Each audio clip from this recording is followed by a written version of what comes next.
Miracle Doctor Wild Empress, Genius Summoner Chapter 80 to Chapter 159. Pung, pung, pung. A series of messy knocking sounds could be heard as Xianxia led a group of soldiers to the entrance of the little rejuvenation. Sir soldiers, this is the place.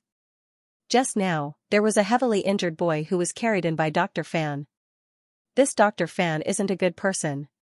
In his early years, he was imprisoned for several days for stealing a corpse from a graveyard. Xianxia had failed the examination today and was extremely angry with Xianxia. When he saw Xianxia following Dr. Fan back to the medical hall, he couldn't help but wish for the two of them to be arrested as accomplices. Seeing that the door of the clinic was closed, the soldiers shouted a few times outside, but there was still no response from the inside. The soldiers believed Xianxia's words even more. They fiercely pounded on the door of the clinic, almost tearing down the entire door of the clinic. I'm here, I'm here. Dr. Fan came out to welcome them. When he opened the door, he was shocked to see the soldiers. You are Dr. Fanji of the Bell. I heard that you secretly brought a seriously ill patient back to the medical hall. Where is the patient now?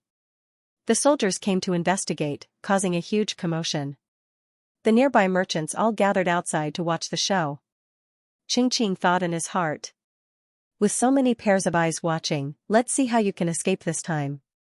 You've gone against my uncle time and time again. This time, you're dead for sure. Fanji wiped the sweat off his forehead. The patient has already been treated and is currently resting at the back of the medical hall.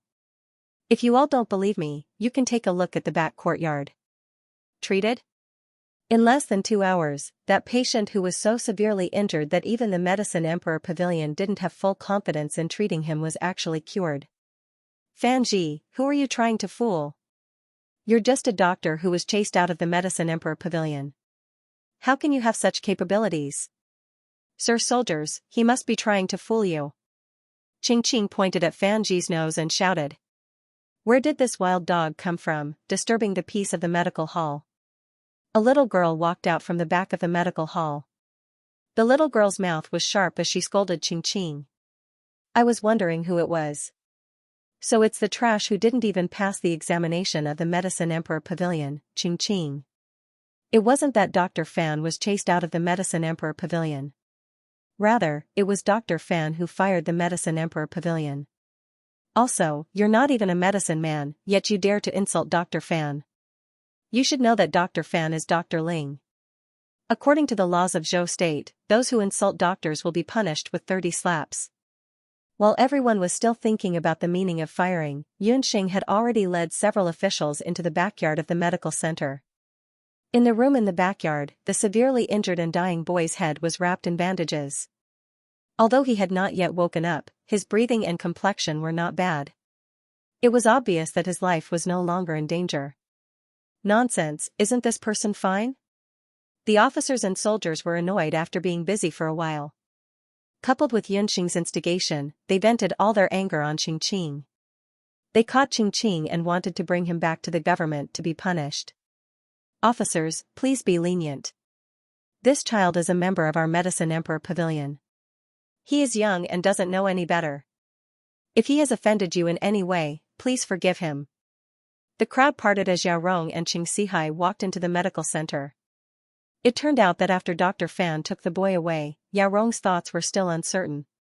She was worried that the child's life would be in danger, but she was also worried that Fanji would be implicated. After thinking for a while, she decided to go to the medical center to take a look.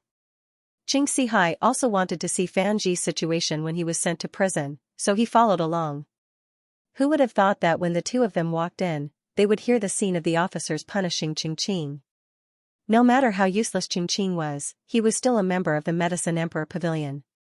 If he was humiliated, it meant that the Medicine Emperor Pavilion was also humiliated. Helpless, Xiaorong walked out. Seeing that the person who came was Imperial Physician Rong, a rank 3 official, how could the officers dare to be negligent? They quickly released Xianxia. Xianxia watched from the side, feeling unhappy. Dr. Fan's face was also tense. Obviously, he did not welcome Xiaorong and the others. That child is already fine? Although she had already guessed the general situation from the discussions of the crowd, Yao Rong still found it hard to believe that Fan Zhi alone was able to treat the severely injured boy without the help of a great national doctor. In the past few years, although she did not show it on the surface, she had been secretly paying attention to Fan Zhi's every move, including his study of magic and the combination of magic and ancient medicine, creating a medical system that was completely different from the Medicine Emperor Pavilion and the Dharma Temple. She also heard that Fan Zhi had made 2 medical mistakes because of this, causing him to be stripped of his qualifications as an imperial physician and a scattered physician. Now, he could only be a doctor. Thank you for your concern, Imperial Physician Yao. That child is lucky and is already out of danger. This time, it was all thanks to that child, Yunxing.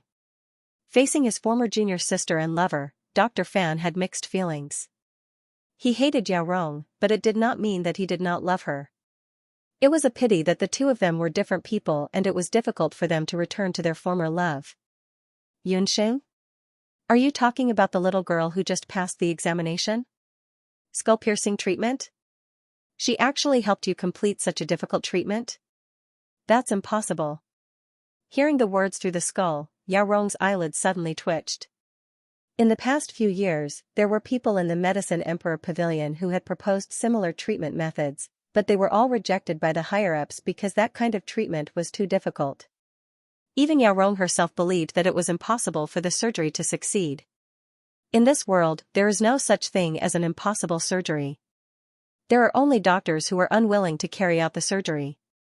Imperial Physician Yao, Dr. Fan has already used his actions to prove that his magic and ancient medicine can cure what ancient medicine can't. Yunxing was unwilling to see Dr. Fan's pained expression when facing Yao Rong. She walked forward and made a gesture to send him off. Yunxing, did you really help Fan Zhi complete the skull-piercing treatment? If that's really the case, I will take back my request to let you be my medicine man. Let me ask you one more time, Yunxing, are you willing to join the Medicine Emperor Pavilion? I can give you the title of Imperial Physician. Yao Rong looked at the little girl who did not even reach her waist with a new gaze and asked in an incomparably passionate manner. When these words came out of her mouth, not only the surrounding crowd, but even Xianxia and his nephew almost dropped their jaws. A 6-year-old physician who was personally recruited by the youngest imperial physician in the Zhou state, Yao Rong. If this news were to spread out, it would definitely cause a sensation in the entire Zhou state. No, it would cause a sensation in the entire continent. The physicians of the Medicine Emperor Pavilion were all the most outstanding physicians in the entire continent. The little girl smiled sweetly, revealing 2 deep dimples at the side of her mouth. Those pitch-black Romo eyes contained a steadiness that did not match her age. Thank you for your kind intentions, Imperial Physician Yao. No matter how many times you ask, my answer will always be the same. I, Yunxing, will not join the Medicine Emperor Pavilion. Because I want to follow Dr. Fan and pursue a different path of medicine. Yunxing's reply left Yao Rong flabbergasted. However, she was also an open-minded person and did not blame Yunxing for her offensive words. Congratulations, Fan Zhi. I think you have already found someone who can inherit your legacy. Perhaps the decision you made back then was correct. Yao Rong sighed as she looked at Dr. Fan with a complicated gaze. Fan Zhi could not help but be moved. His lips moved. No, it's already too late. From the moment I refused to leave the Medicine Emperor Pavilion with you, I had already made my choice. I am Yao Rong, a member of the Yao family. In this lifetime, I will never be able to leave the Medicine Emperor Pavilion. Yao Rong stopped Fan Zhi from continuing. She took out a medical token and handed it over to Yunxing. Little girl, your temperament is very similar to mine when I was young. For the sake of patience, you will work tirelessly. I hope your decision today is correct. I believe you will be able to obtain this medical token sooner or later. Since you participated in the treatment today, it proves that you have the qualifications to become a doctor. Even if you refuse to become a doctor of the Medicine Emperor Pavilion, you can still use this medical token to become a doctor in the Little Huichun Medical Hall. Yao Rong also wanted to see how far this little girl, who had chosen a completely different path, would be able to go in the near future. Yunxing did not hold back when she received the medical token. The medical token was a good thing. With it, it meant that she could officially prescribe medicine, make medicine, and help treat patients. This would greatly benefit Yunxing's income and the research of new medicines in the future. Since the soldiers did not find anything illegal, they withdrew and left. Yao Rong also left with the Qing father and son. On the other hand, the crowd that had gathered to watch the entire process refused to disperse. These people had always thought that Fan Zhi was a third-rate doctor with poor medical skills. Very few people would actually go to the Little Huichen Medical Hall to see a doctor. Today's matter, however, allowed Fan Zhi to turn over a new leaf. Not only that, they also saw with their own eyes that the 6-year-old doctor in the Little Huichen Medical Hall rejected the invitation of the Medicine Emperor Pavilion's imperial physician. Oh my God, that was an imperial doctor, a doctor who treated the emperor and the royal family of Zhou state. So what if she was just a little girl who couldn't even reach the medicine cabinet? Little Huichen Medical Hall, Dr. Fan, Little Dr. Yun, well done. It was unknown who was the first to shout, but the crowd all cheered. Then, some patients rushed into the clinic. The lively scene almost caused the door of the clinic to be pushed down again. It was not until the sun had completely set that the patients in the clinic were sent out one after another. Yunxing and Dr. Fan first performed a craniotomy today, and then they were surrounded by enthusiastic patients for the entire afternoon. By the time they closed the door, the two of them were already as tired as two dogs. Compared to the two of them, Yunxing was the younger one. She had also undergone a medicine man assessment in the morning. Logically speaking, she should have already exhausted her physical strength. However, at this moment, she actually obediently went to move the door plank and close it. This made Dr. Fan, who was already so tired that he could not move, sigh endlessly. Dr. Fan naturally did not know that although Yunxing was small in stature, she wore the Shenong medical bracelet and had also opened her second strange tendon. Although she did not cultivate Do Qi like the martial artists of the continent, her physique was now not much different from that of an ordinary martial artist. Moreover, as she continued to cultivate the jade marrow art, the rest of her strange tendons would be opened one after another, and her physique would improve further. After experiencing today's events, Yunxing's position in Dr. Fan's heart was already different. In the beginning, the two of them were just strangers. Later on, the two of them had an employer-employee relationship. However, today, Yunxing not only helped him get through the crisis of the craniotomy, but also refused the Medicine Emperor's pavilion. Dr. Fan repeatedly recalled Yao Rong's words, and his heart was unable to calm down for a long time. He looked at Yunxing's small stature, and her figure overlapped with his own daughter who had died young. At that moment, a thought appeared in Dr. Fan's mind. Yunxing was his daughter. The heavens had pitied him for losing his daughter and had given him compensation. Since Yunxing's father was unconscious, then he would replace Yunxing's father and take good care of this child during this period of time.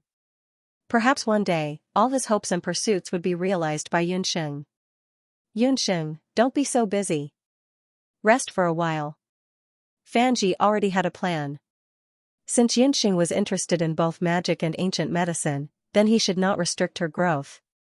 If he allowed Yunxing to stay in the Little Huichen Medical Hall with the status of a junior doctor, although she would be able to help him and earn a living, it would obviously be detrimental to Yunxing's growth. Previously, during the craniotomy, Fan Zhi had almost failed due to the lack of magic elements. He realized that if he wanted to truly become a magic doctor comparable to the imperial physicians of the Medicine Emperor Pavilion, or even surpass them, he had to send Yunxing to the Magic Academy while she was still young to learn magic. In terms of ancient medicine, with him and Yunxing's talent, there should not be a big problem. However, in terms of magic, he was only a sorcerer and could not teach her the method of cultivating magic elements. As such, the Magic Academy became the only suitable place for Yunxing.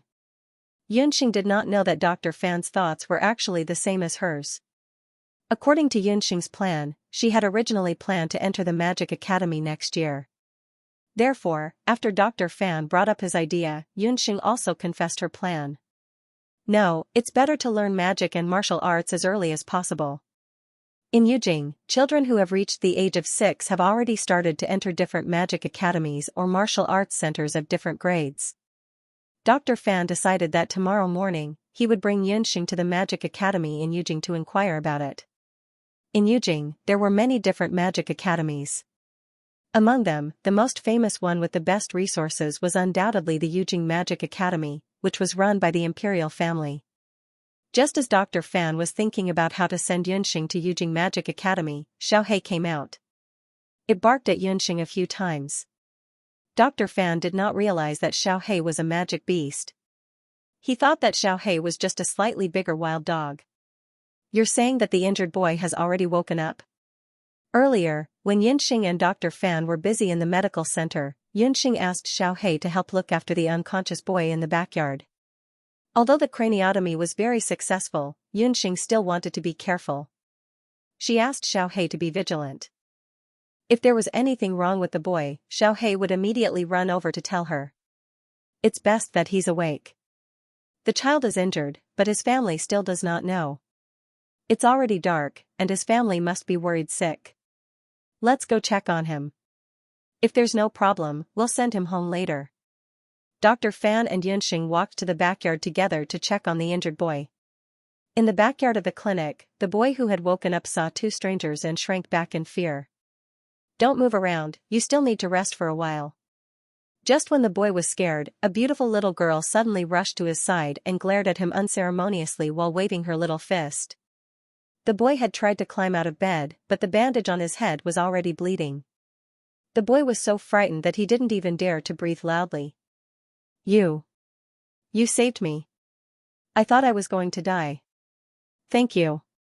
The boy could already speak, but he was stuttering, perhaps because he was too frightened. When Xiaohei went to report, the boy looked around and realized that he was in a clinic. There were herbs drying outside, and his head was bandaged. The boy looked a little silly and rustic, like a potato that had just been dug out of the soil. It was no wonder that his family didn't come looking for him even after he was brought to the little Huichun clinic. It was because he wasn't from the Jade capital. When the boy woke up, he remembered that he had been trampled by a horse on the street. Even the teachers in the school might not be able to treat such a serious injury. As he recalled, he suddenly felt around his body in a panic. Scepter. My magic scepter? The boy was about to cry. The most important thing in his body was his magic scepter. His family had saved up a whole year's worth of money to buy this magic scepter for him. Don't move. If you do this again, do you believe that I will knock you out with one punch? Yunxing waved her fist at him when she saw that the wound on his head that had just healed was about to split open again. The aura of the big sister of Banana Leaf Village was immediately exposed. The boy was so frightened that he immediately stopped moving. However, he kept muttering, magic scepter. You are from the Magic Academy. Dr. Fan sized up the boy and vaguely sensed magical waves on his body. However, these waves weren't strong. This child's cultivation should be between a sorcerer's apprentice and a sorcerer's. Yes, I'm a student of the Royal Magic Academy. My magic scepter. The boy struggled to recount what had happened to him during the day. The boy's name was Gufeng. He was 7 years old and lived in a small mountain village thousands of miles away from the Jade capital. From the sound of it, that small mountain village should be similar to Banana Leaf Village. It was isolated from the rest of the world and the people were simple. When Gufeng was 3 years old, he participated in his first magic enlightenment, and was discovered to have an extremely rare light element in his body. When the news spread, the small mountain village was in an uproar. It had to be known that there hadn't been a child who could comprehend the elements of magic in over 100 years. Moreover, the child was a light mage. This was really too amazing. Due to the boy's special magic attribute and the fact that Zhou State had been working hard to cultivate magic talents, Gufeng was recommended by the village to be a national public student. He completed his apprenticeship in the local city and was then sent to the Royal Magic Academy. I've only been here for a few months. Because my magic isn't good, and I'm very stupid. I've always been bullied by the students of the academy. Gufeng uneasily pulled at his clothes. His clothes were covered in patches. On the boundless continent, the tuition fees for sorcerers' apprentices and martial arts students were subsidized by the state. However, after becoming a sorcerer or martial arts student, if they wanted to enter a higher-level magic academy or martial arts school, they had to find ways to raise their own tuition fees. However, there was also a situation where both the inside and outside were public students. Public students referred to sorcerers and martial arts students who came from poor families but had a certain level of magical talent. Most of them were young and couldn't earn their own tuition fees. Under such circumstances, the state would give them a certain amount of tuition fees and arrange for them to work in the academy or martial arts school. They would also be paid accordingly. Gufeng was one of the public students of the Royal Magic Academy. Yunxing roughly understood the entire process of the matter. The Royal Magic Academy was the best magic academy in Zhou State. The most talented and wealthy magic students in Zhou State gathered there. These people were either born in the royal family, or were the sons of officials, or the sons of aristocratic families in Zhou State. At the very least, their families were rich and they racked their brains to enter the magic academy.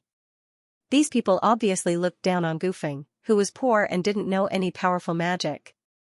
In modern times, this was a typical case of school bullying. So, the incident of being trampled by horses and the old injuries on your body were all caused by the students of Yujing Magic Academy? Yunxing was furious when she heard this. Earlier, when she was bandaging Gufeng's wounds, she noticed that other than the marks of being trampled by horses, there were also many old injuries on his body. The old injuries were densely packed and it was obvious that they weren't caused in a day or two. Thinking about it, Gufeng had been bullied ever since he entered the Royal Magic Academy. Gufeng didn't answer, but his gloomy eyes told Yunxing all the answers. They're too much. Don't they know that casually trampling on people can lead to death? Perhaps because Yu Do was born in a small mountain village, Yunxing, who had experienced similar bullying incidents earlier, felt a sense of familiarity with Gufeng at first sight. At this moment, there was a fire in her heart that kept bursting out. Since they were from the Magic Academy, then let's compete with magic. Yunxing rolled up her sleeves and pulled out her magic scepter. So there's such a thing in the Royal Magic Academy. Dr. Fan shook his head as he heard this. He had originally planned to send Yunxing to the best Royal Magic Academy, but now it seemed that this plan had to be reconsidered. So you're also a sorcerer. Thank you for your treatment. The Magic Academy doesn't allow outsiders to enter. Oh no. I haven't returned to the academy yet. If the tutor finds out, I'll definitely be punished. Thank you both. I'll go back first. Gufeng was so engrossed in his conversation with Yunxing that he almost forgot that there was a curfew in the Royal Magic Academy. Today, he had been dragged out of the academy by a group of magic students and was heavily injured after being trampled on by horses. The tutor didn't know about this. If she found out, he would be grounded. The more Gufeng thought about it, the more afraid he became. He didn't care about his injuries and insisted on rushing back to the Royal Magic Academy. Seeing that they couldn't persuade this stubborn person, Yunxing and Dr. Fan could only come up with another plan. You can't move around with your injuries. How about this, if you must go back, let me and Dr. Fan send you back. At the same time, we'll explain to your tutor why you didn't return home tonight. Also, you must tell your tutor about the group of hateful magic students bullying you. Yunxing and Dr. Fan discussed this. They didn't feel comfortable letting Gufeng go back alone. Yunxing also wanted to see what the Royal Magic Academy was like. The two of them pushed the medicine cart and sent Gufeng back to the Royal Magic Academy overnight. It was already very late, and there was only a hazy moonlight all around. Unable to stop Gufeng from insisting on rushing back to the Magic Academy, Yunxing and Dr. Fan could only push the cart all the way to the Royal Magic Academy. Before going to the Royal Magic Academy, Yunxing's impression of the Magic Academy was still stuck in a magic novel that she liked very much in her previous life.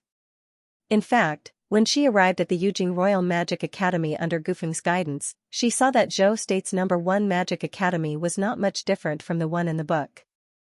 The Royal Magic Academy was built with a huge amount of money by the Zhou State's royal family. Its location was not just in Yujing City, but outside of Yujing City, on a mountain with a beautiful scenery. This mountain was called Yucong. In the early years, it was a hunting estate of the Zhou State's royal family. After some remodeling, it became the Royal Magic Academy of today. The Magic Academy was surrounded by mountains and rivers. Just the area alone was close to 1,000 mu. Because of the magic array, it was surrounded by trees all year round, and the scenery was incomparably beautiful. The academy built a plaza, a straight road, and a luxurious building with a royal style. According to Gufeng, the academy also built a special magic tower for students of different levels to study. When Xianxia and Dr. Fan arrived at the entrance of the academy, they saw a few magic arrays that emitted a gentle magical glow. In front of them was the entrance of the Magic Academy. The Yujing Magic Academy's emblem was hanging on the entrance. On the emblem was a magic scepter. Around the scepter were the four elements of nature: red fire, yellow earth, blue water, and green wind. At the bottom of the emblem were the words Yujing. Beginner student Gufeng, why did you only come back this hour?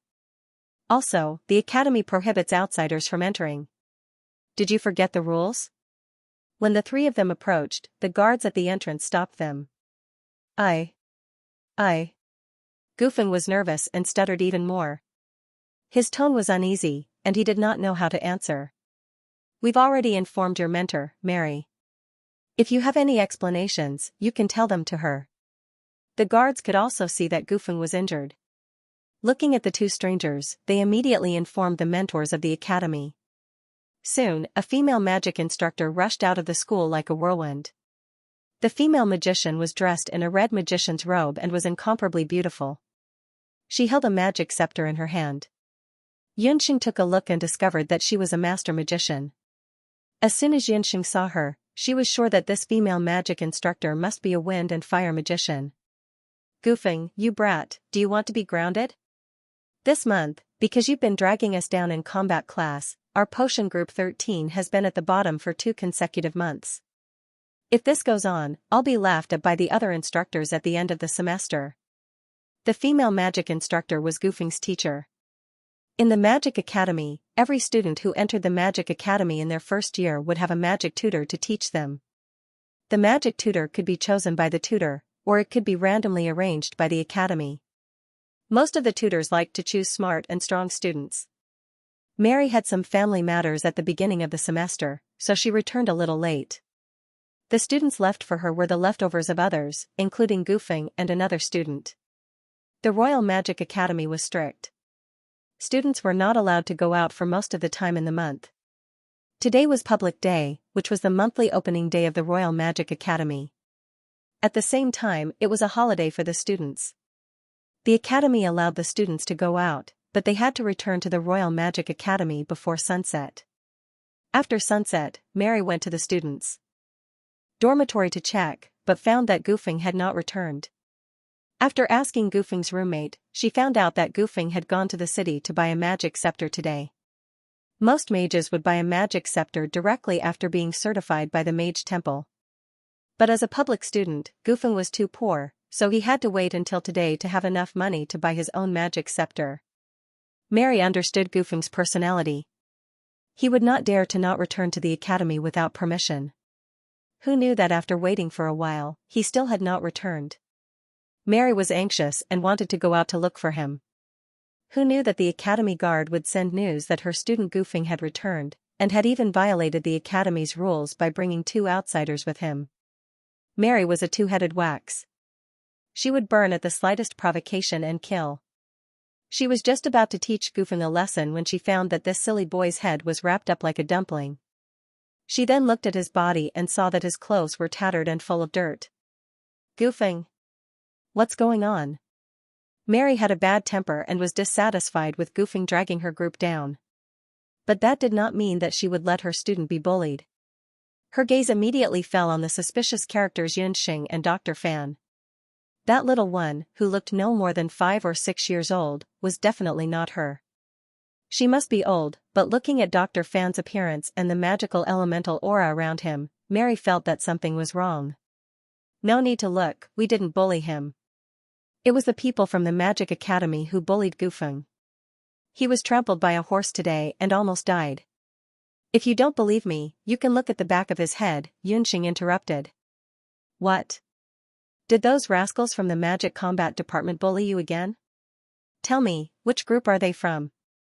From Mary's words, it seemed that the Magic Academy was divided into 2 groups, the Magic Combat Department and the Magic Potion Department. No. I accidentally fell down, and was stepped on by a passing horse, Gufeng hurriedly denied. Seeing his cowardly appearance, if it wasn't for the injury on his head, Yunxing really would have knocked him on the head and quietly woken this naive boy up. Mary saw that Gufeng refused to admit it no matter what and was angry. She was also depressed by her student's cowardice. "I told you to go out with Poison Boy, but you didn't listen. You deserve to be bullied. And you too, thank you for bringing my student back. It's getting late, and the Royal Magic Academy does not allow outsiders to stay. You can leave now," Mary said with a look of disappointment. At the same time, she ordered Yunxing and Dr. Fan to leave. Ms. Mary. Don't rush. Yunxing. She's my benefactor. She also wants to enter the Royal Magic Academy. Can you help recommend her to enter the academy? Gufeng looked silly, but he knew how to repay kindness. He had overheard Yunxing say that she also wanted to enter the Magic Academy, so he wanted his tutor to recommend Yunxing. He also hoped to have another student who he could get along with. It would be best if she could join their Magic Potion Department 13. You want to enter the Magic Academy? You don't have the chance this year, but you have to come early next year. Mary waved her hand and used a wind magic levitation spell to lift Gufeng into the Royal Magic Academy. Come back next year? What was going on? Seeing that he couldn't help Yunxing, Gufeng kept apologizing, but was pulled back by Meili. After being rejected by Meili outside the school gates, Yunxing asked the school guard and found out that she had missed the enrollment period for the Imperial Magic Academy. The magic academies and dojos on the mainland all accepted students in the spring. The Imperial Magic Academy's enrollment period was set in the spring every year, and this year's enrollment period had ended 2 months ago. It was already the beginning of summer, which meant that if Yunxing wanted to enter the Magic Academy, she would have to wait until next year to register for the examination. Dr. Fan could only console Yunxing. A year would pass very quickly, and in this year, she could first learn the elementary water magic that Dr. Fan knew, Cloud Dream and Ice Sleep. This way, Yunxing would be able to grasp the basics of magic with 3 elements. After that day, the medical center became much busier. Half a month had passed, and the sun was hotter day by day, officially entering the height of summer. Only then did Yunxing remember that she had agreed with Wenren Qiu to send medicine to Wenren Manor. The medical center's income was stable, and Yunxing had also begun to get in touch with the matters of a doctor. However, the profits from selling finished medicine were considerable, and Yunxing wanted to refine some new medicine, which required a large amount of money. Thus, Yunxing decided to make a trip to Wenren Manor to sell the qi-gathering elixir and meditation water that she had already refined. During the lunch break, before the medical center became busy, Yunxing asked for leave from Dr. Fan. She put on the beast language ring, put the new medicine into the ring, and left. As soon as Yunxing left the medical center, Xiaohei followed her eagerly. Yunxing hadn't brought Xiaohei out for a while, and seeing that it was bored, Yunxing brought it out with her. Wenren Manor was located in Chonglin Alley, which was a secluded alley south of Yujing City. Most of the buildings in the alley were large courtyards, and there weren't many residences. Furthermore, they were all courtyards with their own gates, and it was obvious that they were the residences of the wealthy families in the Jade capital. After Yunxing knocked on the door, a kind-looking old servant came out. Hearing that Yunxing came for Wenren Qiu, the old servant was delighted. "Are you the little thing that young master mentioned?" Yunxing pursed her lips. He called her a little thing again. For the sake of money, she endured it. The jade marrow technique that Yunxing cultivated was a very gentle Taoist internal cultivation technique. Although it could strengthen the body and open up the 8 extraordinary meridians, it was different from the battle chi of the boundless continent's martial artists. On the surface, there wasn't much difference. Yunxing was only 6 years old and looked small and skinny. She had been taking good care of herself in the Jade capital, so she looked chubby and was indeed younger than her actual age. It was inevitable that she would be called a little thing by others. Not long after the old servant entered to report, he heard a series of urgent footsteps coming from the courtyard. When Yunxing heard the footsteps, she could tell that there were a few people rapidly walking towards the entrance. It seemed like there were other guests in Wenren Qiu's manor. The bear-like man, a female magician who looked like a warrior, and Wenren Qiu, who looked 100 times prettier than a woman, rushed to Yunxing like a tornado, one in front and two behind. In the past month, Wenren had been anxiously waiting for Yunxing's appearance in the manor. Who knew that Yunxing had delayed the delivery of medicine because of the medical hall and the medicine man examination, which made Wenren suffer. He had been knocked by Fengque and Mu Nanyan countless times like a wooden fish. He had been reprimanded numerous times, which made him feel suffocated. Today, when he heard the servants say that there was a young lady at the entrance looking for him, he was ecstatic. That scene made him even happier than when he saw his sweetheart. "Little thing. You're finally here. This young master has been waiting for you to death." Wenren's flower-like delicate face was filled with smiles. Mu Nanyan also sized up Yunxing. Sure enough, it was as Wenren had described earlier. The other party was young and had a pair of black eyes. Although the other party's clothes were simple and plain, he looked full of spirit. He was indeed a lovable little fellow. Just as Yunxing was thinking about the background of the other two people, the man who looked the most terrifying among the three, who looked like a bear, took a big stride forward. He opened his arms and wanted to pick up Yunxing to take a closer look without saying anything. Who knew that when his body just leaned forward, a black shadow suddenly rushed out from behind Yunxing. That was Xiaohei, who misunderstood that the man wanted to harm Yunxing and was eager to protect his master. Xiaohei's pair of sharp claws slashed out several claw winds, attacking Fengque. Different from when he was just saved by Yunxing, Xiaohei had grown taller and stronger. He looked like a lively little wolf cub. Just now, along the way, many passers-by were frightened by Xiaohei and retreated. Fengque was a dual cultivator of magic and martial arts, so he was not to be trifled with. He sucked in his chest and stomach and leaped backwards. His tall body was like a feather. After flying a few steps, he glared like a tiger and swept his long legs towards Xiaohei like a praying mantis sweeping the ground.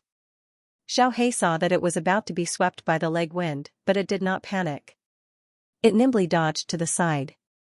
"Oh my, it's actually a war beast." Mu Nanyan and Wenren were shocked. Fengque's face also showed a strange expression. "Little thing, that's our captain. He's one of us." Wenren hurriedly went forward to stop it. With Yunxing's shout, Xiaohei immediately retreated. "Wait, this little thing can understand you. You can control war beasts. Are you a summoner?" Fengque and the others were experienced. They immediately recognized the unusual relationship between Yunxing and Xiaohei. Moreover, Yunxing and Xiaohei cooperated well just now. Only a summoner could control war beasts so freely. The three bounty hunters looked at Yunxing expectantly. "I'm a summoner, but I haven't passed the assessment. Xiaohei is not my war beast. It's just a war beast pet, and I can't go to the summoning center." Yunxing was scared by the three people staring at her.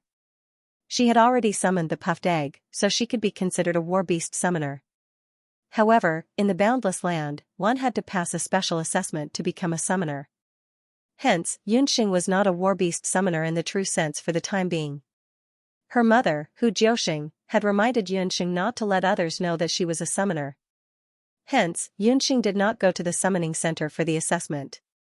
Yunxing had just finished speaking when she suddenly felt her body become light. She was already carried up by a pair of big furry hands. A bear-like face swayed in front of him.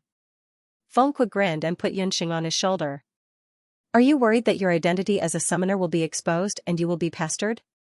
Don't worry, with us here, we can naturally help you hide this matter. We will bring you to the summoning center to participate in the war beast summoner assessment."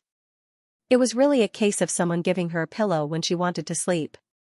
What the phoenix soaring hunting team lacked now was a summoner. Yunxing was brought to the summoning center by Fengque and the others in a daze. The three of them were so excited that they forgot to ask what Yunxing's real war beast was. The Jade Capital Summoning Office was a place led by the Zao state of the Boundless Continent specifically used for summoners. As long as a beast speaker passed the summoning office's assessment, they would be certified as a summoner. Fengque promised Yunxing that he would not expose her identity. Therefore, before Yunxing entered the summoning office, he gave Yunxing a small gift. It was a small toy that looked like an earring. It looked like a small accessory made of a demon beast's soul stone. It was called the illusion earring, and it was also a special magic tool. Regarding magic tools, Yunxing had come into contact with them when she was almost plotted against by Ding Lei in Banana Leaf Village. Simply put, magic tools were made by specialized magic craftsmen. They were tools that were enchanted with special magic. This illusion earring was enchanted with a permanent fog magic. When Yunxing wore the illusion earring, even if she stood in front of someone, the other party would not be able to remember her face. They would only remember that Yunxing's face was covered with a layer of fog. Wenrenqiu and the others also had a similar magic tool.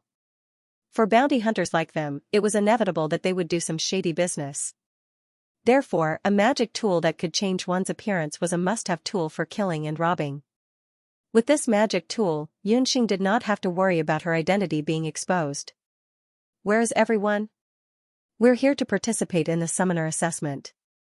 Yunxing arrived at the Jade Capital summoning office accompanied by Fengque and the others. There were very few summoners in Zhou State. Even the summoning office was deserted. There were not many people there. In such a huge summoning office, only one examiner could be seen. Fengque was so tall and had a rough voice. As soon as he walked into the summoning office, he immediately roared away the sleepiness of the examiner. Who wants to participate in the summoner assessment? The people in the summoning office thought that the examiners were Fengque and the other two. Her. Fengque simply raised Yunxing with one hand, making Yunxing very embarrassed. However, it had to be said that sitting on Fengque's shoulder and looking down from above felt quite good. Compared to such a tall man, Yunxing was simply like a doll. She was very petite. No wonder the examiner didn't see her. You? Little girl, you can summon beasts? What kind of beast did you summon? The people in the summoning office became excited. Zhou State didn't have many summoners. Every year, the number of new summoners submitted by the summoning office in Jade Capital was very low. If they could get one more, they would. Only the people in the summoning office knew how rare summoners were in Zhou State. Even the Huang family in Zhou State did not have more than 5 summoners. What kind of beast was Bobo? Yunxing really hadn't thought about this question in depth. According to the continent's classification of beasts, beasts could be categorized into plants, animals, or even some strange weapon spirits or even magic spirits. However, the latter two were very rare. Most summoners could only summon plants or animals. It should be an animal. Yunxing wasn't sure about the specific type of puffed egg. However, puffed egg had wings, so it was definitely an animal. What is the beast's battle skill? Is it a warrior-type beast or a magic-type beast? Or is it some other rare auxiliary battle skill? The staff in the summoning office continued to ask. It doesn't seem to know magic or battle skills. If it's attacking ability, it's very good at crying. Yunxing's voice became softer and softer as she spoke.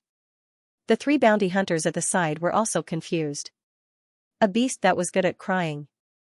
This was the first time they had heard of it. At first, they thought that Xiaohei was Yunxing's beast. They didn't expect it to be a battle pet. Crying? Crying can't be considered a battle skill, right? The staff in the summoning office was in a difficult position. Beasts, as the name implied, were supposed to help their masters in battle. A beast that loved to cry, this was too outrageous. Who said crying can't be considered a battle skill? The so-called battle skill is a skill that has the ability to attack or threaten. If you don't believe me, you can try to resist Bobo's crying for a quarter of an hour.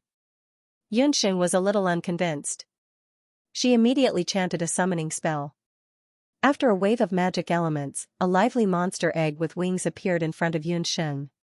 Bobo, my dear master. You haven't summoned Bobo for a long time. Bobo thought you didn't want Bobo anymore.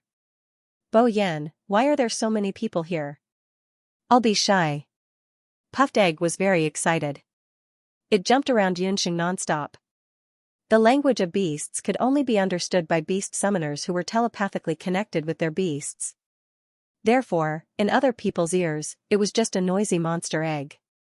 Bobo, this is the summoning office. I'm taking the beast summoner's assessment. This is very important to me. But the examiner said that you're too ugly and too useless. You don't even know a single battle skill. You're not qualified to be called a beast. He told me to quickly cancel the contract with you and find a new beast. Yunxing started to lecture it. Ugly? Useless. Canceling the contract was too much of a blow to the egg, too insulting. Wah, a burst of earth-shaking wailing, accompanied by two fountain-like streams of tears. Puffed Egg jumped up and down, letting out an incomparably tragic wailing sound. The sound was like the sound of a demon demanding a life. The most frightening thing was that while Bobo was crying, it was unknown how a small egg like it could have so many tears. In a short while, Puffed Egg's tears flooded half of the examination room. Not to mention a quarter of an hour, in just a short 5 minutes, the examiner from the summoning office felt that his head was heavy. His hands and feet twitched and he almost foamed at the mouth and fainted. Too frightening, this egg wasn't crying at all.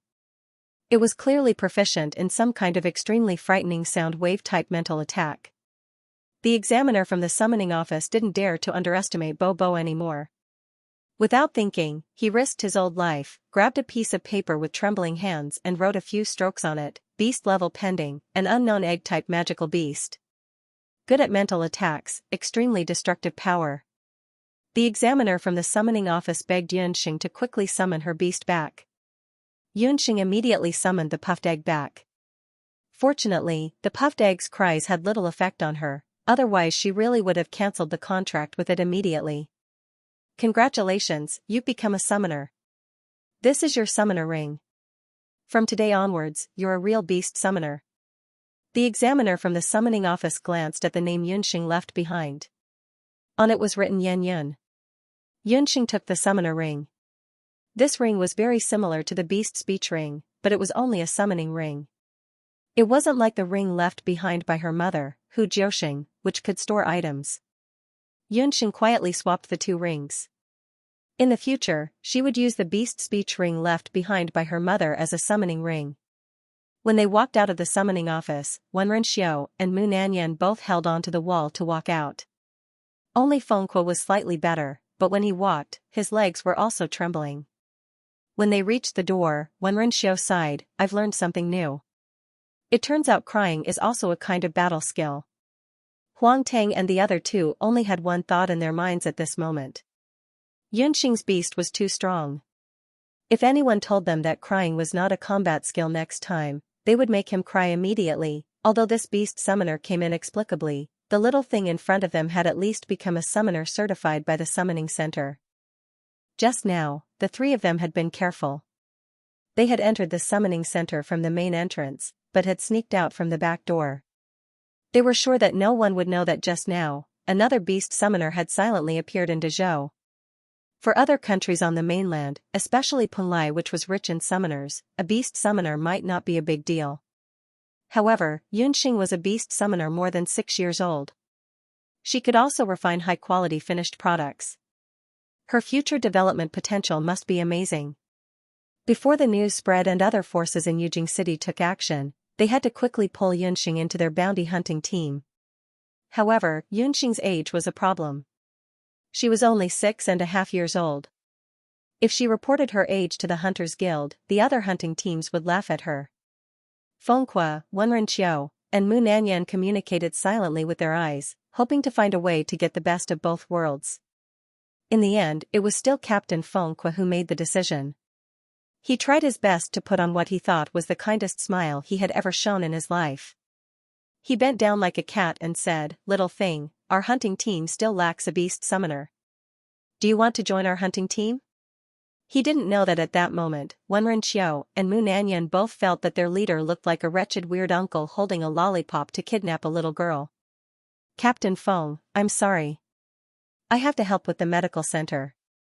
I also plan to enter the Royal Magic Academy at the beginning of next year and accept the systematic magic study, so I can't join your hunting team." Yunxing politely refused Fengque's invitation.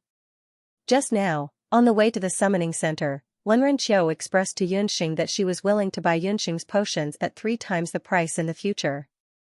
In this way, Yunxing's basic living expenses in Yujing City and even the tuition fees of the Magic Academy were basically solved. Although she had become a summoner, Yunxing still hoped to go further in magic. Only with more powerful magic elements could she break through the summoning level. Royal Magic Academy? What's so good about that place? It's just a place for idiots. If you want to learn magic, just look for me and swallow. Fengque was so anxious that he was sweating profusely. It was not easy for him to find such a summoner, but now, the other party was unwilling to join their team. This was really making him anxious. Boss, I don't agree with her learning magic from us. Our magic is killing magic. Mu Nanyan looked at the 5 uncouth men, but her mind was unusually meticulous. She felt that Yunxing was indeed too young. She was not suitable to be a bounty hunter with them, let alone participate in leveling up combat. Although the Royal Magic Academy might not be able to learn advanced magic, it was indeed the most systematic place to learn basic magic. Boss, although I don't want to admit it, I also feel that the tomboy is right this time. Even Wenrenqiu felt the same way as Mu Nanyan. Wenrenqiu and Yunxing had not known each other for long, but Yunxing was very sensible despite her young age. This made Wenrenqiu, who was an only child since young, have the impulse to treat her as her own sister and dote on her. Yunxing's ability to make potions was top-notch. She was more suited to saving people than killing people. Being a bounty hunter was not suitable for this little thing in front of her. Yunxing listened to the two people's sincere words, but her heart quietly changed. The people in front of her had only met her by chance, but they were so considerate of her. It really surprised her. But, if we don't have her, where are we going to find another summoner? Are we going to stay in the C-rank hunting team forever? Fengque also knew that Yunxing was too young, but that was also something that could not be helped. Captain Fengque, I can't be your official member, but I can be your substitute member. I promise you that after I learn basic magic from the Royal Magic Academy, as long as you need me, I can temporarily be your member. Yunxing could see that the people in front of her must have difficulties. She was a person who would take revenge and repay kindness. She would remember the kindness of Huangting and the other two. When the three heard that, they all felt that Yunxing's words were feasible. Letting Yunxing be a temporary member meant that she did not need to follow them to do missions. She only needed to participate in the final assessment of the C-rank hunting team. But before that, they really needed to let Yunxing strengthen her magic cultivation. This idea is not bad. Little thing, you've helped us Huangting a lot. Since that's the case, we should also return the favor. How about this, let the leader recommend you to join the Royal Magic Academy. Wenrenqiu liked this clever and sensible little girl. Yunxing only knew that to join the Royal Magic Academy, she had to rush in every spring. But there was one thing she did not know. Not every child of the right age could join the Royal Magic Academy. Only the children of nobles and rich families could enter. If the commoners wanted to enter, they had to undergo a very strict magic assessment. If the first few conditions did not match, then there was only one way left, and that was to be specially enrolled. As the name suggested, specially enrolled students were students with special skills. And Fengque happened to have this channel to let Yunxing enter the Royal Magic Academy under the name of specially enrolled students. As for the reason, it was because Fengque himself was a lecturer in the Royal Magic Academy. Don't be too surprised. The teachers in the Royal Magic Academy are all armchair strategists. I've been hired to be the magic lecturer for the combat class. Fengque did as he said. Without any hesitation, he directly brought Yunxing to Yujing Magic Academy. Yunxing did not expect that she would arrive at Yujing Magic Academy so quickly. Fengque disliked Yunxing's short legs and slow walking, so he directly put Yunxing on his shoulder and walked towards the Magic Academy's admissions office. As he walked, he also introduced the situation of Yujing Magic Academy to Yunxing. Yujing Royal Magic Academy was a magic academy established by the previous emperor of Zhou State.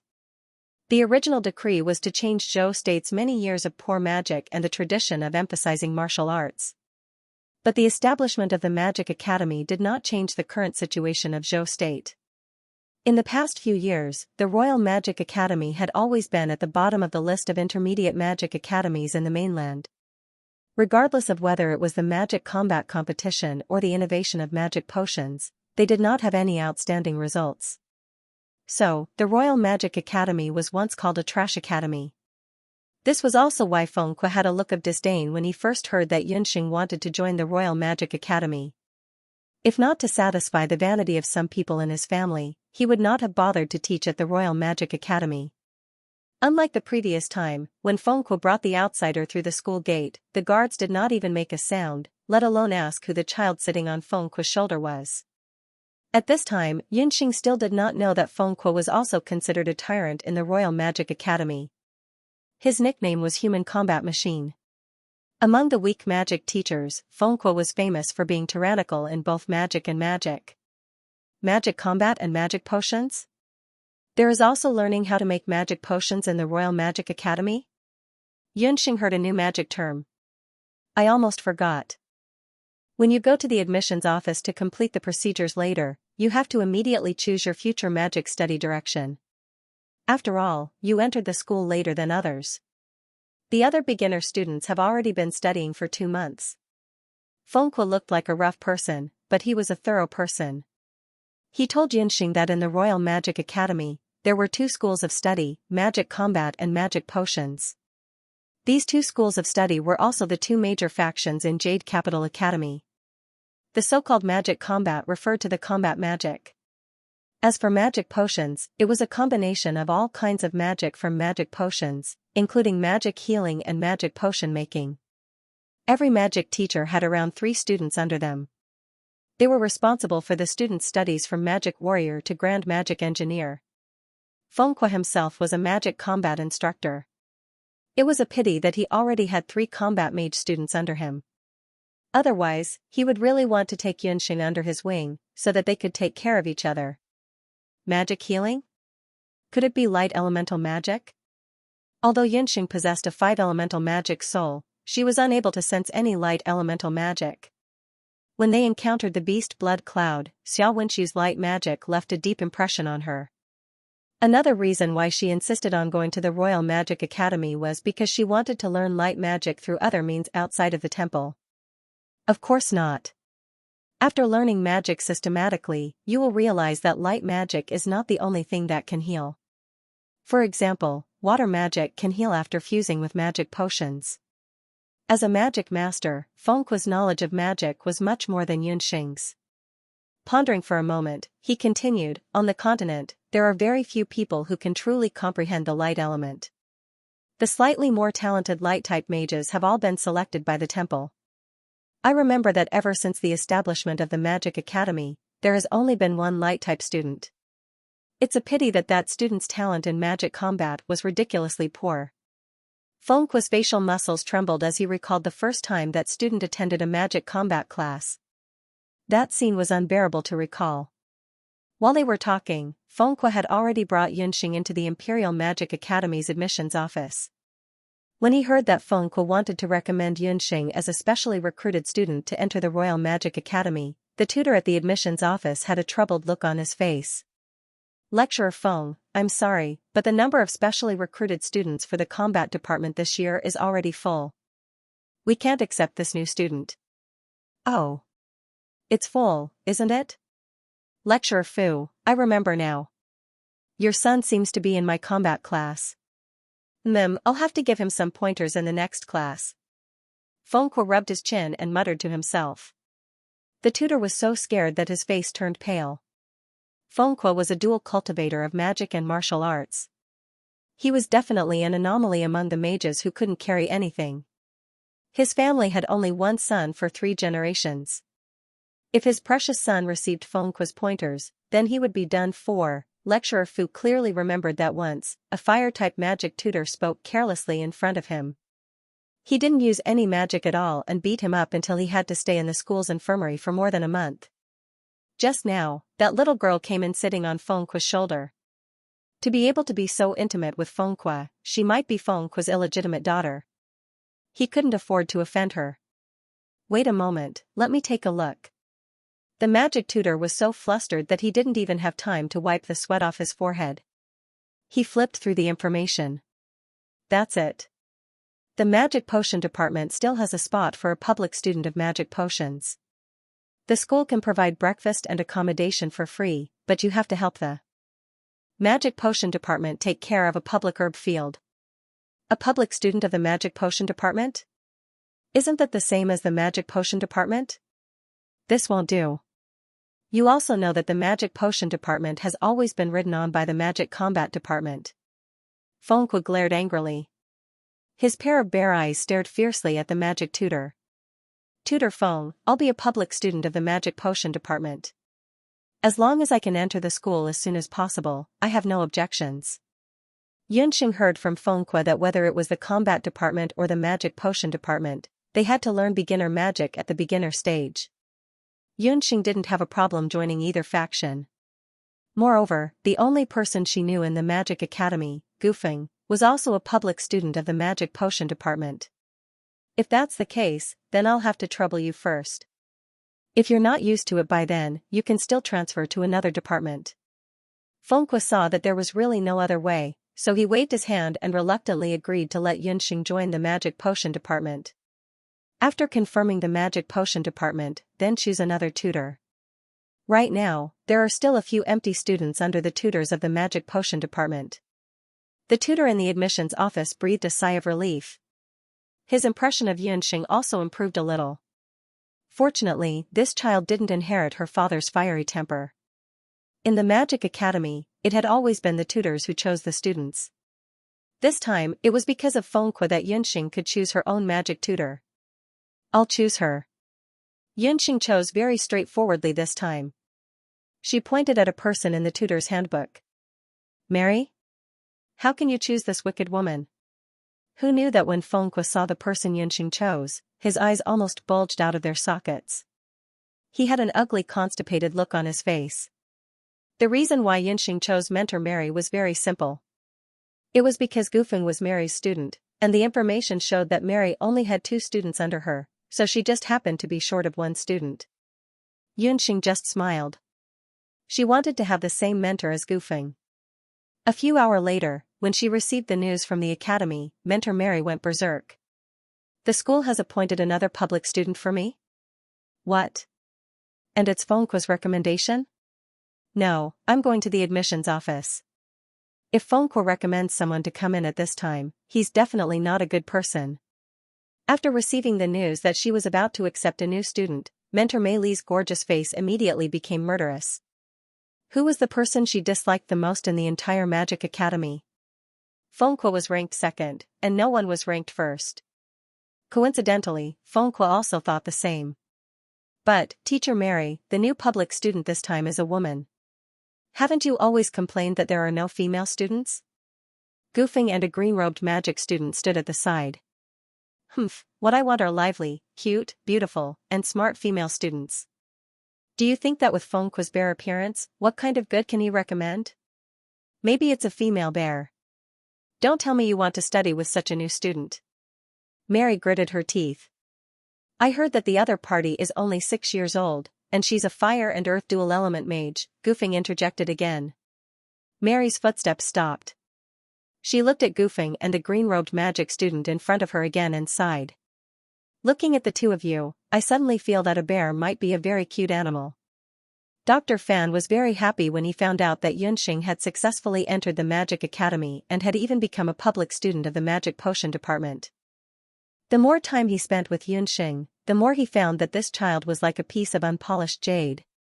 That day, the miraculous method of performing the craniotomy, as well as the talent she showed in medicine, made Dr. Fan realize that his many years of desire to combine ancient medicine and magic was likely to be realized by Yunxing.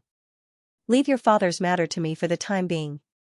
You only need to concentrate on cultivating magic in the Magic Academy. Here is a book of my many years of experience in alchemy. There are some prescriptions inside that you can use to practice. It also records the cultivation method of dream cloud ice sleep.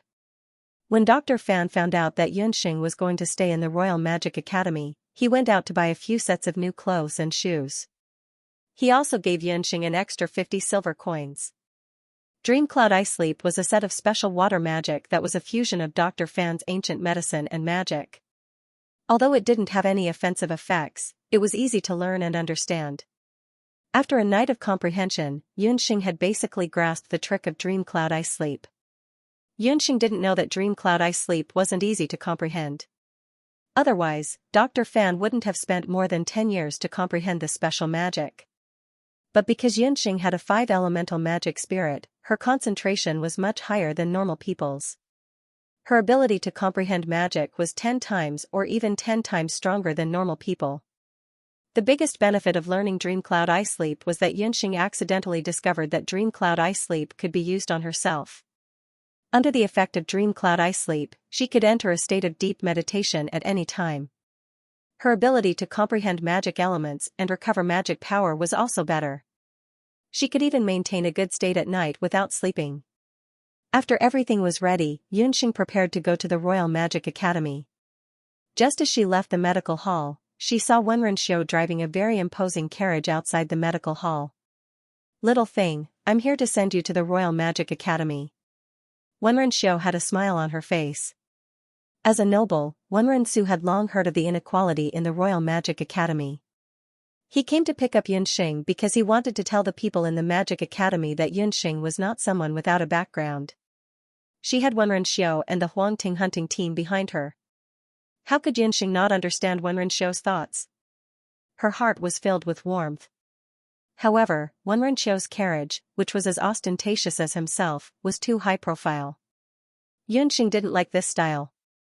Wenren saw Xiaohei following behind Xianxia, and the corner of his mouth twitched. He did not forget the last time Xiaohei fought against Boss Feng. Wenren had never understood why Xianxia was such a good little girl. Why were all the magical beasts around her so strange? The egg that had cried so much earlier and the dog that looked like a wolf cub were not to be trifled with. Oh well, the little thing did not look like someone who was easy to bully. Xianxia declined Wenren offer to send her. She carried her own luggage and brought Xiaohei to the Royal Magic Academy. Although it was the second time Xianxia had been to the Jade Capital Magic Academy, she only had a glimpse of it. She did not have time to look at the scenery and buildings in the Magic Academy.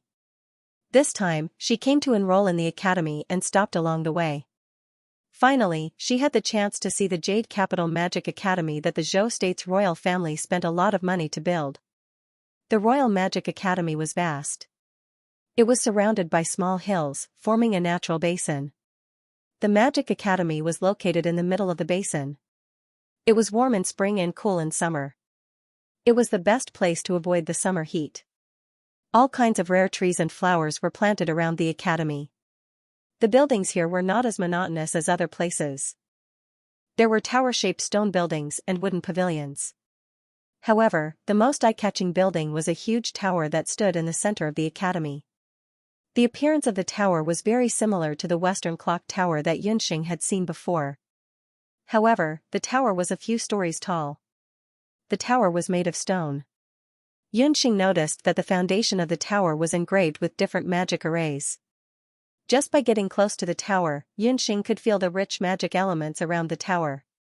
From the signboard of the Magic Academy, the name of the building was called the Central Magic Tower. Beside the Central Magic Tower, there was a huge man-made magic array that emitted rich magic elements.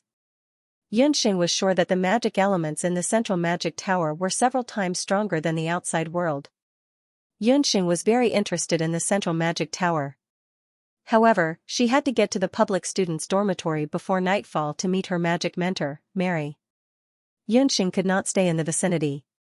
Just as Xianxia was about to turn around and go directly to the public students' dormitory, she heard a begging sound from the side of the forest. The begging sound was somewhat familiar. This voice. It was Gufeng. Xianxia went around to the side of the forest and saw 4 or 5 students wearing intermediate mage robes.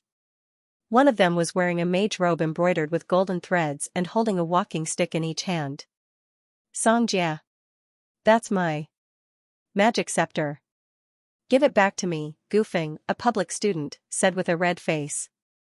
After returning to the Magic Academy, he did not dare to tell Mentor Mary about him being bullied. He also did not dare to say that his newly bought magic scepter was missing. But today, when Gufeng was preparing to go to the Central Magic Tower to practice, he accidentally ran into Xianxia and his companions who had trampled him that day. Xianxia was holding 2 magic scepters in his hands. One of them was the one that Gufeng had bought not long ago. Gufeng, you said that this lousy magic scepter is yours? Then come and take it from me. Use your light magic to attack me. Why don't you dare? If you don't dare, then kneel down and call me Uncle Song. Then bark like a dog and I'll give it back to you." Xianxia and his group laughed loudly. Gufeng had only bought a magic scepter made from the bones of a 10-year-old beast. There was not even a single soul stone on it. Only a poor kid like Gufeng would treat it like a treasure and hide it. What kind of rare light mage was this? A poor kid was a poor kid. He should not have appeared in the Royal Magic Academy. You bully me too much. I. Gufeng clenched his fat fists together, and a trace of red surged in his eyes. You what? Are you going to go back and complain to Teacher Mary? Or are you going to find Poison Brat to avenge you? Don't forget, your potion department has always been defeated by our combat department. If not for your Teacher Mary being proficient in the art of poison, she would have been kicked out of the Magic Academy long ago. Xianxia and his group were young, but their hearts were very bad. They insulted Gufeng and even wanted to break the magic scepter. Suddenly, Gufeng felt a sharp pain in the back of his head. He wiped it with his hand and found blood on the back of his head. Damn it, who sneaked an attack on me? Who said I sneaked an attack? This is an open fight. A small figure stepped out. When Gufeng heard the voice of the person who had come, his face lit up with joy. However, he immediately rushed forward like a little man and protected Xianxia, who had appeared out of nowhere. He stuttered, "Why did you sneak in?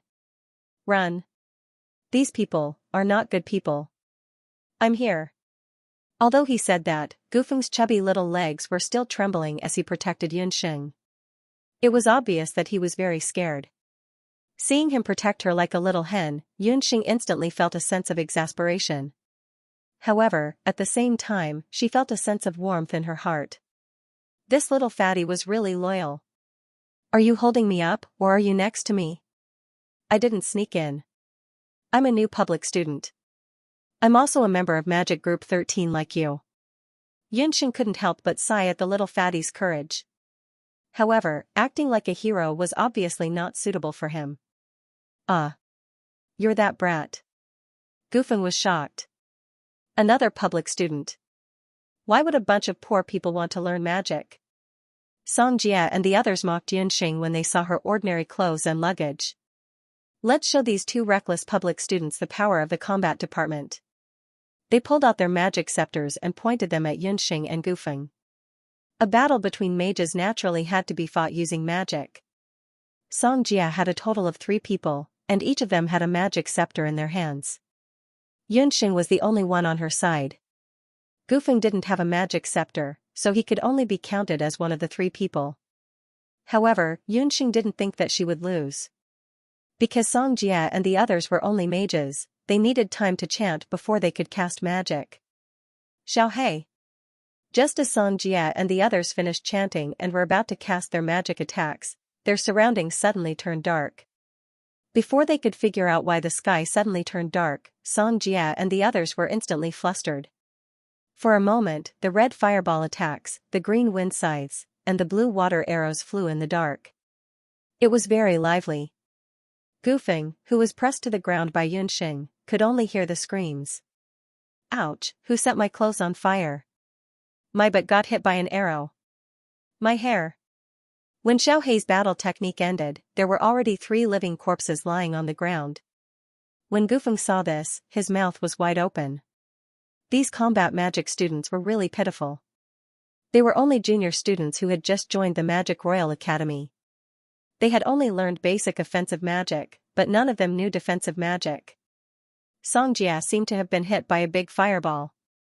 His whole body was burned black.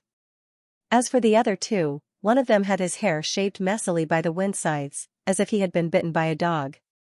The other person's butt had a big hole directly shot by a water arrow. This incident has taught us that magic is dangerous and we need to be careful when using it. Xianxia grinned, the dimples on the side of her mouth rippling. Beside her was a Xiaohei dog. No one knew when it appeared, but its expression was almost the same as Xianxia's, strange and evil. Gufeng clicked his tongue. He must be seeing things. How could a magical beast show a smile like a human? The smile of a human and a beast fell into Gufeng's eyes, but he felt a chill run down his spine. Seeing that they were unconscious on the ground and had long lost consciousness, Yunxing unceremoniously rummaged through their bodies. You. What are you doing? Gufeng finally recovered from the violent incident just now. When he saw Yunxing acting like a bandit, he was scared out of his wits. Of course I'm looking for something. They broke your magic scepter. We have to find some compensation. Do you really think that suffering a loss is a blessing? Hey, what's this thing? Yunxing took out a beautiful card from Xianxia's arms. The card was cold to the touch, as if it was made of water. In the middle of the card, there was a drawing of the central magic tower. That's a junior magic card. There should be 5 water magic performance points on the card. The students can use the performance points to exchange for training time in the magic tower. When he saw the card, Gufeng showed a look of envy. Because his personal performance was too poor, even though he had been here for almost 2 months, his magic medicine group 13 had never had the chance to enter the central magic tower to train. Although he did not know what this thing was for, seeing that Xianxia kept it close to him, it must be something good. Yunxing unceremoniously took the magic card. She then weighed the money bag on Xianxia's body. There were 30 to 40 silver coins and 2 gold coins in it. Looking at this kid's clothes and the magic scepter he used, she knew that this kid's family was not bad. This magic scepter is not bad. Unfortunately, it's made of the bones of a water element magical beast. It does not match your element and will affect your magic. But the soul stone on it is not bad. Dig it out. Since Xianxia broke Gufeng's magic scepter, Yunxing did not hesitate to destroy his magic scepter. Xianxia's 2 followers didn't have as much money on hand. They only found a few dozen silver coins. This is not good. Xianxia's family is a high-ranking official. His sister, Song Xiangru, is a member of the Magic Combat Association. She is very powerful. Gufeng was worried. It was not a big deal that his magic scepter was destroyed, but he did not want Yunxing to provoke the Magic Combat Association as soon as she entered the Magic Academy. In the Royal Magic Academy, there were many clubs and associations. Most of the leaders and second-in-command were intermediate students. They not only knew beginner magic, but also intermediate magic. Among them, the Magic Combat Association had the most members and power. They also had the most members. Xiangjia's sister, Song Xiangru, was one of the main members of the Magic Combat Association. Therefore, as a beginner student, Xianxia could bully others without restraint. Among them, the beginner students of the Magic Potion Department who were not good at combat magic were the ones who were bullied the most. If he has the ability, he can call his sister over. Let his sister beat her sister, let his father beat his father, and after beating one, he will beat the whole family. Don't look so bitter. After all this trouble just now, my time to report to the public student dormitory has been delayed. Hurry up and take me there. Yunxing urged Gufeng. What Yunxing didn't know was that it was because of her unintentional fight this time that the Magic Potion Department and the Magic Combat Department would be locked in a stalemate and battle for the next 2 years. It wasn't until that incident that the situation eased up a little. Yunxing was not worried about whether or not Xianxia would take revenge on her.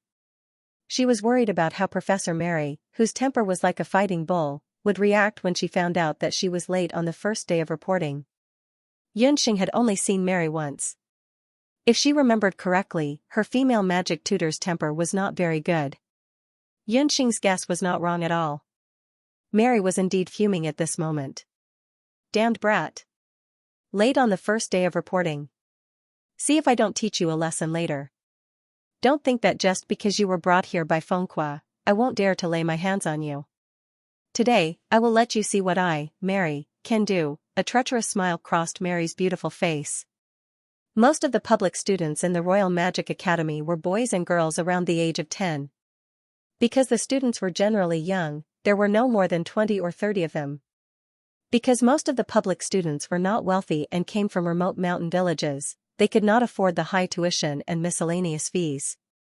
Therefore, the academy directly allocated 2 spacious rooms for the public students to live in. In the 2 rooms, there were only beginner students. When Yunxing asked why there were no intermediate students, From Gufeng, she learned that intermediate students would no longer be public students. Intermediate students in the Royal Magic Academy were at least archmages. They could already go outside to be hunters or family magicians. They did not need to worry about tuition. The Royal Magic Academy's duration of study was 10 years. For example, a 6-year-old magician who was recruited could only study in the Royal Magic Academy for a maximum of 5 years. Within these 10 years, the student had to pass the intermediate magic examination. If they could not pass the intermediate student's examination, they would be expelled from the academy. Every year, only 60% of the students passed the intermediate student's examination. The intermediate students who passed the examination could choose to continue to stay in the academy until they graduated. They could also strive to enter the elite camp of the 5 countries. Because the threshold of the elite camp of the 5 countries was too high, almost no intermediate students in the Royal Magic Academy could reach it. If they continued to study in the academy, they would not be able to learn more advanced magic. Therefore, most of the intermediate students would choose to leave early and go to other countries. They would go to more outstanding magic academies or magic arenas to further their studies. Such a situation was even more common among the public students. Those intermediate students who could endure years of bullying and humiliation could no longer bear the hardship.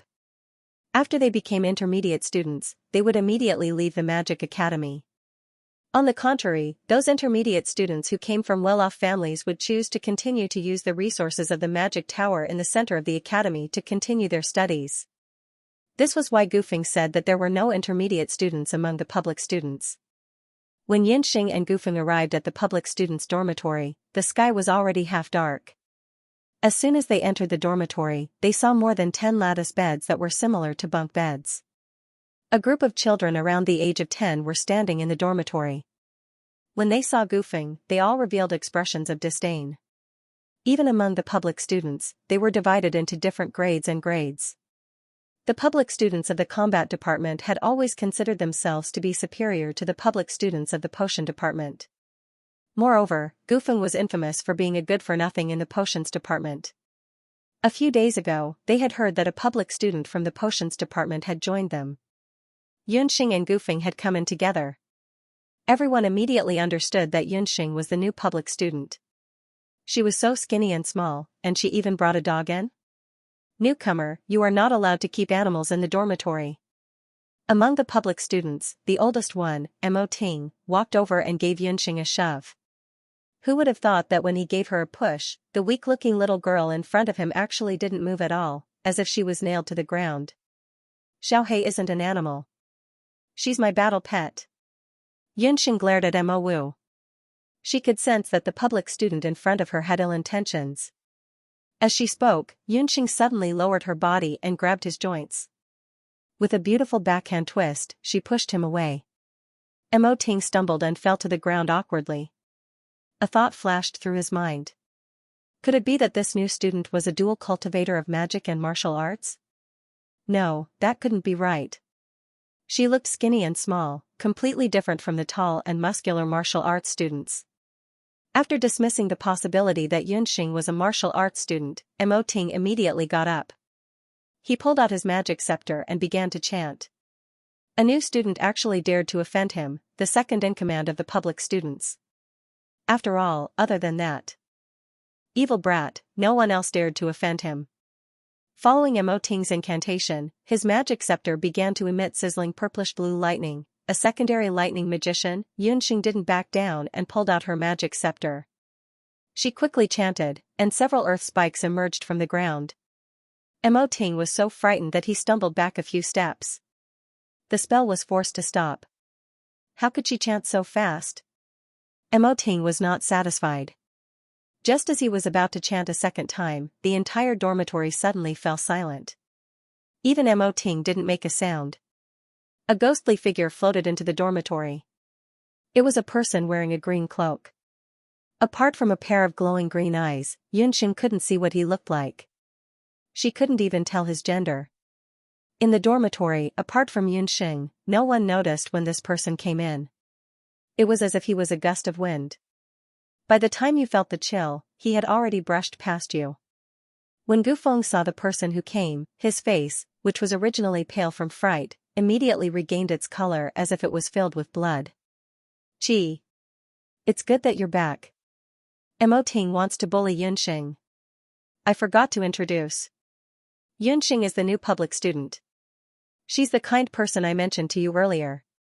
She's a new member of our magic medicine group 13, Goofing stuttered, but the person completely ignored him. He walked in front of Yunxing and handed a brand new quilt to Yunxing. Teacher Mary asked me to give this to you. Yunxing curiously glanced at Qi, trying to see his real face under the cloak. Yunxing was about to take a closer look when she suddenly felt a chill. Under the cloak, the pair of glowing green eyes flashed with disgust and warning. Stare at me, what are you so arrogant for?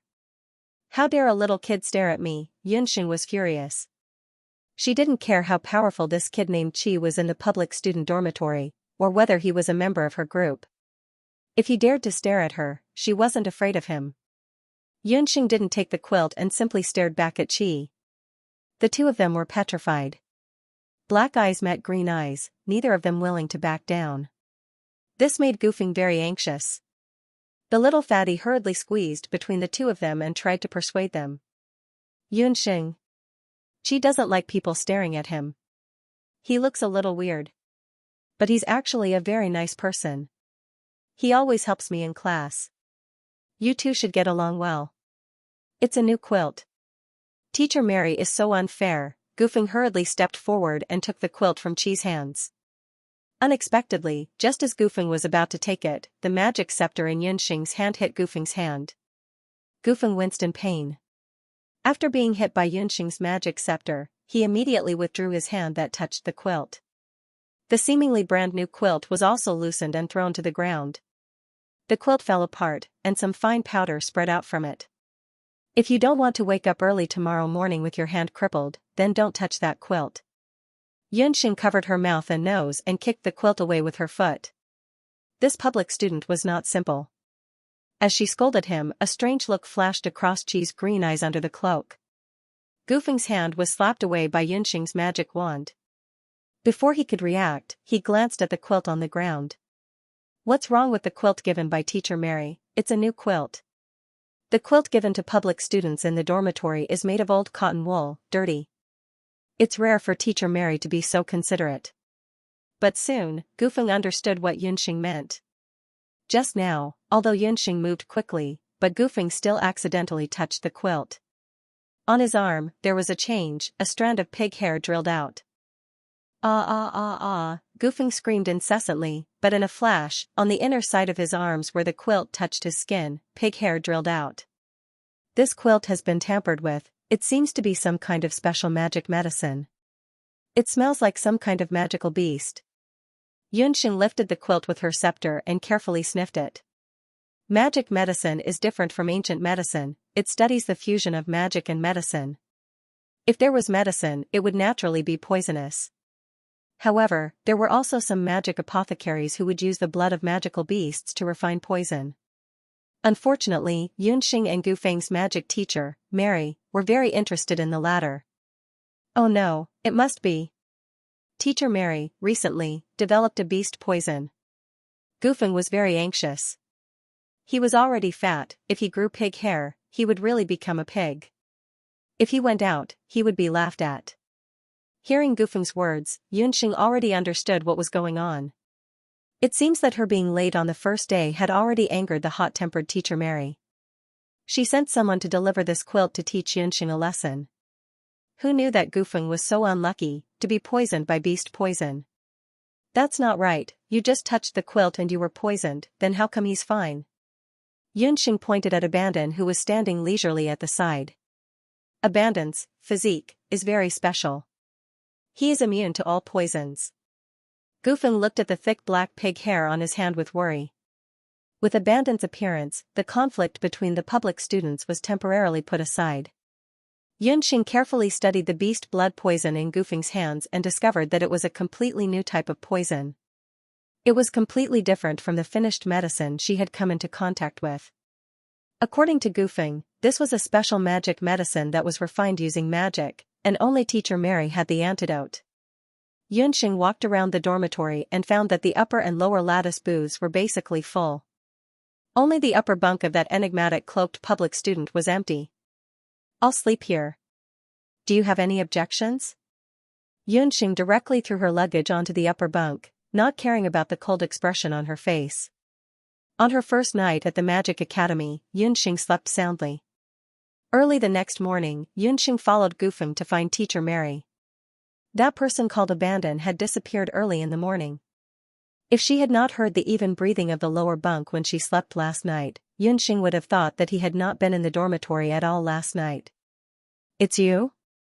Mary finally saw the legendary brat, the new public student Yunxing. She quickly recognized that Yunxing was the girl who had sent Gufeng over that day. "Teacher Mary, thank you for the quilt yesterday." Yunxing smiled innocently, but Gufeng spread his hands pitifully. "Why are you the one who gets poisoned every time?" Teacher Mary did not know whether to laugh or cry. She then took out her magic scepter. "Fire spirit, detoxify." Yunxing noticed that the magic scepter in Teacher Mary's hand shone with a gentle flame when she chanted. The flame was different from the strong flames that Yunxing usually saw. When the flame appeared, a fire spirit appeared in the magic. The spirit flapped its wings and landed on Gufeng's arm. In the flame, the detoxification technique had just taken effect when the black hair on Gufeng's hand immediately became shorter and thinner. Finally, it fell off, and Gufeng's hand returned to its white and fat state. That was the purifying fire of the elves. Because the magic scepter had been blessed by the elves, its magic attributes had changed to a certain extent. Mary was also the only master of magic in Zhou State who could detoxify the poison with fire magic instead of light magic. "How did you find out that I had tampered with the quilt?" After retracting the magic scepter, Mary's anger dissipated. At least from the current reaction, she had finally recruited a normal student.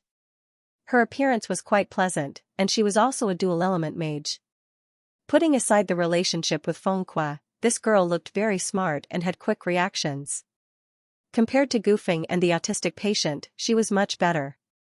What Teacher Mary was curious about was how Yunxing found out that although her animal transformation medicine was only a semi-finished product, it was colorless and odorless after her own refinement.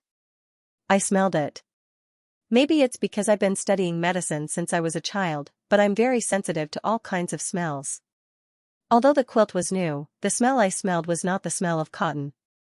Yunxing rubbed her nose.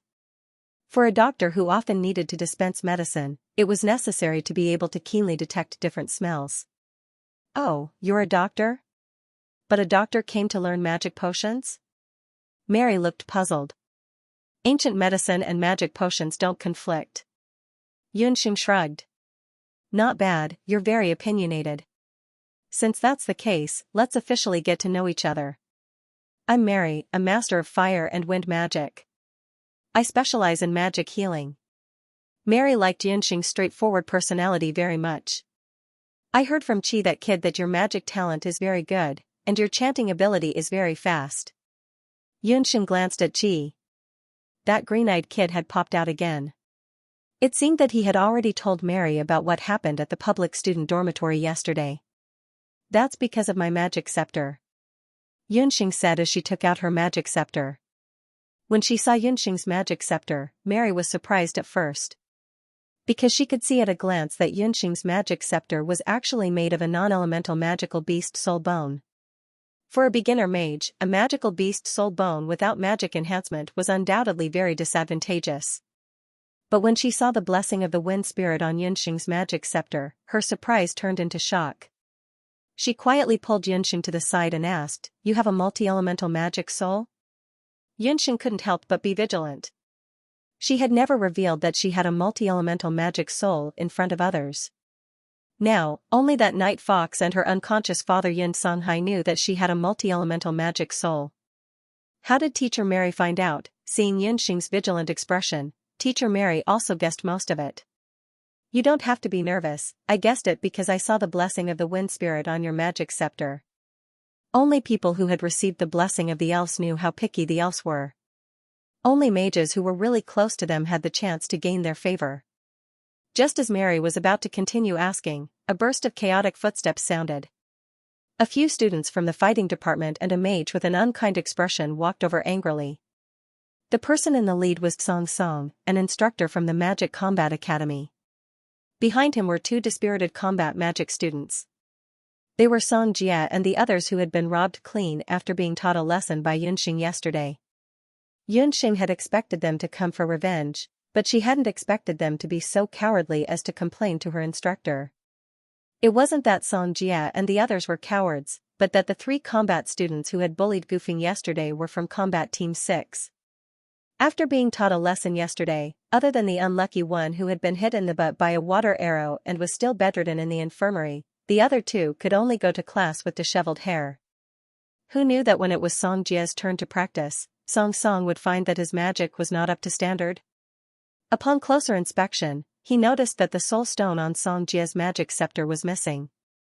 Xianxia immediately questioned the two, only to find out that his Combat Team 6 had been taught a lesson by the useless Potions Team 13. Since when did people from the Potioneering Department dare to bully people from the Combat Department? Xianxia was famous in the academy for being narrow-minded. He was someone who would take revenge twice over. His students had been bullied, so he naturally couldn't take it lying down. Thus, he brought the two students with him and came knocking on the door. Smelly, unbearably smelly. I was wondering where the stench came from so early in the morning. So it's because someone has come knocking on our door with a foul face. Instructor Mary saw the aggressive approach and knew that it wasn't anything good. She didn't take Xianxia seriously, and with a wave of her hand, her three students stepped aside. She walked up alone to confront Xianxia. Mary, hand over Xianxia and Goofing. They were the ones who ambushed my students yesterday. Xianxia had the face of a horse. Like all magicians, he was thin and weak, and had a sickly complexion due to the lack of sunlight. When he saw Mary's delicate and beautiful face, a lustful light flashed in his eyes. Attack? Xianxia, your students are all idiots. Don't tell me you're as stupid as them. Do you think the Potion Department students have the ability to ambush the Combat Department students? Mary chuckled as she spoke. Her beautiful eyes wandered over Xianxia and the others. TSK, how could they be so gentle? If it were her, she would definitely burst their chrysanthemums. They would definitely be bedridden for half a month. You don't want to admit it? I knew you wouldn't admit it. Who doesn't know that your potioneering department likes to hide your heads and show your tails? Who knows what kind of despicable poison you used? Otherwise, they wouldn't have been able to mount a successful sneak attack. Not only did they ambush Xianxia, they even dug out the soul stone and a basic magic power card from his magic scepter. If you don't hand it over, I'll report this matter to the academy. For a magician of the combat department, without a soul stone, the power of the magic scepter was greatly reduced. Being humiliated was a small matter. What was important was the soul stones and the beginner magic power cards. Xianxia's family background was not bad, and his talent for cultivation was considered average. However, his family had high hopes for him and Xianxia, so they had secretly given Xianxia many benefits. Xianxia had spent a lot of effort to help Xianxia gain the upper hand in a few combat classes and obtain a basic water magic power card. Who knew that before the card could even warm up, it would be snatched away by Xianxia? When Mary heard this, she began to think. Due to goofing, Group 13's grades had always been at the bottom of the potioneering department. The group's performance points were already very low. If they were deducted at this rate, they would probably be punished by the academy during the semester assessment. Yes, I was the one who dug out the soul stone. That was also because Xianxia broke Goofing's magic scepter first. Moreover, we didn't even do anything yesterday. The magic injuries on their bodies were all caused by themselves. It's good to report it to the academy and see who bullied who. Seeing Goofing's sullen face, Xianxia was afraid that this kid would ruin things, so she took the initiative to speak up.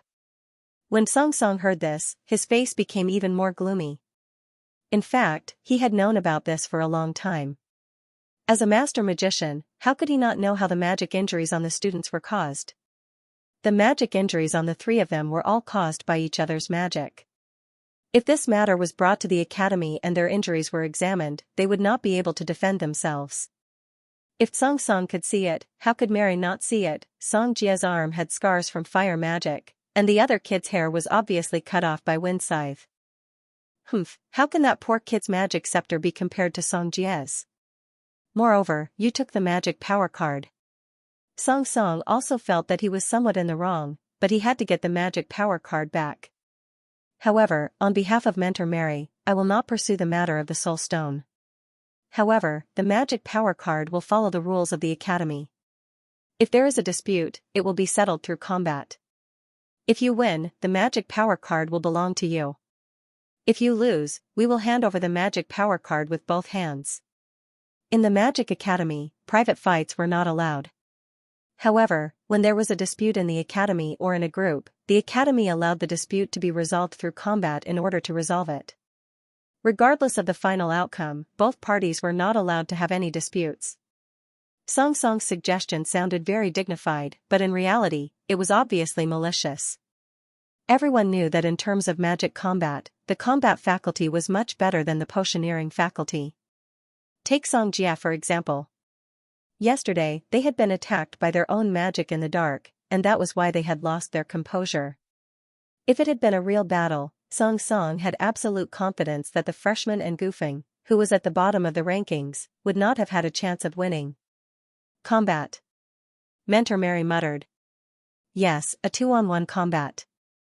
One of my students is injured, so this time, Song Jia and Qin Zhao will fight. Naturally, you will also have to send out the 2 students who had a conflict with them yesterday. Song Song was very cunning, and he simply avoided Abandon. If there was anyone in Mary's trash group, it would be Abandon, who had a ghostly aura and wore a cloak all year round. Therefore, Song Song directly picked Yunxing and Gufeng, the 2 soft-footed shrimps. This time, the combat group 6 would be able to completely crush the magic potion group 13. Mei Li glanced at Yunxing and saw that not only was there no fear on her little face, she even revealed an innocent smile.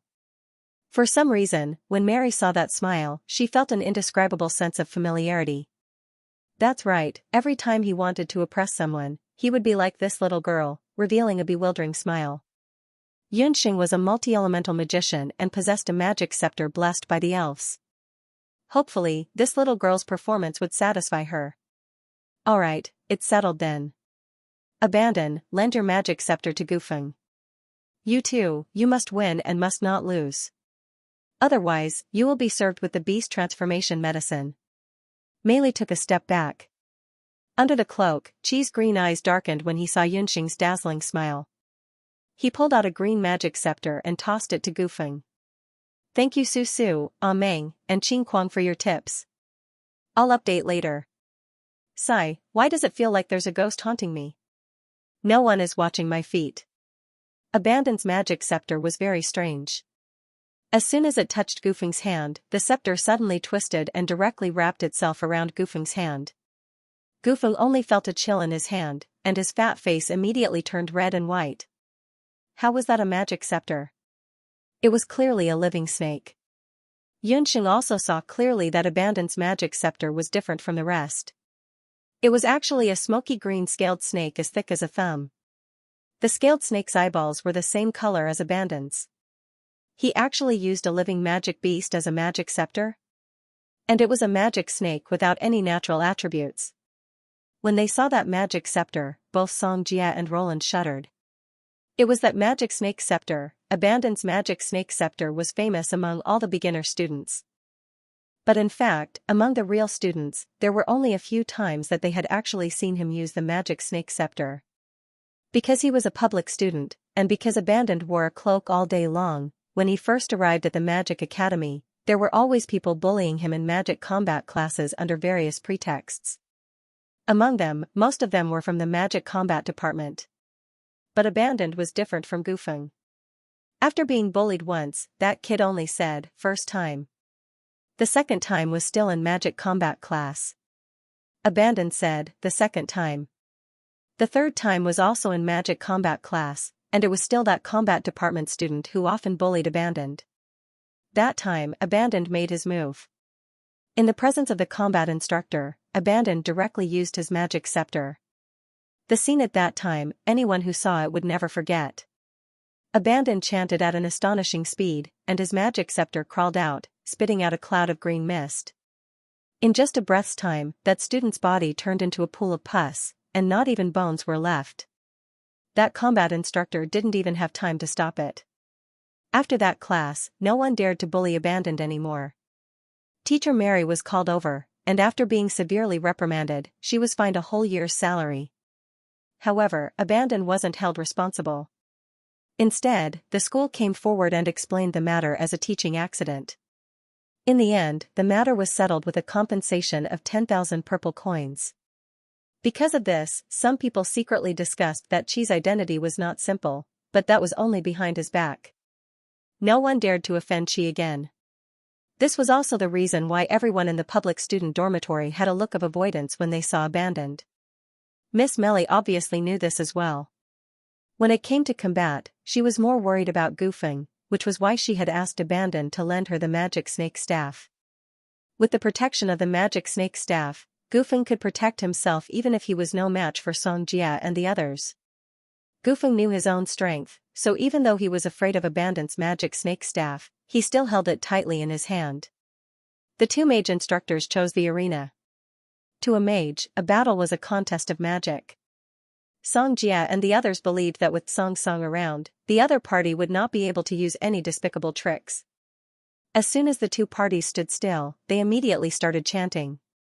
Xianxia and the others were only halfway through their chanting when Yunxing agilely waved her magic scepter, and a fireball exploded toward them. So fast. With the blessing of the wind spirit, Yunxing's chanting time was much faster than ordinary mages, and the second chanting time was also very fast. She agilely waved her magic scepter, and the fireball flew in a beautiful arc. The fireball was burning fiercely, and it accurately hit Xianxia with every hit. Xianxia and Qin Zhao were students of the Magic Combat Department after all. The two of them had worked together many times in combat classes, and they had great chemistry. They both knew that with Goofing's magic snake staff in hand, they would not dare to attack rashly. As long as they caught this freshman called Yunxing, they could force Goofing to beg for mercy. However, they didn't expect this freshman's chanting speed to be so fast. As Xianxia dodged, he quickly shot out a water arrow. As the water and fire collided, the fireball was immediately extinguished. Qin Zhao saw an opening, and the wind sickle broke through the air like a crescent moon, and the cold wind approached Yunxing. Even if Yunxing's second chanting speed was fast, it would be too late for the two of them to attack from both sides. Yunxing, be careful. Gufeng held the magic snake staff in fear and trepidation. He braced himself and rushed forward, using his body to receive the wind sickle. The magic snake staff in Gufeng's hand suddenly moved. It raised its small snake head and spat out a cloud of green fog. The color of the green fog was very similar to the wind sickle, but the moment the wind sickle entered the green fog, it immediately dispersed. The moment the green fog appeared, Gufeng's eyes flashed with poison, and a water arrow pierced into Gufeng's back. Almost at the same time, Yunxing's second chanting was completed. Spikes emerged from the ground and pierced the back of Xianxia's and Qin Zhao's legs. Their feet were immediately covered in blood. Stop. The situation of the battle suddenly changed. Song Song's expression changed drastically. He jumped up, and the magic staff in his hand emitted a yellow light. A flickering earth elemental earth elemental earth elemental earth elemental earth elemental earth elemental earth elemental earth elemental earth elemental earth elemental earth elemental earth elemental earth elemental earth elemental earth elemental earth elemental earth elemental earth. Don't think I'll let it go after you hurt someone. I'll beat up whoever comes at me. The soul stone on Yunxing's magic staff shone brightly, and her pitch-black eyes seemed to be dyed red. A powerful fire element quickly condensed on the magic scepter. Boom! A fiery explosion was produced and exploded on the earth shield. The earth shield shook a few times and broke into pieces. Xianxia and Qin Zhao, who were protected by the earth shield, were scalded by the scorching fire element and rolled on the ground. At such a critical moment, Yunxing actually learned an intermediate fire spell, Fiery Explosion. Yunxing had also seen her father, Yun Songhai, use the same flame explosion before. However, when Yun Songhai used it, its power covered the sky and covered the earth. It was completely capable of burning Song and Qin into ashes. However, Yunxing's first use of fiery explosion was effective, and it shattered Song Song's earth shield. One had to know that Xianxia was a master magician. Even a beginner-level earth shield would have a great defensive effect. Xianxia was embarrassed that his earth shield was shattered by a student's spell. Moreover, his 2 students were severely injured, and it seemed that they would need at least 10 days to half a month to recover. "Mary, how dare you hide your students' abilities? She knows an intermediate fire spell, fiery explosion. She's not a new student." Xianxia was furious, and pushed all the blame on Mary for hiding the truth. Mary was also surprised, but she quickly smiled. "It's not up to me to say whether she's a new student or not. It's Xianxia's first day in my group, and I haven't even tested her basic abilities yet. How can I hide anything from her? If you have any questions, you can ask Fengqua. He was the one who brought her in, and he was the one who recommended her." "Fengqua? You're saying that she was recommended by Fengqua?" Xianxia was tongue-tied when he heard Fengqua's name. He hesitated for a moment, then glared fiercely at Xianxia, and left with his 2 students dejectedly. After successfully using Fengqua's name to scare Xianxia away, Mary heaved a sigh of relief. Just as she was about to put on a stern face and reprimand Xianxia for hiding her strength, Xianxia felt dizzy and could no longer stand. "Abandon, you take Gufeng to the infirmary for treatment. I'll take this little girl back to rest first. She used too much magic and should be exhausted." Mary thought about it afterwards. In the battle just now, this unknown freshman had actually used 3 attacks at once. A magic fireball, several earth spikes, and finally, a stunning flame explosion. Her incantation, under the effect of the wind spirit, was coherent. This kind of desperate fighting style was completely the style of a magic student of the combat department. It seemed that in the next battle, their potioneering department would have a chance to turn things around. Mary rejoiced as she took Xianxia to the magic laboratory to rest. After letting Xianxia drink a bottle of meditation water, Xianxia felt the magic elements in her body slowly recover. "Little girl, tell me honestly, how many magic souls do you have?" "I can conclude that you have at least a 3-elemental magic spirit." Mary's face sank. When she saw Xianxia's magic scepter had the blessing of the wind spirit, she already suspected that Xianxia might not be as simple as a dual-elemental magician. When she saw the last flame explosion, she was even more certain of this point. Just now, she had already checked Xianxia's magic power. She was indeed a magic warrior. For a magic warrior to be able to use mid-level magic, that could only mean that she had a powerful magic soul to rely on. The stronger the magic soul, the more likely it was to learn magic beyond one's level. Xianxia still didn't answer. She hadn't known Mary for long and wasn't sure if Mary was worthy of her trust. "Sky magician Xianxia, how is he related to you?" Meili had a fiery temper, but Xianxia had a calm temperament. If she didn't say anything, Meili could only be anxious. She suddenly changed the topic and asked about Xianxia's name. Upon hearing her father's name, Xianxia's expression changed slightly.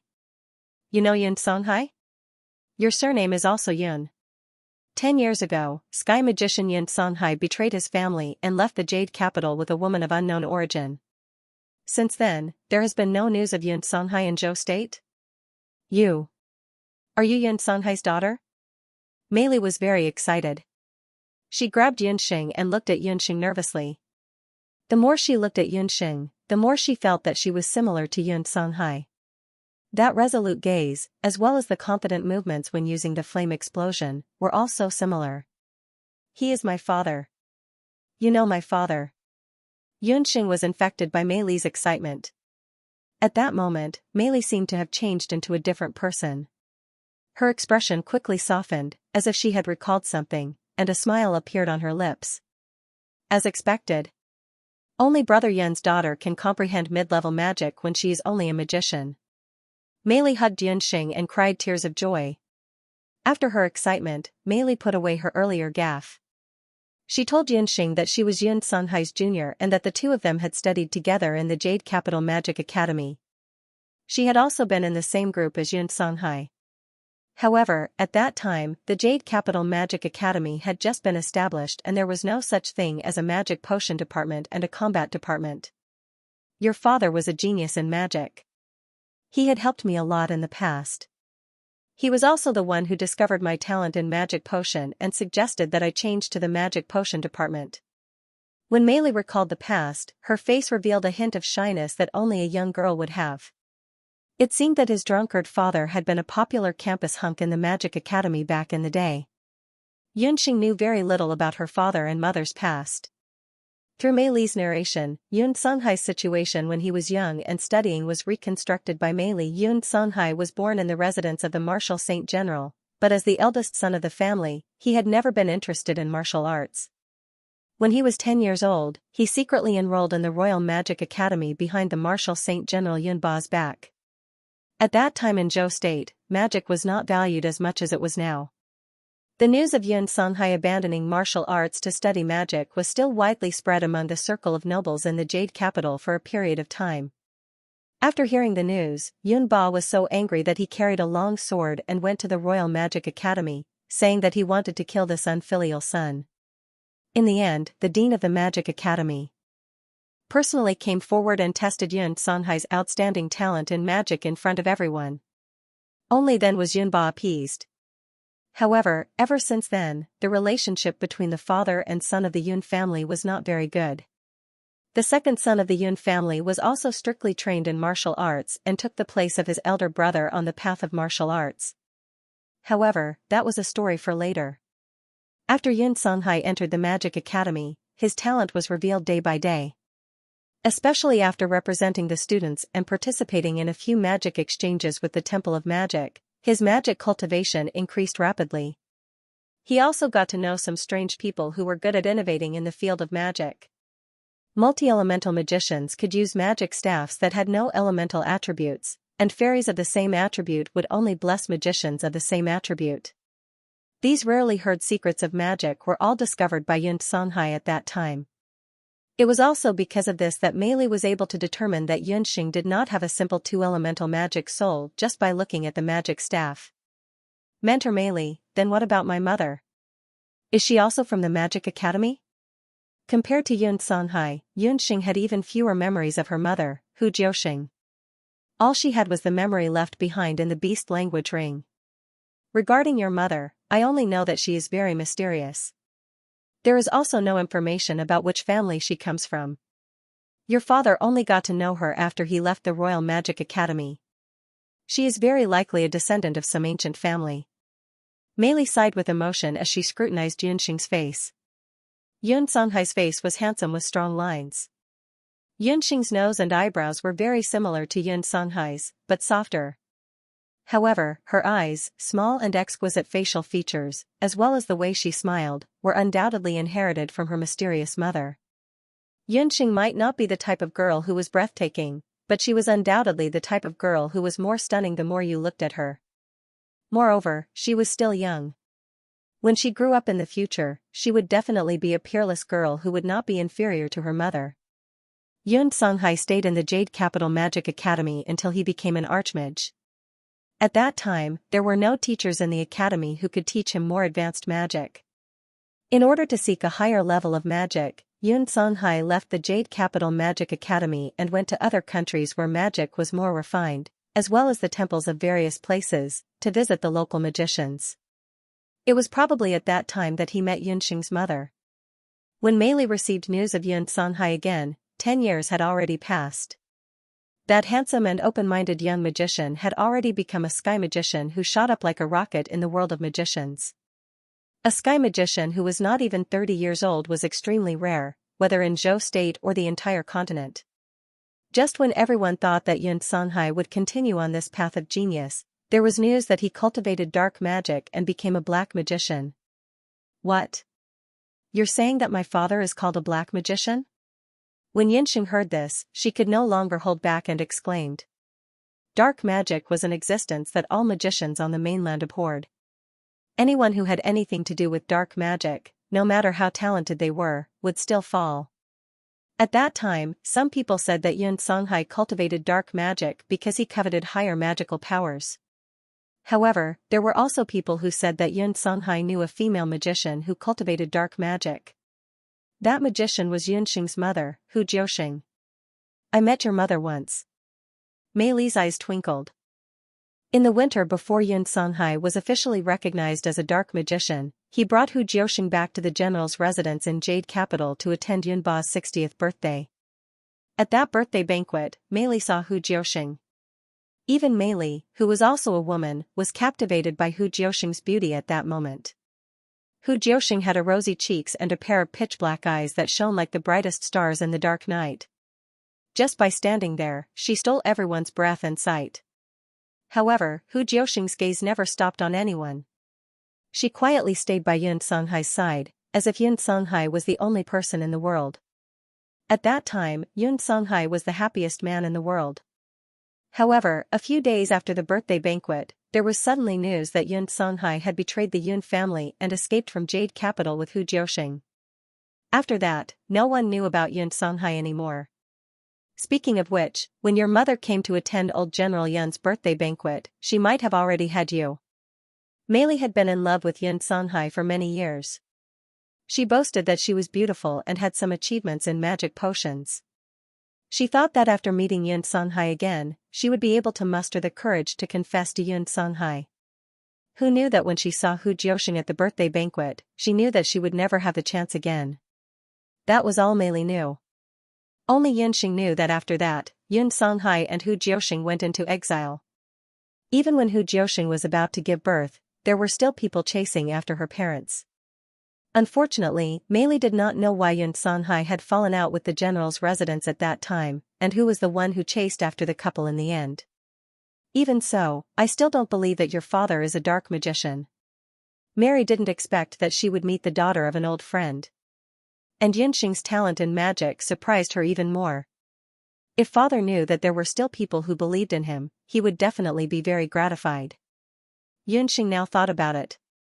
On the day she transmigrated and reincarnated, her father might have used the legendary black magic. The strength of the enemy behind the scenes was really too strong.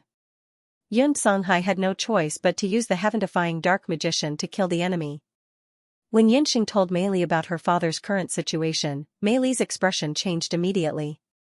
She immediately urged Yunxing to bring her to the medical hall to check on Yun Songhai's condition. Mei Li was an expert in the field of magic medicine.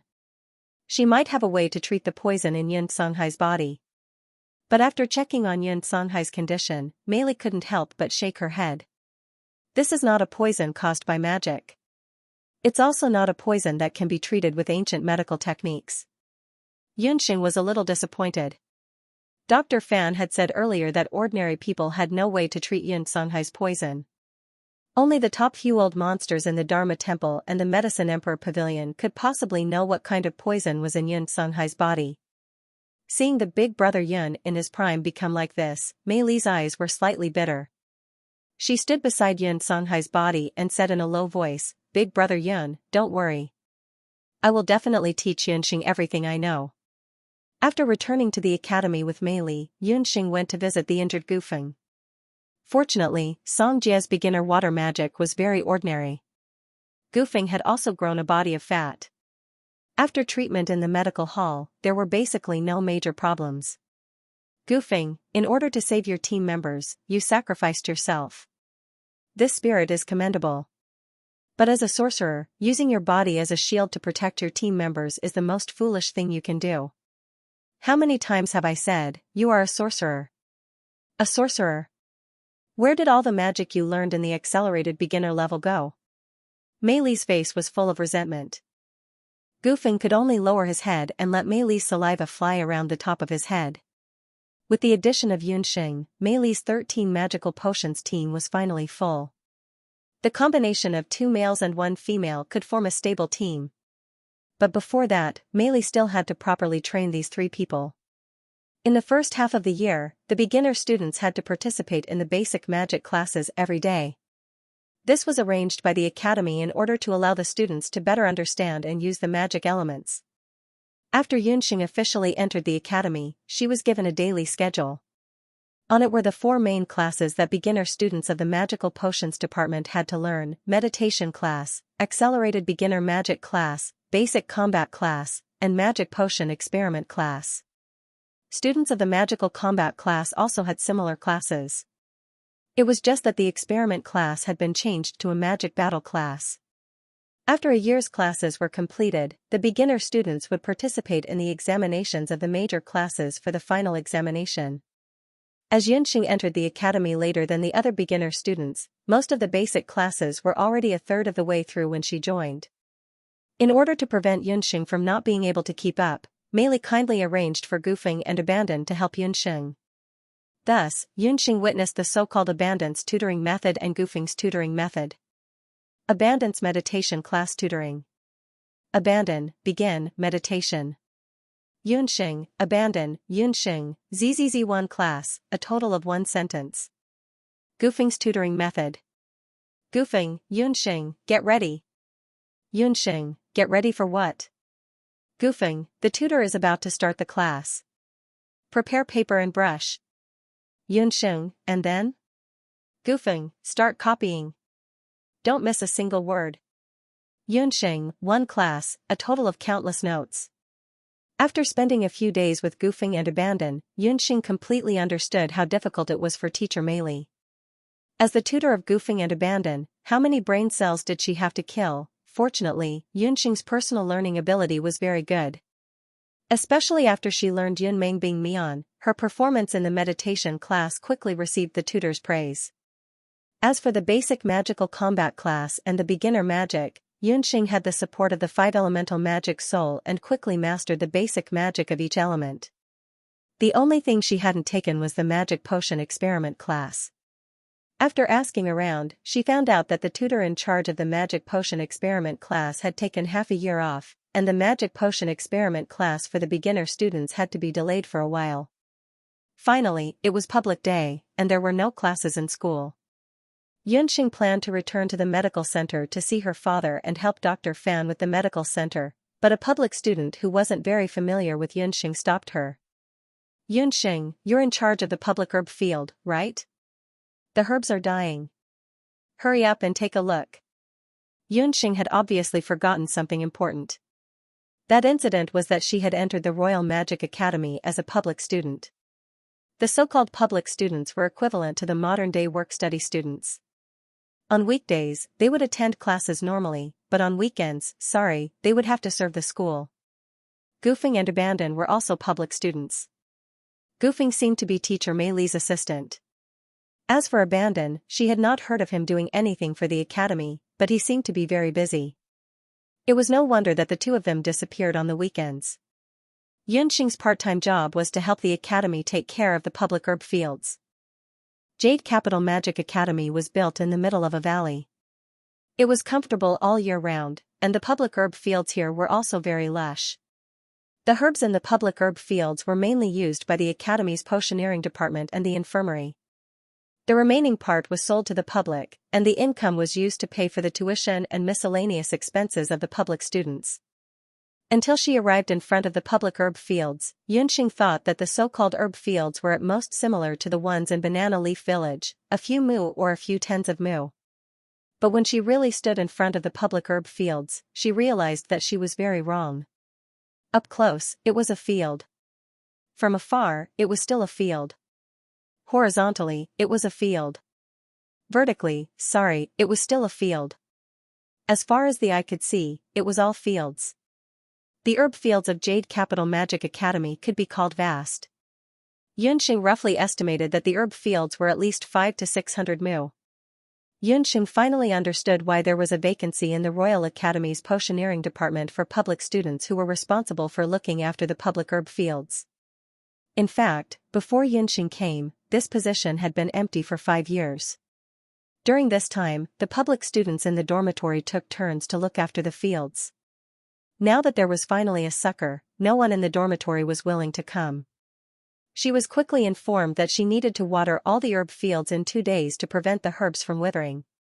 Looking at the vast expanse of herb fields, Xianxia suddenly felt that life was indeed tough. Xianxia sighs and starts to clean up the public medicine field. In the dark, a pair of sneaky eyes were spying on Xianxia.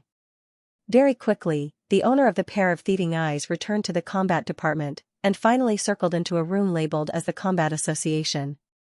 That person reported the details of Xianxia's trip to the public medicinal field to a female student who was about 11 or 12 years old. The female student was beautiful and wore an exquisitely crafted mage robe. Her magic scepter was embedded with 2 magic soul stones. An 11 or 12-year-old great magus, this female student was already a mid-level student. As she listened, a magical element shot out from the magic scepter in her hand. The magical light illuminated her face and made her look even more radiant. Senior Song, according to your instructions, I've been keeping an eye on the public student named Yunxing. Also, she has already bribed some of the public students. No one will help her take care of the public herb fields. The lookout was a wind magician from the combat department. That damned public student, relying on Fengqua and Mei Li's support to be so arrogant. She beat up my precious little brother to such a state. The one who spoke was Song Xianru, Song Jia's elder sister, who had been taught a lesson by Yunxing for the second time. The Song siblings were the children of the assistant minister of Zhou State's Ministry of Works. When the two were young, they were discovered to be able to sense magical elements, so they were both sent to the Imperial Magic Academy. The elder sister, Song Xianru, was more talented. After 6 years of school, she became a mid-level student and had just passed the Great Magus examination in the temple last month. Song Xianru only had one younger brother, Song Jia, and the two siblings were usually very close. A few days ago, Song Jia had been taught a lesson, and even his magic scepter had been destroyed. When Song Xianru found out, she wanted to teach the potions department's new student a lesson on the spot. However, after asking around, she found out that the potions department's new student's background was not simple. Not only did he come in halfway, she heard that he was personally recommended by the combat instructor, Fengqua. Everyone in the Magic Academy knew of Fengqua's name, and Song Xianru herself had attended his combat class. That bear-like man was terrifyingly strong, whether it was combat skills or magical combat skills. He could cast 3 spells in an instant, and directly turn a huge rock into powder. He had a violent personality, and even the teachers in the academy did not respect him. Thus, after Song Song found out about Yunxing's background, he turned and left. As a result, Song Xianru lost the opportunity to directly take revenge on Yunxing. In the Magic Academy, cross-level combat was not prohibited, but it was only allowed for low-level students to challenge mid-level students. Mid-level students were not allowed to directly challenge low-level students, otherwise, if the academy found out, they would immediately be expelled from the academy. After thinking hard, Song Xianru suddenly thought that she could tamper with Yunxing's status as a public student. The Magic Academy's rules were strict, and for public students, the academy's rules were also clearly stated that they had to maintain good grades in their magic classes and complete the work-study tasks arranged by the academy. Otherwise, they would be expelled from the academy. As long as Yunxing was expelled from the Royal Magic Academy and out of the sight of Fengqua and Mei Li, Song Xianru had 1,000 ways to make Yunxing disappear completely. Song Xianru secretly bribed the other members of the public student dormitory, and threw a few hundred mu of medicinal fields to Yunxing. She was sure that Yunxing would not be able to water all the medicinal fields in 2 days. Not to mention that Yunxing was not a water-type sorcerer. Even if she was, how many times would she have to cast the cloud-gathering spell to successfully water so many medicinal fields? When she thought of how Yunxing would be expelled from the Magic Academy after the weekend, Song Xianru was elated. "Ruru, what are you so happy about?" A sweet female voice interrupted the conversation between Song Xianru and the scout. A female student dressed in blue walked in. Song Xianru's looks were already considered top-notch, but compared to this girl dressed in blue, she was like a star meeting the moon. She immediately paled in comparison. Seeing the girl dressed in blue, a hint of jealousy appeared on Song Xianru's face. However, she quickly concealed her jealousy and did not let Chen Lianer discover it. She changed into a fawning tone and said, "Lianer, I see that you are the one who is happy. What good thing happened to make you so happy?" The person who came was the vice president of the Royal Magic Academy's Combat Association. At the same time, she was also Zhou State's first-rank Imperial Court official's favorite granddaughter, Chen Lianer, a great water-type sorcerer. "I received news from the Crown Prince. He is returning to the Jade Capital." Chen Lianer's clothes fluttered in the wind, making her look like a fairy. Her face was full of joy as she told Song Xianru this good news. "The Crown Prince is coming back?" Song Xianru had a strange expression as she looked at Chen Lianer with a bit of contempt. Yi Balian, the current crown prince of Zhou state and the most beloved son of the Zhou state emperor. At the same time, he was the president of the Royal Magic Academy's Combat Association and a 12-year-old pinnacle great magician. The reason why the Magic Combat Association was so influential in the Royal Magic Academy was partly because the president of the Magic Combat Association was the current crown prince and Xianxia was the vice president of the crown princess. The emperor of Zhou state was in his prime and had many imperial concubines.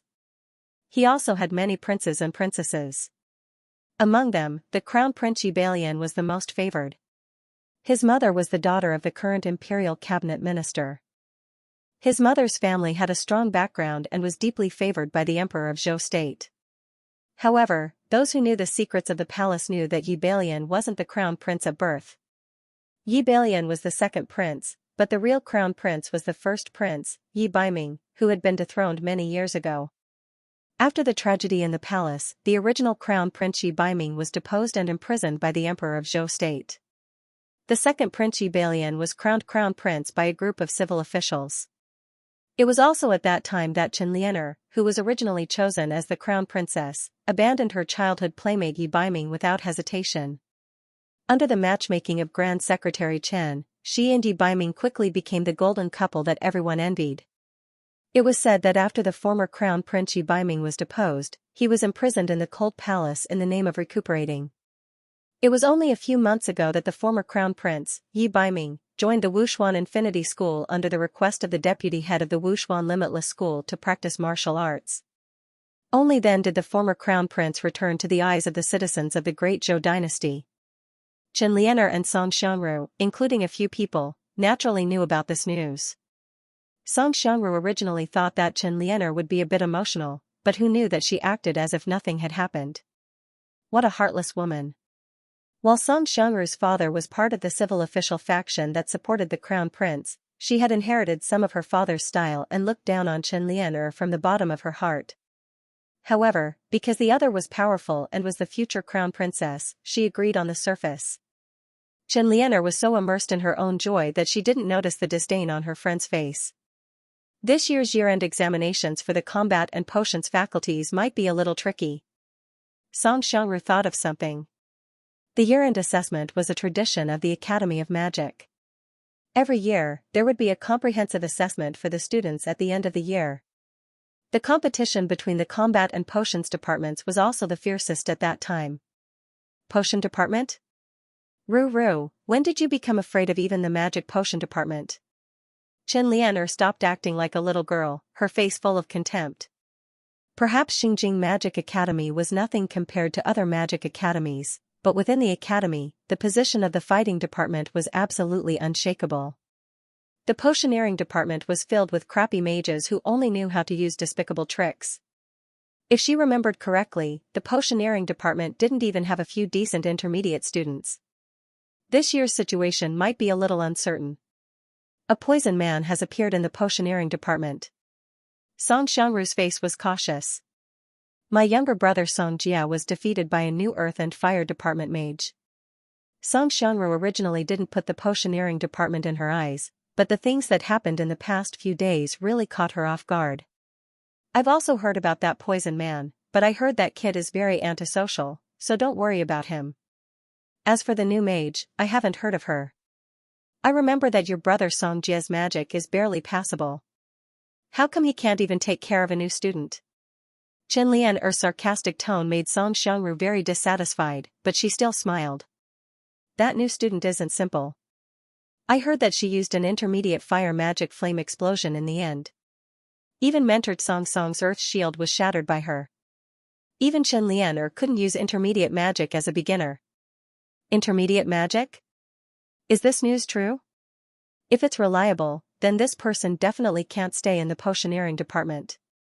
Xianxia changed her delicate and lovely appearance from before. She was now the vice president of the Magic Combat Association. In the Magic Academy, any student who could shake the Magic Combat Association's position had to either join the association or be eliminated. It's true. My brother saw it with his own eyes. Furthermore, her singing ability is also very outstanding. Song Xianru's face was full of resentment. If that's the case, then I, as the vice president, will go and meet her. If possible, I'll pull her into the Magic Combat Association. But if she doesn't agree? Chen Lianer smiled sweetly, but it made people's hair stand on end. Chen Lianer was such a person. She looked very harmless and weak on the outside, but there was a sense of insidiousness in her bones. Yunxing still didn't know that she had become the Magic Combat Association's target for no reason. Right now, she was still looking at the hundreds of acres of herb fields, thinking about how to irrigate them. Fortunately, she was now a mage and no longer needed to carry water to irrigate the fields like before. She only needed to use the water magic cloud gathering technique that she had learned in the elementary magic class. The so-called cloud gathering technique was to use the water vapor in the environment to form a small moving cloud. Yunxing was known to the public as an earth and fire mage, so no one knew that she could use the cloud gathering technique. Little Cloud irrigated the herb fields. Yunxing only needed to direct Little Cloud's movements to irrigate all the fields. One of the biggest benefits of entering the Royal Magic Academy was that one could learn all kinds of elementary magic during the basic magic classes. During the elementary magic classes, they would teach all kinds of elementary magic. These elementary magic were different from the combat magic that Yunxing knew. Most of them couldn't be used to repel enemies, but they were very convenient to use in daily life. For example, the water cleansing spell, the fire illumination spell, the wind dust removal spell, and so on. Most people didn't care about these elementary magic, because it was already very difficult for everyone to learn elementary magic that was compatible with their own elementary magic. However, Yunxing was different. Other than her dark magic spirit, she also had an all-elemental nature magic spirit. Learning all kinds of elementary magic was a piece of cake for her. This was especially true for the various types of small magic spells that didn't consume much magic elements. The more she used these small magic spells, the better her ability to control the various elements. When she was meditating, she could feel that her magic soul was becoming stronger little by little. Occasionally, she would try out the cloud gathering technique, then immediately use the cloud dream ice sleep to meditate for a while to replenish her elementary magic. By sunset, the hundreds of acres of land had been properly irrigated. Tomorrow, I'll use the earth thorns to cultivate the soil. Using elementary magic repeatedly will help increase my proficiency in elementary magic. After a day, Yunxing was already very familiar with the cloud gathering technique. Just as she was about to leave the public herb fields. Under the setting sun, two beautiful senior female students walked over. The two of them looked at Yunxing's dirty face with disdain. The disdain in their eyes was very obvious. The two of them were dressed like rich girls. The more beautiful girl used an arrogant tone to ask, "You are Yunxing?" "I am the vice president of the Magic Combat Association, Chen Lianer. I want you to join the Magic Combat Association." The girl who asked the question had an arrogant tone. She was young, but already had a face that could topple cities. However, even though she was beautiful, when she spoke, she raised her head and pointed her nose at others, just like a female peacock. She used a very commanding tone, which made Yunxing feel disgusted when she heard it. Both of them were intermediate students of the Royal Magic Academy. Yunxing had only been in school for a week, so how could she have offended an intermediate student? Yunxing quickly realized that it was most likely because of her fight with Xianxia. She heard that Xianxia had an older sister, so it must be one of them. "I'm asking you a question, are you mute?" The female student who accompanied her saw that Yunxing was only looking at them without speaking, and scolded her fiercely. If Chen Lianer hadn't insisted on persuading the freshman to join the combat association, she wouldn't have even bothered to come. "You think I'll answer just because you asked? Who do you think you are?" "Jade Emperor, Queen Mother, Bodhisattva Guanyin, Combat Association, right?" 3 words, I'm not interested. Yunxing disliked this kind of B*tch who thought that she was the #1 queen in the world, and that both men and women should kneel on the ground and lick their toes. Chen Lianer and Song Xiangru didn't understand what Yunxing was saying, and they didn't think that a freshman would dare to go against their wishes. Yunxing finished speaking and turned to leave. A biting cold water arrow shot out from the ground. If Yunxing hadn't dodged quickly enough, she would have been hit. A water elemental magician. Yunxing frowned when she caught sight of the water elemental magic beside the female student. Among the four elements, fire and earth were the strongest in terms of attack and defense. However, it would be a big mistake to say that water and wind elemental magic were useless. This female student could shoot water arrows with a wave of her hand. She had already mastered the water elemental magic. Yunxing wasn't afraid of a head-on confrontation, but she didn't want to reveal her true strength. I am the vice president of the Royal Magic Academy's Combat Association, Xianxia. Freshman, you'd better know your place. The Combat Association rarely accepts students from the Magic Potion Department, much less an invitation from this vice president. Xianxia was a queen-level figure in the academy that everyone sought after. Her tone already carried a warning. Unfortunately, Yunxing was really an ignorant and tactful person. Her previous impression of the combat department was too bad. I've already made it very clear that I'm not interested in the Combat Association, Yunxing said. With a light leap, she landed in a medicinal field. You're courting death. Xianxia was infuriated. She had already gathered water element in her palm. Vice President Chen, it's best if you consider this carefully. The grass under my feet is a rare grade 100 frost grass. If you want to teach me a lesson, these grasses will also suffer. At that time, if the academy blames you, you won't be able to gain anything. Yunxing glanced at the grasses beside her and warned. She wouldn't do something as stupid as hitting a rock with an egg. Xianxia was very cunning. She had always been a good student in front of the academy's teachers. She definitely wouldn't ruin her good reputation for a magic potion department freshman. Her expression changed very quickly. Her anger was immediately replaced by a charming smile. I was only joking with you. Why would I bully a freshman? You can reconsider. The Combat Association welcomes you at any time. Xianxia finished speaking and gave Song Xianru a look. Holding hands, they left. They hadn't gone far when Xianxia's face darkened. You ungrateful brat. You dare to disobey me? I'll make sure you lose your footing in the Magic Academy. Lianer, I've said it before. That freshman isn't worth roping in. But don't worry, we can't directly teach her a lesson in the academy. I've already found someone to leave the public medicinal field to her alone. She can't take care of so many fields by herself. She won't be able to last long, Song Xianru said contentedly. You're sure she won't be able to last long? Xianxia's acuity was far beyond Song Xianru's. She had already noticed that the medicinal field was wet, and the mud had stained the boots she had just bought. To be able to water such a large medicinal field in such a short period of time, even she would not be able to do it. Song Xianru then noticed that the public medicinal field had already been watered. How can it be? Just by this brat? Someone must be helping her. The news from the Academic Affairs Office clearly said that the freshman was only an earth and fire mage. It's impossible for her to be proficient in water magic. Song Xianru looked around and found that the medicinal field had already been watered. Maybe her teacher helped her. But Teacher Mary doesn't seem to be proficient in water magic either. Xianxia gazed at the freshly watered medicinal field that was emitting an earthy fragrance. Since we're going to do it, we'll do it to the extreme. Make sure she has no way to turn the tables. Xianxia's beautiful face revealed a trace of ferocity. After Xianxia and the others left, Yunxing stayed in the medicinal field for a while. It was only when dusk had deepened that Gufeng came to find her. Wow. Yunxing. You're taking care of such a large public medicinal field by yourself? Why? Are you worried that you can't take care of so many medicinal fields by yourself? I can help you. When Gufeng arrived, Yunxing was standing in the medicinal field. Her brows were tightly knitted, and she had a thoughtful expression on her face. Xianxia came by just now, Yunxing said. Xianxia. You're talking about the vice president of the Combat Association. Oh no. It must be because of Song Jia.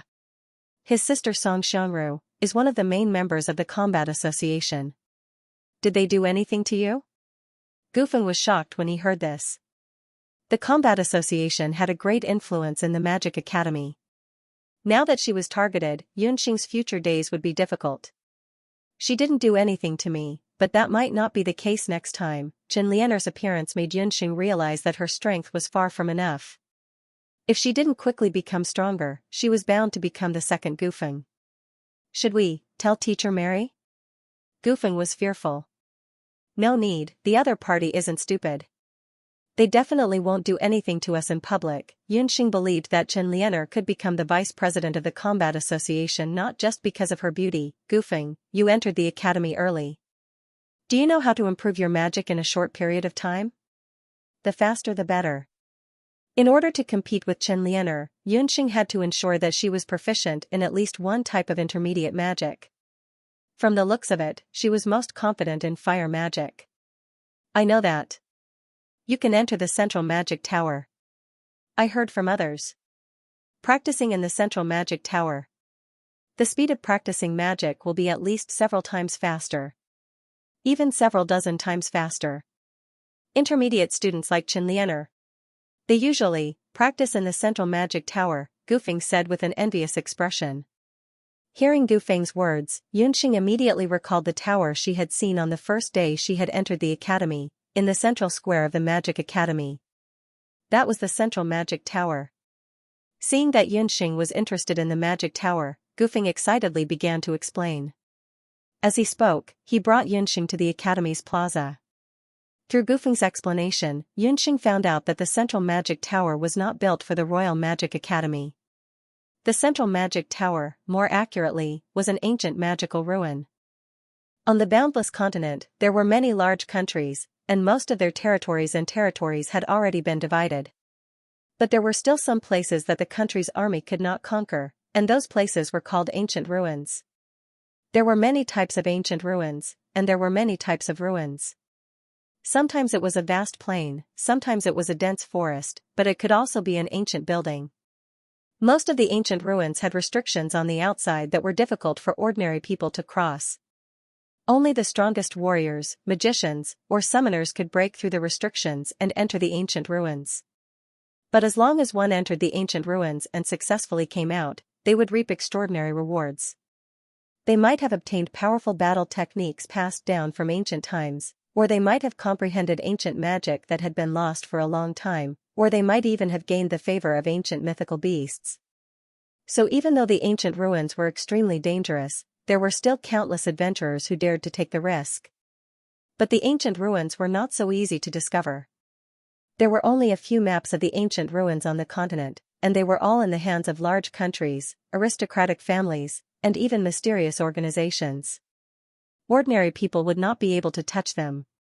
But for the students of the Royal Magic Academy, they did not need to enter the ancient ruins to enjoy the benefits of the ancient ruins. The reason was the Central Magic Tower. Speaking of the Central Magic Tower, there was a legendary figure.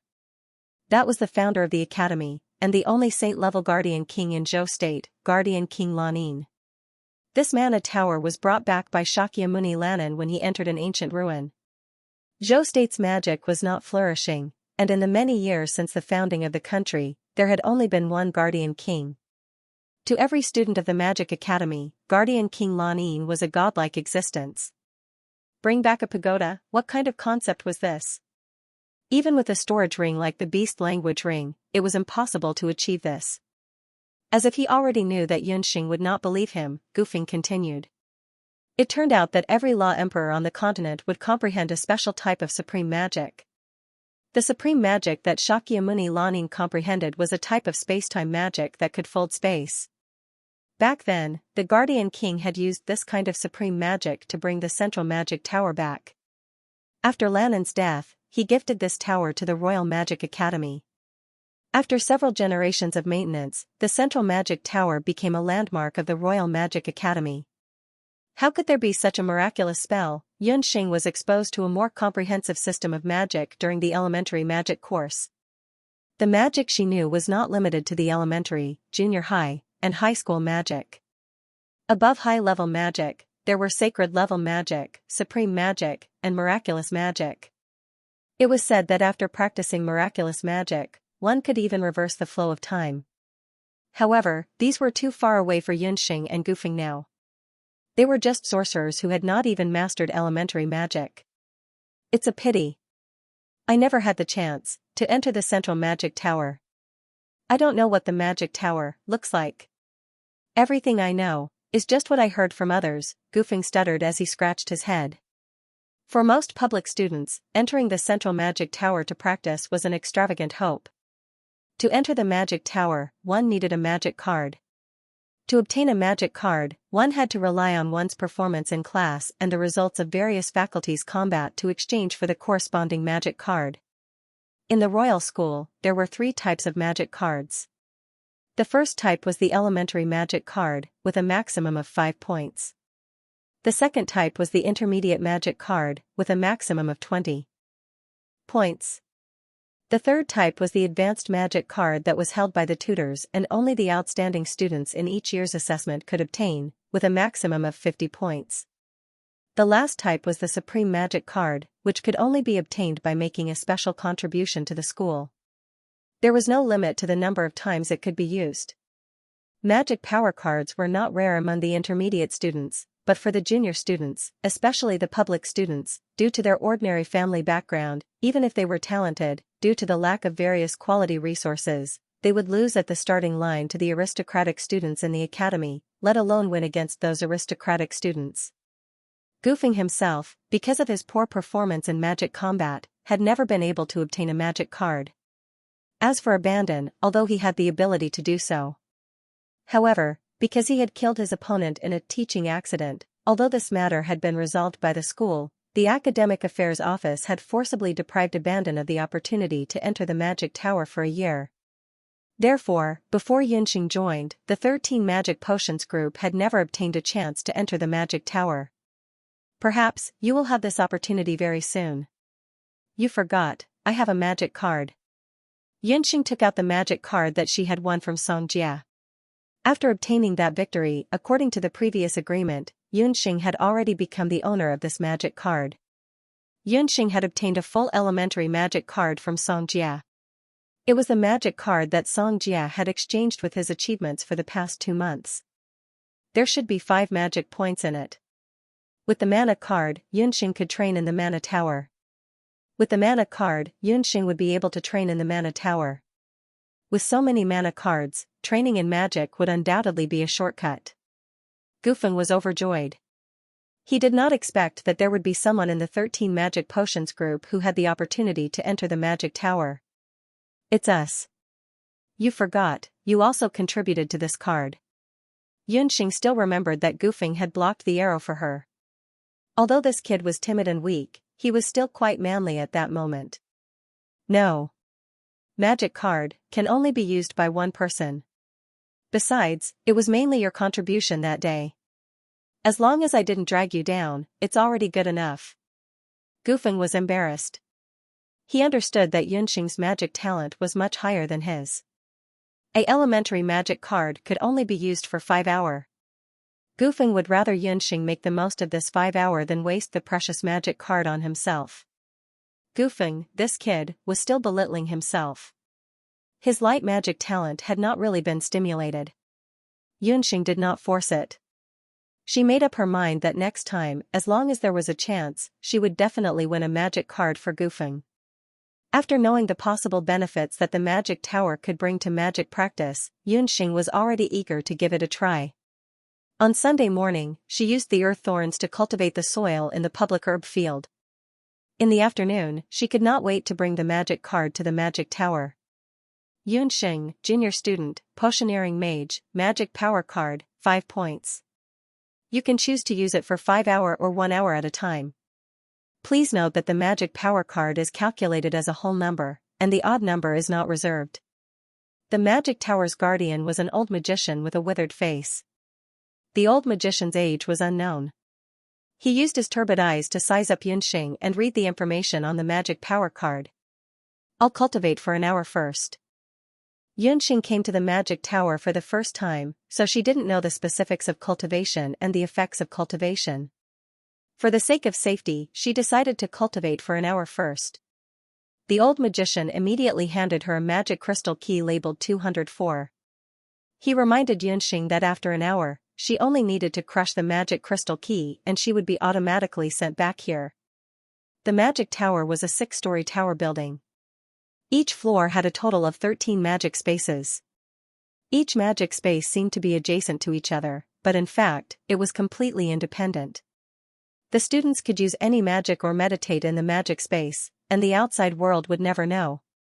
In the magic tower, junior students could use the first to second floors, intermediate students could use the third to fourth floors, and the fifth and sixth floors were only used by mentors and master magicians. Yunxing walked up the stairs.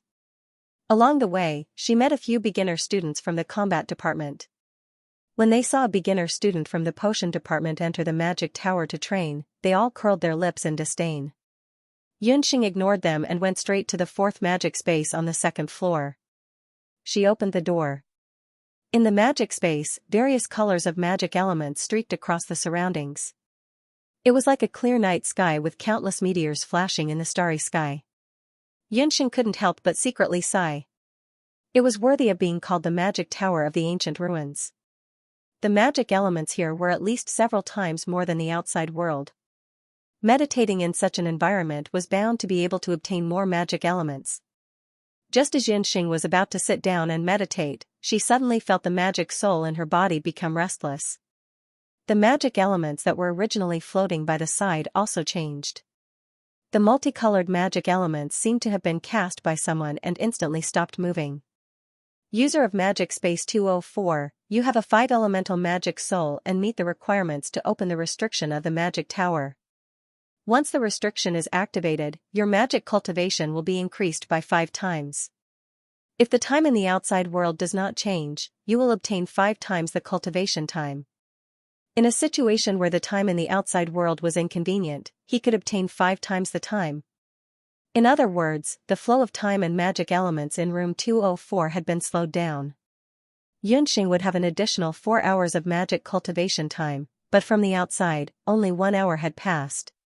But what was the deal with the restriction in the magic tower? Obviously, the owner of the magic tower, Lan Yin, not only brought the magic tower back to the magic academy, he should also have added an additional restriction in the magic tower. And this kind of magic would only be activated when there was a special student. Without wasting any more time, Yunxing sat down cross-legged and used Yunxing's Dream of Ice. In the space, the 4 magic elements were quickly absorbed into Yunxing's body. Her body thoroughly entered a state of deep meditation. All the disturbances in the outside world disappeared. When the restriction in the magic tower was activated, the withered old magician who was waiting inside the magic tower moved his eyelids. He seemed to be talking to himself. The restriction has been activated? Multi-elemental magic has appeared in the Magic Academy again? Not long after Yunxing entered the magic tower, a few sneaky figures appeared next to the public herb field under the scorching sun. After about 15 minutes, the figures left. 4.5 hours had passed. The magic elements in room 204 were mostly absorbed by Yunxing. But in another 12 hours, the magic elements in the magic tower would be restored again. This cycle would continue endlessly. In the process of meditation, Yunxing's orc speech ring on her finger had also absorbed a large amount of magic elements. Cultivating in the magic tower. Even the puffed egg and the summoning ring benefited a lot. Yunxing slowly exhaled and moved her stiff body. She was pleasantly surprised to find that her wind, fire, earth, and water magic spirits had all improved to a certain extent. Only the black magic spirit, which represented the dark element, did not have any changes. Yunxing waved her magic scepter, and a large number of earth spikes drilled out of the ground. Then, she cast a fireball spell. The fireball's lethality was much greater than before. I don't feel tired after using magic twice in a row. It seems that my control over the 4 elements has improved a lot. Yunxing believed that if this continued, she would soon break through to become an archmage. It was a pity that she did not have enough magic cards. Otherwise, her cultivation would definitely speed up, and she would not have to be afraid of Chen Lianer and the others in the future. Yunxing thought that maybe she should think of some ways to obtain more magic cards. Noticing that the orc speech ring had also undergone a certain change, Yunxing summoned the puffed egg. As soon as the puffed egg was summoned, Puffed Egg was very excited. Puffed Egg, it's an ancient ruin. Dear Master, Puffed Egg loves the smell here. There's the smell of home here. Can you leave Puffed Egg here? The smell of home, could it be that the Puffed Egg had been to other ancient ruins, or was it originally living in an ancient ruin? The puffed egg was left behind by Yunxing's mother. It was very mysterious. Yunxing also tried to ask the puffed egg about its origins, but the puffed egg itself could not remember. This was also the first time that the puffed egg recalled memories related to its past. You are my beast. If you are discovered, the fact that I am a summoner will be exposed, Yunxing said with a straight face. Puffed egg, you won't be discovered. Puffed egg can disappear, the puffed egg begged pitifully. The egg emitted a 5-colored light, and in the light, its round body gradually disappeared. If it were not for the fact that Yunxing and the puffed egg were telepathic, Yunxing would have thought that the puffed egg had disappeared. Invisibility. The puffed egg had this kind of ability. Yunxing thought for a moment and decided to keep Egg Popo by her side. Every time she meditated, some of the magical elements would be devoured by Egg Popo. If she left Egg Popo in the magic tower, where there was an abundance of magical elements, not only would it be helpful for Egg Popo's cultivation, but it would also relieve the pressure on her own mana consumption. Puffed egg, then you have to promise that you will obediently stay in the magic tower until the next time I come to the magic tower. You can't be discovered, otherwise I will cancel the contract with you. Hearing that Yunxing wanted to cancel the contract, the puffed egg immediately became obedient. Hour was almost up. Yunxing crushed the magic crystal key and left magic space 204. It was only afternoon when they left the magic tower. Yunxing met Gufeng on the way. Yunxing concealed the matter of the first layer of restriction, and roughly explained the situation in the magic tower. Are you interested, in Mentor Mary's magic laboratory, to see me concoct magic potions? Gufeng was happy for Yunxing. He stole a glance at her, and very embarrassedly extended an invitation to Yunxing. Gufeng was also a public student, but he was only responsible for helping Mentor Mary concoct magic potions on weekdays. Yunxing had not started her potions class yet. Because she was studying ancient medicine, she also had a certain interest in magic potions. Yunxing thought about it. The matter of the public medicine field was almost done. She also had nothing to do in the afternoon, so it would be good to see how magic potions were concocted together with Gufeng. The teachers of the magic potions department all had their own magic potions laboratory, and Gufeng was Mentor Mary's assistant. Mentor Mary was not there. The laboratory was about half the size of a public student's dormitory, and various materials for concocting magic potions were displayed inside. Yunxing took a look and discovered that the concocting of magic potions was actually similar to that of ancient medicine. However, the concocting of magic potions required the use of magical elements, which sounded more like the alchemy of the Middle Ages. There was also a wide variety of magical materials, from various magical ores, magical beast soul stones, animal hides, animal bones, and various magical herbs. It was hard to imagine that all kinds of magic potions were made from these materials. I can concoct beginner agility potions and antidote potions. Gufeng smiled foolishly. Magic potions were the only skills he could bring to the table. Gufeng also relied on selling basic magic potions like agility potions and antidote potions to earn his daily living expenses. Generally speaking, as a mage, relying on his own magical power, he could concoct at most 2 bottles of magic potions a day. Mentor Mary's task for Gufeng was to concoct 1 bottle of agility potion and 1 bottle of antidote potion a day. Teacher Mary had put a lot of thought into this. She had refined a potion that could increase a person's perception and control of magical elements. It was especially important for students of the potion department. Let me try. Yunxing was also very interested in refining magic potions. Yunxing chose to refine the water of agility. Yunxing checked the refining method of the agility potion. As she had studied Western medicine in the medical university, Yunxing had already calculated the ratio of different materials in her mind as soon as she saw the formula, as well as the possible consumption of magical elements during the refining process. After that, Yunxing found a few more materials among the materials that Mary had discarded. She began to extract the remaining elements from the materials. Then, she added the appropriate amount of water element to control the size of the fire element. She used the wind element to regulate the fusion of the magic potion, and the earth element as the final stabilizer. During the refining process, a golden light flashed in Yunxing's eyes from time to time. At her fingertips, several different colors of magical elements were freely fusing and changing.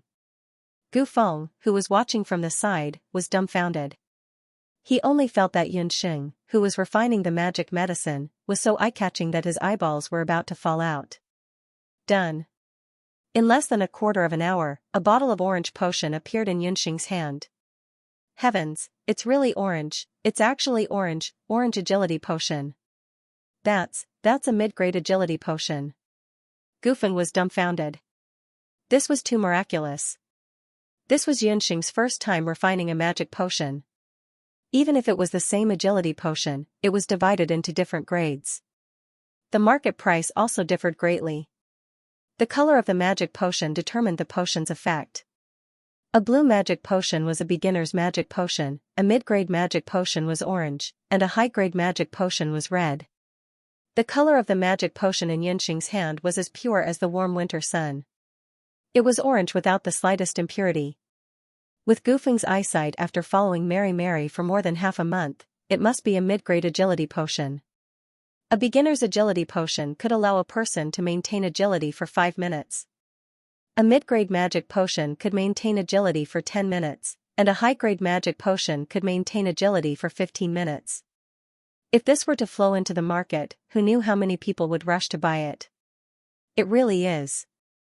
A mid-grade agility potion, it's too amazing. Yunxing, you're really godly. Gu Feng looked carefully and suddenly swallowed his saliva. It seemed that Mary had said that the probability of an ordinary magician refining a mid-grade magic potion was about 1 in 1,000. Hee, I was just trying my luck. I also didn't think that I would be able to refine a mid-grade potion. Yunxing attributed the reason why she was able to refine a mid-grade potion to the combination of Shen Nong's pupil and trillium hand. In addition to her 5 elemental spirit, her sensitivity towards magic elements was extraordinary. Her ability to control fire was also first class. With the combination of these factors, she was able to successfully refine a mid-grade potion in one go. If later Mary sees this, she will definitely be overjoyed. Gu Feng was unable to part with the bottle of agility potion. He carefully held it, afraid that he would spill even a little bit. No, this bottle of agility potion is not for Mary. We are going to take it out to sell. Yunxing blinked her eyes. How can this be? This is a potion from the laboratory. Gu Feng was an honest person. In the 2 months that he had been working under Mary, he had never done such a thing. We only used the discarded materials here. They were originally all waste materials that were going to be thrown away. If you feel apologetic, we can buy some new materials back. Yunxing advised Gu Feng. It's better not, too big. Gu Feng stared pitifully at the bottle of mid-grade magic potion. Think about it. With this, how many silver coins or even magic cards can we exchange for? Don't tell me you don't want to enter the magic card to experience it? Yunxing strongly felt that she was like a wolf grandmother who was holding a poisoned apple to lure Little Red Riding Hood. She had no other choice. If they followed the normal routine, she was afraid that she and Gu Feng, these 2 public students, would not be able to save up a magic card in a year. If they could use the discarded magic materials to refine high-quality or even mid-grade magic potions, it would be a good deal. In her opinion, Gu Feng's talent was not as bad as she thought. He just lacked the resources to practice. She thought that during this period of time, she would give Gu Feng some moonlight grass to start with improving his magical constitution. When he heard about magic cards, Gu Feng could not help but want to. Today, after hearing Yunxing's words, he also wanted to enter the magic tower to try. Then, okay. I heard that in the academy, there's a night market. On weekdays, everyone will take the extra things they have on hand to the market to sell. Even some of the teachers will go there. It should be possible to use the agility potion to exchange for magic cards. Gu Feng had entered the academy 2 months earlier than Yunxing, so he was more familiar with the academy's affairs. But he still repeatedly asked Yunxing to buy some magic materials if she still had money left after selling the mid-grade agility potion. Yunxing agreed to his request, and the 2 agreed to go to the night market to try their luck tonight. As the largest magic academy in Xinjiang, the night market of the Royal Academy of Magic was quite famous in the entire city. When the night market of the Royal Academy of Magic was first established, it was only a small-scale free market. The magic potions developed by the potions department and the magic weapons refined by the combat department would be sold or bartered by the students and mentors to exchange for things that were suitable for them. But later on, as the scale of the night market grew, more and more people entered and exited the night market. The Royal Academy had no choice but to open up an additional area outside the academy and open it to the public. As a result, the number of people entering and exiting the night market increased. Not only the students and mentors of the academy came here to trade, but there were also warriors, mages, traveling merchants from all over the world and local vendors who would buy and sell suitable things in the night market. When Xianxia and Gufeng arrived at the night market, they saw that it was brightly lit. Countless magic lamps formed by the illumination spell floated among the bushes like little fairies, illuminating the night market as if it was daytime. Entering the night market, one could buy and sell anything. Entering the night market was free, but if one wanted to set up a small stall, one would need to pay an additional 5 copper coins. So, some mages or warriors who were short on money would often directly sell the things they wanted to sell on the street, exchanging money and goods at the same time. It was very efficient. Xianxia and Gufeng went out together, but who knew that there were too many people in the night market?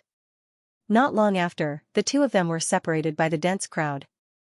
Xianxia was also not in a hurry to find Gufeng. After looking around the night market for a while, she turned to the back of a dense tree and took out a set of boys' clothes that she had prepared earlier from the beast language ring. After changing, she put on the illusion earring. After disguising herself, Xianxia blended into the crowd of the night market and was no different from any ordinary male student in the Magic Academy. Xianxia came over tonight mainly to look for magic power cards, but after looking around, she didn't find any students selling magic power cards. Xianxia couldn't help but feel a little disappointed. Just as she was about to turn back to look for Gufeng, a person came rushing in front of her. That person was dressed in the robes of an archmage and held a magic scepter in his hand. As he walked, he looked around and muttered, "Damn it, why isn't there a single potion here? Where am I going to find a bottle of mid-grade agility potion?" Since there weren't many mages in Zhou State, magic potions could only be bought from magic academies or large chambers of commerce in Zhou State. Judging from the appearance of this person, it was obvious that he urgently needed a bottle of agility potion. Xianxia hurriedly went up to him. "Senior, do you need a potion of agility? I have some for sale here." That intermediate student casually glanced at Xianxia. Hearing her young voice and small stature, he couldn't help but feel a little contempt in his heart. "Go away, little brat. The night market isn't a place for little brats like you to play house. Mid-grade agility potion. It can increase your agility for 10 minutes. Xianxia wasn't annoyed.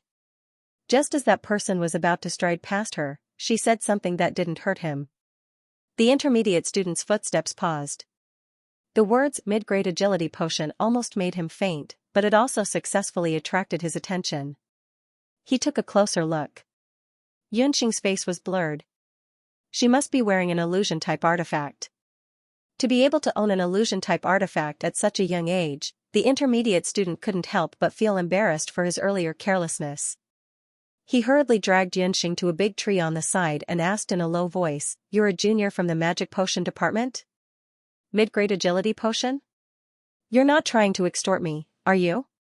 It's the real deal." Xianxia took out a small bottle of agility potion.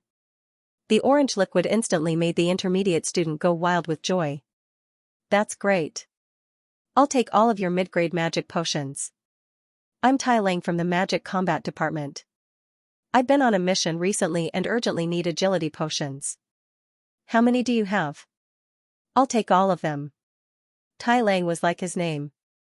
Although he wasn't a warrior, the magic elements around him were as sharp as a blade. In the Royal Magic Academy, beginner students only needed to study. But after becoming intermediate students, the academy would provide them with a few missions of varying difficulty. Students could use the missions to exchange for precious magic artifacts, magic materials, and even magic spells of intermediate level and above. Tai Lang was an earth elemental magician. Due to his own attributes, his speed was slightly slower than the average magician. But his mission this time was to kill a level 6 wind-chasing fox. That beast's speed was astonishing. Tai Lang chased after it for a few days, but lost it at the last moment. He asked his mentor about it, and his mentor suggested that he go to the magic potions department to buy some agility potions. He asked for at least one bottle of agility potion of mid-grade and above. But when he went to the magic potions department, the mentors there were all unwilling to help when they heard that he was from the combat department. There were some magic potion students who were willing to sell agility potions left behind from the experimental class, but those were only beginner potions and didn't meet Tai Lang's requirements. Tai Lang had no choice but to go to the night market to see if he could be lucky enough to meet someone selling agility potions. He didn't expect to be so lucky. He hadn't been there for long before he met someone selling mid-grade agility potions. I only have one bottle of potion on hand. I stole it from my mentor. I need a mid-grade magic card in exchange. Xianxia stated her requirements. She didn't want to reveal the secret of her ability to make mid-grade magic potions, so she said that the agility potion was stolen. Thus, Tai Lang was even more convinced of the quality of Xianxia's mid-grade potions. He didn't care where the potion came from, as long as it could help him complete the mission. I have a mid-grade magic card, but I've already used it 3 times. I still have more than half of my magic left. Tai Lang was very straightforward. For a student from the combat department, it was better to go out and participate in actual combat training than to cultivate in the magic tower. He took out his magic card, erased the name on it, and handed it to Xianxia. There were still 12 hours left on the magic card. Including the bonus from his mana soul, it was equivalent to 60 hours, which was very useful for his cultivation. It's too little. Mid-grade agility potions are very rare on the market. This magic card isn't enough. Xianxia was very shrewd. She calculated that an intermediate student like Tai Lang must have a lot of money. You're from the magic potions department? I have an ancient magic potion formula here. I don't know if it's real or not. If you're interested, you can take it and study it. Tai Lang was helpless when he saw that Xianxia wouldn't let go. He remembered that he had accidentally obtained a potion formula when he was out on a mission. He took it out and handed it to Xianxia. Xianxia took it and looked at it. Her eyebrows jumped. Magic potion, moon goddess's praise. Seeing that Xianxia was silent, Tai Lang thought that she was complaining that the magic potion formula wasn't good enough. After all, he had asked someone to appraise the formula, but the other party said that it was worthless. The reason was that the prescription clearly stated that in order to concoct this kind of magic potion, one must be able to control both water and fire elements at the same time. However, among magicians, water and fire magicians were as rare as phoenix feathers and unicorn horns. Moreover, it was very dangerous to fuse the water and fire elements together. There could be an elemental explosion at any time. Therefore, in the eyes of magic apothecaries, this formula was simply trash. He originally saw that Xianxia was young and thought that she didn't understand the mystery of the formula. But now, it seemed that she wasn't easy to fool. Tai Lang was helpless. He dawdled and took out a few more stones. Xianxia looked at them again. They were 3 pieces of pyroxene copper. She still didn't speak. A few veins could be seen on Tai Lang's forehead. Finally, he gritted his teeth and took out a piece of glazed jade. It seemed that the other party had reached his bottom line. Xianxia then said calmly, "Then we'll reluctantly make a deal." After saying that, she put all the magic materials into her bag and gave a bottle of mid-grade potion of agility to Tai Lang. Tai Lang was relieved and gave the bottle of potion of agility to Xianxia. Before leaving, he asked again, "If I still want mid-grade potion of agility in the future, can you still provide it? Do I still have to come to the night market to find you?" There were too few mid-grade magic potions on the market. "I'll try, but I can't guarantee it." Same place, and bring a good magic card." Xianxia nodded. After selling the mid-grade potion of agility, Xianxia wandered around the night market a few times. With the help of Shen Nong's pupil, she picked a lot of cheap but good magic materials. The beast's beach ring was quickly filled with some good magic materials. With the addition of the magic card and the magic potion formula praised by the moon goddess, this night market could be said to be a fruitful trip. After changing back into women's clothes, Yunxing planned to find Gufeng and go back together. After searching the night market for a long time, she finally found Gufeng, that silly boy. Gufeng was standing in front of a small stall where someone was selling raw magical beast bones. Judging from the way the stall owner dressed and talked, he should be a hunter. On the stall were some slightly processed bones, meat, and furs of magical beasts. What Gufeng was looking at was a few skinned magical beast leg bones. Everyone knew that the bones of magical beasts could not only be used to make magical potions, but they could also be used to make magical scepters. After Gufeng's magic scepter had been broken by Xianxia, he hadn't had the money to buy a new magic scepter. Since he didn't have much money, he hadn't been able to buy a new magic scepter. The length and size of the leg bones were all suitable for making a magic scepter. Gufeng, I've been looking for you everywhere. What are you looking at? Yunxing walked forward and patted Gufeng. When Gufeng saw Yunxing, he scratched his head embarrassedly. I want to buy a magical beast bone back, to find Mentor Mary, to help me make a magic scepter, but this uncle's magical beast bone, the price is too high, and I don't know which magical beast bone to choose to make a magic scepter. You know, my magic attribute is very special. After Gufeng's magic scepter was destroyed last time, he was listless all day. Mentor Mary looked at him as if his mother had died and was annoyed. She promised him that as long as he found a suitable magical beast bone, she would help him make a magic scepter. Mentor Mary can make magic scepters? Yunxing looked as if she had discovered a new continent. When Gufeng said that, Yunxing knew that most magic apothecaries could refine magic weapons. Gufeng also suggested that Yunxing's ability to refine magic potions was high. When she became an archmage, she could also try to refine magic weapons, which were much more valuable than magic potions. Hey, you two brats, are you buying or not? Don't block my stall and affect my business, the hunter said in a rough voice and waved his hand to let Yunxing and the others go away. Gufeng had been standing in front of the stall for more than an hour, constantly asking questions about the price and magical beast bones. The hunter was already impatient. Why are you so fierce? Who does business like you? We are here to buy things. Let me take a look first and find a suitable magical beast bone. Yunxing squatted down and flipped through the magical beast bones. The magical beast bones sold by the hunters were completely different from the finished product of the magic scepter. The few magical beast bones on the stall still had flesh and blood. They looked bloody, and did not look like the prototype of a magic scepter at all. The hunter pursed his lips with a look of disbelief. He did not believe that this young girl could see the truth. Yunxing lowered her head. Golden light flashed in her dark eyes like stars in the dark night. Her Shinong eye was already close to a breakthrough. It had gone from the initial microscopic to penetrating. When she was looking at herbs or beast bones, not only could she clearly see the age of the bones, she could also clearly see how much magical elements were left in the bones, and what element they were. Gufeng was a light elemental mage. His magic scepter should be light elemental. It would be best if it was a non-elemental one. However, the magical beast bones in front of her all had natural attributes. Even if they were made into a magic scepter, it would not be suitable for him. At this moment, Yunxing noticed a magical beast bone that was as thick as a thigh bone. That magical beast bone was thinner and shorter than the other magical beast bones. It seemed too short and thin to be made into a magic scepter. However, there was a milky white magical element flowing in that thigh bone.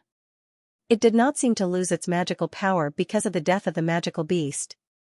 A light elemental magical beast bone. Yunxing could already conclude that this magical beast bone must have belonged to a light elemental magical beast. I want this one. Yunxing made a prompt decision and picked up the magical beast bone. Eh? The hunter was curious. Little one, there are so many magical beast bones. Why did you choose the smallest one? That magical beast is only 10 years old. When Gufeng heard that it was only 10 years old, he was also somewhat unwilling. He hesitated, wanting to persuade Yunxing. But this is the bone of a 10-year-old unicorn. She did not have any doubts and said firmly. Unicorn. Gufeng was shocked and looked at the magical beast bone in disbelief. The unicorn was a strange magical beast. It was a close relative of the legendary sacred beast, the unicorn. It was the product of a crossbreed between an adult unicorn and a wild horse. Although it was a hybrid magical beast, it still had a part of the light elemental attribute of the unicorn. Wild unicorns were rare in Zhou State. Haha, I didn't expect that I would make a mistake. Little guy, your eyesight is very good. In my entire stall, this unicorn's magic beast bone is the most valuable. Think carefully, this magic beast bone is worth 50 gold coins. The hunter laughed heartily. When he first learned that the magic beast bone was from a unicorn, Gufeng only felt that his whole person was instantly hit by happiness. Happiness came too suddenly, didn't it? A light elemental unicorn, even if it was only 10 years old, was extremely rare. He was a light elemental mage. If he could use a scepter made from a unicorn's bone, the magic effect would undoubtedly be doubled. It would also be of great benefit to his future cultivation. But when the old hunter quoted an astonishing price of 50 gold coins, Gufeng's face immediately turned red. 50 gold coins, even if he sold himself, he wouldn't be worth this price. He hung his head dejectedly, pulling Yunxing to leave. Wait, Yunxing couldn't bear to see Gufeng sad. Moreover, a unicorn's magic beast bone was really something that could only be found by chance. She had a premonition that this magic beast bone was likely to bring about an astonishing change to Gufeng. Little girl, you don't have to bargain with me. For this unicorn, my brothers and I have been stationed in the wild swamp beast valley for more than 2 months. We waited until this young unicorn was alone before we had the opportunity to hunt it down. For it, we also paid a painful price. The old hunter's weather-beaten face revealed some lingering fear. Unicorns were a very unique species of magic beasts. They liked to live in groups. Although they were only 5th-rank magic beasts, when they encountered an enemy, they would launch a terrifying light elemental illusion magic. Ordinary magic beasts, warriors, and mages were simply not their opponents. Uncle, we don't have that much money, but I can use finished products to exchange with you. A large amount of improved hemostatic agents and some meditation water. Yunxing hurriedly took out her remaining hemostatic agents and meditation water.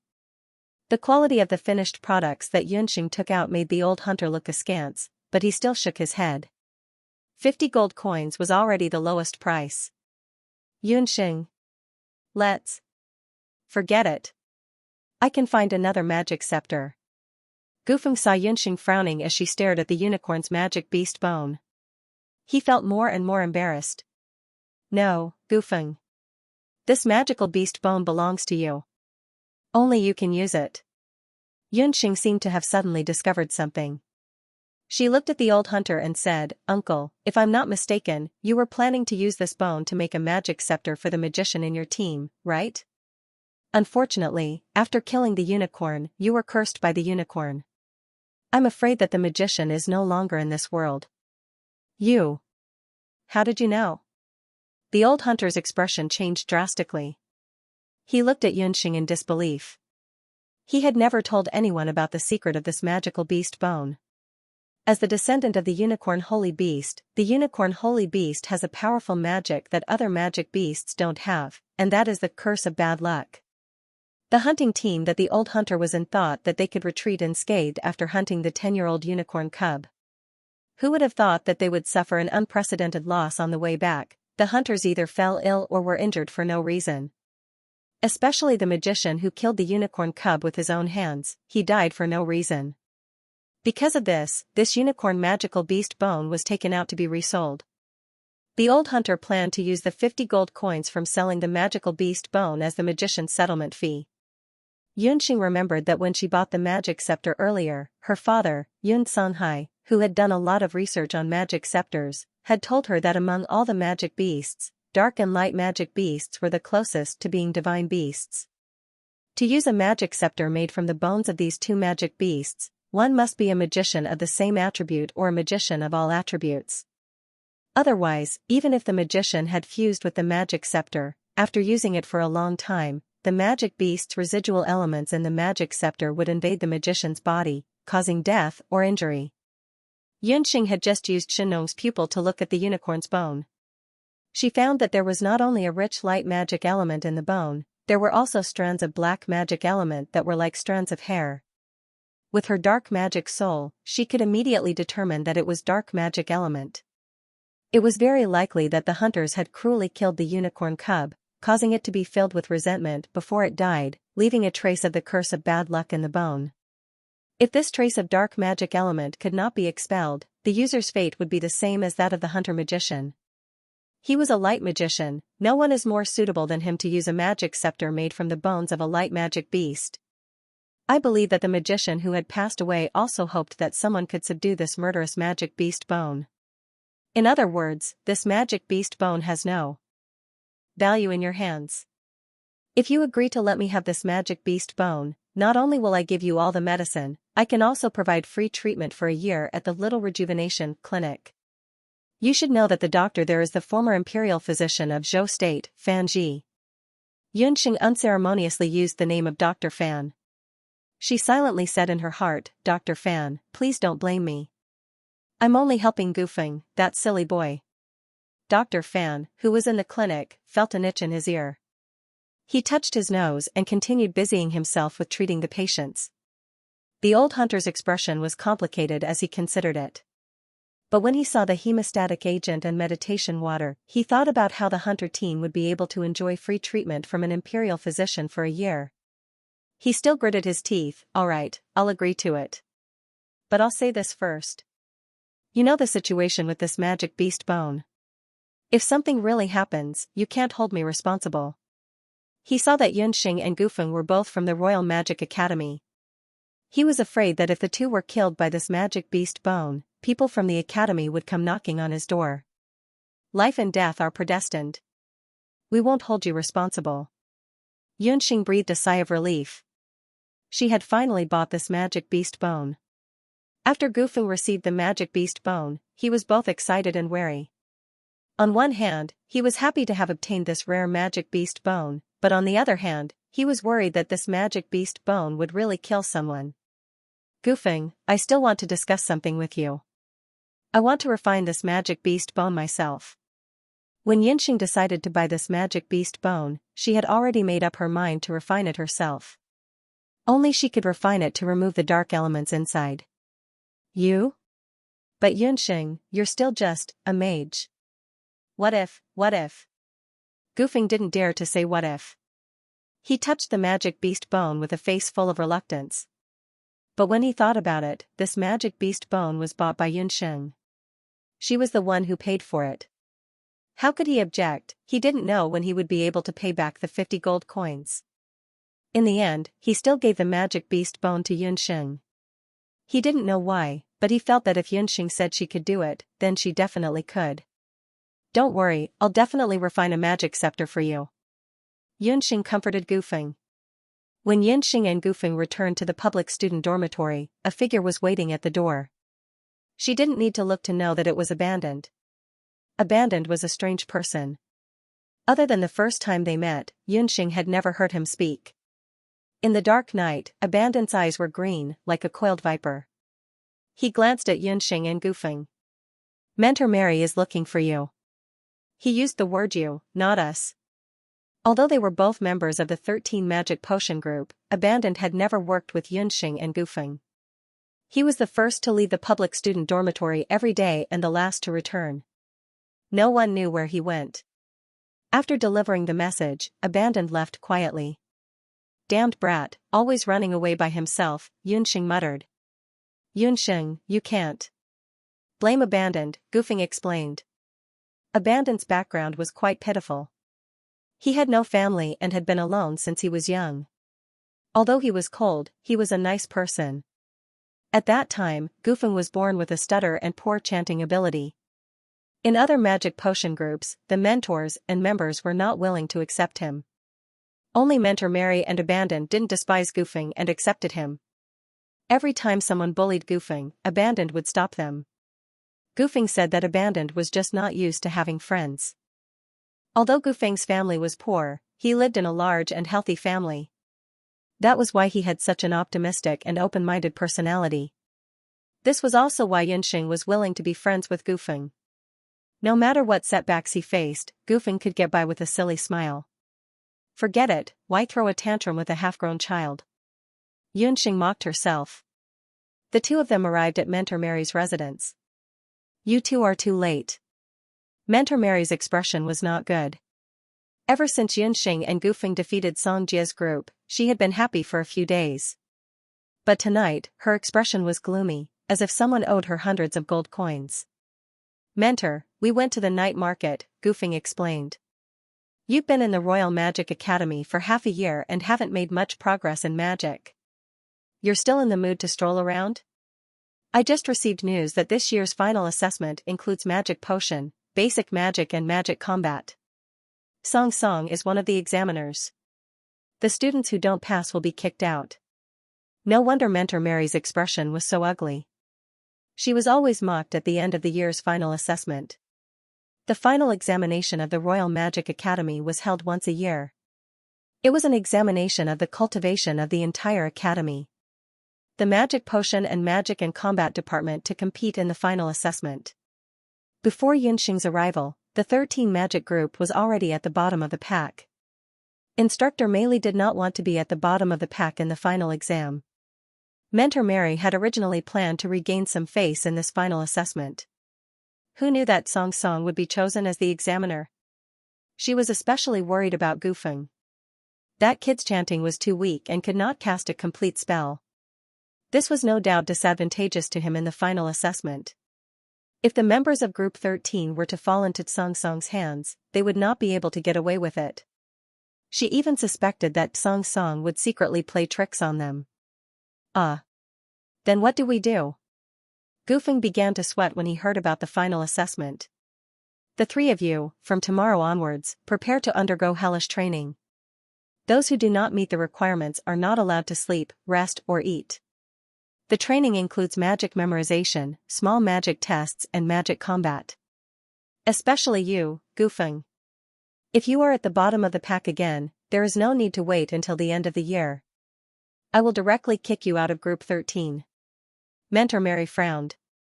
Yunxing, you stay for now. As the three of them prepared to leave, Mentor Mary called out to Yunxing. Ever since she found out that Yunxing was Yun Songhai's daughter, Mary's attitude towards Yunxing was not like that of a mentor towards a student, but more like that of an elder towards a junior. I heard that your performance in the magic combat class was not bad. How do you feel about it? How is your mastery of the elementary magic? Mary was not worried about Yunxing in any way. She believed that Brother Yun's daughter's talent was not bad. My proficiency in magic has increased a lot, especially after the battle. I have comprehended more. I have basically mastered all the major elementary magic of the nature attribute. Yunxing's magic skills had indeed improved a lot.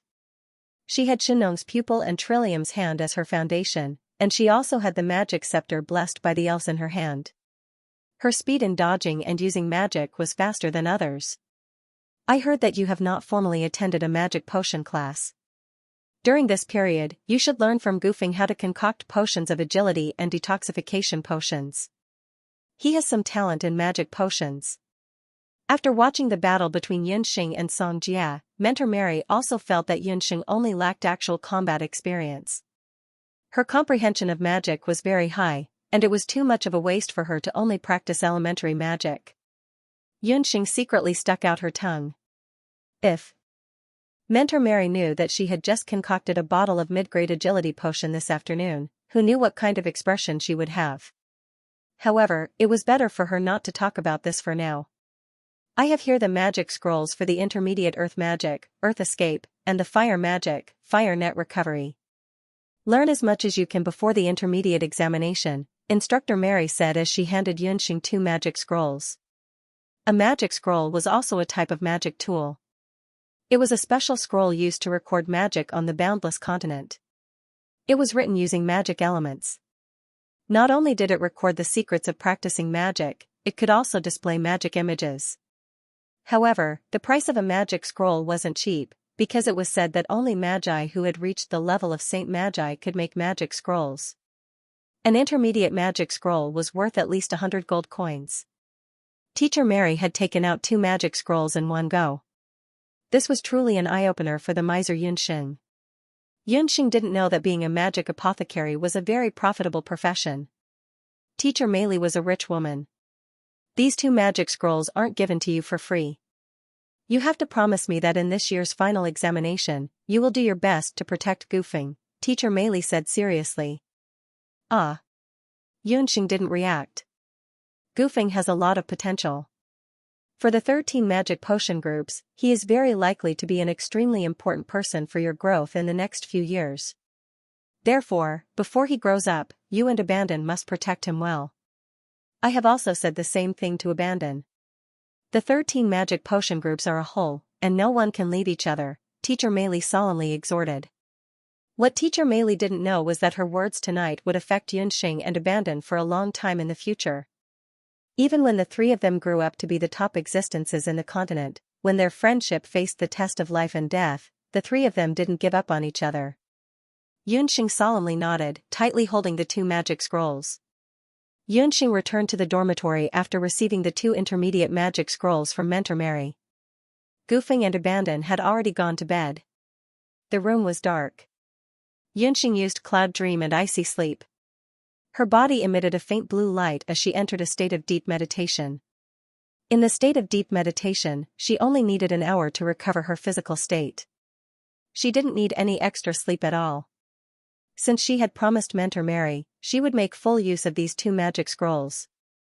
In the following time, Yunxing had to step up her practice while taking care of the public herb field. She had to defend the glory of Group 13 in the final magic assessment of the year magic. 1 hour later, Yunxing's eyes were shining. She quietly left the public student dormitory and hurried to the magic tower. The moment Yunxing left, Abandon, who was lying on the lower bunk, also got up. His faint green eyes flashed with a trace of fluctuation. His clothes fluttered as he followed Yunxing out of the dormitory. In the dark night of Rumo, there was not a trace of stardust in the sky. Yunxing once again came to the magic tower. The old magician guarding the tower didn't seem surprised that someone would come in this hour. He still used a wooden tone to read Yunxing's magic card and asked Yunxing how long she would practice. 4 hours. Can I continue to choose Magic Space 204? After Yunxing had Tai Lang's 12-hour intermediate magic card, she had more time to practice. However, 4 hours at a time was indeed a big deal. Yunxing counted silently in her heart. 8 hours, just enough time for the sun to rise. With the addition of her magic soul, the time she could stay in the magic tower was equivalent to 40 hours, which was close to 2 days. She hoped that this extravagant cultivation would allow her to learn one of the 2 intermediate magic spells. When Yunxing had obtained the intermediate magic scroll, she had already thought about it. With her current magic cultivation, it would be very difficult for her to learn intermediate magic. However, if she were to enter the mana tower, she might be able to comprehend it even faster with the help of the mana tower's abundant mana. Magic Crystal Key for Magic Space 204. As usual, when the time is up, crush the key and return the way you came. The old magician said as he handed the key to Yunxing and closed his eyes to take a nap. There didn't seem to be many people in the mana tower at night. Yunxing opened the mana space, and just as she entered, she felt vigorous mana fluctuations. Oh, my dear master. The egg pops appeared amidst the colorful magical elements. After not seeing it for a while, its egg had grown bigger. Now, it was as big as a duck egg. Originally, Bo was the size of an egg. Hey, did you run around? Yunxing breathed a sigh of relief. She had been on tenterhooks leaving the puffed egg in the mana tower, worried that this egg would cause trouble. Hey, I'm a good egg. The puffed egg had an obedient look on its face. Remember, when I'm not around, you can't run around, Yunxing warned the puffed egg. Seeing that the mana tower was so abundant with mana elements, Yunxing secretly thought to herself that next time, she would think of a way to bring Xiaohei in as well. Yunxing took out the intermediate magic scroll that recorded the intermediate magic fire net and opened it. After a burst of mana fluctuations, a hollow and ethereal voice sounded in her ears. The voice seemed to penetrate directly into Yunxing's magic spirit. Fire net, intermediate fire magic, range attack magic. The user has to be proficient in controlling the fire magic elements. A real mage wearing a robe appeared in front of Yunxing. His face was blurry, but the magic scepter in his hand had 3 red magical beast soul stones flashing on it, indicating that he was a master magic caster. Magic elements were released as he chanted. The elements twisted together like countless ropes of fire, forming a fire net. The real mage continuously released intermediate magic spells. His chanting was strong and clear, as if it was branded in Yunxing's mind. Although it was only a magic image formed by the magic scroll, the magic released was incomparably real. The flames of the fire net burned Yunxing's skin and hair. She had no choice but to release water-type magic elements to resist the scorching heatwave that was like a fire scene. Forcefully suppressing the shock in her heart, Yunxing's pupils contracted. She carefully observed the mage's movements, every chant, every detail of his movements, and every control of the magic elements.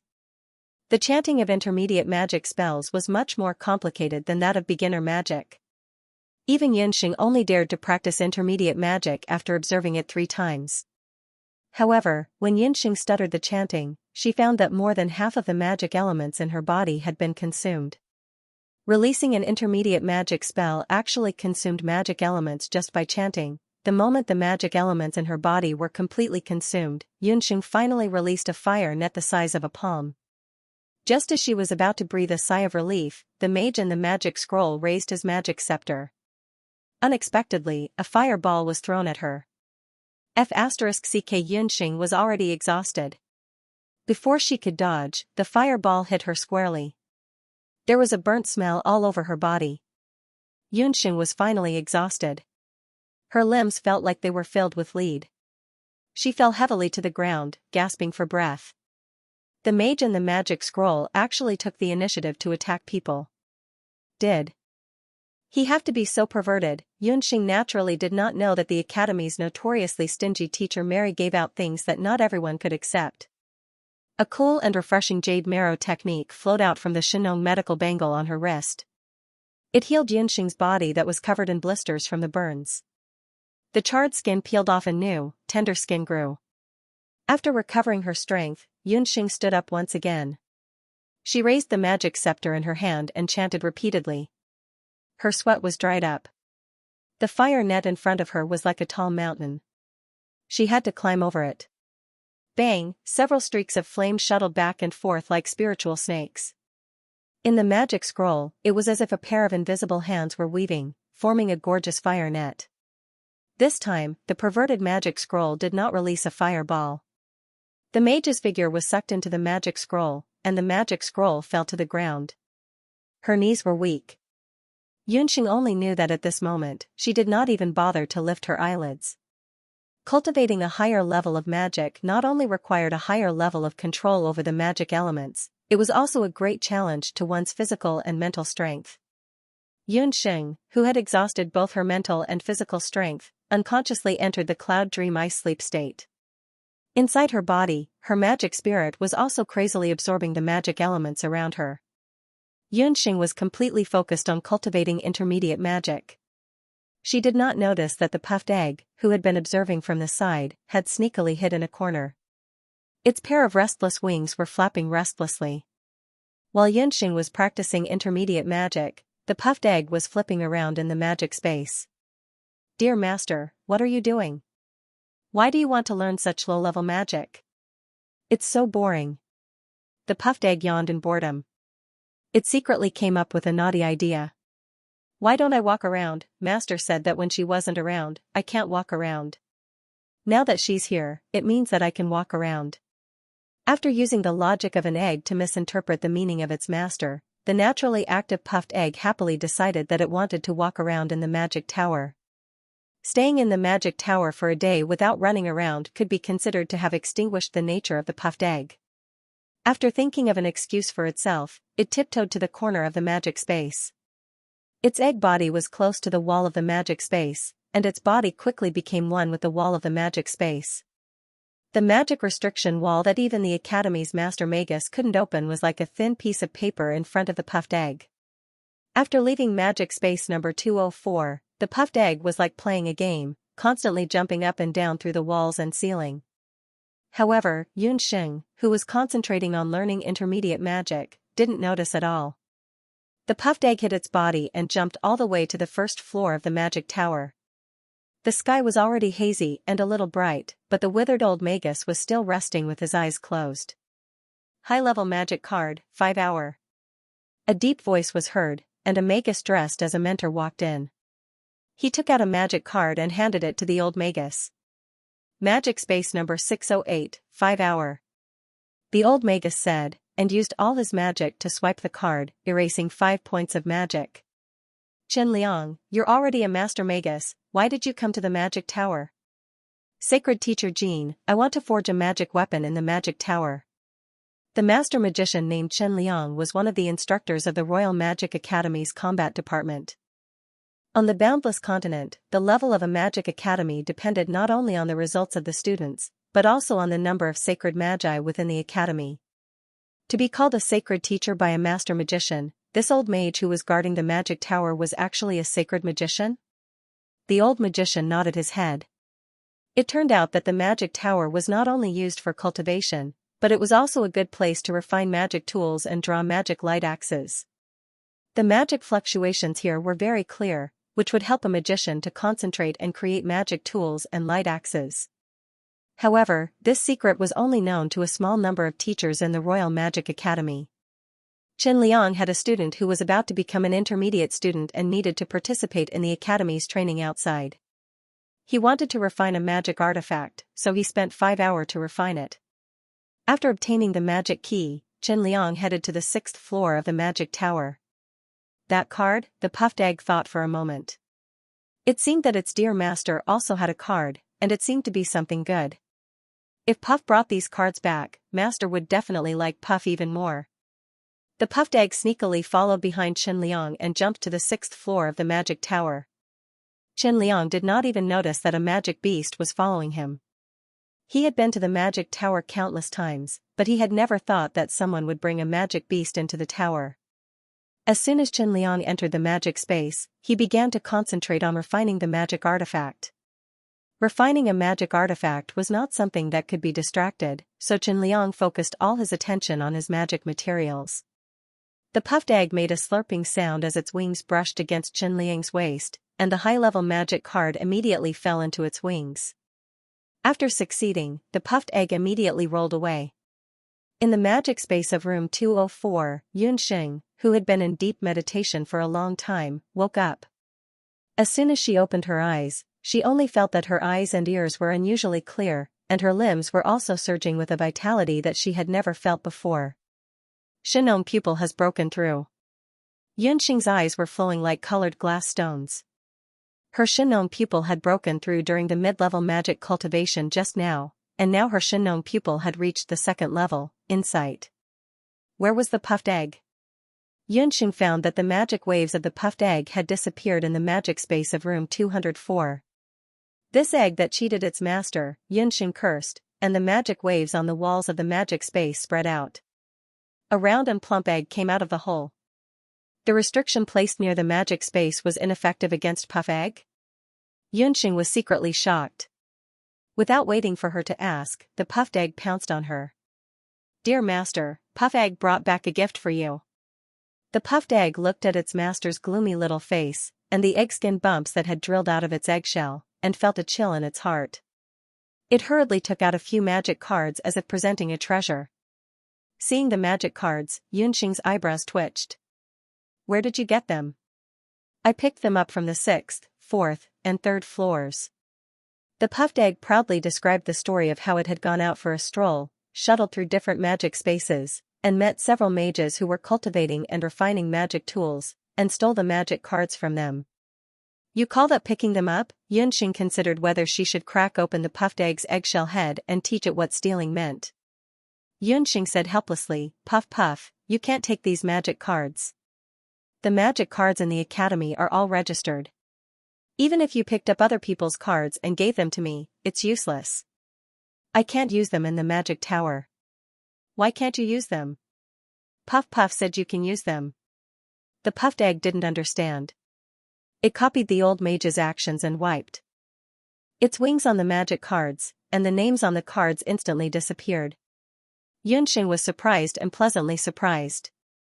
She realized that she seemed to have underestimated her precious egg. With this precious egg, it meant that she would have an endless source of magic cards. The magic cards that had their names erased were in the anonymous form. Among them, there were 2 mid-level magic cards, and the rarest one was the high-level magic card that she had obtained from Chen Liang. That was a high-level card that could be used to reach the 5th and 6th floors of the magic tower. However, Yunxing didn't dare to use the high-level magic card at the moment. After all, she was only a beginner student. If she used a high-level magic card on her own accord, it would very likely attract suspicion. Looking at the hour, Yunxing had used up about 5 hours, and this was only after the addition of magic time. This meant that Yunxing still had 15 hours. According to the puffed egg, Chen Liang had come to the magic tower just now to refine a magic weapon. It seemed that the magic tower could not only improve one's magic cultivation, but it could also increase the success rate of refining magic weapons. Speaking of magic weapons, Yunxing remembered the unicorn magic beast bone that she had bought in the night market.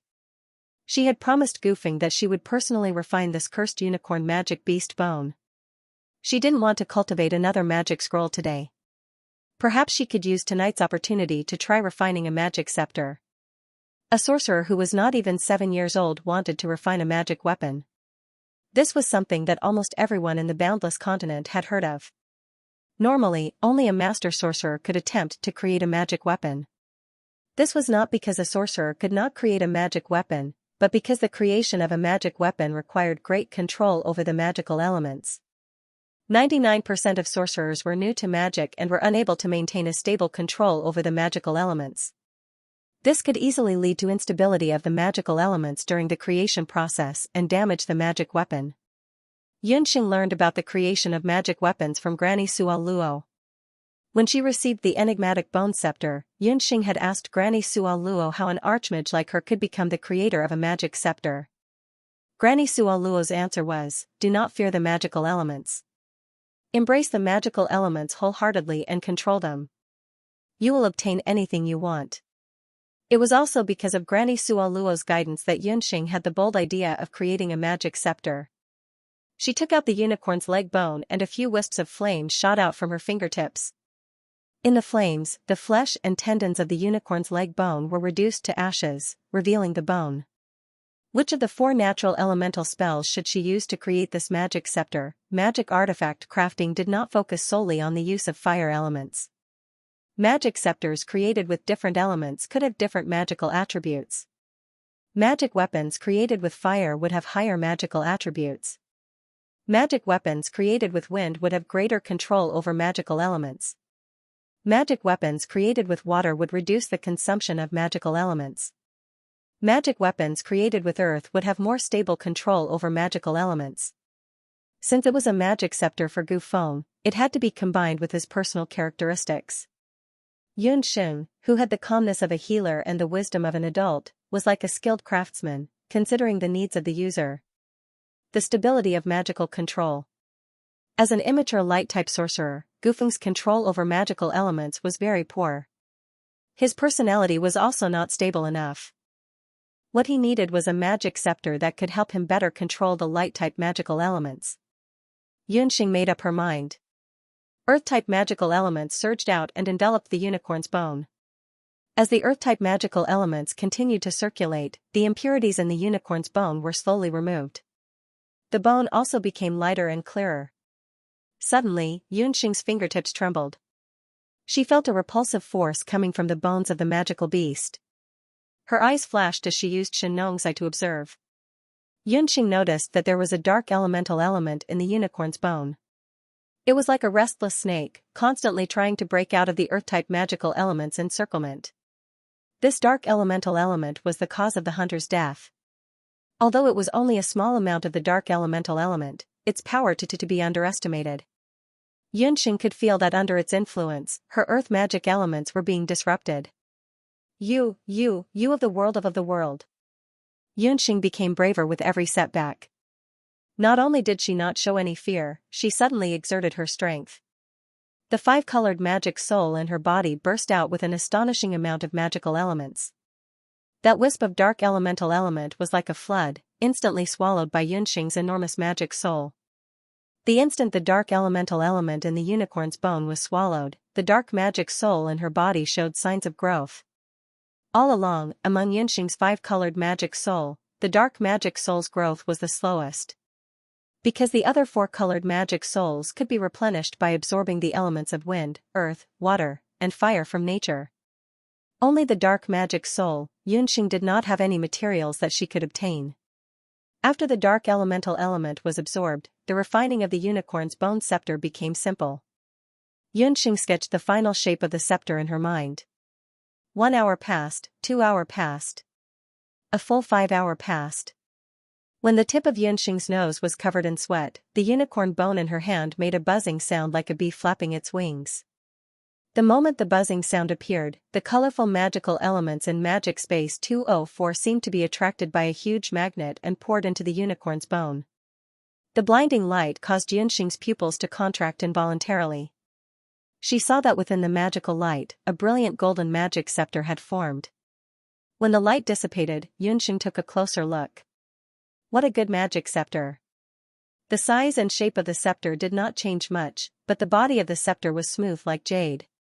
It was completely different from when it was covered in blood. Magic stability increased by 50%, and there is a 30% chance of triggering a magic critical hit.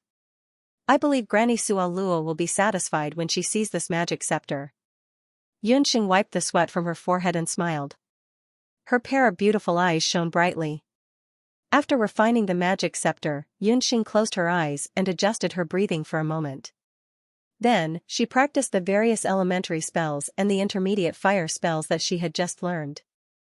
After making sure that she was able to skillfully switch between various beginner spells and cast the intermediate spell of Fire Net Recovery once, all of her mana was consumed. Only then did Xianxia contentedly crush the magic key and leave the 204 mana space. After learning the lesson of stealing gold that was found, Xianxia didn't dare to leave the Egg of Love alone in the magic tower this time. She had to at least wait until the limelight of the magic card theft incident had passed before she dared to release the Egg of Love. When she reached the first floor, Xianxia was just about to leave when she heard the sound of footsteps coming from the top of the magic tower. A teacher ran down. That teacher was sweating profusely and anxiously asked the old magician, "Sacred teacher, did you see my high-level magic card? I just finished refining my magic weapon, and when I turned around, my magic card was gone." Another magic card gone? Just now, 2 intermediate students came down and said that they lost their magic cards. Think carefully, did you lose your magic card somewhere? The old magician was also confused. He had been guarding the magic tower for so long and had never heard of so many people losing their magic cards in a day. But what was the use of that person stealing a magic card? In the entire academy, other than him, no one else could change the name on the magic card. While the old magician and the teacher who lost their magic card were discussing, Xianxia immediately slipped out of the magic tower. Phew, that was close. I was almost discovered. I'll give the magic scepter to Gufeng first. If that kid sees his new magic scepter, he will go crazy with joy. Xianxia revealed a smile. She stretched her stiff limbs and walked towards the public student dormitory. When Gufeng saw the magic scepter, his eyes widened in disbelief. He was so nervous that he didn't even know where to put his hands and feet. Even with his poor eyesight, he could see that this magic scepter was much better than the one he had destroyed earlier. He didn't expect that Xianxia could actually refine such a good magic scepter in just one night. Unable to reject Xianxia's kindness, Gufeng took the scepter. Just as he held the magic scepter in his hand, he felt a burst of heat on his right arm. His clumsy fingers strangely became nimble. He calmed his mind and recited a detoxification spell. Although he felt that it was much easier for him to gather the magical elements, his stuttering recitation still hindered the effect of the spell. Xianxia frowned. It seemed that Gufeng's stuttering was a big problem. But Gufeng himself was already very satisfied. In the past, when he didn't have a magic scepter, his detoxification spell would only succeed once out of 5 times. Just now, he only needed to use 2 times to succeed. This magic scepter was too amazing. Gufeng was stunned, and a wave of ecstasy surged like a tide. Xianxia carefully watched Gufeng's recitation process. Just as Teacher Mary said, Gufeng didn't lack magical talent, but he lacked confidence and stability. His stuttering was normal, but when he recited, his stuttering was very serious. In a battle, this was fatal. The opponent was enough to kill Gufeng countless times in the process of failing to recite a spell. Perhaps, this weakness of Gufeng could be made up for with the magical beast soul stone. Yunxing stroked her chin, thinking about what kind of magical beast soul stone to find for Gufeng. That kind of magical beast didn't need to be very powerful, but it had to be fast enough in its recitation. After all, no one would expect a light magician to charge and break through enemy lines. When he heard that Yunxing wanted to find another soul stone for him, Gufeng shook his head like a rattledrum. No. Soul stones are too expensive. I can't afford it. Obtaining soul stones was nothing more than buying them or hunting them. Teacher Mary had been researching new potions for a while now, so she couldn't divert her attention to take Gufeng to hunt a suitable magical beast alone to obtain soul stones. The only thing left seemed to be to buy soul stones from crystal or magic scepter shops. However, the effect of the soul stone would be greatly reduced, and the price would be ridiculously high. It was definitely not something a poor kid like Gufeng could afford. I know a place where you can buy relatively cheap soul stones, Abandon's deep voice interrupted. According to Teacher Mary, before the final assessment, the members of the 13 magical potion groups had to be like 3 grasshoppers tied to the same straw, advancing and retreating together. Under the pressure, Abandon had no choice but to hang out with Yunxing and Gufeng. He also saw how Gufeng used the new magic scepter just now. Yunxing and Gufeng both stared at Abandon in amazement, as if his initiative to speak was a wonder of heaven and earth like the red rain under the heavens. Under the dark green magician's robe, Abandon was a little uncomfortable under their stares. Wanlong Gambling House. Yunxing finally knew why Abandon often disappeared in the middle of the night and during the day. Other than going to class, he was nowhere to be seen. This little brat actually had a part-time job outside the academy, and it was in the largest gambling house in Jade Capital. As a public student, it was normal for them to be short of money. For a doctor like Yunxing, who had a specialty, they didn't have to worry about food. However, for most public students, making money was always a big problem that needed to be solved. The maintenance of the magic scepter, the purchase of soul stones, and the materials for refining magical potions, all of these required money. Abandon was an orphan and had no family support at all. Relying on the allowance of the public students in the academy was obviously not enough for his expenses. After nightfall, the Wanlong Gambling House, as the busiest gambling house in Jade Capital, had just started to get lively. The Wanlong Gambling House was a famous gambling den in the city. It was 4 stories high, and the guests it received ranged from commoners to aristocrats to rich merchants from other countries. Even magicians, warriors, and summoners were their guests. The glazed roof tiles and gold-lacquered pillars were resplendent. The floor tiles were made of pure gold, and the walls were engraved with illumination magic formations. The place operated all night, and there were as many as 10,000 gamblers entering and leaving. When Gufeng first heard that they were going to the gambling house, he was shocked. Under Yunxing's coaxing and pestering, he dawdled and followed them to the Wanlong Gambling House. In order to conceal themselves, Yunxing and Gufeng wore the same magic cloak as Abandon and walked into the Wanlong Gambling House. Once they entered the gambling house, Yunxing realized that the surroundings were unusually lively. There were all kinds of people, and Abandon's eye-catching dark green magic cloak didn't attract much attention in the gambling house. "Abandon, you're here." When the people of the Wanlong Gambling House saw Abandon, they greeted him familiarly. In a place like the Wanlong Gambling House, there were all kinds of guests, and there were even those who caused trouble after losing money. The reason why the Wanlong Gambling House was able to stand firm in Jade Capital was because it had a powerful guard team that looked after the place. In the guard team, most of them were warriors, but there were also magicians and summoners. Abandon was one of them. He came to the gambling house to look for a part-time job before the new year. At that time, the guards of the gambling house saw that he was young and was only an ordinary magician, so they mocked him on the spot for not knowing what was good for him. Who knew that Abandon just waved his living snake staff, and the guy who mocked him the loudest turned into a pool of pus. Since then, Abandon had stayed behind. This kid didn't talk much, and his identity was mysterious. Most people guessed that he was still a student in the Magic Academy, but every time someone caused trouble in the gambling house, he was the first to act. His actions were vicious and ruthless. After a while, he became a little famous among the guards of the gambling house. Now, no one mocked him because of his young age. In the boundless land, powerhouses were everything. Even if one side was an old man and the other was a child, as long as one side was powerful, they had to bow down and call themselves a junior. I brought 2 friends here.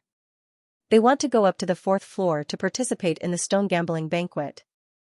Abandon's tone was still cold. The Wanlong gambling house was divided into 4 floors. The first floor was open to ordinary poor people, the second floor was open to rich guests who had more than 10,000 gold coins and chips, and the third floor was open to royalty and nobles who had scholarly achievements.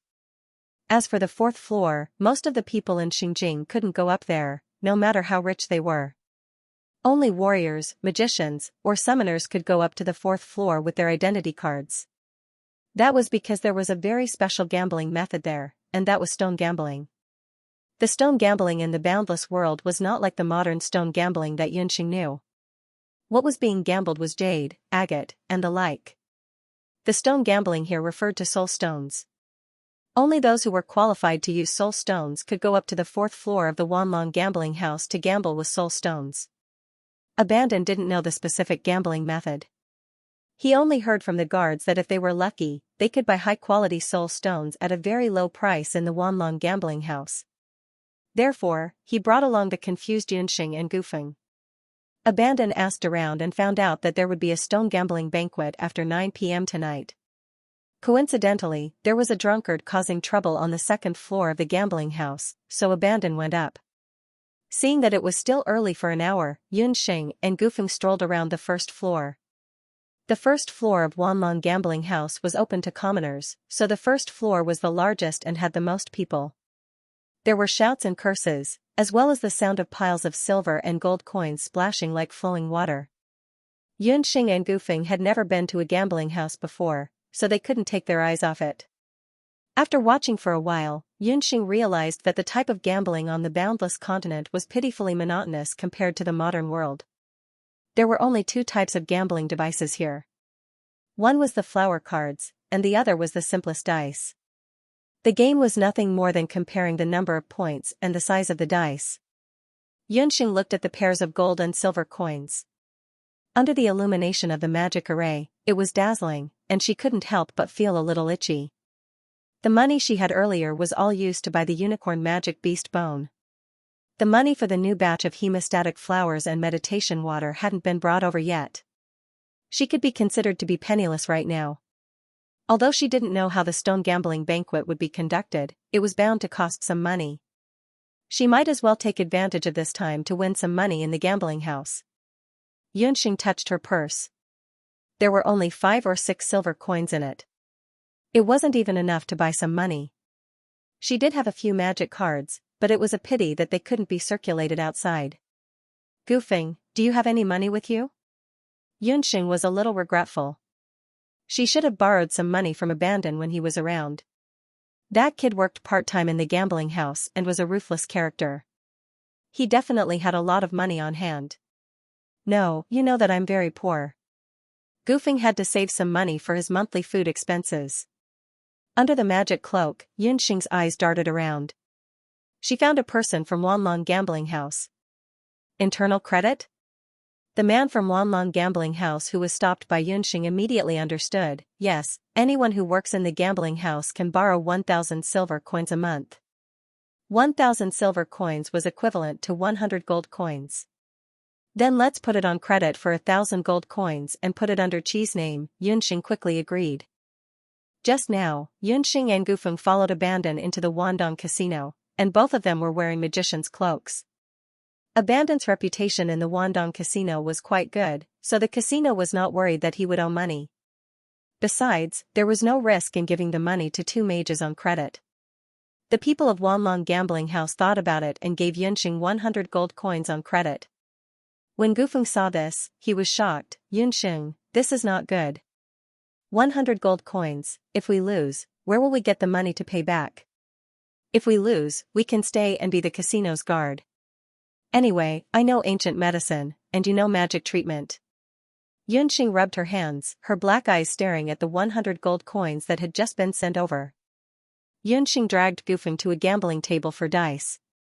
When the gamblers at the table saw the two short mages, they all roared with laughter, "Go home and drink milk.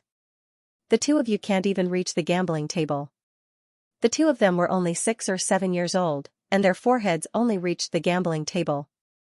After being laughed at, Gufeng's face turned red. "What are you laughing at?" Under the magic cloak, Yunxing scolded sternly. A green element came out from under her robe, and her feet levitated. She jumped onto the gambling table in one breath. Seeing that the other party used magic, the gamblers at the side all shut up. No one would be bold enough to laugh at a noble mage. The dealer at the gambling table hurried forward and asked, "Mages, how do you want to play? We'll bet on big or small. You shake the dice, and I'll bet." Yunxing stared at the 2 dice in the big bowl on the table. When the dealer saw that she was young, but her aura was comparable to that of an experienced gambler, he laughed and wiped the gambling table with his right hand.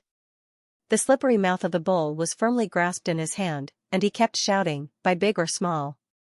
Once you're done, leave the hand." As he spoke, the dealer's 5 fingers exerted force at the same time.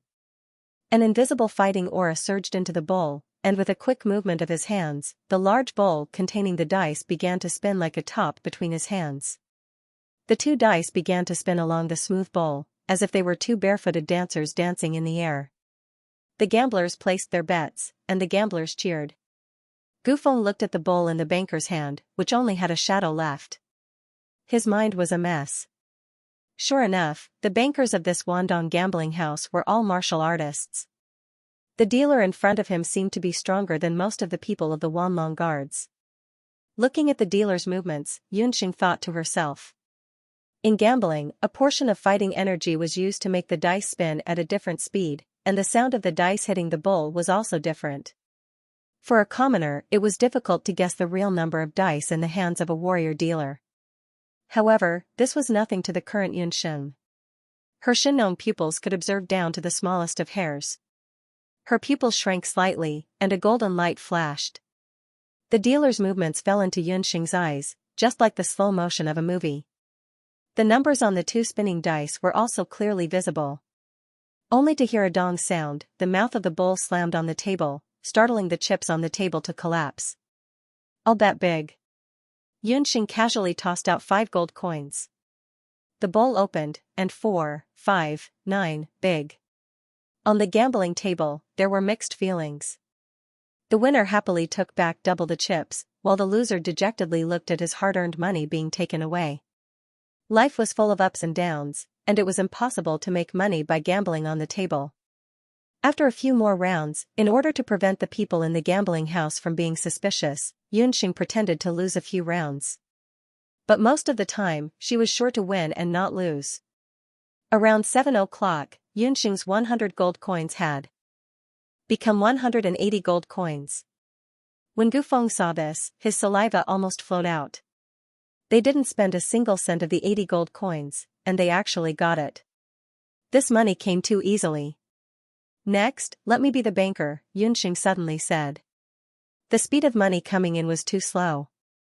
Yunxing saw that the hour was almost up, and it was about time to show her true ability. Be the banker, this magician was really arrogant. The banker of the gambling house did not look too good. Because Yunxing's luck was not bad, after she won 7 or 8 rounds, several clever gamblers followed her to bet. Like this, a large amount of gold coins had been imperceptibly lost on this table. What a reckless guy, he was actually arrogant enough to want to be the banker. "Good, I'll see how you lose so much that you can't even wear your pants." The dealer secretly laughed. The dealer of the gambling house was also forthright. He pushed the dice and bowl in front of Yunxing. Yunxing grabbed the bowl with her bare hands and held it tightly in her hand. The bowl was even bigger than her palm. Sad, in the days when there was no money, the big lady was soft and looked at us on the 2nd floor of Wanlong Casino. Abandon had just subdued the drunkard and gambler who was making trouble. He followed several people from Wanlong's guards downstairs. Just as he reached the stairs, he heard a commotion. Someone is making trouble. Having stayed in Wanlong Casino for a few months, Abandon, who was already familiar with the unusual movements of the casino, exchanged glances with several gamblers. Hurrying forward, he saw that the gambling tables on the bustling casino on the first floor were now empty. In the center of the first floor, there was a crowd of people at a gambling table, and there were continuous cheers and applause. Abandon, the two magicians you brought. When the people of Wanlong Casino saw Abandon, it was as if they had seen their savior.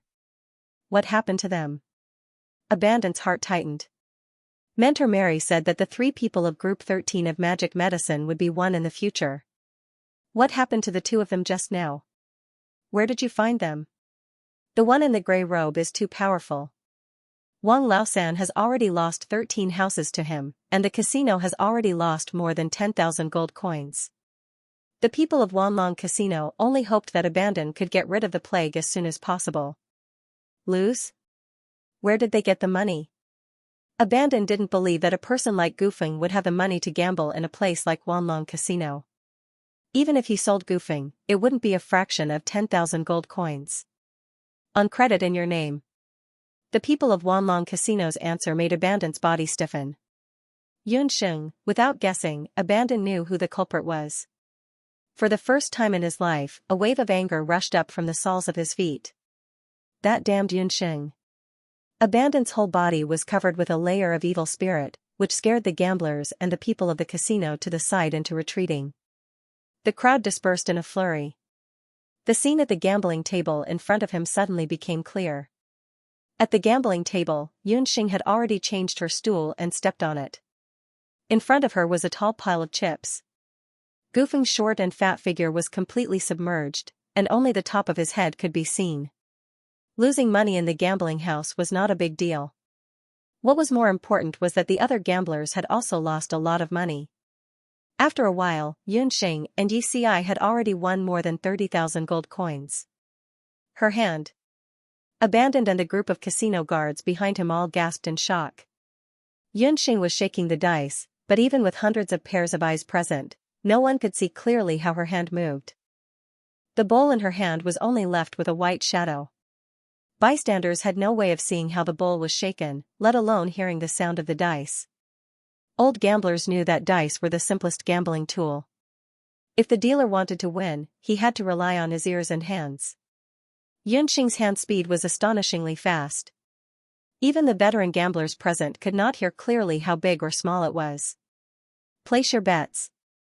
Under Yunxing's cloak, a pair of sparkling eyes was revealed. It could be imagined that her mouth was full of smiles at this moment. She lost again. Soon, more than 3,000 gold coins were added to the 30,000 gold coins. I'm not playing anymore, I'm not playing anymore.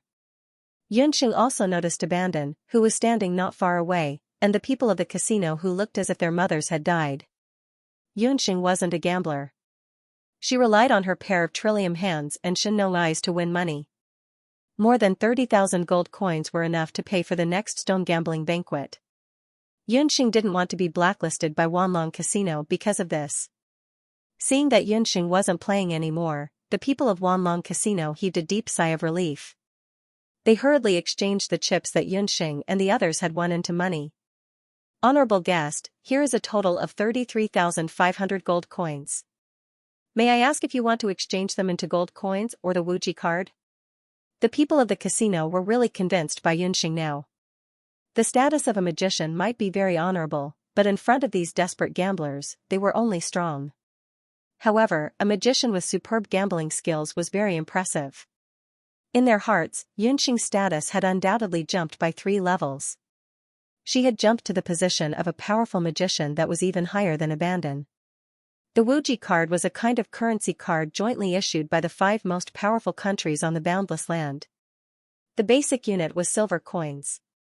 According to the value of the coins, there were Wuji gold cards and Wuji purple cards. There was also a legendary Wuji black card. With this kind of card, one could freely exchange for money in the banks of every major city. It was a very convenient card to carry around on the continent. Wanlong Bank provided the Wuji gold card with a minimum deposit of 10,000 gold coins. Yunxing had suddenly become a rich woman with 30,000 gold coins. Withdraw 3,000 gold coins, and return 100 gold coins to the casino first. Then exchange the 30,000 gold coins into 3 Wuji gold cards with our names as the signatures. Yunxing nimbly made a circle with her fingers, including Gufeng and Abandon. They had a share too. Gufeng and Abandon were stunned. The capital was given by Abandon. The chips were won by Gufeng and I together.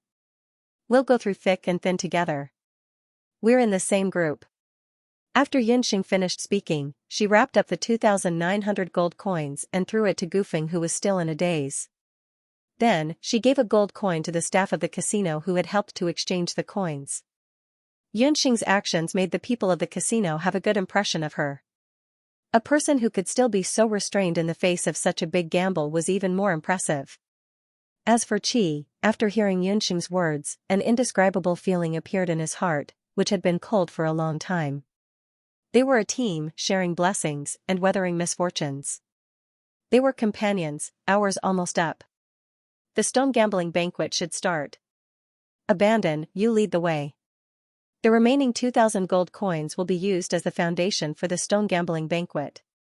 Yunxing was very interested in the stone gambling banquet. Gufeng's eyes were red. He didn't push it around like he usually did. Gradually, he had already regarded Yunxing as his family. Although he hadn't known Yunxing for long, he understood her temper. She was a person who would do anything she wanted. If they didn't accept it, it would make her unhappy. Abandon was silent for a moment. After informing the people of the casino, they walked to the 4th floor of the Wandong Casino. After passing the 3rd floor, Yunxing realized that there was no staircase at the end of the 3rd floor that led to the 4th floor. At the end of the staircase, there was a magic array. The attributes of a magic array were differentiated by the color of the magic array. The 4 natural attributes were red, green, blue, and yellow. The magic array of the Wandong Casino obviously didn't belong to the 4 natural attribute magic arrays. Its color was gray. Gray belonged to the spacetime attribute of the secondary magic attribute. As they approached, the magic array fluctuated, and a medium-sized magic eagle flew out of the magic array. It's the guardian beast of the magic array, Gufeng whispered.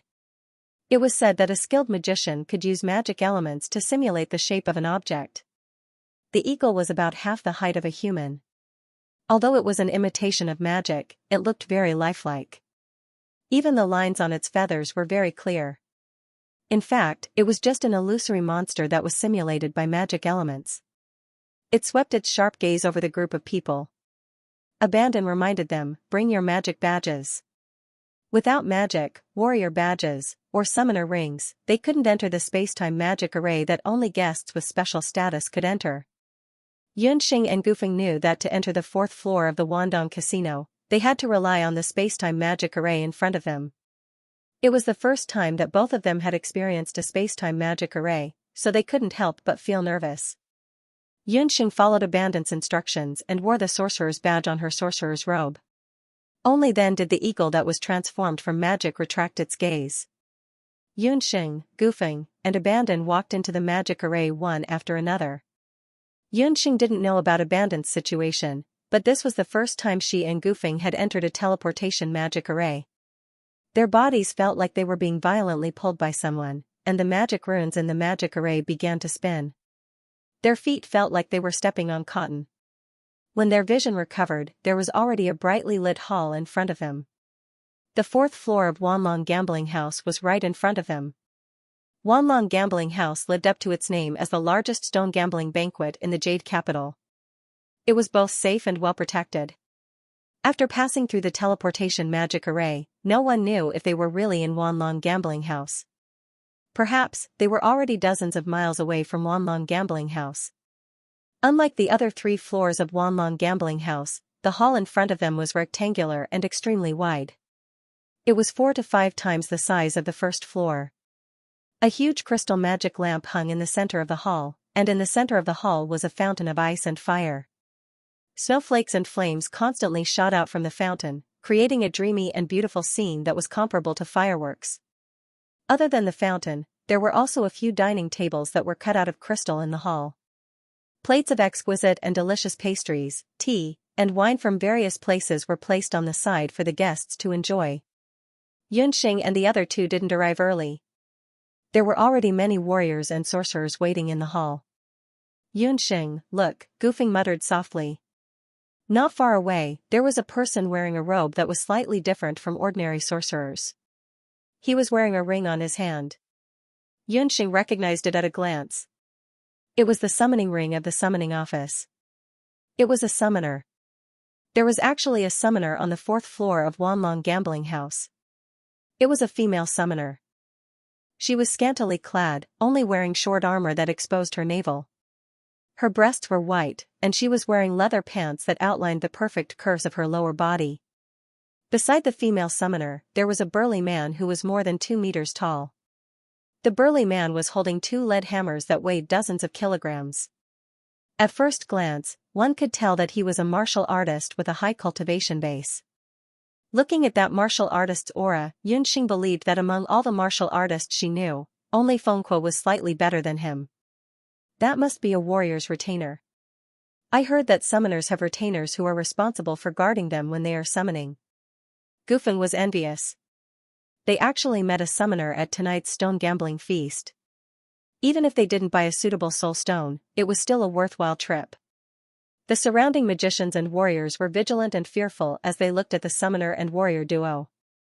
Looking at the style of their clothing, they didn't look like people from Zhou State. They didn't know what they were doing at Wanlong Gambling House tonight. Xianxia put away her curiosity. She was more interested in the stone gambling feast that was about to begin. Xianxia used a small price of 1 gold coin to inquire about the specific content of the stone gambling feast from the enthusiastic staff of the gambling house. The so-called stone gambling feast was indeed different from the jadeite and jade gambling that Xianxia had heard of in her previous life. She didn't see any uncut stones. The stone gambling at the stone gambling feast was the soul stones of magical beasts. Soul stones were extremely precious to magicians, warriors, and even summoners. They could be used to replenish consumed magic elements and doqi, and could also be inlaid on weapons and scepters. Among them, the soul stones of wild magical beasts were the most precious. For every stone gambling feast, the Wanlong Gambling House would provide 10 demonic beasts. Most of these demonic beasts had already lost their ability to resist and were either dead or about to die. However, they would at least be hunted down within 24 hours. The soul stones on their bodies would also be the freshest. Their grades were not fixed, and the quality of the soul stones on their bodies was also not fixed. Wanlong Gambling House would not inform the guests of the specific grades of the magical beasts beforehand. They couldn't even guarantee that every magical beast would have a soul stone on them. The guests who came to the stone gambling feast would first take turns to admire these magical beasts, and then auction which magical beast they liked. Only the winner of the auction would get that magical beast. After Xianxia, Gufeng, and Abandoned heard this explanation, the 3 of them didn't expect that the so-called stone gambling feast would be like this. Then what if we wrongly estimate the grade of the magical beast and spend several or even hundreds of times the price to buy a magical beast without a soul stone? Wouldn't that be a huge loss? Gufeng was the one who didn't know how to gamble the most among the 3 of them. He felt that such an auction was too risky. This is where the fun of the stone gambling feast lies. If it was like in the magical equipment store, where every soul stone was properly evaluated and priced, then there wouldn't be any fun in gambling. Wanlong Gambling House is all about gambling. Winning or losing depends on one's judgment. That person from the gambling house laughed. The stronger the person, the more arrogant and conceited they were. They always thought that what they believed was true. Those who could enter the 4th level of Wanlong Gambling House and participate in this so-called stone gambling feast were all warriors and magicians from Zhou State or Yujing City. They belonged to an extremely special group. What they really cared about was most likely not a soul stone of unknown grade. Sometimes, they just wanted to obtain a kind of recognition. According to that person from the gambling house, the winning and losing of this stone gambling feast was much greater than the gambling on the 3rd level downstairs. It was the true source of wealth for Wanlong Gambling House. There was even an annual stone gambling feast where a soul stone king that was above level 9 had appeared. Someone became rich overnight at the stone gambling banquet, using a few dozen gold coins to buy a peak 6th level magical beast. Not to mention the magical beast's soul stone, just the skin, bones, and blood of that magical beast was enough to make him a fortune.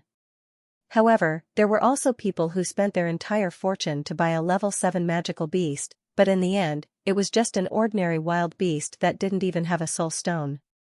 There were all kinds of rumors, from becoming rich overnight to going bankrupt. However, it added a layer of color to the stone gambling feast of Wanlong Gambling House, and attracted more and more magicians, warriors, and even summoners. Yunxing and the other two were the most inconspicuous among the magicians who participated in this stone gambling feast.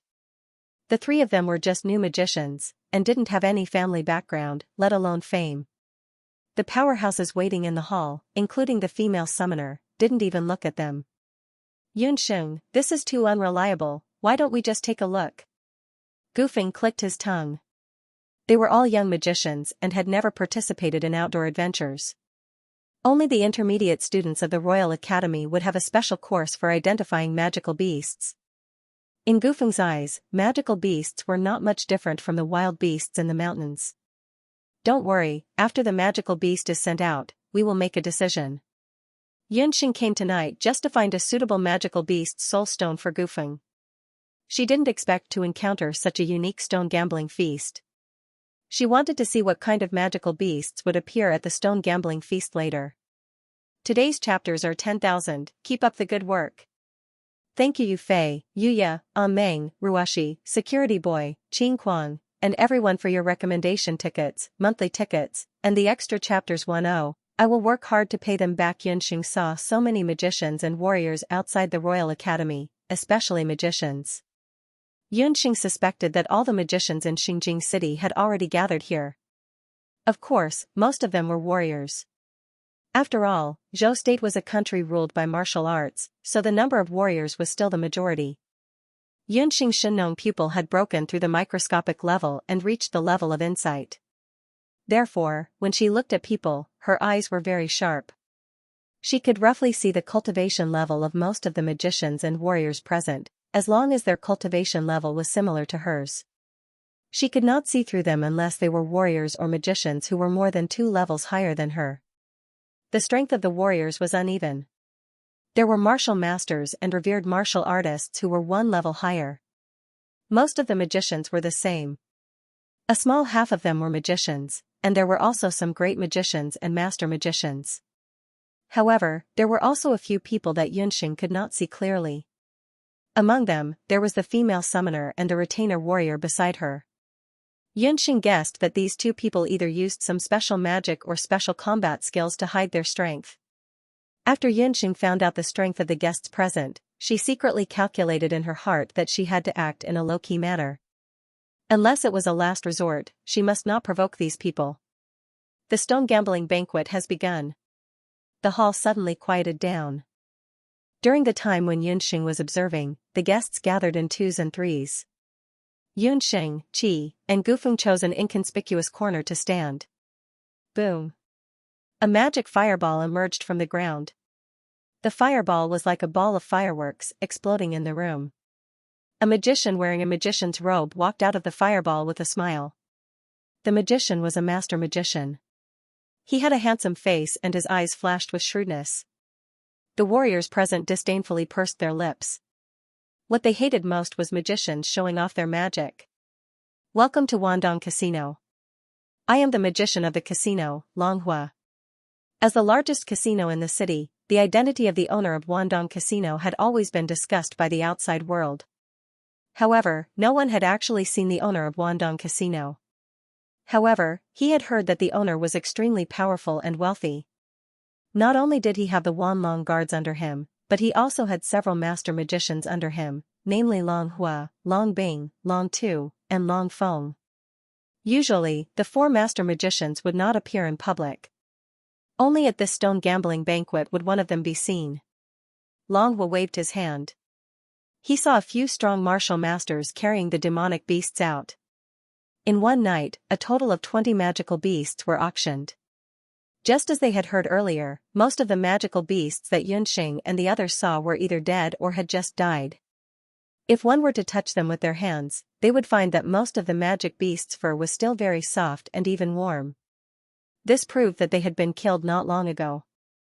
These magical beasts were of different sizes and species, but most of them had one characteristic, which was that they were in perfect condition. There was only one fatal wound on their body, either in the eye or in the mouth. In short, none of the wounds had damaged the integrity of the magical beasts. It could be seen that the people who had killed these magical beasts were all veterans. After seeing these magical beasts, Xianxia already had an impression in her mind that there should be an even larger hunting team behind the Wanlong gambling house.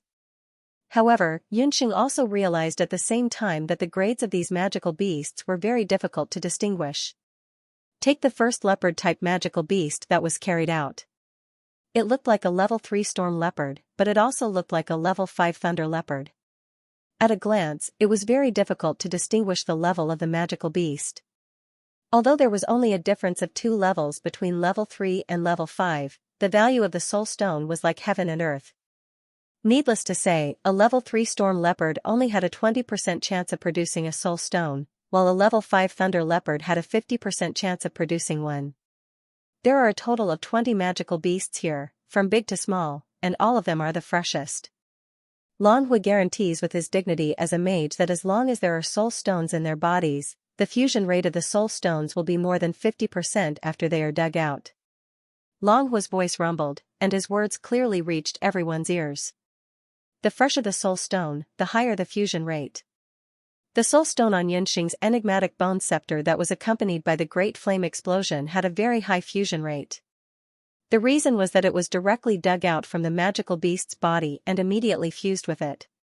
The 20 magical beasts were placed on the beautiful crystal table in the hall. Under the illumination of the magic array, it was very easy to give birth to a violent sense of beauty. The starting bid for all of them was 500 gold coins. If it was a few hours ago, Xianxia and the rest would not be able to afford this amount. Luckily, Xianxia's gamble gave them some capital. As Xianxia expected, after seeing these magical beasts, most of the people shook their heads non-stop. Even a few experienced warriors and mages could not identify the specific grades of these magical beasts. It was too difficult. Like the other warriors and hunters, Xianxia and the rest also carefully and patiently observed each magical beast. From the fur to the claws, and then to the color. The difficulty was too high. After all, when choosing a magical beast, one not only had to look at its grade, but also its corresponding magical attributes. Otherwise, if the attributes did not match or were incompatible, even if one bought a high-grade magical beast, it would be a waste. When they could not identify the specific grades of magical beasts, most of the people unanimously chose a conservative method, which was to choose magical beasts that were larger in size and more ferocious in nature. After all, the world of magical beasts was also incomparably cruel. The more ferocious a magical beast was, the higher its grade. Goofing, which one do you like? Xianxia scanned the magical beasts around them. It's too similar, at first. I thought that leopard was not bad, but when I looked at it, it looked like an ordinary mountain leopard. Goofing was a typical person who had difficulty making a choice. Asking him to make a choice was undoubtedly more difficult than asking him to attend a combat magic class. That magical leopard with a strong body and a streamlined body was indeed favored by many people, especially those warriors. If this was a level 5 thunder leopard, they could dig out its soul stone and embed it into their weapons or armor. It would bring about a decent increase in attack power. Xianxia quietly narrowed her eyes. Shen Nong's pupil, 2nd level, insight, activated. Under the magic cloak, Xianxia's pitch-black eyes were quickly covered with a faint layer of gold. Her gaze swept across the bodies of the magical beasts. Under the state of insight, the appearance of the magical beasts was no longer important. The appearance that they used to confuse people's senses also disappeared. What appeared in front of Xianxia were flashes of magical elements. These magical elements were of different strengths and weaknesses, and their colors were also colorful. In this colorful sea, Xianxia's eyes moved slightly as if she had discovered something. Just as Xianxia was about to use Shen Nong's eye to take a closer look, an unreasonable voice came from behind her. Get out of the way, this young master wants this leopard. A noble woman was leading a 10-year-old boy, and there were more than 10 warriors behind her. Enemies really do meet on a narrow path. The last ones to arrive at the stone gambling banquet were Yun Sanxue and Tang Yu, this pair of mother and son. After Xianxia's attempt to seek refuge at the Marshal Saint General's estate was thwarted, Yun Sanxue had secretly sent people to follow her. After she shook them off, Xianxia did not give up and secretly investigated the whereabouts of Yunxing and her father. Xianxia had placed spies in all the restaurants and inns in the city, but could not find Yunxing and her father. She thought that the two had already left. She never expected that Yunxing had actually entered the Imperial Magic Academy, and at this moment, she was standing in front of her wearing a magic cloak. After Tang Yu's battle pet was killed by Yunxing, he sulked in the residence for a few days. In order to appease her precious son, Xianxia asked around in the city and found out that the Wanlong gambling house was having a stone gambling banquet tonight. She coaxed Tang Yu and promised to buy him a high-quality soul stone to embed on his bracers. Tang Yu was a warrior, and he thought that he would soon have a high-quality soul stone to show off everywhere. This was in line with the mentality of a hedonistic son like Tang Yu. "Mother, I want that leopard's soul stone." Tang Yu's triangular eyes immediately shone with greed when he saw the leopard. Xianxia was a descendant of a general, but she had married early and had been handling the internal affairs of the Yun residence all these years, so she did not know much about magical beasts. She called over a warrior behind her and had him come forward to take a look. "Mother, there's no need to look. I heard from the masters in the dojo that it's a rank 5 thunder leopard. Its fur is pitch black, its eyes are like golden bells, and its limbs are long and slender. Look at this leopard, everything matches. It must be a thunder leopard." Tang Yu was not willing to let that warrior go forward. He boasted that his eyes were extraordinary, so he was sure that it was a thunder leopard. Gufeng muttered, "Not every leopard looks like that." Who would have thought that Tang Yu's ears were sharp? Once she heard it, she flew into a rage out of humiliation. "What did you say? Damn fatty." He angrily took a step forward and was about to beat up Gufeng. He only heard 2 magic scepters aimed at him.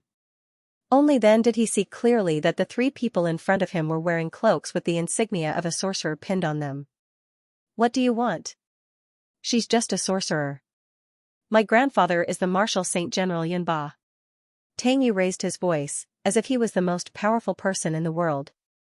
Don't talk too much with these lowly people. My son's eyesight is the best. Mother will buy that leopard in a bit." Xianxia looked at the 3 of them with disdain. Her crude words made her originally beautiful appearance appear even more vulgar. Although the 3 of them were sorcerers, their cloaks were tattered, and it was obvious that they were the most ordinary sorcerers. These people were like street dogs, very difficult to deal with. Tang Yu spat at the 3 of them and happily followed Xianxia to choose a magical beast. "Gufeng, don't take it to heart." Yunxing sighed inwardly. The Yun residence was occupied by this mother and son pair, so it was only a matter of time before it declined. Because of Xianxia, Yunxing's impression of the Yun residence had already fallen to the bottom. She wanted to teach this mother and son pair a lesson, but they were surrounded by a large number of Yun residence guards, so she couldn't do it for the time being. Seeing that Xianxia and her son were very interested in the leopard, Yunxing's eyes flashed as she looked at the leopard. Under the cloak, Yunxing's lips curled up in a mocking smile.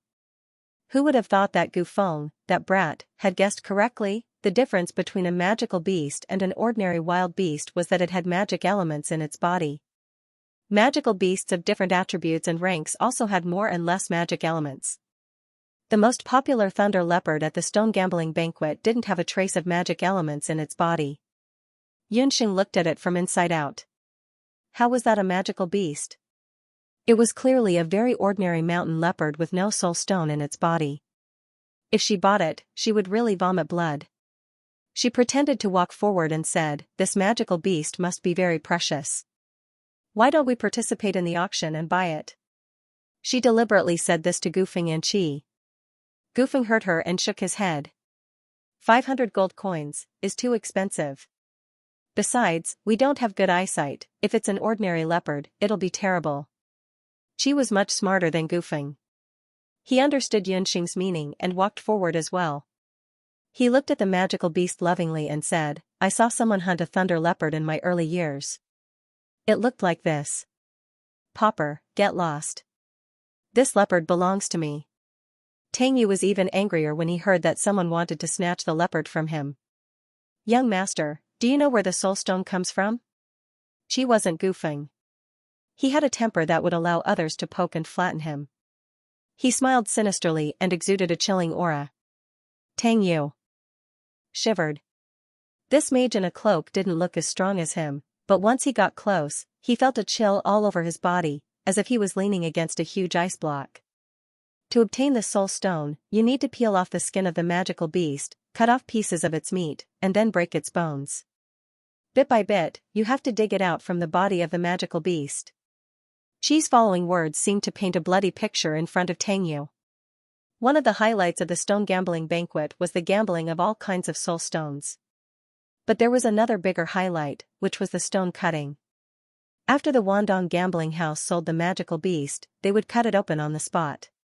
The winner of the auction could directly hand the magical beast over to the Wandong gambling house to be cut open, or they could dissect it themselves.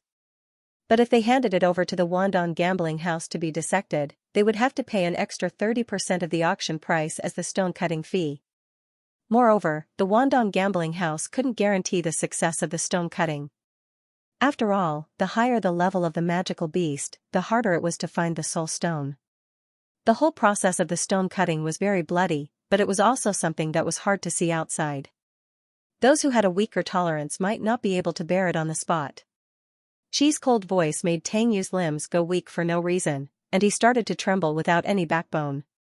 Yunxing, sounds scary, Gufeng was also scared out of his wits. He didn't expect there to be such a thing after the stone gambling event. Pfft, Yunxing laughed when she heard that. She didn't expect Qi, that little brat, to be full of evil tricks even though he was usually cold on the outside. Looking at Tang Yu's appearance, he was probably scared out of his wits. Let's just watch. Actually, the stone cutting isn't something scary. Yunxing stopped watching the show. She didn't forget that she was here today to find a suitable soul stone for Gufeng. Yunxing looked around again and was disappointed to find that none of the magical beast soul stones matched Gufeng's magical attributes. Retracting her gaze in disappointment, Yunxing secretly observed everyone else's actions while Xianxia and her son's attention was on the magical beasts like most of the guests. When entering the stone gambling banquet, Yunxing was only paying attention to one person. It was that female summoner and the martial artist's retainer beside her. With their cultivation, it was impossible for them to come to the Wanlong gambling house's stone gambling banquet just for the level 4 or 5 magical beasts. They must have received some news to participate in this stone gambling banquet. Yunxing's observation further verified this point.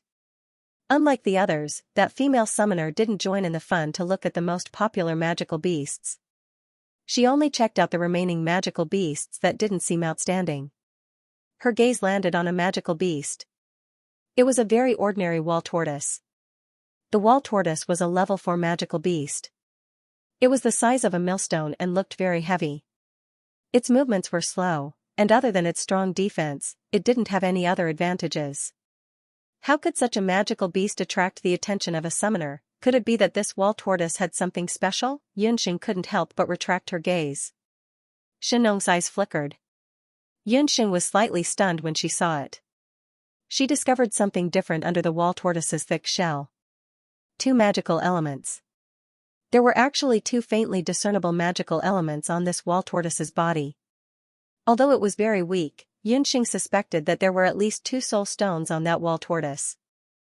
Could it be that this level 4 magical beast was also a mutated magical beast? The last time at the Dark Moon Mountain Range, the C-class magical beast that Yunxing and Donghuang Linger encountered was also a mutated magical beast. Mutated magical beasts weren't common on the continent, let alone mutated magical beasts that had 2 soul stones at the same time. That summoner couldn't possibly have Shenong's eyes. She must have some other method to detect this, which was why she looked at the wall tortoise differently. Apart from Yunxing's Shenong pupil, which allowed her to determine that the shield tortoise had 2 types of magic elements, the female summoner and the warrior could only vaguely guess that there was something wrong with the tortoise's body. Yunxing withdrew her gaze. After a round of selection, the guests had all chosen their ideal magical beasts. Yunxing, do you really want to gamble? Gufeng had a bitter look on his face. He had no clue about this pile of magical beasts. Abandon, what do you think? After the prank just now, Yunxing's impression of abandon had skyrocketed. Abandonment didn't answer, but the mischievous look in his eyes when he looked at the leopard made Xianxia understand. Since that leopard is so popular, of course we have to support it.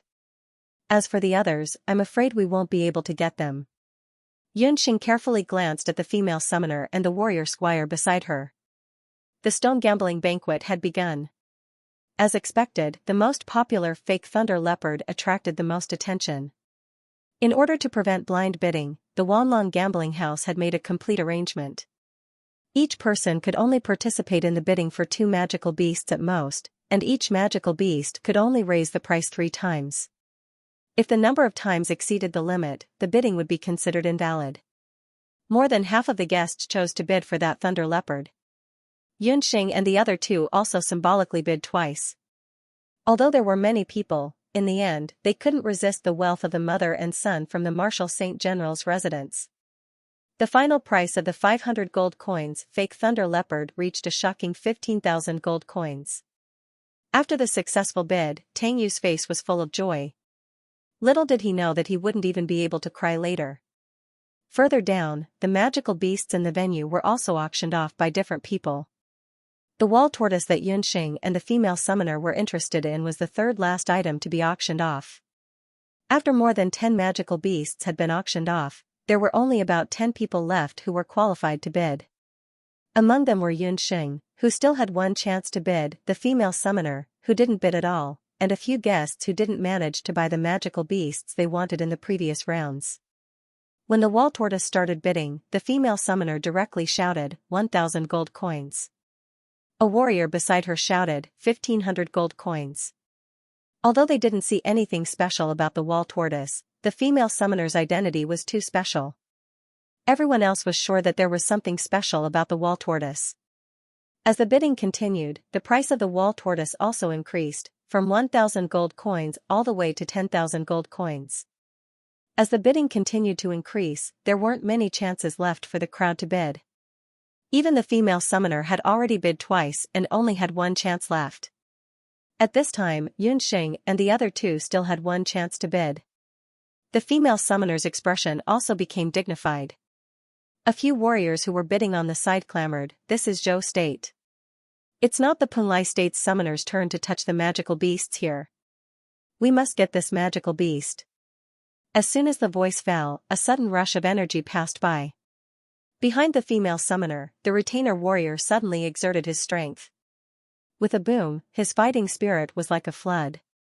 The chest of the provocative warrior caved in and his bones made a strange creaking sound. The warrior who was still speaking rudely a moment ago was now paralyzed on the ground like mud. He could only exhale but not inhale. After a series of gasps, Long Hua's expression also changed. So strong. He was definitely a master of the Wuzun level. You too, killing is strictly prohibited in the Wanlong casino. Long Hua's expression changed. An astonishing wall of fire surrounded the female summoner and the warrior. Just when the retainer Wuzun killed the warrior and Long Hua reprimanded him, the female summoner's beautiful face showed a touch of disdain. The summoning ring on her hand fluctuated with magic elements. She had finished chanting the summoning chant. An ice-blue magic array appeared beneath her feet, and the graceful glacier tiger leaped out. It was a rank 5 glacier tiger. Its body was not big, but its whole body flashed with a murderous aura. The glacier tiger leaped over the wall of fire. The wall of fire, which had been burning fiercely like oil, was immediately frozen. The appearance of the glacier tiger calmed the guests down. That was a summoned beast. A real summoned beast. It was not an ordinary war pet. It was a summoned beast that was almost the same as its master. This female summoner came prepared. Her retainer warrior was very strong. She could summon a mid-level or higher summoned beast. She must be a scepter-level summoner. In a place like the Great Zhou country where summoners were rarely seen, the appearance of a real summoner was without a doubt shocking. This person dared to talk back to Master Bing Ling. He deserves to die. Listen, we are people from Punlai. We participated in this stone gambling banquet to find a suitable soul stone. If anyone dares to provoke us again, he will be the best example. The warrior retainer snorted coldly. Punlai. They were actually from Punlai, a country famous for producing summoners. Thank you 36375612, Waning Moon, and Ruashi for your tips. There will be more updates this afternoon. There were 5 countries and 1 capital in the boundless continent, and each country had its own characteristics. Zhou State was famous for its martial arts, but its martial arts talents had withered in recent years. The martial arts Saint General Yunba was also old, and the country was faintly showing signs of weakening. On the contrary, Punlai, one of the 5 countries, was only a small country in the sea. However, it had quickly gained a foothold among the 5 countries because of the emergence of several legendary summoners who had spread far and wide. The summoners of Punlai were strong not only because their summoners were strong, but also because they had another characteristic. After each summoner's ability was awakened, they would obtain a loyal retainer warrior from the National Martial Arts Center according to the national regulations. This retainer warrior would be inseparable from the summoner. Before the summoner could truly take charge, the retainer warrior would protect him or her with his or her life. In this way, the safety of all summoners from Punlai was greatly guaranteed, and their growth would be particularly fast. There were even rumors that the real power behind Punlai was the current Zhao state. This person died in the Wanlong casino. I will explain to the Zhao state government. Continue bidding. The female summoner was very arrogant. After this incident, no one dared to bid against the female summoner. In the end, the shield tortoise was bought by the female summoner at the price of 10,000 gold coins. Most of the guests didn't leave, and many people weren't disappointed that they didn't buy a suitable magical beast. After all, there were only 20 magical beasts. Compared to the hundreds of guests, there were too many monks and too little porridge. One of the reasons most people came to the stone gambling banquet today was to stay and see the real climax of the stone gambling banquet, stone cutting. Yunxing and the other 2 were no exception. Stone cutting was to take out the most valuable part of the magical beast. The Wanlong casino would cut the stone. After all, there weren't many people present who were really good at stone cutting. It wasn't expensive to pay 30% more for the stone cutting fee. No one knew where the soul stone grew in the magical beast. Only the most experienced hunters knew how to cut the stone. Who knew that when it was Tang Yu's turn, he shouted loudly, "This young master wants to do it personally." It turned out that he had been frightened by the abandonment just now and felt that he had lost face. He wanted to personally go and open the stone to save his face. Yunxing snickered in her heart. This Tang Yu really had a pig's brain. He really felt that he hadn't lost enough face. Seeing that their young master was determined to personally cut the stone, the guards of the general's residence carried the leopard to a crystal table used for cutting beasts. Tang Yu held a sharp dagger, and under the guidance of others, she cut open the leopard's skin. The smell of blood rushed up and Tang Yu almost vomited. In order to prove that he was a descendant of a family of generals, Tang Yu forced himself to hold his breath. When the saber went down, other than his internal organs and flesh, there was no soul stone in his mangled chest. Maybe it's in the heart. I've heard that the spirit stones of the leopard family magical beasts are usually in the vital parts. Tang Yu didn't think twice and stabbed the knife in his hand into the leopard's heart. There was a puff. The heart exploded and a pool of blood sprayed onto Tang Yu's face. Tang Yu's mouth and face were covered in blood. His expression was uglier than if he were crying. Yun Songxue couldn't keep her face. The guard beside her couldn't stand it anymore and reminded her in a low voice, "Madam, that's just an ordinary leopard. Let the young master not embarrass himself anymore. Are your dog eyes blind? You can't even recognize an ordinary wild beast and a magical beast. What's the point of the general's residence raising you?" Yun Songxue slapped him.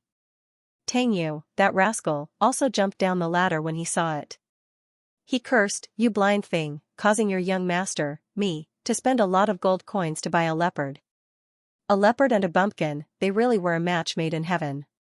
Seeing that the mother and son of the Martial Saint General's residence were so outrageous, pushing all the blame onto the guard even though it was clearly their own fault for misjudging a magical beast and a wild beast.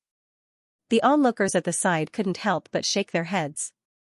Everyone thought in their hearts that it was truly the family's misfortune. Old General Yunba's illustrious reputation was without a successor. Tang Yu stood to the side dejectedly. He didn't succeed in his stone gambling, so he naturally thought that others deserved to be unlucky as well. However, the magical beasts that the next few people bought all followed the rules. Under the stone cutting of the Wandong gambling house, they each obtained a few level 3 and level 4 soul stones. Finally, it was the female summoner's wall tortoise's turn. Among magical beasts, tortoises had the strongest defense. That tortoise shell was so hard, what kind of weapon would be used to break it open? That was what everyone present thought. Tortoise magical beasts actually had another characteristic. Not only was their defense strong, especially after a magical beast died, its shell would cool down and become incomparably hard. Only an extremely powerful warrior, or even a magus proficient in lightning, would be able to split it open. Generally speaking, the magical attributes of the summoned beast and the summoner were the same. The female summoner just now had summoned a water-type and ice-type magical beast. She was also a water-type magus. Lady Summoner, I'm sorry to tell you this. We can't guarantee that we can successfully dissect this wall tortoise. Longhua seemed to have already known that this wall tortoise was difficult to deal with. He didn't wait for the female summoner to speak and directly shirked the responsibility. No matter, I'll deal with it myself. The female summoner seemed to have been prepared. She had killed someone at the Wandong gambling house, so the other party naturally wouldn't treat them kindly. She raised her hand, and there was a bluish-purple round pearl in her hand. The pearl wasn't big, but there was a bluish-purple lightning rune flashing on its body. That bolt of lightning seemed to be alive as it kept pulsating in the pearl. The Thunderbolt Pearl is an intermediate-level magic weapon, the Thunderbolt Pearl. It's said that as long as you have the Thunderbolt Pearl, even if you're not a lightning-type magus, you can attract the power of lightning to help you. When the female summoner took out the pearl in her hand, there was an uproar all around. Intermediate-level magic weapon. When Yinxing was in the Fire Rock Village, she had been plotted against by Ding Lei with a low-level magic weapon.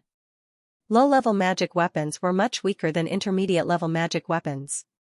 Intermediate-level magic weapons often contained power that was not lower than intermediate-level magic. Correspondingly, intermediate-level magic weapons were also much more expensive. This pearl called the Thunderbolt Pearl was an intermediate-level magic weapon. It was just that he didn't know why the female summoner took out the Thunderbolt Pearl at this time. The female summoner held the Thunderbolt Pearl in her hand and raised the magic scepter in her hand high. She chanted in a low voice. The pearl floated in the air, and lightning-type magic elements filled the air. A bolt of lightning about the size of an arm broke out of the pearl. The bolt of lightning was like a streak of purple lightning, hitting the back of the wall tortoise. On the incomparably hard wall tortoise shell, a crack appeared under the power of the lightning. 3 consecutive lightning flashes struck the crack with unparalleled accuracy. The sturdy tortoise shell finally broke open, and a soul stone rolled out from within. The female summoner was overjoyed and hurriedly went forward to pick up the soul stone. Half of the wall tortoise's soul stone was crimson, while the other half was emerald green. It looked like a fine jade, completely different from the ugly appearance of the wall tortoise. The guests present sighed. Some sighed, some regretted, and some coveted it.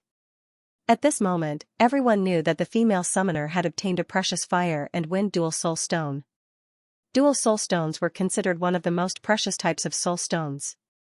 One soul stone contained 2 magic elements at the same time. There was only a 1 in 100,000 chance that a mutated magical beast could produce a dual soul stone. The female summoner was wild with joy. She felt that the 10,000 gold coins she had spent earlier was well worth it. Although everyone coveted and envied her, no one dared to make a move. Not to mention the power of the Wandong gambling house, the strength that the female summoner had displayed earlier made them not dare to have any improper thoughts. Just as the female summoner was rejoicing, Yunxing acutely sensed that a trace of mockery floated in the eyes of the master magician called Longhua. Crack. There was an extremely soft sound. Under everyone's watchful eyes, the red and green dual soul stone shattered. She had thought that she was clever and used the power of lightning to split open the hard shell of the wall tortoise to obtain the soul stone. However, the power of lightning had also passed through the wall tortoise and acted directly on the soul stone. It was expected that the soul stone would be split in half. The smile on the female summoner's lips instantly froze on her face. Her face turned green and purple. Damn it. You already knew that the power of lightning would damage the dual soul stone. The female summoner's joy turned into anger. She changed her face faster than flipping a book. She was furious and questioned Longhua. Guest, please watch your words. I respect you as a guest, so I won't pursue the matter of you injuring people earlier. However, if you repeatedly offend the dignity of the Wandong gambling house, then don't blame us. Then don't blame my Wandong gambling house for being impolite. Longhua was a fire element magician, so his temper was naturally not good. He revealed a mouthful of white teeth and waved his hand. Then, 4 tall warriors stepped forward. Their muscles looked like they were made of cement, and their eyes were bright.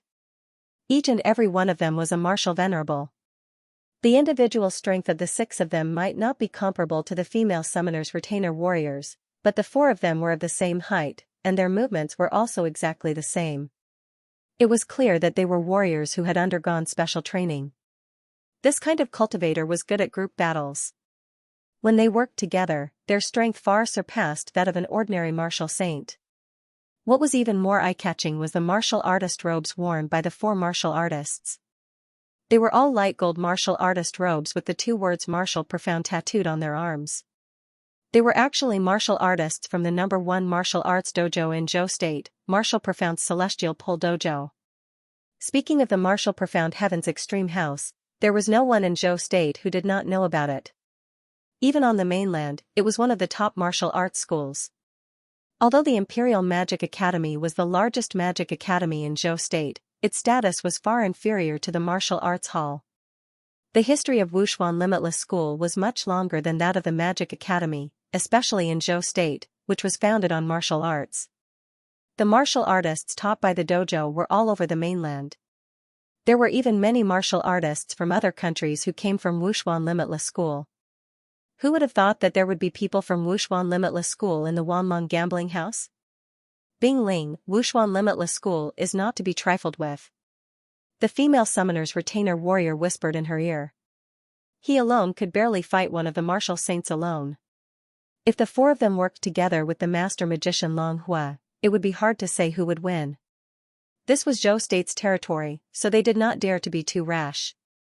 The female summoner was so angry that the soul stone in her hand exploded into ice crystal powder. She left with the retainer warrior. The wall shield tortoise that had been split open by the thunder pearl was thrown on the ground. It was a rank 4 magical beast. If not for the twin soul stone in it, the female summoner would not have taken a fancy to that rank 4 magical beast. As for the remaining magical beasts, one of them was an ordinary wild beast without a soul stone. The other one had a rank 3 soul stone. Tonight's stone-cutting banquet was over. Some of the guests were satisfied, some were disappointed. They all left with different moods. Yunxing did not leave. She waited until most of the people had left before walking in front of manager Longhua. Just as Longhua was about to order people to carry away the corpses of the magical beasts that had been thrown at the scene, he suddenly saw a magician walk up to him. He recognized that this magician had come together with the Royal Academy student named Abandoned, who was part of the Wanlong Guards. Although Abandoned had not been at the Wanlong gambling house for long and did not speak much, he had not even spoken to manager Longhua. However, he was efficient and never slacked off. He had a good reputation. Since he had come with Abandoned, he must be a student of the Royal Academy. However, the stone gambling banquet had already ended. What did the student want to do by coming forward? Manager Long, I want to buy that wall shield tortoise. Yunxing had been waiting for this moment for a long time. She was really afraid that the female summoner would take the body of the wall shield tortoise away. Guest, you should have already seen that the body of the wall shield tortoise has already been dissected. Its soul stone has already shattered. This carcass is not worth much. Although Longhua was the manager of the Wanlong gambling house, he was very sincere in his dealings with people. He had also taken note of Yunxing and the rest earlier on. They had not really participated in the bidding and had only competed with young Master Tang Yu of the Yun residence a few times. It could be seen that they were not from the imperial family or the young masters and young mistresses of wealthy merchants in the Imperial Academy. Manager Long, I only bid twice just now. According to the rules of the Wanlong gambling house, as long as I have not left the gambling house, I am a guest here. The stone gambling banquet has not truly ended. This wall shield tortoise may not have any value to others, but to me, it has an extraordinary meaning. Although Xianxia was wearing a magic cloak, Longhua could not see her expression clearly. However, from her unusually bright eyes and firm tone, an aura that was completely different from her age and identity was revealed. This aura affected Longhua imperceptibly. Longhua could reject Xianxia, but what she said was not wrong. What a guest wanted to buy was indeed not the gambling house's business. Xianxia had not left the gambling house yet, so she did have one more chance to bid. Longhua could not help but suspect that Xianxia had already planned this beforehand. She had held back from bidding until the female summoner had failed to retrieve the stone and left the Wanlong gambling house on bad terms. Only then did she propose her own deal. However, how could she have guessed that the female summoner would definitely fail to retrieve the stone? Could it be that she had such a terrifying shrewdness at such a young age? All sorts of guesses emerged in Longhua's mind. Just as he was guessing, Xianxia, who was standing in front of him, did not move. The pair of dark eyes under the magic cloak were as firm as ever. However, this also made him even more curious. He wanted to know how exactly Xianxia was going to deal with this wall shield tortoise. This level 4 tortoise beast had troubled the Wanlong gambling house for a long time. Alright, I agree to sell this wall shield tortoise to you. However, I have a request. You must tell me how you want to deal with this wall shield tortoise. When the stonecutters from the Wanlong gambling house were called out to watch the stonecutters, and it was that shield tortoise at that, they found it somewhat inconceivable. Wasn't the twin soul stone already broken? What kind of soul stone could be cut? There were many magical beasts on the boundless continent, which correspondingly gave birth to many special professions. Stonecutters belonged to a very special profession. Some of these people were hunters in their early years, and some were butchers in their early years. No matter what profession they were in, they all had incredible stone-cutting skills, which was why they were invited to the Wanlong gambling house with high salaries. When that shield tortoise was first sent to the gambling house, it was already determined that there was a twin soul stone in its body. But because the shell of the shield tortoise was too hard, even if they used Dharma artifacts to cut the stone, it could damage the twin soul stone in the tortoise's body. All the stonecutters from the Wanlong gambling house unanimously determined that this shield tortoise was unable to cut the stone normally. That female summoner's failure to cut the stone with the lightning pearl also verified their words. But this sorcerer who came out of nowhere actually said that the shield tortoise's soul stone had not been taken out yet. That's ridiculous. Most tortoise soul stones grow in the heart and abdomen. That twin soul stone was also taken out from its heart. Anyone with eyes can see that this shield tortoise has long lost its soul stone. The stonecutters mocked one after another, looking down on Xianxia. Then I will personally cut the stone once. Open your eyes and watch carefully. Xianxia was completely unbothered by the mockery. It was hard to shut up the crowd. What she wanted was a promise from Steward Longhua. Longhua only just found out that there was actually a soul stone in this shield tortoise's body. Xianxia took out her oddly shaped scalpel. Seeing that she was going to use such a nondescript scalpel to dissect a 100-kilogram magical beast turtle, this person really thought that she was playing house. With the scalpel in hand, Xianxia did not immediately start cutting the stone. She touched the shell of the shield tortoise. It was indeed incomparably hard. No wonder that female summoner just now had to use the lightning pearl to blast open the shell. The scalpel in Xianxia's hand turned red. Infusing fire elemental magic into the blade? She is. Longhua's eyes narrowed slightly. As the saying goes, when an expert makes a move, one will know whether or not he is an expert. The scalpel, which looked as thin as a willow leaf, did not directly pierce into the tortoise's shell. Instead, it drew a circle around the tortoise's shell. Xianxia's movements were very light, as if she was tearing a piece of paper. The fire element softened the surface of the shell, and after a circle, the shell was completely separated from the tortoise's body. Then came a series of actions, starting from dissecting the shell, peeling the skin and pulling out the tendons, and finally cutting and harvesting the whole thing. Throughout the entire process, there was no blood or sweat. It didn't even cause anyone to feel displeased. The shield tortoise, which had been so troublesome to deal with, was dissected. In the end, Xianxia's knife landed on tortoise's stomach. The scalpel cut across the tortoise's stomach, and a milky white stone fell out. What's that? Everyone was shocked. The color of the stone, as well as the magic elements surrounding it. It was really a soul stone. A soul stone from a rank 5 lightning eel, light element. Longhua hurriedly found someone to confirm the soul stone, and the result was out of everyone's expectations. What is going on? How could a rank 5 magical beast's soul stone appear in a rank 4 magical beast's body, and it was in its stomach? They had never heard of a magical beast's soul stone growing in its stomach.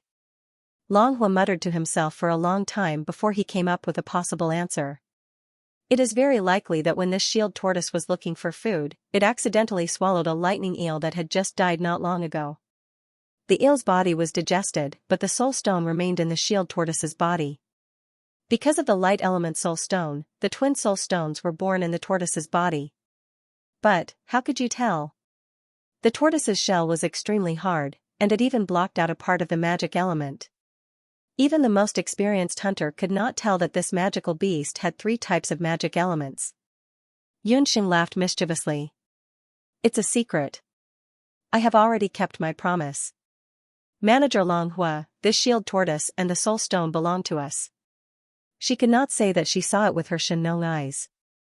The shield tortoise was useless in the eyes of others, but in Yunxing's eyes, it was a treasure. Its meat could be used to refine high-grade medicinal oil, and its shell could be used to make armor with excellent magic defense. Of course, the most precious thing was the lightning eel's soul stone. As long as he had the lightning eel's soul stone, Gufeng would be able to use light element elementary magic more easily. Lightning eels were a type of magical beast that was especially fast, especially when they used magic. Their speed was especially shocking. Please wait. Longhua saw that Yunxing was being taken away, and hurriedly stepped forward to block her way. What, there will be a day when Wanlong Gambling House goes back on its word? Yunxing's voice suddenly became cold. She had a good impression of Wanlong Gambling House, and did not want to have a conflict with Longhua. A rank 5 light element soul stone is very precious, but it is still not in my eyes. I only admire this mage's first-rate stone dissecting technique, and I admire it very much.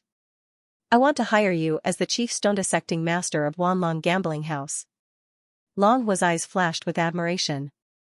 Yunxing's stone dissecting technique was bold and novel. Longhua had never seen anyone combine magic and stone dissecting together. Yunxing used the fire element to combine with a sharp knife, and easily cut open the hard tortoise shell. Compared to other stone dissecting masters, it took a long time and the results were poor, but it was much better. Longhua was naturally very happy to invite Yunxing to join Wanlong Gambling House. Chief Stone Dissecting Master, Yunxing did not know Longhua's specific intentions. In fact, she did not feel that she was stone dissecting at all. In her eyes, stone dissecting was no different from an ordinary operation. Compared to a complicated operation, this stone dissecting against magical beasts was very easy for her. Yunxing thought about it. Behind Wanlong Gambling House, it would not be as simple as an ordinary local force. A rank 5 soul stone could be sold for at least tens of thousands of gold coins in the market, but Longhua did not have the slightest intention to take it back. She had no one to rely on in Xinjing. If she had a force to rely on, it would be very beneficial for her in the future. Moreover, there were a variety of magical beasts auctioned in Wanlong Gambling House, which would be very beneficial for her to understand magical beasts. Moreover, she could also buy some cheap alchemy raw materials through the gambling house. Thinking of this, Yunxing agreed to Longhua's conditions. But taking into account her studies in the Magic Academy, Yunxing and Longhua agreed that only when the other stone dissecting masters of Wanlong Gambling House were unable to open the stone, she would do it. During her tenure as the chief stone dissecting master of Wanlong Gambling House, Yunxing could get a basic salary of 100 gold coins a month, and the cost of stone dissecting was calculated separately. Generally speaking, the stone dissecting master could get 30% of the stone dissecting fees of the gambling house. After negotiating with Longhua, Yunxing and the other two immediately left Wanlong Gambling House. They had to return to the Magic Academy and let Gufeng fuse with the Lightning Eel Soul Stone. Ever since Gufeng was born, he felt that he was an unlucky person.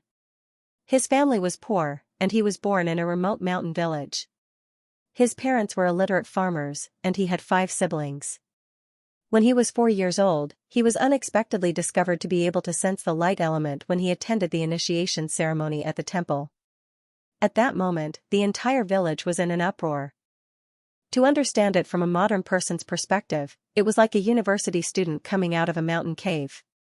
Gufeng relied on the money his parents collected from the villagers to attend the mage training at the town's temple.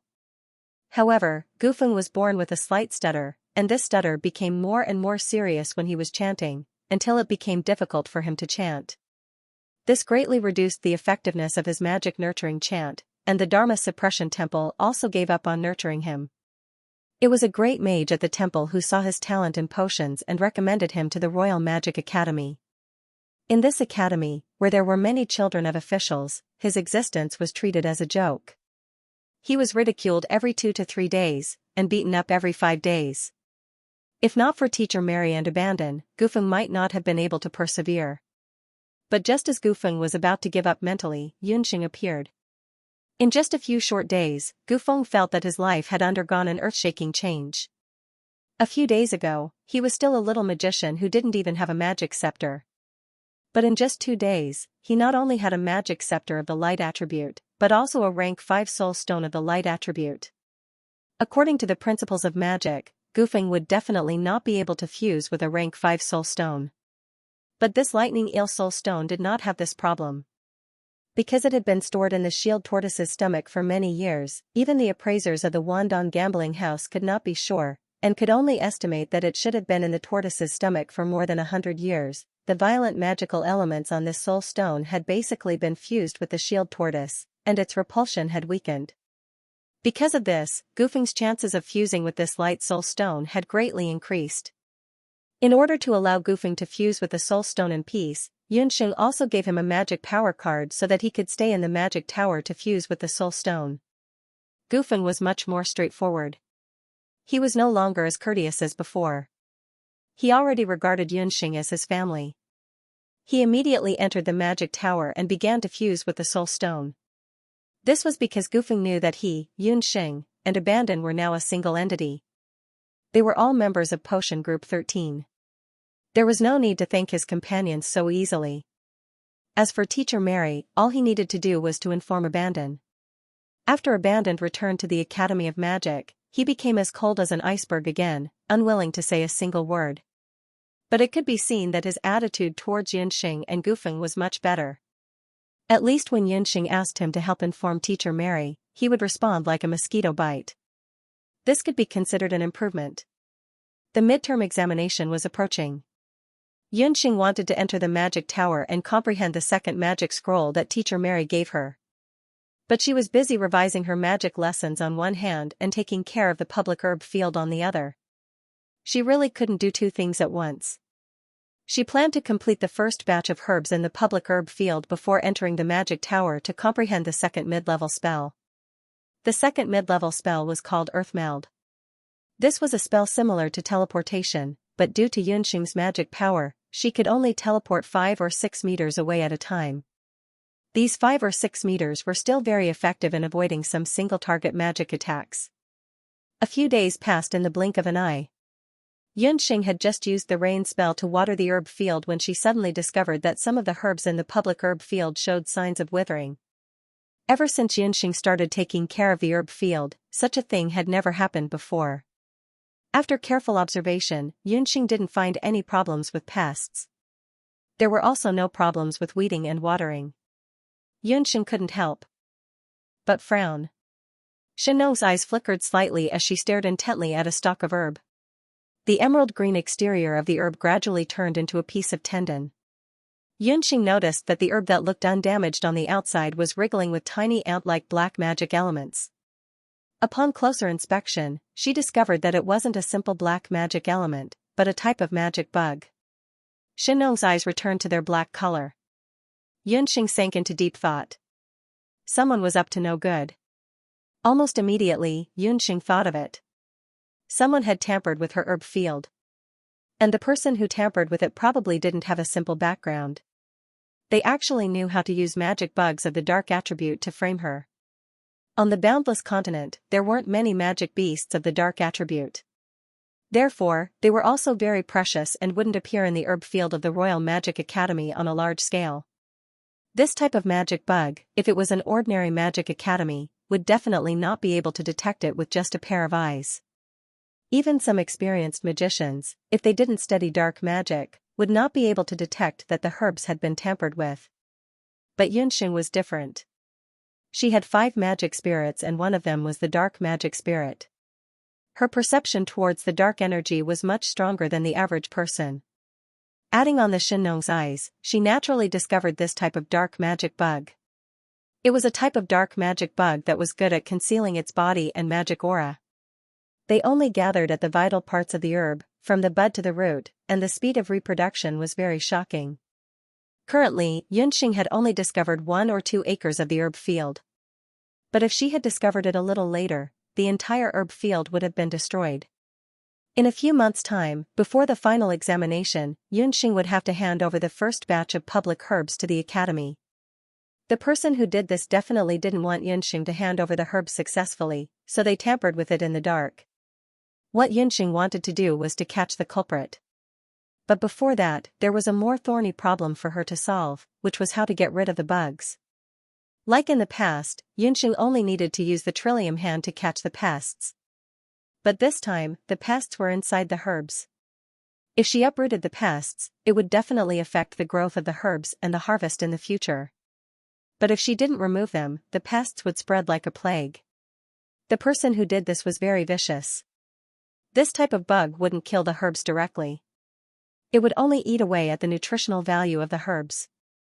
It would cause the original first-grade herbs to become second-grade or even third-grade useless herbs. Who exactly did she offend? Xianxia quickly recalled that day in the herb field, the vice president of the Magic Combat Association, Chen Lianer, and Song Xiangru. Previously, when she rejected their invitation to join the Magic Combat Association, the two of them actually didn't take revenge. Xianxia thought about it now. Only those 2 domineering young ladies from rich families would be willing to use the precious dark magic bug to frame her. Xianxia pondered for a moment and decided to go to the Academy's library to look for relevant information. She wanted to see if she could find a way to get rid of the dark magic bug without damaging the herbs. The Royal Magic Academy's hidden book pavilion was known as the Great Zhou country's most abundant magic book treasury. Of course, this was only a title. Who told the Great Zhou country's magic to be lacking? It couldn't be that complete. Xianxia had already noticed this when she entered the library. The library was divided into 2 floors. The first floor was the library that was open to the public. The environment here was quiet and elegant. The illumination formations that were lit up day and night and the meditation formations that flowed out like small bridges and flowing water from time to time made the entire library look very elegant. Xianxia walked around the first floor and was disappointed to find that the magic information recorded here was completely useless for her to get rid of the dark magic bugs. The dark magic bugs were too small. Using ordinary magic, not only was there no way to get rid of them, it could even harm the medicinal herbs. Just as she was about to walk to the second floor, she was stopped by a teacher in the library. The second floor is not open to ordinary students unless you can obtain the teacher's permission. That teacher looked at Xianxia and found that she was from the magic potion department. His eyes were filled with disdain. Teacher's permission? Xianxia was in a difficult position. She didn't want to tell Teacher Mary about the dark magic bugs in the medicinal herb field. After all, she didn't tell anyone other than her father that she had a dark magic soul. Xianxia, why are you here? Xianxia was thinking when a heroic voice came from behind her. She turned around and saw Fengque standing not far away with a smile on his face. Fengque's image and the elegant library really didn't match well. Xianxia thought to herself. Her brows suddenly relaxed. That's right, she could ask Fengque to help her. Xianxia gave Fengque a look and walked to the side with him. After Xianxia told Fengque about her intention to enter the second floor of the library, Fengque didn't say anything. He looked at Xianxia with some confusion. Why are you going up to the second floor? There are some mid-level magic and some forbidden magic recorded there. It's for the teachers to use as reference in their teaching. On the boundless continent, there were many ways to record magic. The most common ones were magic books and magic light scrolls. Compared to the two, the magic light scroll was more practical.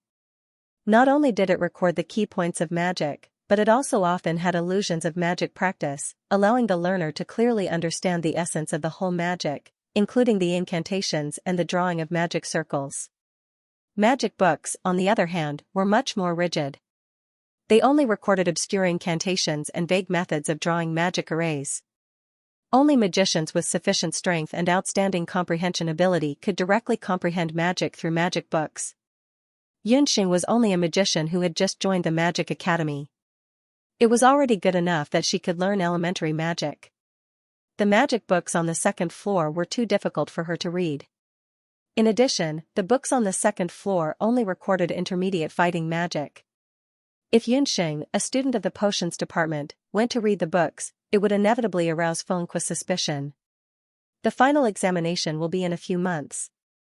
Teacher Mary asked us to prepare carefully. In addition, I offended a few students of the fighting department a while ago. Xianxia stammered, pretending to be in a difficult position. That's right. Your summon beast with the crying technique can't be easily revealed in front of others. It's a pity that I have a lot of things on hand, so I can't teach you anything. I'll go talk to that teacher and allow you to go up for an hour or two. Fengqua was a straightforward person. Although he was also a teacher of the fighting department, he had long heard about the bullying in the Royal Magic Academy. He was outspoken by nature and couldn't bear to see this kind of thing. However, as a teacher, it wasn't good for him to teach a bad student a lesson.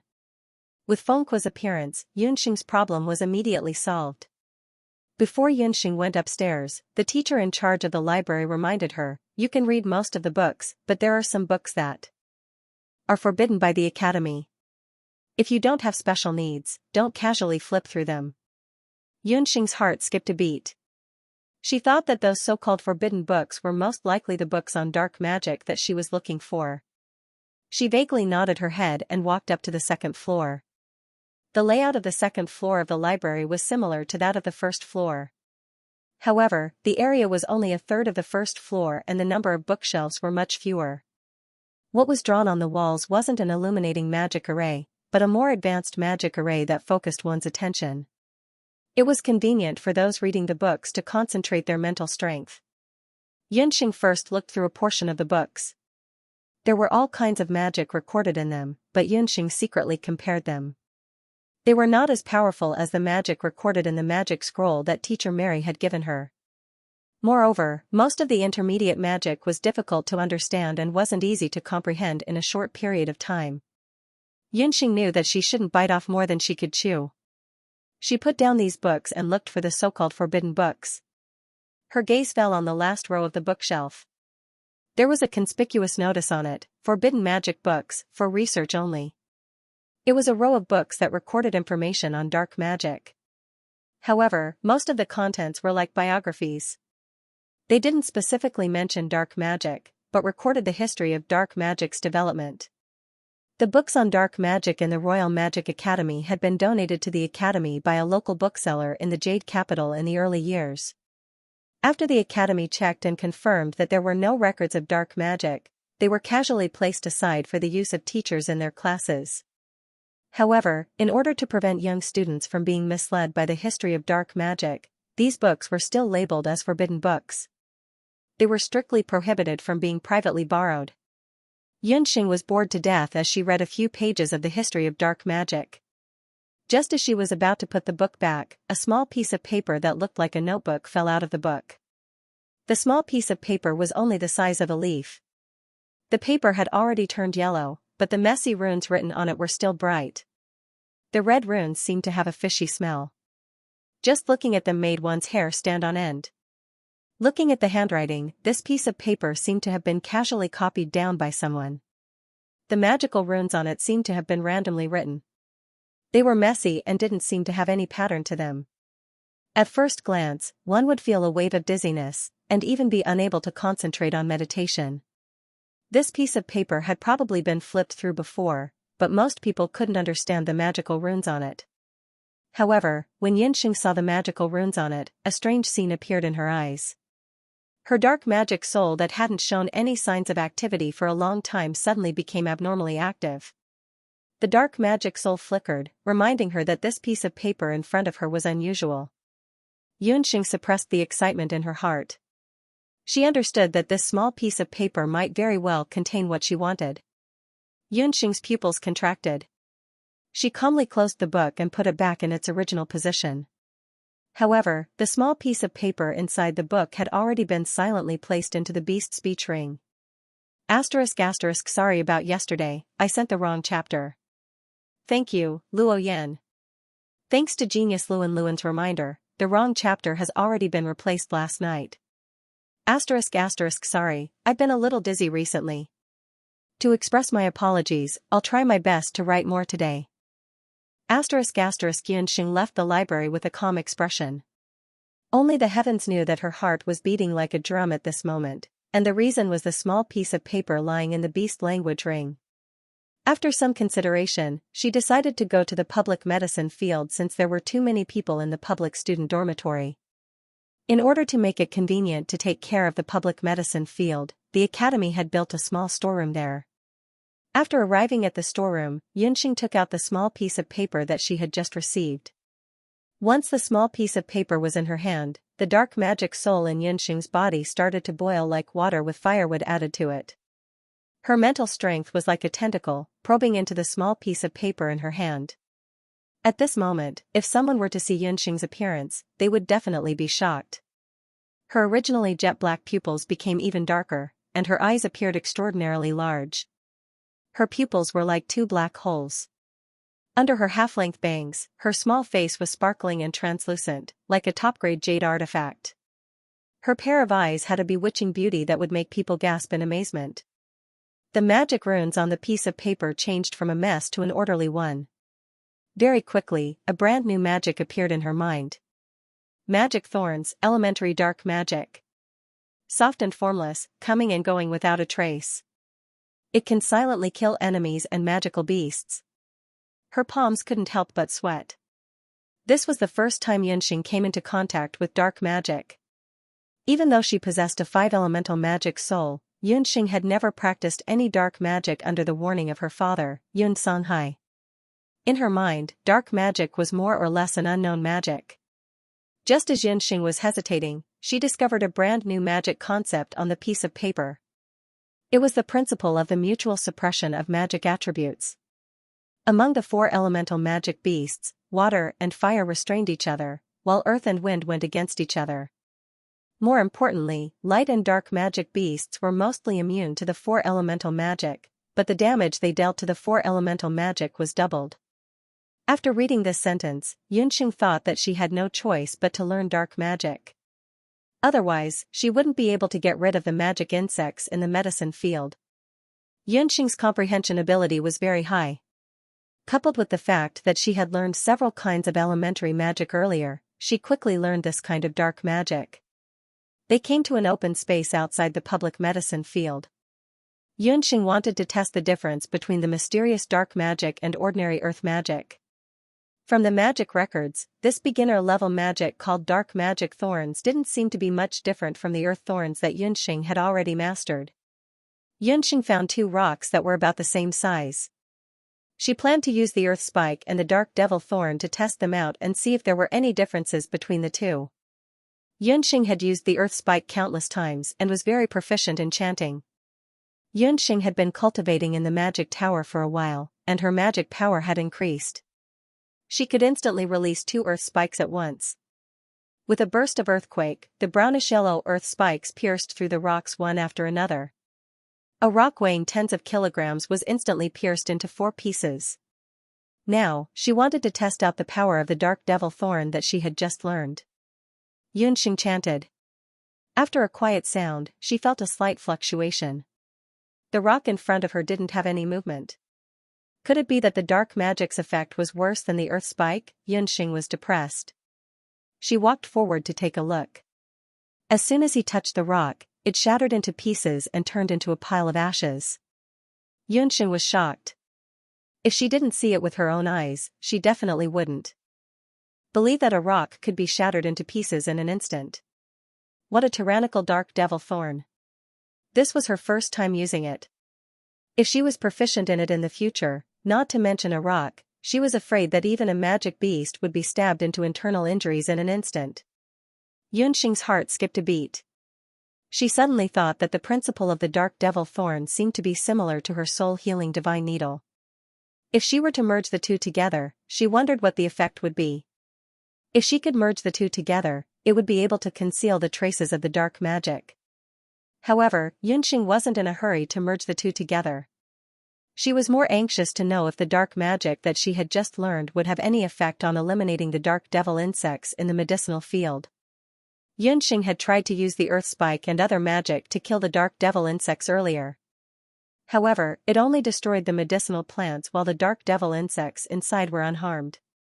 Right now, she could only try using the dark devil thorn. Walking to the front of the public medicinal field, Yunxing chanted the dark devil thorn. A hidden force that couldn't be seen by the naked eye entered the medicinal plants. The dark devil thorn that was as fine as a hair instantly pierced through the medicinal plants like a flash of lightning. The stubborn dark devil insects in the roots and stems of the medicinal plants were pierced through by the dark devil thorn. It was like a thick fog that was exposed to sunlight. The moment the dark devil thorn pierced through the dark devil insects, Yunxing felt a surge of dark magic element entering her body. This feeling was similar to the dark devil magic element that Yunxing had obtained after meditation. The dark devil magic element in the bodies of the dark devil insects that had been eliminated actually flowed into Yunxing's body along with the use of the dark devil thorn. Yunxing was overjoyed. She didn't expect the dark devil thorn to have such a miraculous effect. Not only could it kill dark devil insects, it could also absorb the dark devil magic element in the bodies of the dark devil insects. Although the dark devil insects didn't have a lot of dark devil insects, there were many of them in the medicinal field. After repeated experiments, not only did the dark devil magic element in Yunxing's body not decrease, her dark magic soul even grew a little. In order to test if the dark devil thorn could work on any type of magical creature, Yunxing repeated the experiment a few times. At this moment, an earth lizard jumped out from the soil of the medicinal field. With a thought from Yunxing, the dark devil thorn instantly pierced through the earth lizard's abdomen. A weak earth magic element then entered Yunxing's body. She continued to experiment with rocks, trees, water, and many other living and inanimate objects. Very quickly, Yunxing verified one point.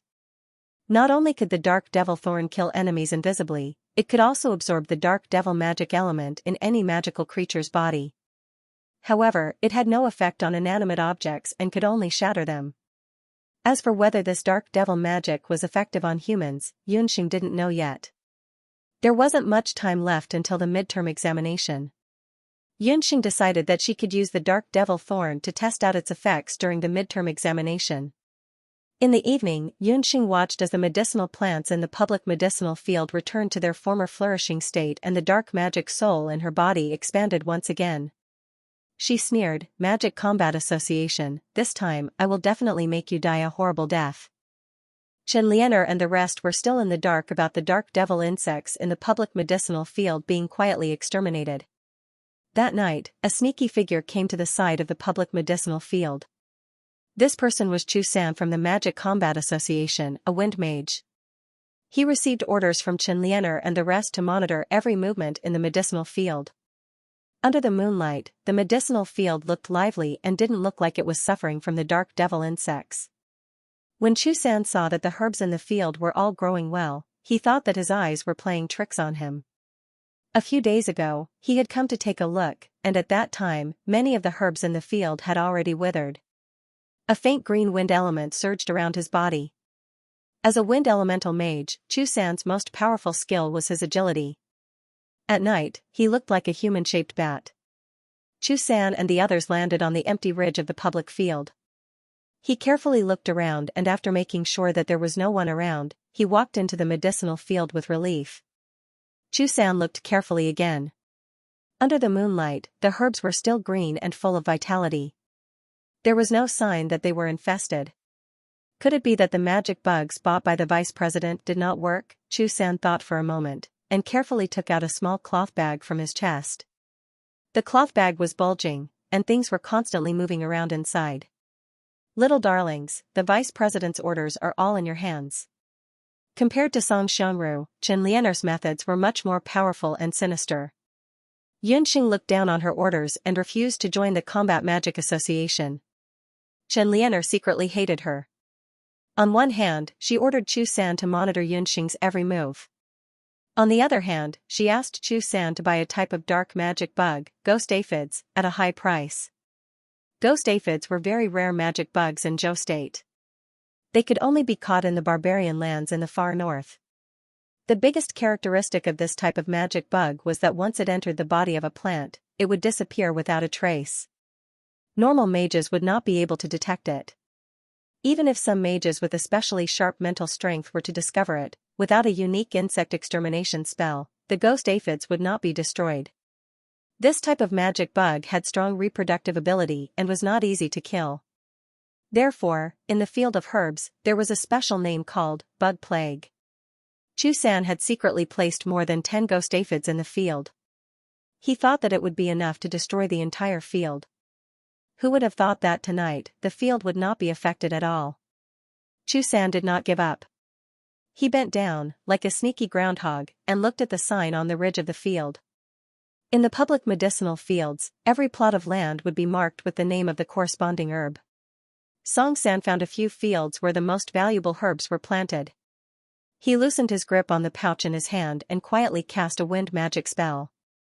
Dozens of flying insects that were only 1 to 2 millimeters in length flew out of the bag, fighting to be the first to fly out. Dozens of ghost aphids were blown far away by the wind and attached themselves to different medicinal herbs. Once the ghost aphid came into contact with the herb, it would drill into the body of the herb and absorb its essence.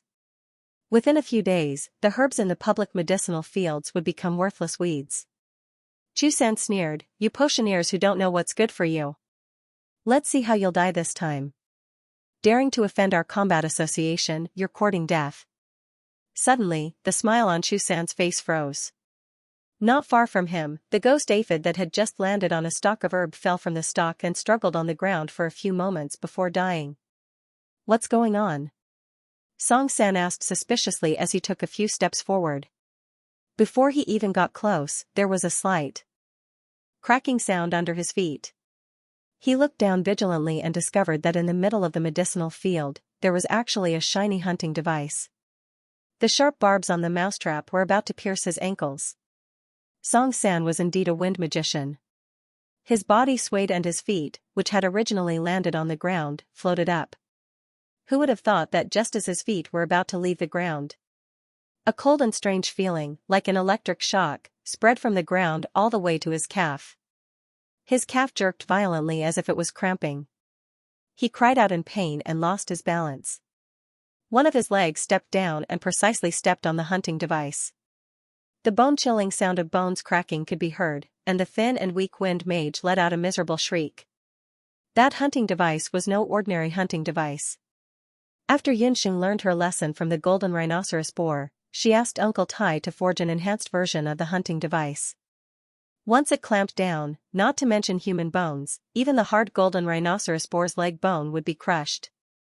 While Chu San was screaming, one of his left legs had already been snapped off. Almost at the same time, a fireball fell from the sky. Song San, who was in so much pain that he was hovering between life and death, had no strength to resist. He did not even have time to scream a second time before he fainted.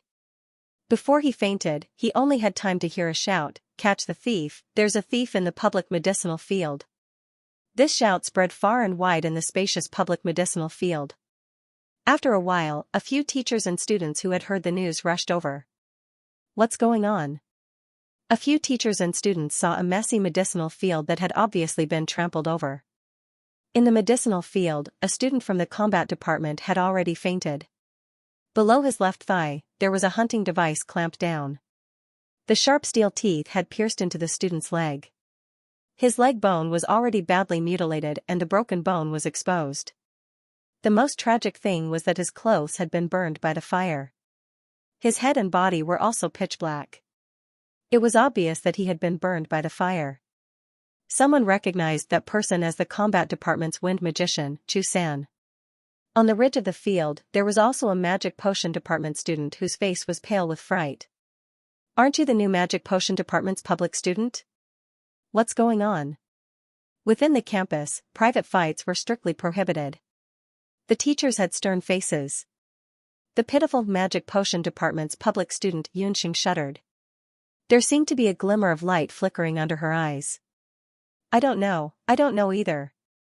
A few days ago, there were traces of wild beasts trampling on the public medicinal field. I thought that a wild beast had broken in, so I set up a few hunting devices in the medicinal field. Tonight, just as I finished applying the fertilizer and was about to leave, I heard some movement in the medicinal field. I saw a shadow in the medicinal field and thought that it was a wild beast, so I released a fireball spell. Who knew? When the teachers heard this, they also felt that something was wrong. The sky was already so dark. What was Chu-san, a student from the combat department, doing in the public medicinal field? The few of them entered the medicinal field and carried Chu-san out. When they carried Chu-san out, they discovered that there was a burnt black cloth bag beside Chu-san. Next to the cloth bag, there were a few dead ghost aphids. After examining the ghost aphids, the teachers' faces changed. The teacher's knowledge was naturally not comparable to the average magic student.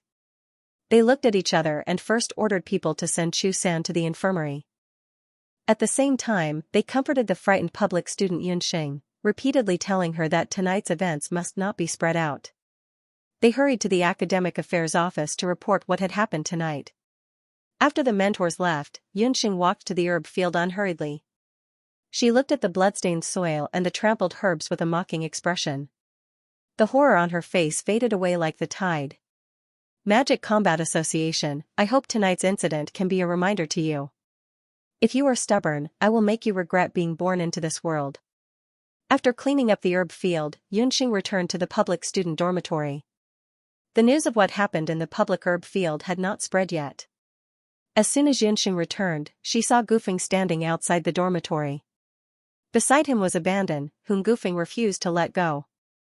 Xianxia, you are back. Abandon and I have been waiting anxiously. Gufeng's face was full of joy. Needless to say, his fusion with the soul stone must have been successful. Your stuttering is cured? Xianxia was surprised.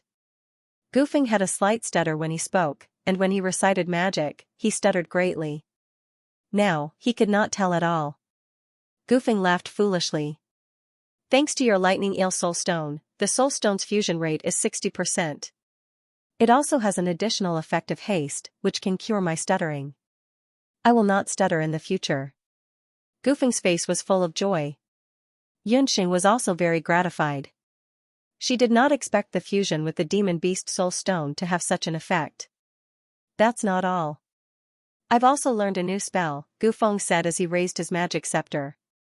A sparkling soul stone appeared on the magic scepter made of unicorn bones. Gufeng began to chant. Unexpectedly, his chanting was no longer stuttering. It became very smooth. Almighty God of light, please grant your people the protection of light. A ray of light shot out from Gufeng's magic scepter. The light enveloped Abandon and Xianxia, who were standing beside Gufeng. The light formed a spherical barrier around the three of them, isolating them from the outside world. Xianxia's heart stirred, and she waved the magic scepter in her hand. A fireball shot out, and collided with the ball of light. The fireball was extinguished as if it had sunk into water. The most amazing thing was that this 360-degree ball of light, which had no blind spots, would move as the three of them moved. Hee, Xianxia, this is my heavenly sphere of light. It's really powerful. No beginner magic can break it. Gufeng was extremely excited. His chubby face flashed with pride. Xianxia couldn't help but click her tongue in amazement. As expected of a light magician, he really had his own uniqueness. Even Abandon, who had always been cold, couldn't help but extend his magic scepter. A snake-like attack shot out from his magic scepter. As expected, it couldn't penetrate the defensive ball of light. Wow, this thing is really powerful. Xianxia thought to herself. This was much more powerful than the usual earth magic defense. Not long after she praised it, the protective wall of the heavenly sphere of light became fainter and fainter. In less than 10 seconds, the spherical heavenly sphere of light collapsed. Although the heavenly sphere of light is powerful, it can only last for a short time. With my current magic power, it can only last for 3 minutes at most. Gufeng touched his head embarrassedly. Yunxing and Abandon looked at each other. Yunxing burst out laughing, and Abandon also coughed a few times.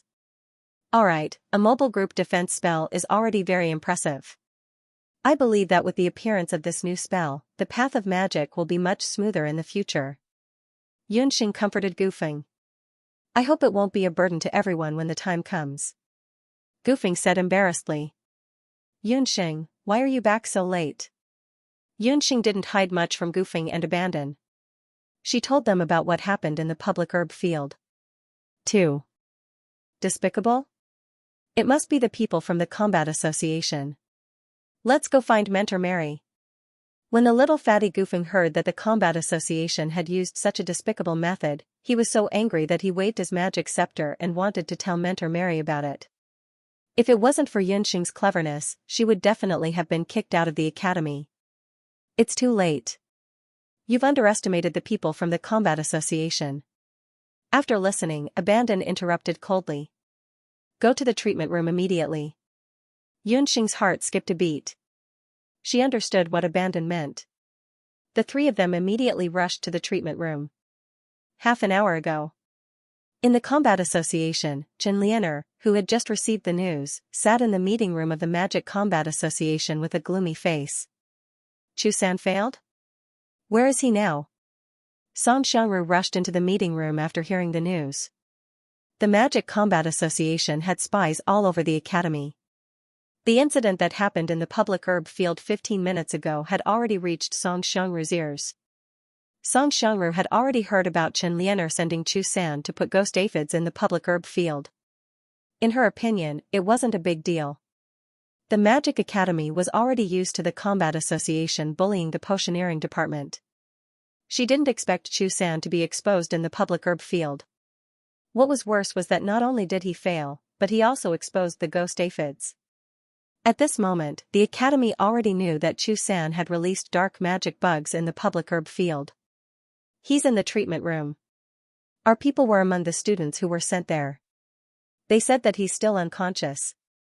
After treatment, there's nothing wrong with his body. However, his leg bones are already broken and there are many burn wounds all over his body.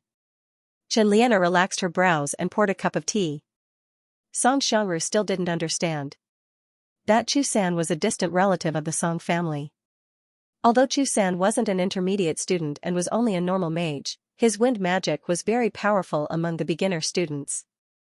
Because of this, he was chosen by Song Xianru and recommended to Xianxia to be their pawn to suppress the potioneering department. Now isn't the time to investigate this. Using dark magic bugs privately is a big mistake. The academy has already started investigating the origin of the ghost aphids. If Chu-san wakes up and is questioned by the academy, they will definitely expose us. At that time, we'll also be in trouble. Song Xianru's face was anxious. Xianxia snorted, they won't be able to find out. Hearing Xianxia's words, Song Xianru was suspicious. Lianer, what do you mean? A dead person won't confess anything. Go to the treatment room and find a few people to clean up the traces of the public herb field. Xianxia yawned, her beautiful face not showing the slightest trace of anxiety. Song Xianru was slightly stunned, but quickly understood Xianxia's meaning. But, he's still my distant relative. Song Xianru couldn't bear it. Either you die, or he dies. Roo, he's just a distant relative. Don't tell me you want to die with him. Xianxia's gaze was like a knife, scraping across Song Xianru's face. Song Xianru gritted her teeth and walked out of the meeting room without a word. Yunxing. This time our grudge is really big. Xianxia said word by word. Some girls asked if there was a chapter missing. Sorry, I forgot to remind everyone. There were 2 overlapping chapters of 50, and the night before yesterday, there were already chapters 51 to 52.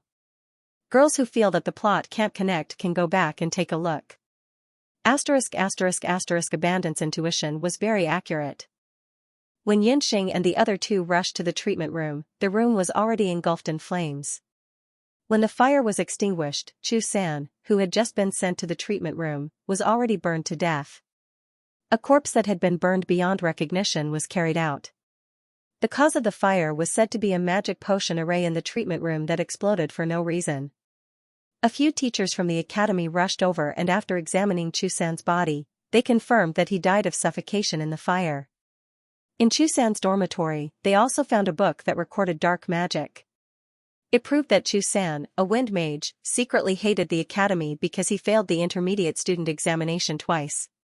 He secretly bought ghost aphids, prepared to take revenge on the academy, and put them in the academy's public medicine field. The whole incident was quickly defined as Chu San's moral corruption, destroying the atmosphere of the academy, and had nothing to do with the Magic Combat Association. Chen Lianer even brought people to the Academic Affairs Office and apologized to the Academy in the name of the Magic Combat Association. On the surface, it was a dignified and impeccable act. The whole incident was completely pushed to Chu San. He was first killed and then set on fire. After Yunxing saw Chu San's body, she came to this conclusion when she was alone with Gufeng and the others. Although his body was covered in burns, Chu San's mouth and nose were very clean. If he really died of suffocation, there would be a large amount of soot around his mouth and nose. That's the Magic Combat Association's usual trick. You can't fight back against the Magic Combat Association alone. Compared to Gufeng's uneasiness, Abandon was much calmer. He had been in the Magic Academy longer than Gufeng and Yunxing. To Abandon, the Royal Magic Academy was not much cleaner than the Wandong Casino, a place where dragons and snakes mixed together. After the incident, Teacher Mary even specifically asked Yunxing about it. Yunxing brushed off the matter cleanly, but in her heart, she was even more wary of Chen Lianer and the others. She had originally thought that the Magic Combat Association was just an ordinary school bully. She didn't expect that they would be so merciless when it came to committing murder and arson. After Mentor Mary heard this, she did not say whether she believed it or not. She only earnestly warned Yunxing, do not have a direct conflict with the Magic Combat Association. Behind them is not as simple as just the Chen and Song families. Behind them is the royal family. That Chen Lianer is also a two-faced character. She has already been internally selected as the crown princess of Zhou State. You can't beat her. Royal family? Yunxing didn't expect that a small combat association would have such a complicated relationship. Mentor Meili said earnestly, Yunxing, you've only been in the Jade Capital for a short period of time. There are some things that you don't need to know, but you must know that there are a few places in the Jade Capital that you shouldn't offend. Because of Yun Songhai, Mentor Meili treated Yunxing. Other than the feelings of a mentor towards a student, there was also a special kind of care and concern.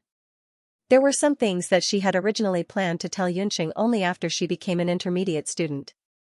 However, after the incident with Chu San, Mentor Meili had also discovered that Yunxing was a vigilant and intelligent child. However, due to her age, she was still not thorough enough in dealing with people. In the Jade Capital, there are a few great powers that you cannot provoke.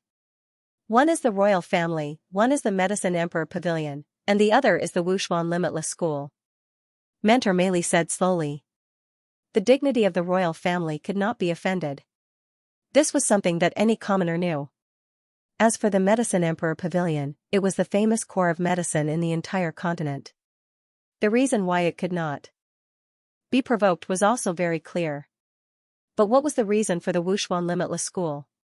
Speaking of the Wushuan Limitless School, we have to talk about your grandfather, the Marshal Saint Old General Yun Ba. The Wushuan Limitless School had nurtured many generals of the Zhou State, and it could be said that half of the generals of the Zhou State came from the Wushuan Limitless School. In the early years, there were rumors that the reason why the royal family supported the Magic Academy was to suppress the Wushuan Limitless School. Yunxing, promise your teacher that you will never clash with Chen Lianer and the others again. That way, you and your father's identities might be exposed. As a mage and a teacher of the Magic Academy, Mentor Meili had long been filled with righteous indignation towards the bureaucratic style of the Magic Imperial Academy. If not for the fact that as a potioneer, she needed a large amount of potion resources and could only rely on the Royal Magic Academy, she would have left the Magic Imperial Academy long ago. Yun Songhai and his daughter had no one to rely on and were not tolerated by the general's mansion. Mentor Meili was afraid that Yunxing's talent would become a weakness for others because her father was once a dark mage. When Yunxing heard this, she couldn't help but smile bitterly in her heart. She was afraid that Mentor Meili would be disappointed. If she knew that in the past few months, she had already offended the Medicine Emperor Pavilion and the royal family behind the Magic Combat Association. Mentor Meili, I can only promise you that if people don't offend me, I won't offend them. If one day, the Magic Combat Association hurts the interests of the people around me, I don't care if it's the royal family behind it or the entire Zhou state. I, Yunxing, will never be the slightest bit merciful. Yunxing's little face, at that moment, burst forth with a kind of cold expression. Mentor Meili couldn't help but hold her breath. After the incident with Chu San, the Magic Combat Association seemed to be well behaved for a while. Whether it was Song Xiangru or Chen Lianer, they didn't send anyone to harass Yunxing. In the blink of an eye, several months had passed. Yunxing successfully completed the first harvest of medicinal herbs in the public herb field. Because she was proficient in the rain-spreading spell, Earth Thorn, and Magic Thorn, the herb field that Yunxing was in charge of had the best harvest since the establishment of the Magic Academy. More than 60% of the herbs in the herb field had reached second grade, and 30% of the herbs had reached first grade. When the Magic Academy received this news, they gave Yunxing a generous reward of a 2-year scholarship. In addition, they also gave the 13 sets of magic potions an additional 20 magic points. This made Mentor Meili very happy. After the harvest of the public herb field, there would be a 2-month break in cultivation to restore the fertility of the soil. This also meant that Yunxing could obtain a period of rest. During this time, apart from Yunxing, even Abandoned often went in and out of the Magic Academy's library to review the final examination. Who asked Yunxing to have a good foundation in her previous life? She could read 10 lines at a glance for the names and effects of various potions in the magic potion department and had an incomparably firm memory. This made the blockhead Gufeng envious and jealous to death. Without having to memorize all kinds of information, Yunxing spent most of her time in the magic tower. Not long after the incident of the puffed egg stealing card, the Magic Academy seemed to have no effect on the investigation and treated that incident as a normal case of loss of the card. Yunxing entered the magic tower again. This time, she didn't dare to let the puffed egg jump around. With the help of the magic tower, Yunxing finally merged the magic thorn and her dark needle of medicine. On the original basis, the dark needle's effect was greatly enhanced, and it also had a paralyzing effect. Her intermediate earth magic earth meld also improved a lot. Now, her earth meld could move her about 10 meters in an instant. Half a year had passed. In another half a month, Yunxing and the 13 sets of magic potions would face the final examination of the Royal Magic Academy. However, before the final examination, Yunxing encountered a small interlude. Half a month before the midterm examination, Gufeng brought an intermediate student from the Magic Potions department to find Yunxing. Invite me to join the Magic Potions Association? Gufeng, I've said it before. I'm not a sociable person. I'm not interested in any of the various organizations in the academy. Yunxing's true mental age was already that of an adult. She really wasn't interested in participating in some association activity with a bunch of children and youths who were at most in their teens. Her impression of the Magic Combat Association had been terrible. When she heard that Gufeng wanted to recommend her to join some magic potions interest group, Yunxing rejected him immediately. Yunxing, you're a student of the Magic Potions department. We share honor and disgrace. You must think of a way to help the Magic Potions Association in this midterm examination. Beside Gufeng, the Magic Potions department student with an anxious expression said righteously. He looked to be 13 or 14 years old. He had a messy hairstyle and his body emitted a smell similar to that of chemicals. He looked like a typical chemical freak. It was obvious that he was a potions nerd who spent all his time in the Magic Potions laboratory. Gufeng didn't know many people in the Magic Potions department, but he was very interested in magic potions. Therefore, not long after joining the Royal Magic Academy, Gufeng joined a small association in the academy, the Magic Potions Association. The Magic Potions Association was really small compared to the 100 or so members of the Magic Combat Association. including Goofing and this magic potions freak in front of him, who was said to be the association's chairman, Andrew. There were only 5 people. This was already the basic number of members that the Royal Magic Academy required to form an association. Yunxing, I really had no choice this time. I only brought Chairman Andrew to invite you to join the Magic Potions Association. As long as you're willing to join the association, Chairman Andrew will agree to let you become its chairman. If you don't join the association, the Magic Potions Association may very well be disbanded. You must help. Teacher Mary is also an honorary consultant of the Magic Potions Association. Goofing's face was bitter as he begged. Goofing had wanted to invite Yunxing to join the association after witnessing the results of Yunxing's previous attempt. Unfortunately, Yunxing had always rejected him outright. According to the usual practice of the Royal Magic Academy, every association had to present the results of the past year during the final examination. This way, the association would be able to receive financial aid from the Academy based on their performance in the past year. To the Combat Association, the result would be to display a new combat magic in front of all the teachers and students. To the Magic Potion Association, it would mean to concoct a new magic potion on the spot. In the past few years, the Magic Potion Association had not performed well in the development of new potions, so the funds of the Magic Potion Association had always been tight. As for the combat department, they had always claimed that the Magic Potion Association did not make any significant contributions. They had taken up the Academy's limited activity rooms and funds, and had repeatedly applied to have the Magic Potion Association shut down.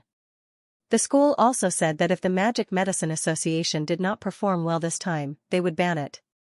After the Magic Potion Association received this news, through Xianxia, Goofing and the rest's repeated research, as well as Teacher Mary's secret guidance, they had finally developed a new magic potion. They were prepared to amaze the Academy during the midterm examination. Since there's a new magic potion, what difference does it make if there's one more or one less? Yunxing was not willing to show off her talent in magic potions so as to avoid attracting unnecessary attention. One of our potioneers accidentally injured his hand during a combat magic class yesterday. He won't be able to use magic for the next few days. This magic potion needs 5 people to concoct, and now, we're short 1 person. Xianxia was filled with righteous indignation. Needless to say, this was also the work of the combat department. Goofing followed Yunxing's instructions and did not tell Xianxia that Yunxing could concoct a high-grade potion of agility. However, he vaguely told Xianxia that Yunxing was especially outstanding in the field of stabilizing magic potions. As everyone knew, stabilizing magic potions was the last step in the concoction of magic potions, and also the most difficult. There were many similarities between magical medicines and ancient medicines in terms of their medicinal effects, but there was a huge difference in terms of refinement. Ancient medicine was like modern Chinese medicine, which emphasized the balance of yin and yang. Magic potions, on the other hand, emphasized the fusion of various magic potion ingredients and magical elements. The final step for stabilizing magic potions was to fuse the various magical elements to form a finished magic potion. That was also the most crucial step. It required the potioneer to have a good grasp of the magical elements and the ingredients of the potion. Only then could they perfectly control each magical element at the last moment to prevent the magical elements from becoming chaotic and causing the potion to explode. The injured potioneer from the Magic Medicine Association was originally in charge of the last step of stabilizing magic potions. Now that he was injured, and Xianxia heard that Yunxing was outstanding in this area, he came knocking on her door uneasily. Our opponent is the Magic Combat Association. If I remember correctly, the Magic Combat Association's advisor is Xianxia. Yunxing and the Magic Combat Association had a grudge against each other for a long time. The so-called friend of the enemy was the enemy. This time, even if she didn't give face to Goofing, she still had to give face to Mentor Mary. Alright, I'll agree to participate in this concoction. However, President N, you don't have to give up your position as president. I'm used to being lazy, so I'm not suitable to be a president. First, tell me, what magic potion are you going to concoct? Yunxing agreed to their request. We haven't decided what kind of potion we're going to concoct yet. The two looked bitter. There was only half a month left until the final assessment, and these two medicine fools still didn't know what kind of potion they were going to concoct. Xianxia resisted the urge to ridicule them. How about this? I have a potion that I accidentally came across. It's a magic potion that can repair one's magical soul. It's called the Moon Goddess's Praise.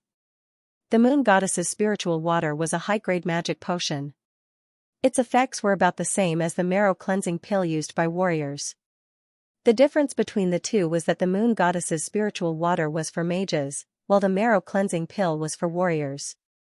Since the establishment of the Magic Medicine Association, they had never challenged the concoction of a high-grade magic potion. This time, the entire association was full of fighting spirit, ready to show their faces at the final assessment. Xianxia finished speaking and handed a magic potion formula to Xianxia. She even reminded him, "You must remember, this magic potion formula must not be leaked." A magic potion formula was the core of a magic potion. If it was leaked, the value of the magic potion would be greatly reduced. Xianxia glanced at the ingredients on the formula. Seeing that there were no major problems, he casually kept it. 10 days later, the most important final assessment of the year in the Imperial Magic Academy began. Yunxing, Gufeng, and Abandon all took part in the basic magic medicine, beginner magic, and magic combat. In the combat assessment, after fusing with the Lightning Eel's soul stone, Gufeng passed the magic combat course, which was his biggest headache, without any mishaps. After 2 days of the final assessment, it was time for the Magic Medicine Association and the Magic Combat Association to duel. The Royal Magic Academy's faculty assembly was one of the highlights of the year. On the day of the assembly, not only were all the students of the Royal Magic Academy required to return to school, the Combat Department and Potion Department would also present the results of the past year's Magic Combat and Potion Department. The Magic Potion Association and the Combat Association had made ample preparations for this demonstration day. The students used simple magic to tidy up their uniforms. Even Abandon was reprimanded by Professor Mary to change into a new green magic cloak. After the 3 members of Group 13 had their breakfast, they gathered at the square. The results of the theory and combat assessment from 2 days ago had already been announced. Gufeng squeezed into the crowd, sweating profusely. After he saw the results, he shouted happily, "Yunxing, you're first in the potion department for basic potion. You're also in the top 10 for basic magic and top 20 for combat practical.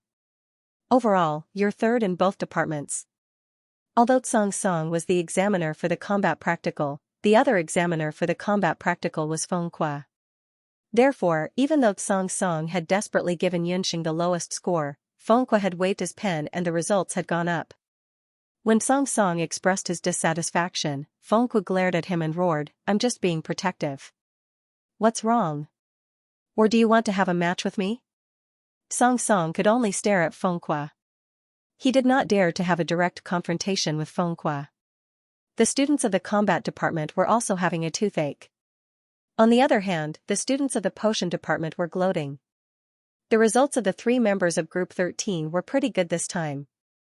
Abandon's results in the basics of potions class were average, but his results in the practical combat class were something that even Xianxia couldn't find fault with. His overall results were ranked 13th, and even Gu Feng, who was at the bottom of the pack, was ranked 51st in both classes. Group 13 had finally washed away the name of being at the bottom of the pack for 10,000 years. Professor Mary's face was smiling like a blooming flower. At about 9 in the morning, the Imperial Magic Academy's final examination was about to begin in the plaza of the Imperial Magic Academy, which was the faculty assembly. Since there were 2 major departments in the Magic Academy, the respective mentors came forward and presented the results of each department in the past year. The format was similar to a work summary and a study report. When Yunxing was studying in a medical university in her previous life, she was most tired of these kinds of gatherings. In addition, she had been busy thinking about the refinement of the Moon Goddess's praise and had not slept a wink. Therefore, she could not help but enter a state of meditation after listening for a while. Unexpectedly, this meditation caused a big trouble for Yunxing. She couldn't hear clearly what the 2 mentors were talking about. It wasn't until Gufeng pushed her that Yunxing woke up. She heard everyone around her kneeling on the ground, but she was the only one standing upright. In the square, hundreds of pairs of eyes were staring at him. On the high platform in front of him, the mentors of the Magic Academy, including Mentor Mary and Mentor Fengqua, were all looking at him worriedly. Numerous pairs of mocking eyes looked over. On the high platform, a young man stood out like a crane in a flock of chickens. At first glance, that young man gave Xianxia a sense of familiarity. He was about 10 years old and wore an apricot yellow robe. The robe was gilded with a four-clawed dragon pattern. His face was handsome, but there was a sinister look in his eyes, which made Xianxia feel uncomfortable. Beside the young man stood Xianxia, who looked like a peacock. Xianxia was thinking in her heart, why did this person look so familiar? Where had she seen him before? How dare you not kneel when you see the crown prince? Xianxia and the others took the opportunity to scold him. It turned out that after the two mentors finished their report, the crown prince of Zhou State, Yi Balian, who had just returned half a month ago, rushed over. Yi Balian had just returned to the academy when he heard Xianxia and the others adding fuel to the fire and stirring up trouble. As the president of the Magic Combat Association, Yi Balian had always looked down on the magic potion department. He had long wanted to ban the magic potion department. Today, when he saw a mere magic potion department beginner student who dared to doze off when he was on stage to give a speech, he could not help but be furious. Seeing a group of people from the magic combat department eyeing her covetously, Xianxia then remembered that she was an ancient person. It was just that she had never truly bowed and kowtowed after coming to the boundless land. As a modern person, she could kneel to the heavens and kneel to her parents and elders.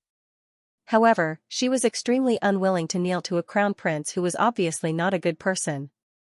Just as Xianxia was pondering whether she should take the risk of being disrespectful by standing there, she heard a school guard running over. That school guard hurriedly said, "Reporting to your highness, reporting to the dean, Wushuan Infinity Hall's deputy director, Lord Qitian, has brought more than 10 warriors to seek an audience outside the academy. He said that he is here to observe the final examination of the Magic Academy."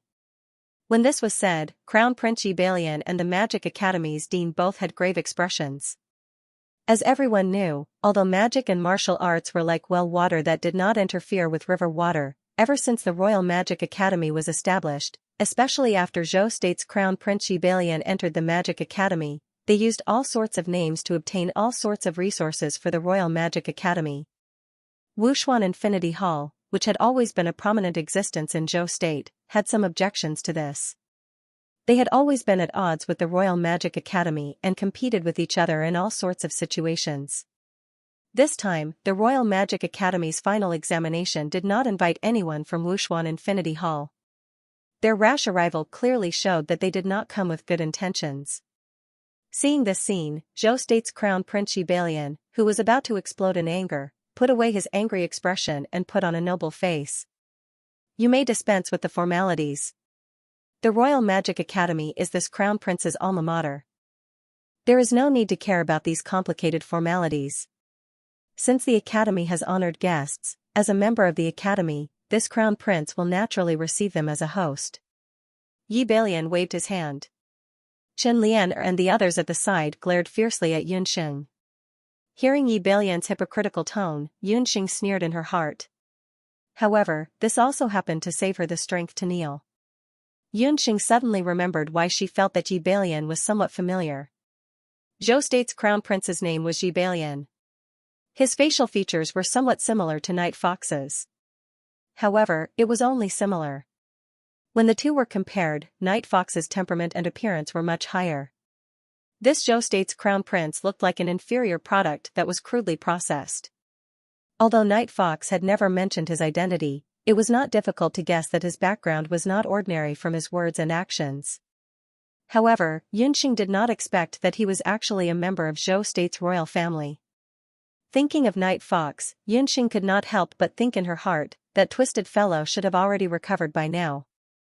Xianxia's mind was filled with wild thoughts. On the other side, the principal of the Royal Magic Academy had already gone to welcome the people from Wushuan Infinity Hall. In the blink of an eye, he heard a group of martial artists dressed in martial attire rushing over. The leader was a middle-aged martial artist with tiger eyes and leopard forehead. The newcomers were all dressed in light golden martial artist robes with a pure gold qilin belt around their waists. Although they were only in their teens, their gazes were restrained and their auras were vigorous. All of them had already reached the great martial master realm. When the dozen or so people walked, their footsteps were orderly. When they landed, their footsteps were even more uniform. It was obvious that they were well trained. As expected of the #1 martial arts school in Zhou State, the people of Wuxuan Limitless School. I heard that the Imperial Magic Academy is holding the final examination banquet today. Wuxuan Limitless School's battle strength has led 12 disciples to observe. Zhou State's martial ancestor battle strength was originally a famous tiger general in Zhou State. He was the #1 general under the martial saint old general. The so-called martial ancestor, as the name implied, was a person with outstanding strength who was able to create a martial arts school. However, for some reason, when battle strength was in his prime, he suddenly resigned from his military duties and joined Wuxuan Limitless School, becoming the deputy director of Wuxuan Limitless School. Under his leadership, coupled with the many years of foundation of the Limitless School, he had nurtured many famous martial artists in Zhou State. Seeing that battle strength had personally brought his elites over, the principal of the Imperial Magic Academy, a skinny old magician, came forward to welcome them politely. Looking at the dozen or so martial artists of Wuxuan Limitless School, they had a look of disdain as they casually sized up the students of the Imperial Magic Academy. It was no wonder that Zhou State's Wuxuan Limitless School was a famous martial arts school in the continent, while the Imperial Magic Academy was a bottom-tier character in the continent's magic academies. Among the magic students present, the highest cultivation was only a great magician. Compared to Wuxuan Limitless School, who were all great martial masters, there were even a few people whose cultivation was above martial saint. The deputy director and the principal of the two sides exchanged greetings, exchanging meaningless pleasantries. Yunxing mixed in with the beginner magic students, secretly sizing up the guests of Wuxuan Limitless School. This was already the third time that Yunxing had come into contact with people from Wuxuan Limitless School. The last 2 times, Tang Yu, and the other time, the group of guards she had met at Wanlongs of the Eye. Every time, it would overturn Yunxing's understanding of Wu Profound Limitless School. Originally, Yunxing thought that the martial Profound Limitless School was just like the Imperial Magic Academy, recruiting some hedonistic disciples. After all, Tang Yu was a member of the martial Profound Limitless School. Who knew that after meeting a few times, Yunxing would discover that the strength of the Wu Profound Limitless School was shockingly strong. Out of the 12 martial warriors, 4 or 5 of them were actually stronger than the martial saint, and were even stronger than the guards of the Wanlong gambling house. Warriors were naturally stronger than magicians in terms of physique. It was just that warriors were better at close combat, while magicians were better at long-range combat. It was hard to tell who was stronger between a warrior and a mage in a short period of time. On the boundless continent, there was a general comparison of strength. Martial artists were divided into martial students, martial soldiers, martial grandmasters, martial saints, martial saints, martial saints, and martial gods, which corresponded to the 9 levels of magicians.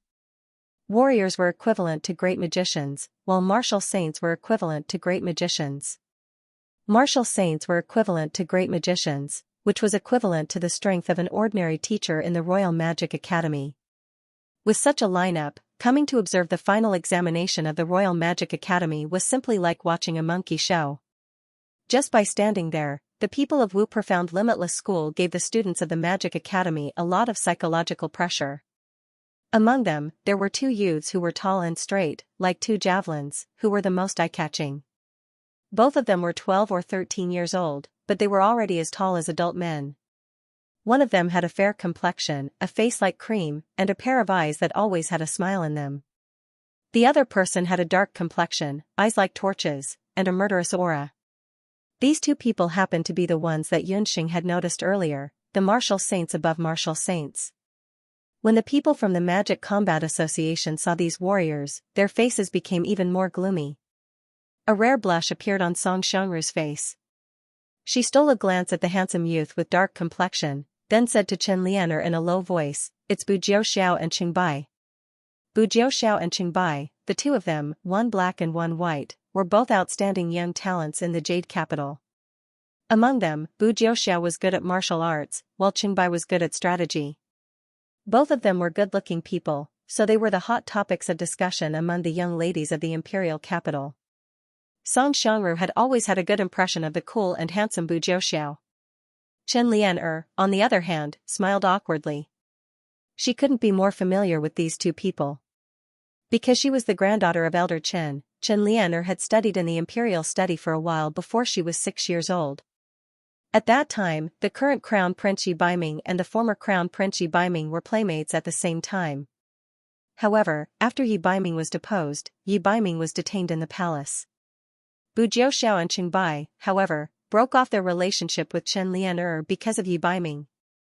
Bu Jiuxiao and Qingbai were both descendants of generals. After leaving the imperial study, they joined the Wuxuan Limitless School, while Chen Lian and the current crown prince entered the Imperial Magic Academy together. Yunxing, a commoner, naturally did not know about the relationship between these people. However, she was good at observing people's expressions, so she could see the enmity between the crown prince of Zhou State, Chen Lian, and the guests from the Wuxuan Limitless School. Principal, please forgive me. The reason why I came uninvited this time is to facilitate the interaction between the martial arts dojo and the Magic Academy and to promote our relationship. At this moment, the martial sect had already finished exchanging greetings with the principal of the Magic Academy. He seemed to have unintentionally glanced at the magic students, and when he realized that other than the crown prince, all of them were only intermediate students, his eyes couldn't help but reveal a hint of disappointment. However, that was only a flash of light as he cupped his fists and bowed. Since the Wuxuan Limitless School was only here to observe, the principal naturally couldn't refuse.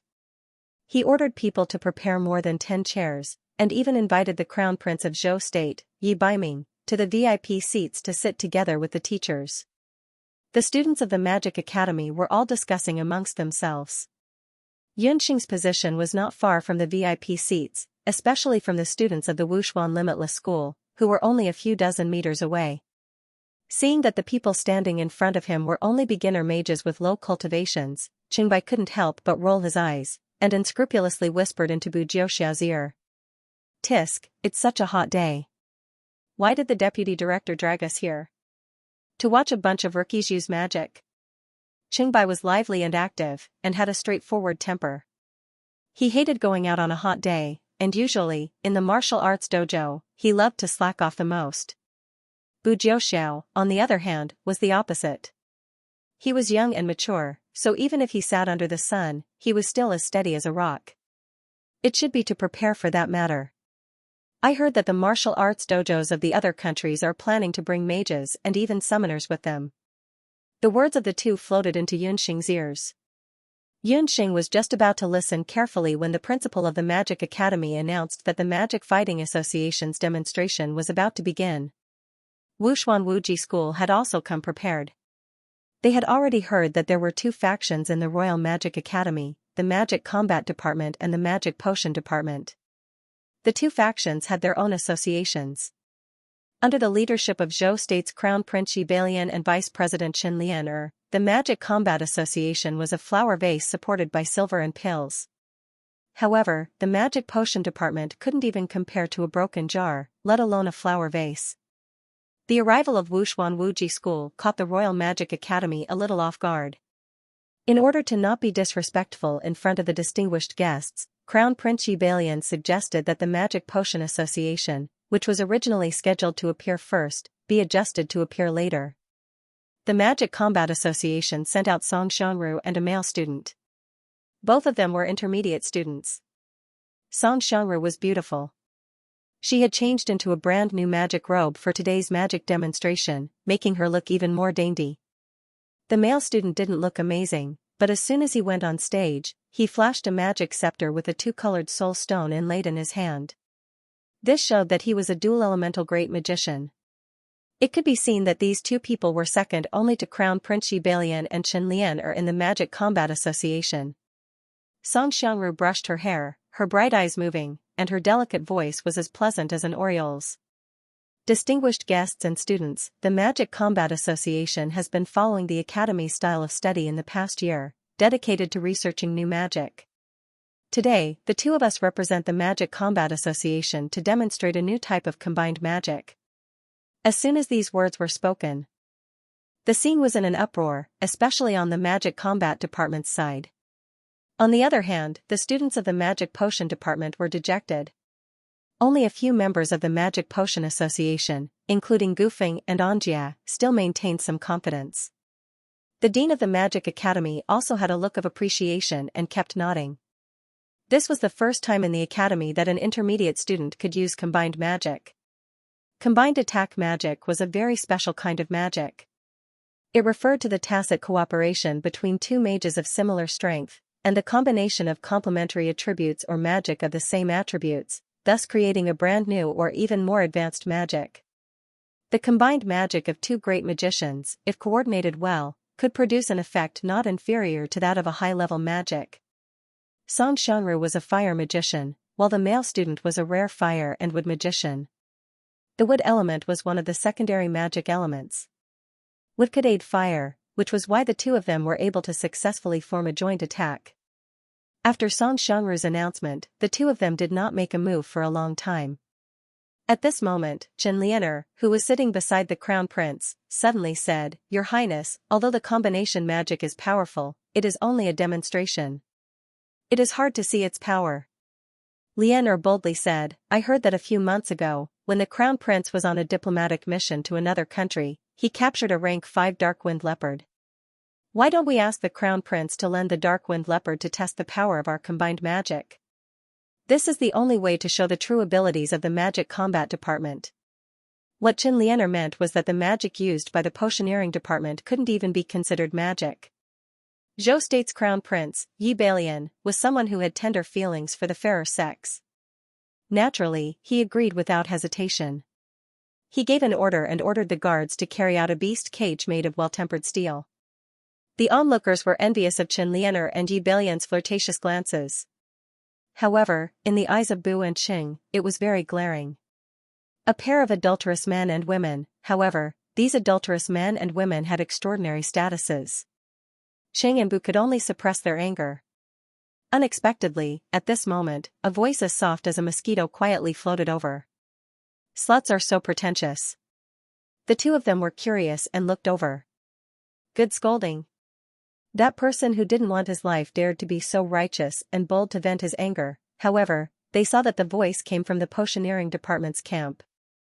Someone was scolding disdainfully. The one who spoke was a pretty little girl with a petite and dainty figure. As she spoke, she was discussing with a short and fat male student beside her. Her expression was very lively, and it seemed that she didn't put the crown prince and Xianxia in her eyes at all. "Jiuxiao, look at that person." Qingbai glanced over. His attention was originally attracted by Yunsheng. However, when he looked over, he saw that Abandon was standing not far away from Yunsheng. Under the bright sun, Abandon's tight green magic cloak was indeed a little eye-catching. Bu Jiuxiao looked over as well. He saw that there was a strange magic wave around Abandon. At this moment, the Magic Combat Department's demonstration had already begun. Buzz. The beast cage landed on the ground and made a dull sound like an ancient bell. For the safety of the other students, Song Song went forward and set up a magic boundary. The boundary was transparent and looked like a huge fish tank. While protecting the safety of the surrounding students, it didn't affect the viewing of the magic combat. Song Xianru and that male student with 2 departments, as well as the beast cage, formed an independent fighting arena. The leopard race was born to be agile among the magical beasts. This Darkwind leopard had moss-green fur and didn't appear dispirited after being locked up for a long time. Song Xianru appeared to be very competent. She yelled and spun the magic scepter in her hand. The first magic soul stone on the scepter lit up and shot out a powerful flame. Like a bonfire that had been poured with oil, the bright flame shot out like a rocket and rushed towards the beast cage that was as thick as an arm. In the beast cage, the provoked Darkwind leopard's fur stood on end. Its throat moved and it roared angrily, revealing its ferocious beast aura. Boom! The fiery flame hit the beast cage like a rocket. Under the gaze of hundreds of pairs of eyes, the sturdy beast cage was quickly engulfed by the flames like a piece of paper. The tempered steel melted into molten iron and burned a huge hole in the side of the beast cage. After being imprisoned for a long time, the abyss wind leopard, who had been crawling on the ground, took the opportunity and let out a deafening roar. It bent its knees and leaped out of the cage, like a taut bowstring that was suddenly straightened, and rushed out. The beast cage cracked and the flying steel bars hit the magic boundary, causing it to deform. The dark-winged leopard's eyes were bloodshot and its four limbs slowly stretched out. Magic patterns that looked like cloud patterns appeared on its body. Battle mode, this dark-winged leopard is enraged. At this time, the students of Wuxuan Everlasting School became interested. A fifth-ranked dark-winged leopard was comparable to a master magician. They wanted to see how the two great magicians would defeat the dark-winged leopard. Bastard, see how this lady will deal with you. Song Xianru gave the male student a look. The two of them waved their magic scepters at the same time and chanted. A magic array appeared under each of their feet. The two magic arrays rotated and intertwined. Lava python, come out. The magic elements in their magic scepters fused together and a giant python with a bloody mouth appeared. The appearance of the lava python created by the combination magic stunned everyone present. When the students of the Royal Magic Academy's combat department saw it, they all cheered excitedly. However, the students of the potion department were the complete opposite. All of them had their heads drooped and were very dispirited. The more outstanding the combat department was, the greater the pressure on the potion department's demonstration would be. Song Xianru and the male student had a proud look on their faces.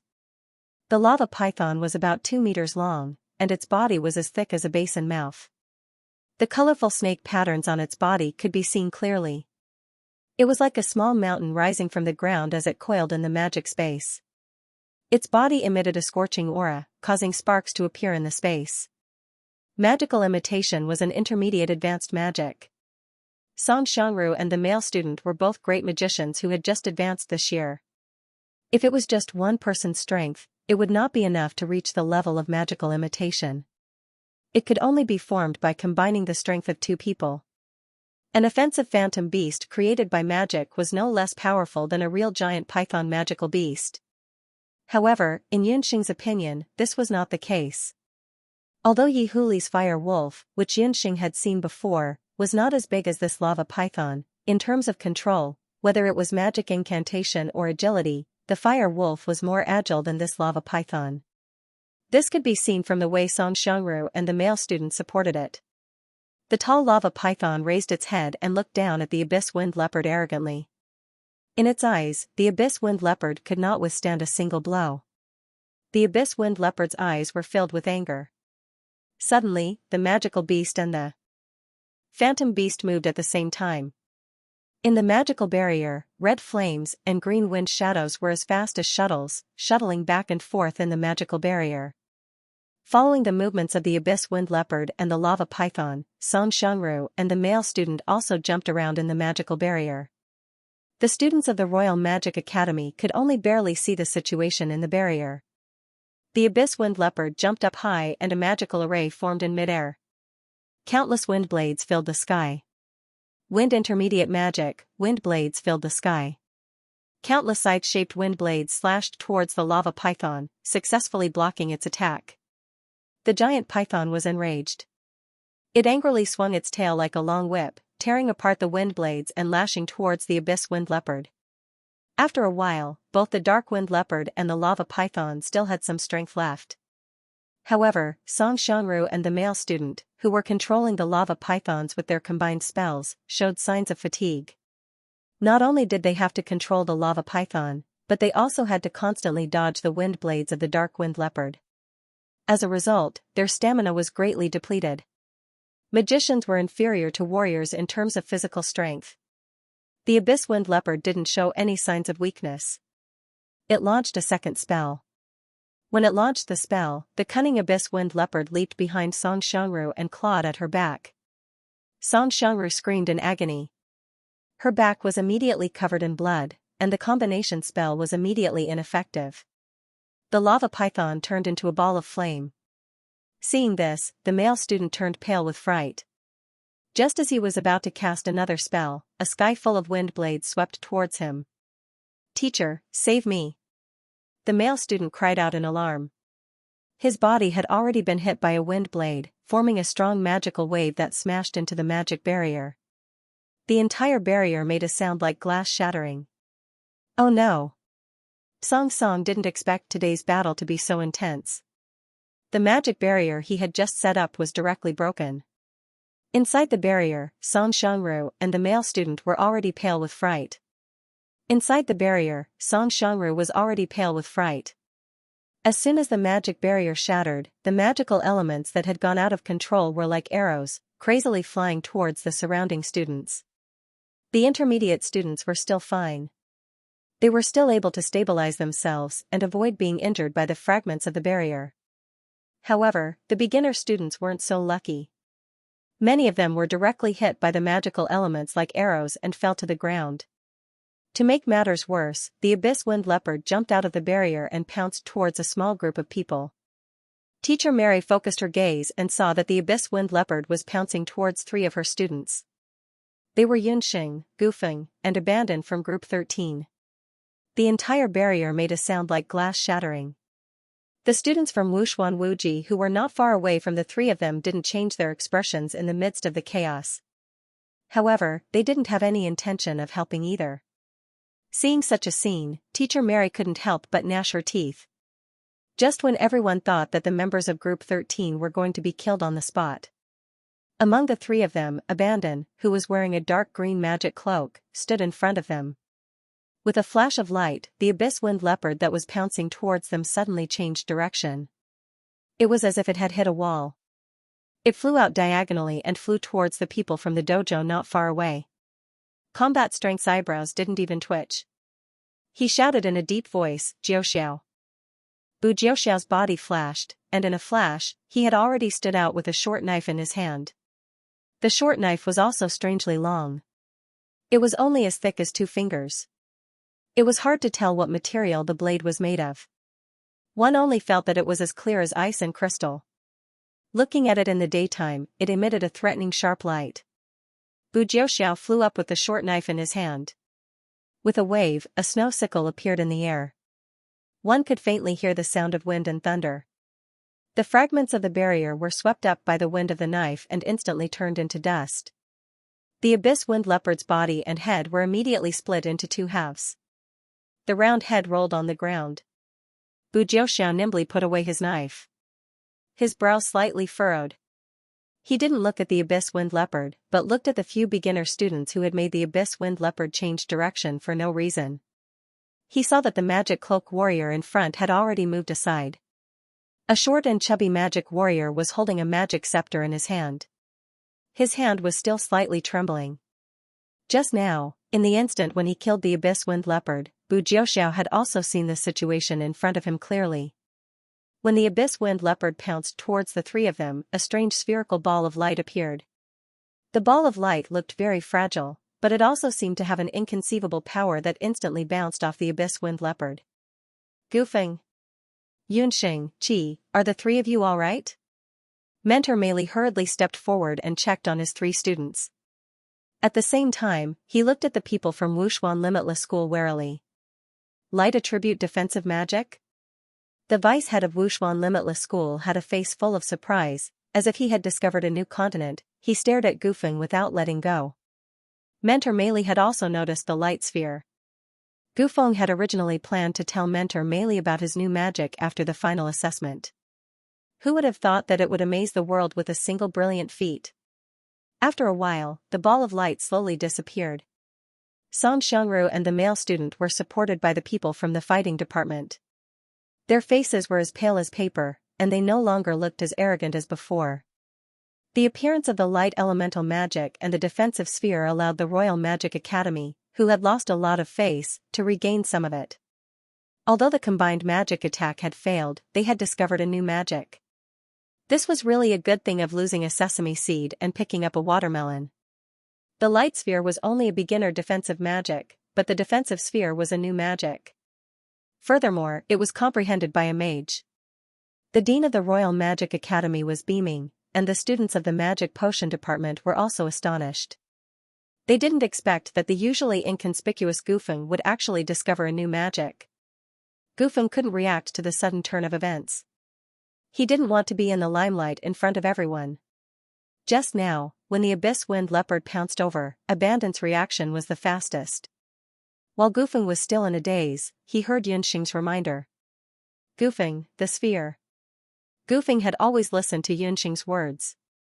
At that time, he didn't think much of it and raised the magic scepter in his hand. Now that everyone was staring at him, he felt a little embarrassed. Xianxia forced a smile and accompanied the injured Song Xianru to the treatment room to check on her injuries. Crown Prince Yi Balian's expression wasn't very good. As the president of the Magic Combat Association, the failure of the Combat Association was like a slap to his face. However, he didn't understand why the Abyss Wind Leopard, which had been tamed by the royal beast tamer, would suddenly become wild. Xianxia had already talked to him about today's combined magic attack with the Combat Association, and had specially chosen this Abyss Wind Leopard. Fortunately, Yi Balian was also concerned about the overall situation. He stood up and comforted the frightened students, not forgetting to say, Wushuan Everlasting School is really something. Jiao Zhao's 9 Heavens / already has the demeanor of a grandmaster. What he meant was that he didn't think much of the magic potion department, as if he didn't see Gufeng's new magic at all. Bu Jiao Zhao's sword technique just now was called Battle of the 9 Heavens. Martial artists were different from magicians. Every time a magician advanced to a higher realm, he would comprehend a different type of magic. However, after a martial artist broke through to martial master, most of them would specialize in developing a personal battle technique. A person's battle skill differed from person to person. Bu Jiaoxiao's Skybreaker was the battle skill that made him famous. Legend had it that it was divided into 9 blades. He had only comprehended the second blade, but he was able to kill a rank 5 Dark Wind Leopard with a single blade. Its power was astonishing. Combat strength inevitably had to be courteous. Bu Jiaoxia did not say a word. The Abyss Wind Leopard had already been carried away by the Crown Prince's attendants, so he didn't have the chance to investigate the doubts in his heart. He was very clear about the power of his saber technique. He originally only wanted to repel the Dark Wind Leopard, but he didn't expect that the Dark Wind Leopard's reaction speed was much slower than usual, and it couldn't dodge his saber. It was as if the Abyss Wind Leopard had been severely injured. With Bu Jiaoxiao's eyesight, he could determine that the 2 great magicians from the Royal Magic Academy didn't cause too much damage to the Abyss Wind Leopard. The Abyss Wind Leopard was still normal when the magic barrier shattered. However, when it pounced towards the few students from the Magic Potion Department and was blocked by the Sphere of Light, it became a little strange. It was impossible for a light magic warrior to use 2 types of magic at the same time, one for attack and one for defense. Therefore, it could only be said that one of the 2 magic warriors with Gufeng had done something. Bu Jiaoxiao secretly sized up the other 2 members of Group 13. It seemed that the magic warrior in magic robes was the most likely to have done something. While Bu Jiaoxiao was pondering, Yunxing heaved a sigh of relief when she saw the Abyss Wind Leopard being carried away.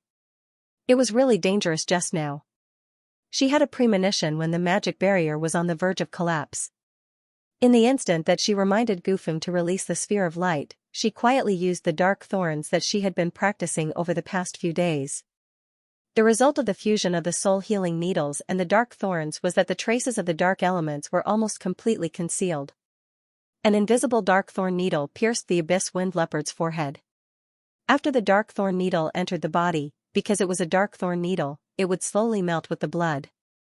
In addition to Bu Jiaoxiao's last strike, Yunxing was certain that even if Crown Prince Yi Balian found someone to investigate the cause of the Abyss Wind Leopard's death, they would only be able to find the wound caused by piercing 9 heavens. Just now, the Crown Prince and everyone from Wushuan Wuji School were really shocked. The combat department's demonstration will come to an end first. After a short rest, our Magic Potion Association will refine medicine in front of everyone. The Dean of the Royal Magic Academy had already gotten wind of this before today. He had also prepared a double insurance today. The Combat Association had failed miserably, but the Magic Potion Association wouldn't fail again. At this time, Gufeng had also recovered from his earlier surprise. He and Yunxing temporarily separated from Abandon and prepared to refine the Moon Goddess's praise with the Magic Potion Association. In the treatment room, Song Xianru's face was full of dejection. She had wanted to show her face in front of Bu Jiaoxiao today, but who knew that she would end up making a fool of herself and embarrass the Combat Association instead. What she couldn't accept even more was that the Magic Potion Association's brat had actually comprehended a new magic. If the Magic Potion Association successfully refined a new magic potion later, then it was very possible that the Combat Association's dominant position in the Royal Magic Academy would change after today. Xianxia, I'm very sorry. I didn't think that I would fail.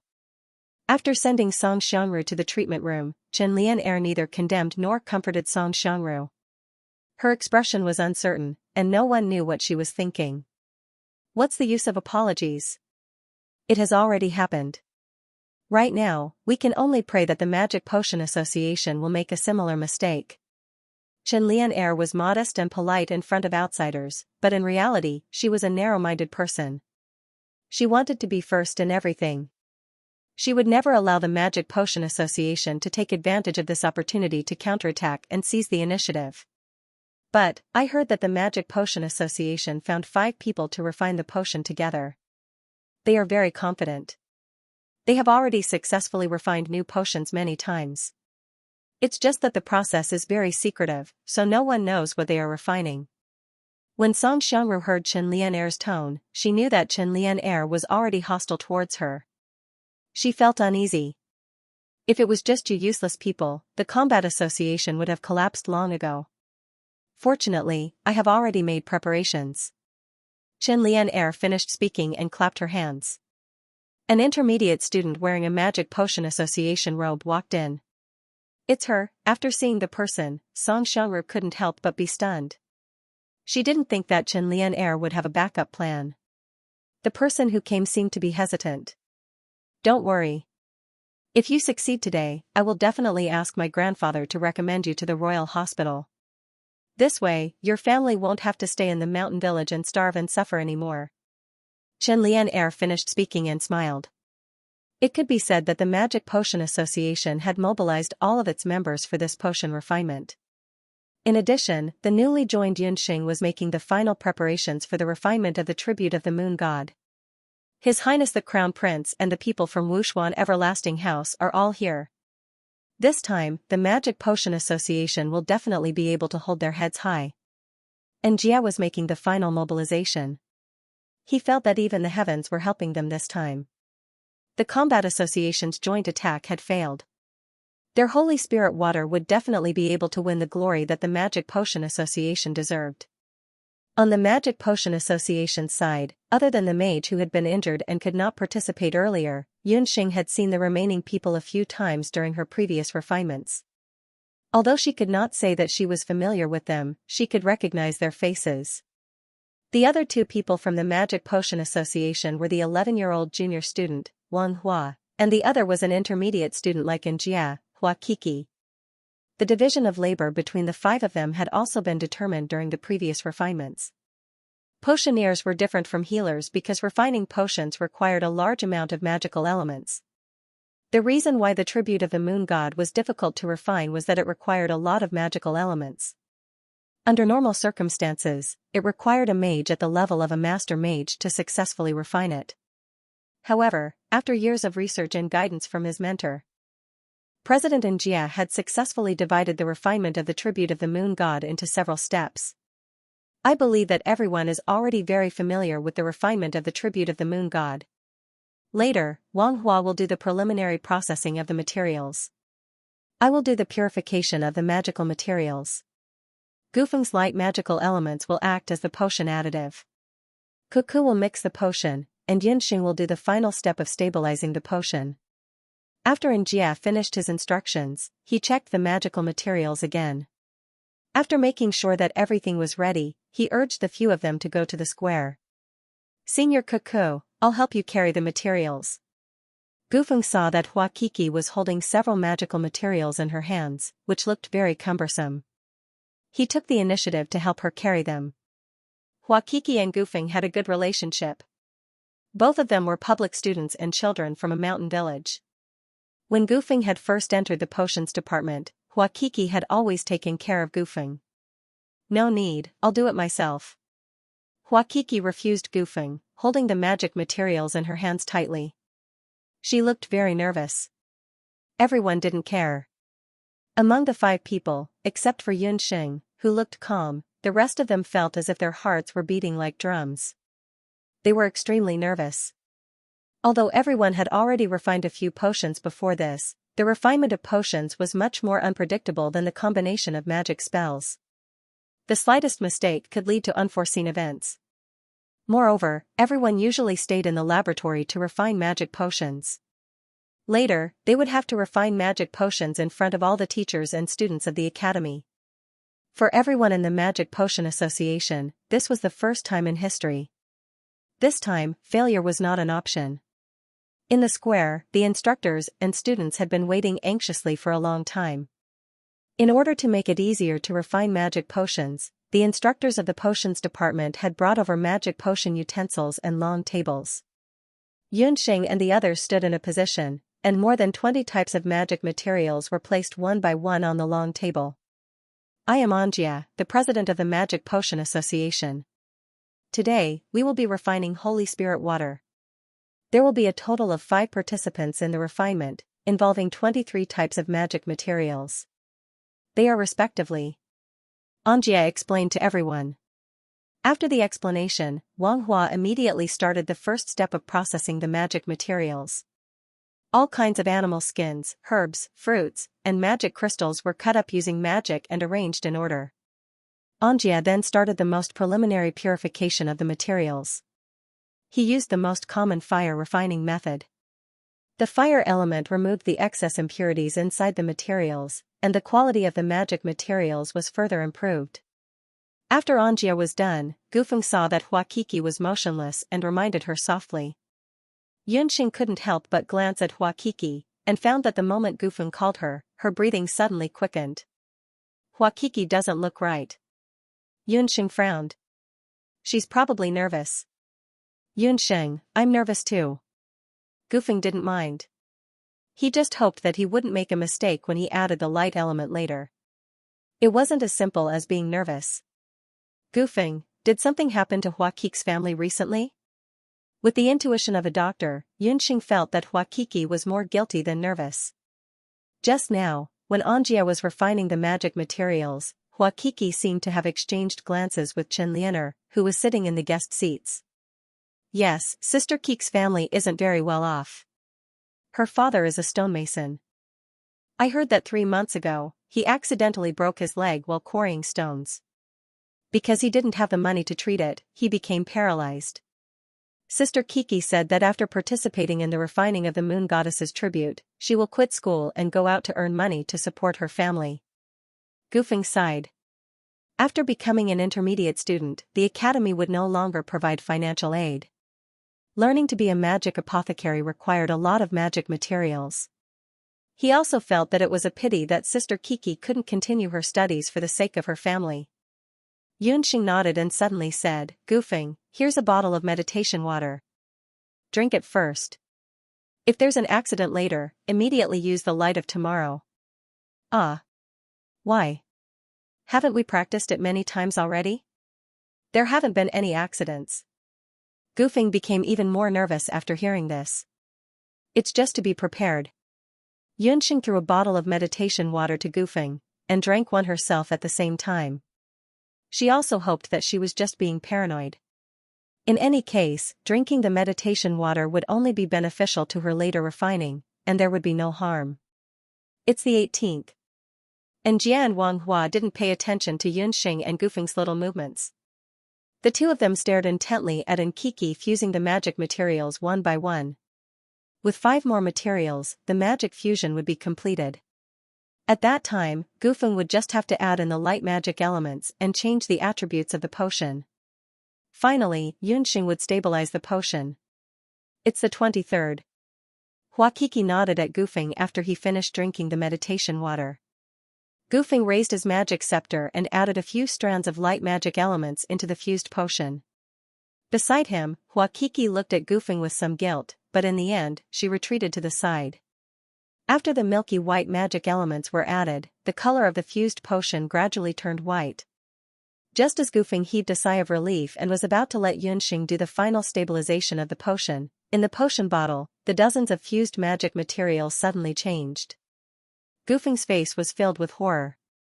Beside him, Jia and Wang Hua also turned pale with fright. The magic materials of various attributes were like a raging tide, one after another, making popping sounds. It looked like a violent and restless lightning. The potions were conflicting. Author's note: I was in a hurry this morning, so I sent the wrong message. The previous chapter has been changed. Everyone, remember to go back and read it. Potion conflicts were the last thing any potion master on the continent wanted to see. The most difficult step in the refinement of magic potions was to fuse magic materials of different attributes together. But if the potion fusion failed, or if the potion master did not do any of the steps correctly, it would lead to the failure of the potion refinement. But if a normal potion refinement failed, it would at most be a waste of magic materials. But if someone mixed magic materials of different attributes together, such as water, fire, wind, earth, light, and dark magic materials, or elements that violated the laws of nature, it would lead to a potion conflict.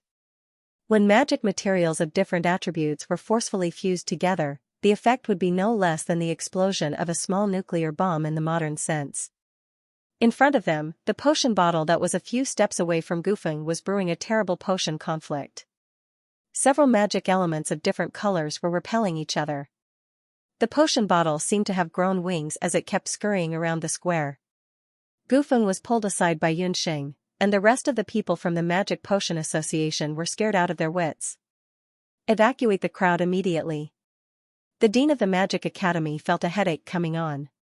What was going on today?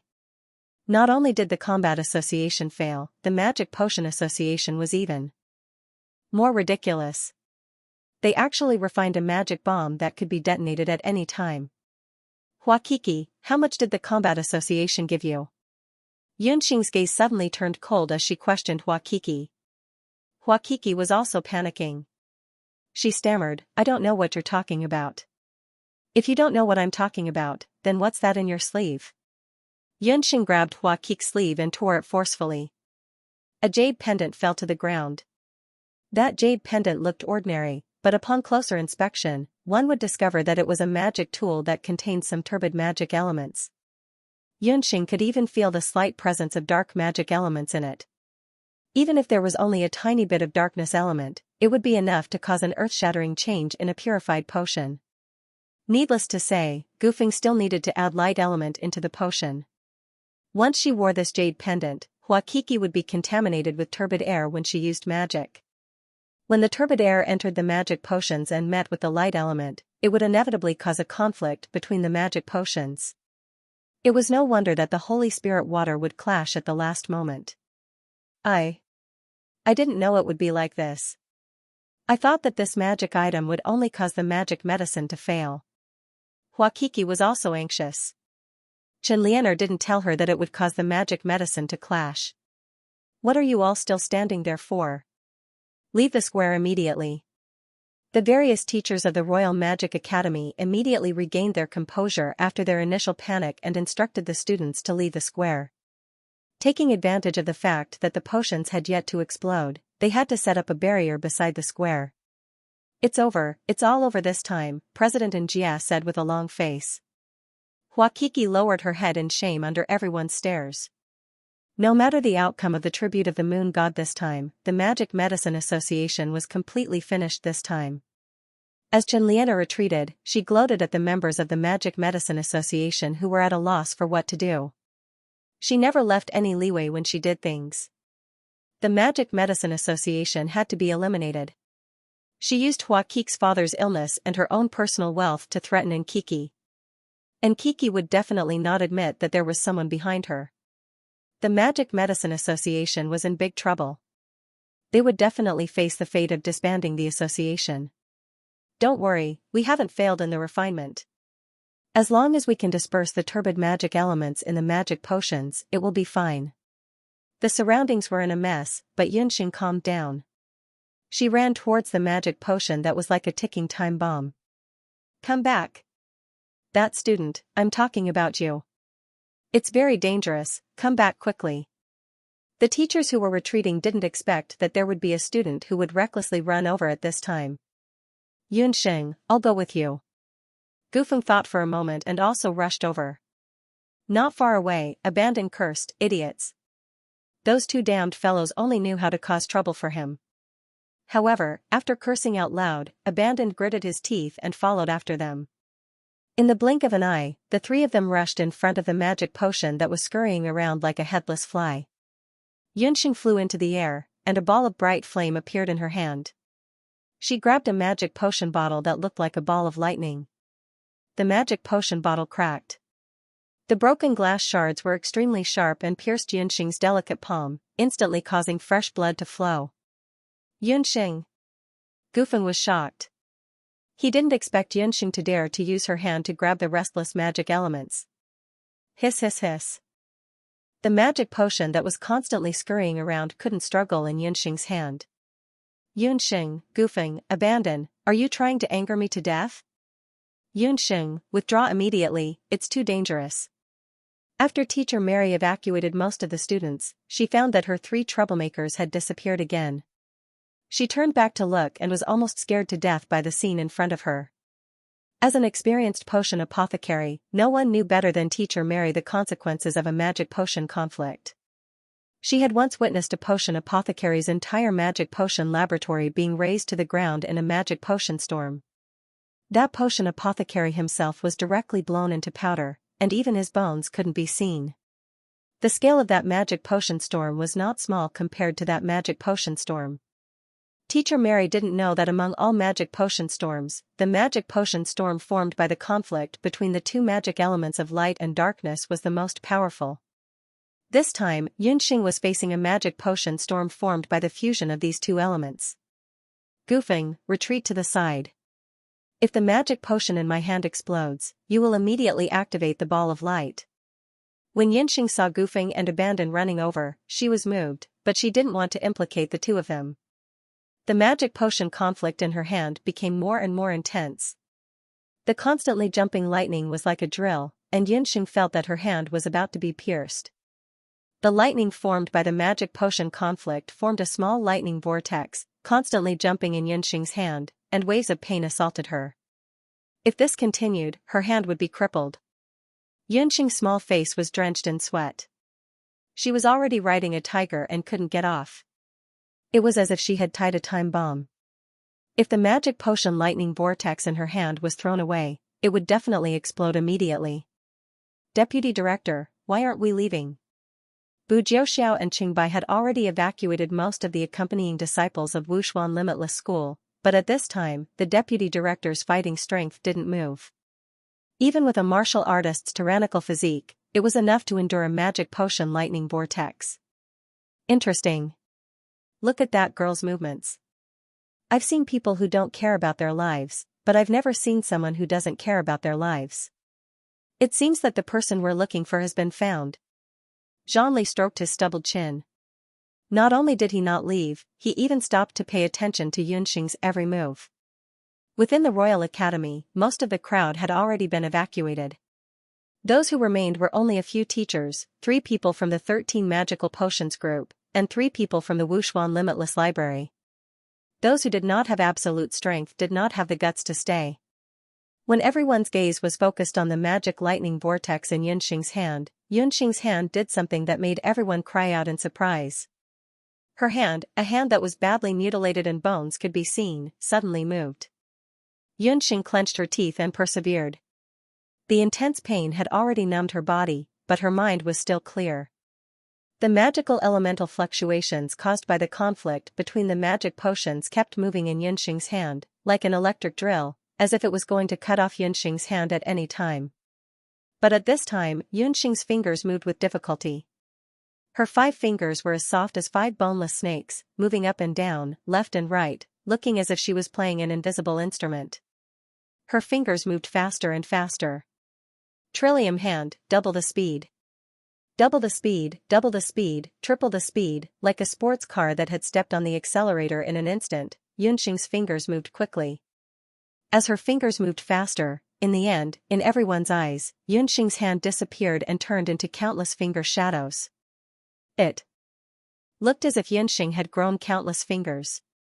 The restless magic lightning vortex was like an autumn flower that was being played with by Yunxing in the palm of her hand, no longer able to move around.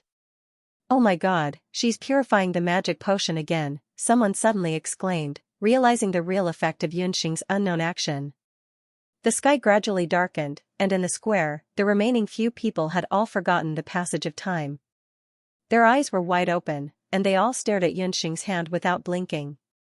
As Yunxing's fingers moved faster and faster, blood splashed between her fingers, and strands of turbid magical impurities flowed out like strands of hair from the magic potion liquid. Yunxing could feel that the magic lightning vortex in her palm had gradually calmed down from its initial irritation, like a ship that had fallen after a storm and was docked at the harbor. Goofing and Abandon at the side had already forgotten themselves. The magic lightning vortex gradually disappeared, and a thick and pure magic potion liquid reappeared in Yunxing's hand. Goofing, moonlight grass, jade powder. Yunxing called out the names of the magic ingredients one by one. Abandon, prepare a brand new magic potion crystal bottle. Her expression was very solemn, very much like a female general who was strategizing. Her two soldiers came back to their senses and quickly prepared new materials. Yunxing then used her uninjured left hand to accurately add new magic ingredients into the purified magic potion liquid. After the purification, the last step, which was also the most important step, was to stabilize the magic potion. After all the ingredients were added, Yunxing took a deep breath, and her pupils and hands contracted at the same time.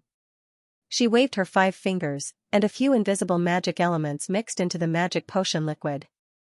A stream of golden magic potion liquid streaked across everyone's vision like a fountain, and fell into the magic potion crystal bottle that Abandon had prepared. There was a wonderful fragrance in the air that was like the fragrance of flowers and spring water. When the magic potion liquid fell into the crystal bottle, a crystal light shone brightly. Look! What is that? Above the crystal bottle, there was an additional luster that was gentle like moonlight. Tonight was the first of the month, and it was supposed to be a moonless night. But in everyone's eyes, they clearly saw a slowly rising moon.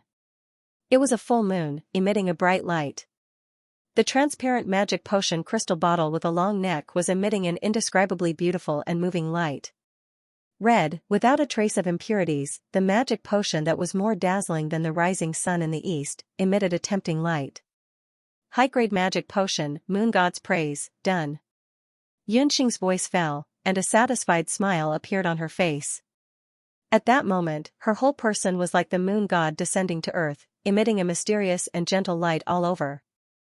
While Yunxing was still immersed in the joy of refining the magic potion. A head-on knock landed on her head. Mentor Mary's tiger-like face was infinitely enlarged in front of her eyes. Yunxing. Goofing, Abandon, the 3 of you, all 3 members of Magic Potion Team 13, all of you are grounded. You are not allowed to leave the public student dormitory for a week. She was furious, and like a whirlwind, she pulled the 3 troublemakers and left with a bottle of newly refined magic potion, leaving everyone who was still immersed in the beauty of the moon god's praise. Deputy Curator? That bottle of potion? Bu Jiuxiao and Qingbai's faces were filled with surprise and joy. There's no need to guess. That kind of aura, ordinary people who smell it once will never forget it for the rest of their lives. When I was in the Medicine Emperor Pavilion, I once saw a potion of the same grade refined by the great national hand.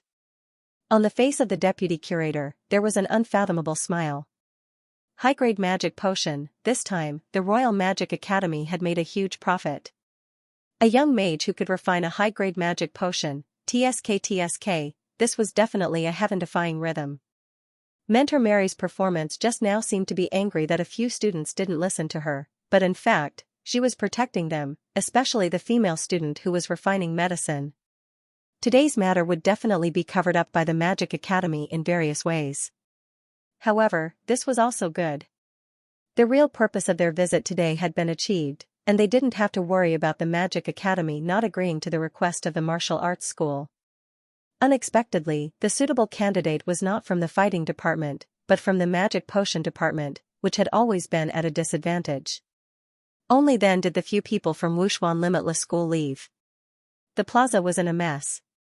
After Mentor Mary sent Yunxing and the other 2 back to their dormitory, she immediately brought the bottle of praise of the moon god to the academy. Several of the academy's higher-ups, including the principal, were waiting for Mentor Mary. It really is a high-grade potion. I dare to bet with my 43 years of experience as a potion instructor that this bottle is a rare potion on the continent. Not only is it useful for the baptism of a mage's soul, it is also useful for the cleansing of a warrior's marrow and bones. Do you want to publicly display this high-grade potion? This can greatly increase the reputation of our magic academy, and it can also dampen the spirit of Wuxuan Limitless School. Isn't that so? There's also the Medicine Emperor Pavilion. Let them see how powerful the Magic Academy is. All the teachers present had their own thoughts. I don't agree. I don't agree. Mentor Mary and Fonqua spoke at almost the same time. The two of them looked at each other. The principal of the Royal Magic Academy also waved his hand, indicating for everyone to quiet down. He understood what the two of them were thinking. I have already decided. Regarding this bottle of high-grade potion, the Academy has already considered it clearly. To the outside world, you must announce that this bottle of Moon God water was jointly refined by a potion team. Most of the people in the plaza have already been evacuated. Only a few people knew that this bottle of high-grade potion came from one person. Students are the most precious wealth of our Magic Academy. As long as she is still in the Royal Magic Academy, we must ensure her safety. From next week onwards, Yunxing, Abandon, and Gufeng will officially switch to the Magic Potion Department and the Fighting Department. When the news of the 3 members of the 13 Magical Potions team turning into a dual cultivation of fighting and potions and directly transferring to classes with the intermediate magic students spread out, it was like a drop of water falling into a pot of boiling oil. The Royal Magic Academy immediately exploded. The ones who had the biggest reaction were the intermediate students of the Fighting Department led by Qianxia. As for the specific reason for the Academy's arrangement, the teachers were all silenced, and no one was willing to reveal it. The Fighting Association treated this matter as a great humiliation. I feel that the Academy's arrangement is more beneficial to us. So what if they know light magic or alchemy? They are just mages after all. In our hands, they are still at our mercy. After Qianxia received the news, she laughed it off. Although the teachers were unwilling to reveal it, she had already vaguely gotten the news from the Crown Prince. Something must have happened during the last refinement.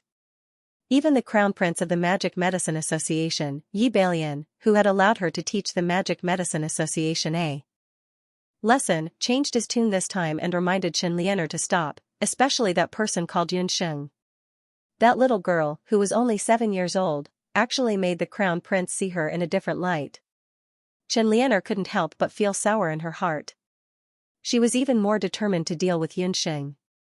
As long as they were still in the Royal Magic Academy, they wouldn't have to worry about not being able to deal with those 3. But this time, Qianxia's wishful thinking failed. Because someone had taken the lead and had set their sights on the 3 people of the 13 Magical Potions team. And this time, even the principal of the Royal Magic Academy couldn't stop them. You want us to represent the Academy and go to Wuxuan Limitless School as exchange students? Teacher Meili seemed to be really angry this time. She locked up Yunxing and the others for 7 days before letting the 3 of them out. The first thing Yunxing and the other 2 did when they came out was to be called over by the Academic Affairs Office. They were told that the 3 of them would be transferred to Wuxuan Limitless School in the coming year. It turned out that 5 days ago, not long after the Moon God's praise was refined, the vice-curator of Wuxuan Limitless School's combat strength came personally. He talked to the principal for 3 hours. The 2 of them talked about something, but after the vice-curator left, the principal called teacher Meili over. The exchange period is 5 years, which is equivalent to the entire course of an intermediate mage student. During the entire exchange process, you will enjoy all the treatment of the martial arts students of the Wuxuan Limitless School. All your accommodation and life will be taken care of by the martial arts school. The instructor from the Academic Affairs Office explained the general situation of the Wuxuan Limitless School. But mentor, we are magi. If we were capable of training martial students, we wouldn't have come to the Academy of Magic. Gufeng was disoriented by this sudden news. It was not easy for him to fuse with a soul stone and become a mage. He also had a friend that he could confide in, but who knew that he would suddenly have to transfer to Wu Profound Limitless School. Little student, why are there so many buts? Don't be so ungrateful. This is the first time since the establishment of our school that we've had an student exchange program. It would help the mages and warriors of Zhou State to get along harmoniously. You guys are going to Wushuan Limitless Dojo, the best dojo in Zhou State, one of the top 5 first-rate dojos in the Limitless continent. The instructor from the Academic Affairs Office consoled her earnestly. In her opinion, this was definitely a pie falling from the sky. Mentor, since we are learning and training together with the Academy of the Martial Arts School, we must also take the examination together. If we don't pass the examination of the Martial Arts School, what will the consequences be? Yunxing understood what Gufeng was worried about. Naturally, we have to expel them from the Martial Arts School. The Wushuan Limitless School is a martial arts student of the Emperor and enjoys the subsidies of the country. The country does not support useless people, the instructor from the Academic Affairs Office blurted out. Then if we are expelled from the Martial Arts School, will the Academy of Magic still accept us? Yunxing was someone who had lived for 2 lifetimes, so she was more considerate than anyone else. If the Wushuan Limitless School doesn't want people, the Academy of Magic naturally won't accept them. The instructor from the Academic Affairs Office once again showed the arrogant temper of a mage. In the eyes of most mages, warriors were just a bunch of boorish people who didn't know how to use their brains. Since that's the case, we won't go to the Wushuan Limitless School. This precious exchange student qualification, we will give it to someone else. Gufeng, abandon, what do you think? After Yunxing finished speaking, the other 2 also followed suit. Sigh, little girl, you are really a shrewd person. How can you be so calculative at such a young age? The exchange student quota can't be casually changed. The instructor from the Academic Affairs Office was anxious. She couldn't say that the exchange student quota was designated by the Wushuan Limitless School, so it had to be these 3 people from the 13 Magical Potions group. Mentor, that's a matter of the Academy. The 3 of us came to the Royal Magic Academy with the intention of becoming outstanding mages. Although we are public students, we have to pay the corresponding price to continue learning. The Academy can't drive us away for no reason, and can't force us to be exchange students. Yunxing also didn't budge an inch. Of course, she could also see that the purpose of this exchange student was definitely not as simple as the Academic Affairs Office said. Gufeng was worried that he would offend the Academy, so he gave Yunxing a look from the side. Yunxing gave him a watch me look. What you said is not completely unreasonable, but the Academy has already agreed to the dojo's invitation. You have to consider the big picture. The instructor from the Academic Affairs Office had never met such a troublesome student. We can consider the big picture, but the Academy must agree to a few of our requests. Yunxing knew that this exchange student was inevitable. Moreover, she had offended Chen Lianer and the Crown Prince's faction. If she really went to class with the intermediate students, she would definitely not have a good life. She might as well go to Zhou State's #1 dojo to broaden her horizons. That day, the strength that the young warriors from Wushuan Wuji Dojo had displayed left a deep impression on her. More importantly, Yunxing had heard her father, Yun Songhai, mention that her grandfather, Yun Ba, and her second uncle, Yun Songlong, had both learned martial arts from Wushuan Wuji Dojo. After some hesitation, the instructor from the Academic Affairs Office discussed with the Academy, and finally agreed to Yunxing and the other 2's requests. To the Royal Magic Academy, this was an unprecedented experience. It was the first time that a student dared to directly challenge the Academy and negotiate with the Academy. Yunxing had a total of 3 requests. First, from today onwards, the Magic Potion Association and the Combat Association would be listed as the 2 major associations of the Royal Magic Academy. The 2 associations would have the same status and treatment. Second, thoroughly investigate the matter of the previous magic potion conflict and severely punish Wakiki and the mastermind behind it. Third, although they had temporarily left the Royal Magic Academy, they still had the right to return to the Academy from time to time and use the Academy's central magic tower to cultivate magic. She did not object to Yunxing's 3 conditions, but Gufeng had some objections, especially to Yunxing's second condition. He felt that Yunxing was petty. Although Wakiki had betrayed the Magic Potion Association and everyone else, she had to go against her conscience for the sake of her family. Yunxing's request for the Academy to punish Wakiki was equivalent to cutting off her path to survival. A tainted potion apothecary would not be able to survive in the world of magicians. Before Yunxing could explain, Qi, who had always been a man of few words, spoke up. Goofing, Yunxing did not do anything wrong. That day, her hand was almost crippled. When you were soft-hearted towards Hua Kiki, did she ever think of being kind to us? Qi Bing's cold voice was like a bucket of cold water, drenching Goofing. In a daze. Goofing looked at Yunxing's hand in shame.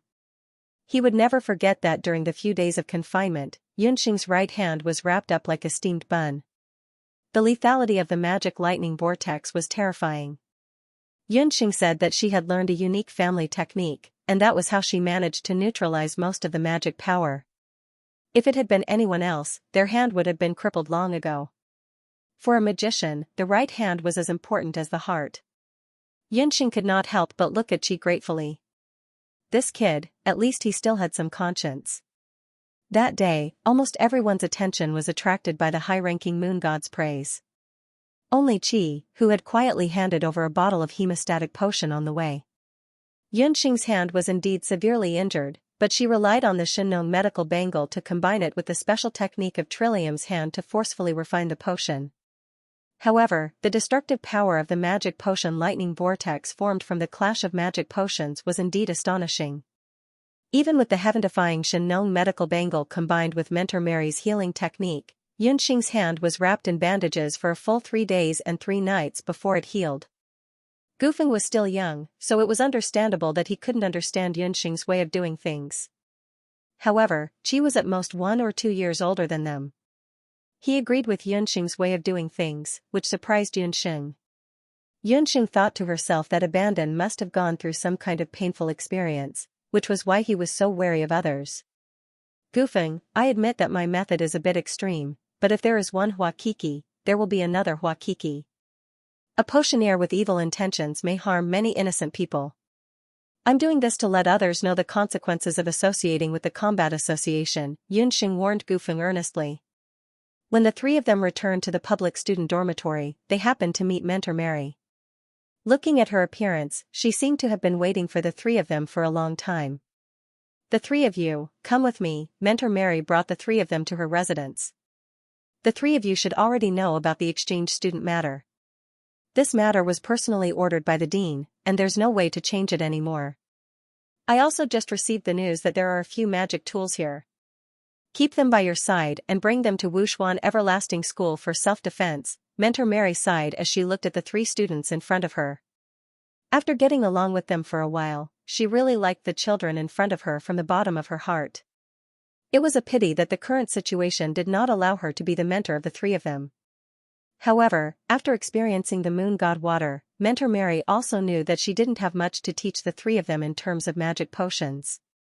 Fortunately, after a period of run-in, the 3 of them had also accepted each other. This would be very beneficial for the 3 of them during their exchange trip. Yunxing and the other 2 received the magic tools and discovered that these magic tools were all intermediate-grade magic tools. On the market, they were all valuable items that were worth at least a few hundred gold coins. Goofing and Qi had never received such a valuable gift in their entire lives. The 2 of them couldn't help but jump for joy as they flipped the magic tools over and over again to check them out. Mentor Mary reminded them a few more times before letting the 3 of them go back. Not long after the 3 of them left, Yunxing returned. Mentor Mary, what is the real reason why we joined the Wuxuan Limitless School? Yunxing had long felt that something was wrong. Just now, Mentor Mary had a conflicted expression on her face as if she wanted to say something, so she carefully probed. As expected, I can't hide it from you, little girl. Mentor Mary was both angry and amused. She set up a barrier around the room to prevent anyone from eavesdropping. In her opinion, Yunxing's intelligence was enough to digest what she was about to tell her. There was nothing special about the matter of sending exchange students between the Magic Academy and the dojo. After all, outside of Zhou State, including later Qin, Penglai, Immortal Residence, and Tang Yuan, there had always been mutual exchanges between the dojo and the Magic Academy. Especially the summoners of Penglai, as a special group of mages, they even directly formed a master-servant relationship with the warriors and relied on each other. However, Zhou State had only developed magic for a short period of time. The relationship between the Yujing Imperial Magic Academy and the Wuxuan Limitless School had been going on for so many years. To put it nicely, it was called being respectful to each other. To put it bluntly, it was that they didn't like each other. The two sides fought for resources, fought for fame, and used all kinds of methods. This time, Wuxuan Limitless School suddenly proposed an exchange student, especially Yunxing and the others. The dean of the Imperial Academy originally didn't agree. One was a student who could refine high-grade magic potions, Yunxing. Although everyone agreed that Yunxing could only refine the praise of the moon god by chance, it was undeniable that her potential was definitely top-notch. One was a student who could use light magic, Gufeng. There was also a student with a mysterious poison magic. Any one of them was a precious treasure for the current Imperial Magic Academy. What made the dean relent in the end wasn't just the high pressure from Wuxuan Limitless School. There was another reason, and it was because of the 8 Baron Divine Artifact. When that name was mentioned, Teacher Mei Li's expression suddenly became serious. Yunxing even felt that there was an invisible pressure in the room, and that pressure was brought by the 8 Baron Divine Artifact that Teacher Mei Li mentioned.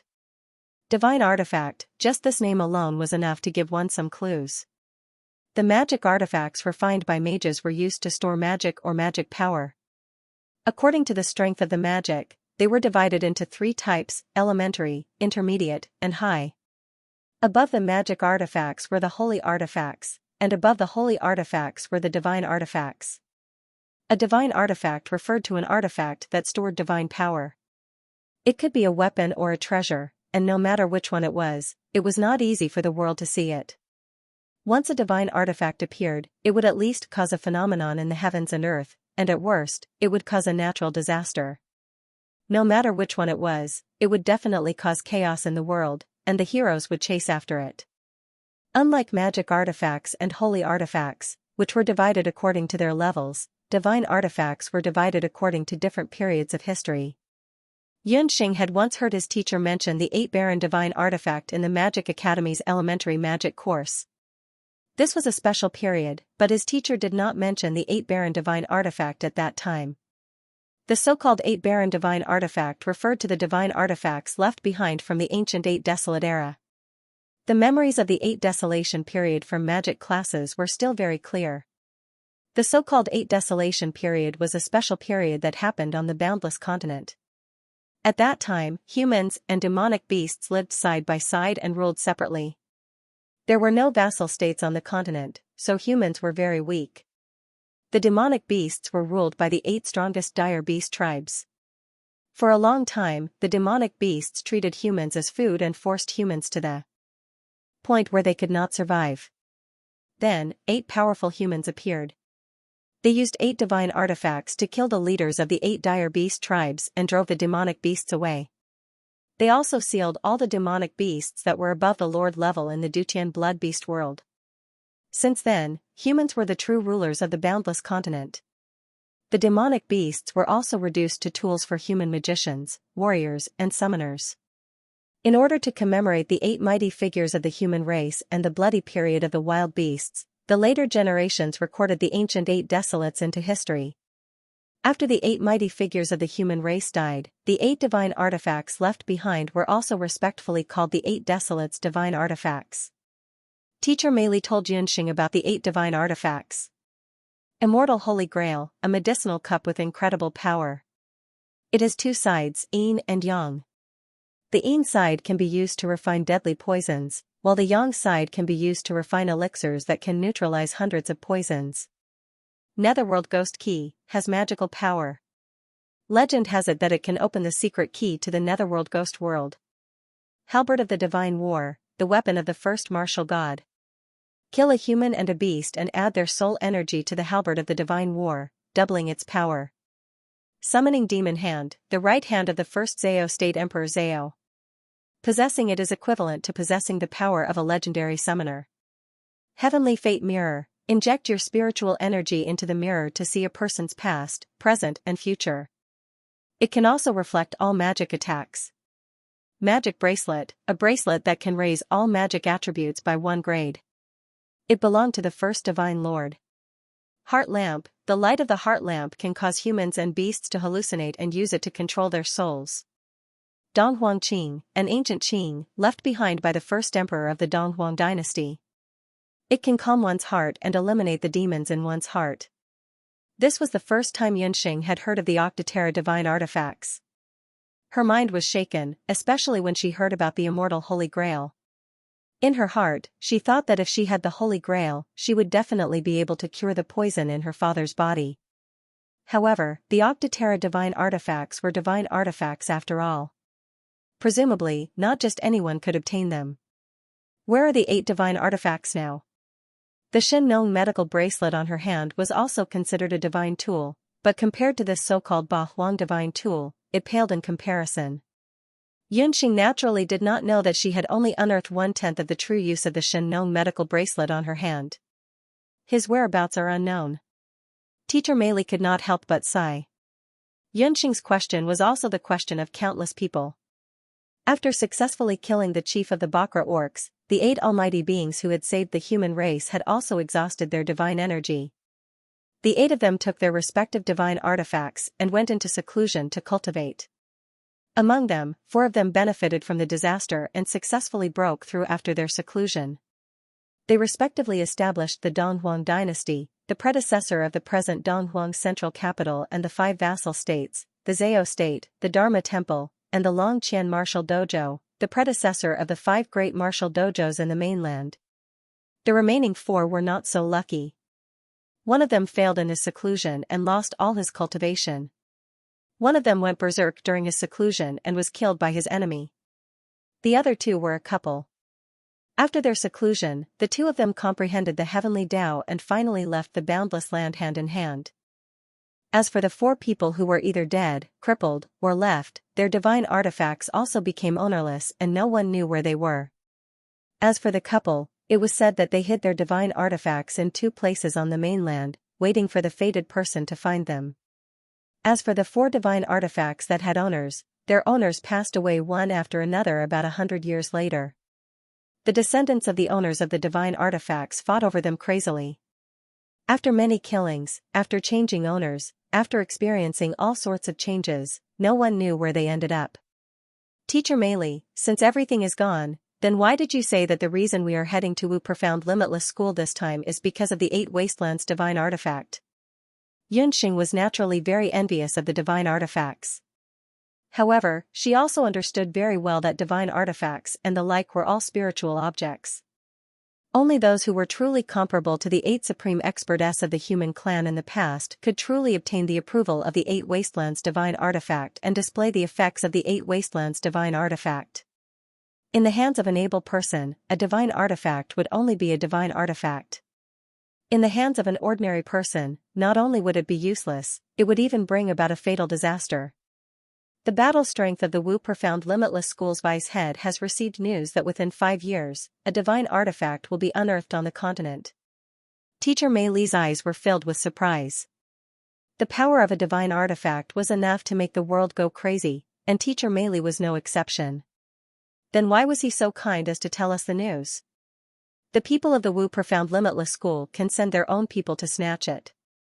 Yunxing did not think that the fighting strength was such a kind person. That uncle was obviously a shrewd person. Because he can't be sure which divine artifact it is that was unearthed. The 8 Wastelands divine artifact had a special characteristic. Other than the 4 divine artifacts that had been missing for a long time, the other 4 divine artifacts would only recognize people of the same profession as their first master. Only when the corresponding person appeared would they appear. In other words, 4 of the divine artifacts would only appear in the world when the summoner, mage, warrior, and the descendants of the Eastern Imperial Dynasty were present. What the Wu Profound Limitless School wanted the most was the War God Halberd, but they were not sure if the divine artifact that was unearthed was the War God Halberd. But if it's a divine artifact that they can't control, it's useless even if they snatch it away. Why bother to mobilize so many people? Yunxing asked in confusion. You don't know about this. Even if you can't use it yourself, you can't let the divine artifact fall into the hands of others or countries. Not to mention, there's another saying about the 8 Wastelands divine artifact. Back then, the 8 supreme beings of the human clan were all life and death friends. When a divine artifact was unearthed, it would trigger the other 7 divine artifacts to be unearthed one after another. Furthermore, as long as one has a divine artifact in hand, when they encounter other divine artifacts, the divine artifact will automatically warn them. Teacher Meili did not tell Goofing and Abandoned because she was worried that the two of them were still young and would not be able to control themselves. However, Yunxing was different.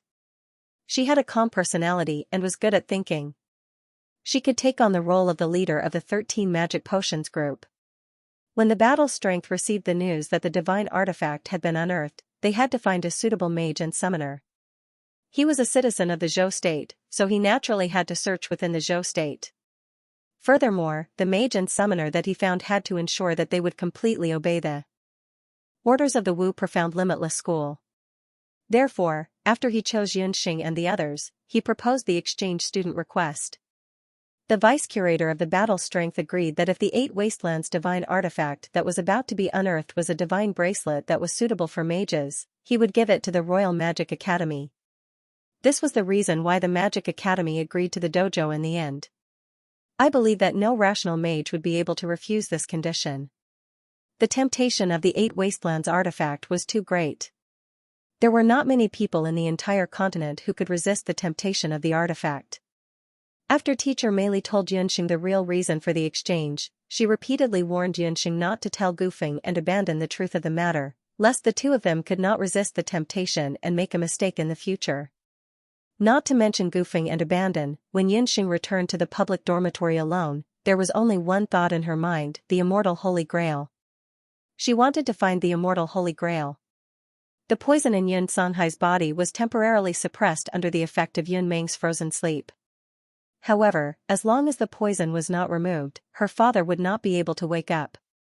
Yunxing hoped to see her father again and wake up. She had already lost her mother, so she could not lose her father again. Even if the news from Wushuan Limitless School said that the artifact unearthed was not the immortal Holy Grail, as long as she obtained that artifact, she could find clues to find the next one. However, before that, she had to obtain the approval of the people from Wushuan Limitless School. This was because Teacher Meili had also said that the battle strength had not been decided yet. Who among the 3 of them would be brought along, or other mages, to search for the artifact? In the next few years, she had to obtain a certain status and recognition in Wushuan Limitless School. Yunxing was lost in thought all the way. It was already late at night, and under the dim yellow illumination of the magic array, her figure was reflected on the lawn of the campus, dragging a slender figure. With a whoosh, a person jumped out from the side. To return to the public dormitory, one had to pass through a remote path. The surroundings were already silent. The one who blocked Yunxing was Huaqiki. In just a few days, Huaqiqi's appearance was much worse than Yunxing's. Although her family background was ordinary, she was an intermediate student after all. In the magic medicine department, she was considered a top figure. But now, because of Yunxing, she had fallen to a situation worse than a dog. Huaqiqi's face, which could only be considered pleasant to look at, now looked like a resentful ghost. Yunxing, you bitch. You've caused me so much trouble. I have nothing now. It's all because of you. One of the conditions for Yunxing to become an exchange student was to ask the academy to thoroughly investigate the cause of the magic thunder explosion. The academy had to give an explanation, but they couldn't directly pursue Chen Lianer's responsibility, so they pushed all the blame onto Huaqiqi. Not only was she chased out of the Royal Academy of Magic, the most fatal thing was that she was stripped of her qualifications as a magician and was permanently added to the blacklist of magicians on the continent. As a result, Huaqiqi was like a rat on the street. After she left, not only could she not support her family, she could not even return home. She didn't have the face to return to her hometown and meet her parents. She also didn't have the ability to continue staying in Jade Capital. But Yunxing, the one who caused her all the pain, obtained the qualifications to be an exchange student. In a few days, she would be heading to Wushuan Everlasting School. She couldn't accept all of this. You have nothing to begin with. Anyone who tries to obtain something that doesn't belong to them will end up with nothing. Move aside, don't force me to call the school guards to chase you out. Huaqiqi must have secretly snuck back after being chased out of the school. I could have entered the Imperial Hospital. It's all because of you. Hua Qiq's face was twisted as she took out a jade pendant. The black jade pendant. It was this jade pendant that contaminated the magic medicine on the day it was refined, causing Xianxia and the others to almost die from the magic thunder explosion. At the same time, this jade pendant was also a magic tool. Hua Qiqi held the jade pendant in her hand. From the jade pendant, streams of turbid black gas flowed out like black worms. The black gas enveloped her entire body, causing her body to rapidly change. Not good, this is demonization. Hua Qiqi had already been blinded by hatred. She allowed the dark magic elements in the jade pendant to continuously devour her soul and consciousness. She had become a dark mage. I will make you pay the price of your death. All of you will die. And Qiqi laughed loudly. She raised the magic scepter in her hand and a black magic element shot out, transforming into a meter-long poisonous centipede with countless poisonous feet. Dark magic was indeed powerful. It actually allowed Hua Qiqi to reach a terrifying state of magic simulation in an instant. Xianxia stood in her original position. Under the illumination of the magic array, her expression was abnormally calm. She didn't take out her magic scepter. Her hand slowly moved. Hua Qiqi, who had already had most of her consciousness devoured by the dark magic elements, noticed Xianxia's actions. She still had some impression of the same action. That day, in the square, when the magic thunder explosion appeared, Xianxia used the same method to slowly purify the contaminated magic medicine. However, why did she suddenly do this now? Bzzzt, a ball of light that swallowed and spat out lightning was continuously forming. In the ball of light, two types of elements, blue and red, were jumping. Those were the water and fire elements. How could it be? How could Xianxia control the water and fire elements at the same time? Hua Qiqi was in disbelief. She even forgot to attack. She only stared at the ball of light that was getting brighter and brighter in Xianxia's hand. Hua Qiqi, I should be thanking you. Thanks to your help that day, I was able to comprehend my first personal profound magic. On the boundless continent, most of the magic was passed down.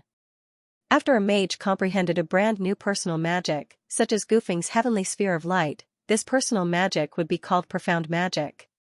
Profound magic was often a mage's final killing move. Profound magic? Who exactly are you? How could you comprehend profound magic, water magic elements, and fire magic elements? You are clearly a fire and earth dual element mage. You. Could it be that you are a multi-element mage? Hua Qiqi couldn't help but take a few steps back. She looked at the ball of light in Xianxia hand that was getting brighter and brighter. That magic lightning vortex that was getting stronger and stronger in Xianxia's hand made Hua Qiqi feel the taste of death. She wanted to escape, but it was too late. In front of profound magic, her magic mimicry couldn't even withstand a single blow. Magic lightning vortex.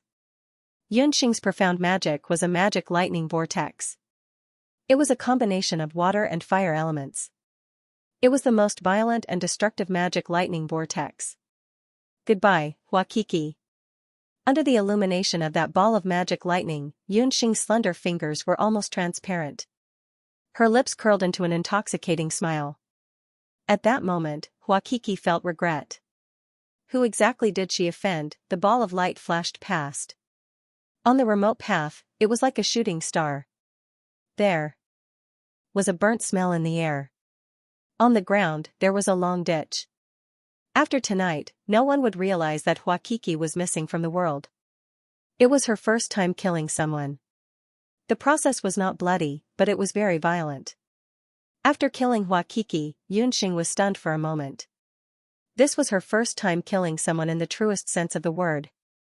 Xianxia was a healer. The huge contrast between saving people in her previous life and saving people in this life made her feel uncomfortable for a moment. Using part of the dark magic energy in her body made Xianxia feel a sense of loss of control. If she did not control dark magic properly, she would be like Hua Qiqi just now and lose her humanity. It seemed that she had to be careful when using dark magic elements in the future. She suppressed the discomfort in her heart, calmed her mind, and meditated for a moment. After a long while, she finally calmed down. The situation just now was a critical moment where she would die if the enemy survived. Fortunately, Yunxing controlled herself, or else she would have gone mad. Recalling the scene just now, Yunxing had to admit that the magic vortex was much more powerful than she had imagined. Huaqiki was already a mid-level archmage student. Under the effect of the jade pendant, her strength had reached the peak of archmage, and even the threshold of a master mage. Under the circumstances of using the magic vortex, Yunxing was sure that she could kill enemies above her level. If she had the help of Xiaohei and Puffed Egg, she believed that she could kill a master mage above her level and escape smoothly. However, this did not mean that she could use the magic vortex at will, because she had paid a heavy price for it. The magic elements in her body were almost exhausted, and there was not much left. Yunxing looked at her right hand again. There was a layer of ferocious blisters on her palm. I practiced a few more times. With the protection of the Chalcedony skill, the next time I use it, it shouldn't be blisters. Although she used the Chalcedony skill to protect her palm and sped up the technique of Trillium Hand by several times, her hand was still fragile in the face of the powerful magic vortex. After all, Yunxing only had a body of flesh and blood. Even with the Shinong medical bracelet, it was vulnerable in front of the powerful magic elements. Yunxing was a very good learner, whether it was in medicine or magic.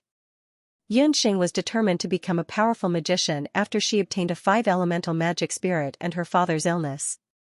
One day, she would rely on her own strength to save her father and bring him into the Marshal Saint General's mansion.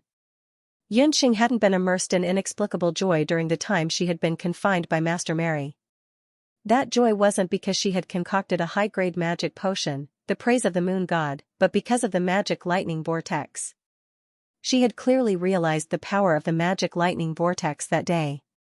Even if it was someone as powerful as the vice head of the Wuxuan Limitless School, or the principal of the Magic Academy, when they saw the magic lightning vortex, their first reaction was to try their best to avoid it. When Yunxing was controlling the magic lightning vortex with her hand, she tried to use the internal energy of the Jade Essence skill in her body to dissolve the violent and restless magic lightning vortex. The Jade Essence skill had indeed formed a layer of internal energy similar to a protective membrane on her hand, but the intense magic conflict still produced a current, which quickly passed through her hand and drilled into her body and her mind. At first, she only felt pain, but after the pain, Yunxing discovered that her magic spirit had undergone a slight change under the stimulation of the magic lightning vortex. Yunxing's magic spirit was obtained from Yubaiming. At first, it was a 5-colored magic spirit: red, yellow, green, blue, and black. But after she had experienced the magic lightning vortex last time, a small crack had appeared in the middle of her original dark magic spirit. That crack wasn't big. Yunxing observed it for a while, but she didn't find anything special. The crack also didn't expand, and it didn't have much effect on her magic, so she didn't pay it much attention. Yunxing tried to use the water and fire magic elements in her body. After many experiments, she finally fused them together to create the fatal attack that killed Huaqiki tonight. This also allowed Yunxing to successfully comprehend her first profound magic after goofing. No one knew this secret. Huaqiki, who had witnessed this scene, had already turned into a pile of scorched earth. When Yunxing cleaned up the scene, she discovered that after Huaqiki was killed, her dark chaos jade pendant wasn't destroyed by the magic lightning vortex. What kind of material was it that even the magic lightning vortex, which was like a small nuclear bomb, couldn't destroy it? Yunxing touched the jade pendant. Where her finger touched, Yunxing could feel a gloomy and cold feeling. This jade pendant carried a large amount of dark magic spirit. It was a very evil magic weapon. Magicians with weak cultivation, like Huaqiki, would definitely be affected if they wore it for a long time.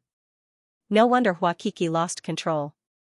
Yunxing originally thought that this jade pendant was given to Huaqiki by Qinlianer. But when she thought about Qinlianer, although she was domineering and arrogant, she didn't have the slightest trace of dark magic spirit. This jade pendant couldn't have come from Qinlianer. It seemed that other than Qinlianer, Huaqiki might have contacted other people outside the academy.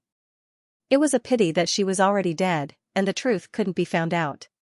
On the jade pendant, there were 2 ancient characters engraved. Yunxing could only vaguely make out the word Ming. It seemed that Huaqiqi's death wasn't simple. It was very likely that some mysterious organization was involved. Yunxing thought for a while and threw the jade pendant into the beast language ring. After returning to the public student dormitory, Yunxing went to sleep with her clothes on. Steady snoring sounds could be heard in the dormitory. But she could also hear two beds tossing and turning from time to time. It seemed that the news of transferring to Wuxuan Limitless School to study still made the other two members of Magical Medicine Group 13 somewhat anxious. Tonight was destined to be a sleepless night. The same sleepless mood also enveloped the sky above a certain training ground in Wuxuan Limitless School. It was a square training ground paved with well-tempered steel bricks. The entire training ground was spacious and boundless. Its size was about the size of 5 standard sports fields in modern times. Beside the training ground, there was a stretch of tenacious bamboo. 4 fine iron elephants that weighed more than 1,000 squatted by the side. Dozens of weapons were neatly arranged. A bare-chested youth was sweating profusely on the training ground. Whether it was his fists or legs, he changed 18 different weapons until the ground around him was soaked in sweat. It shone with a luster like the steel that had been tempered thousands of times. Hour passed.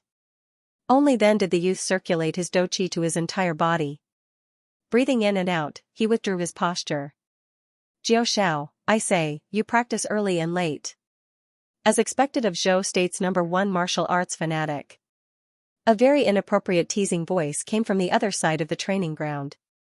On top of the iron elephant, there was a youth with fair skin that was as delicate as a young girl.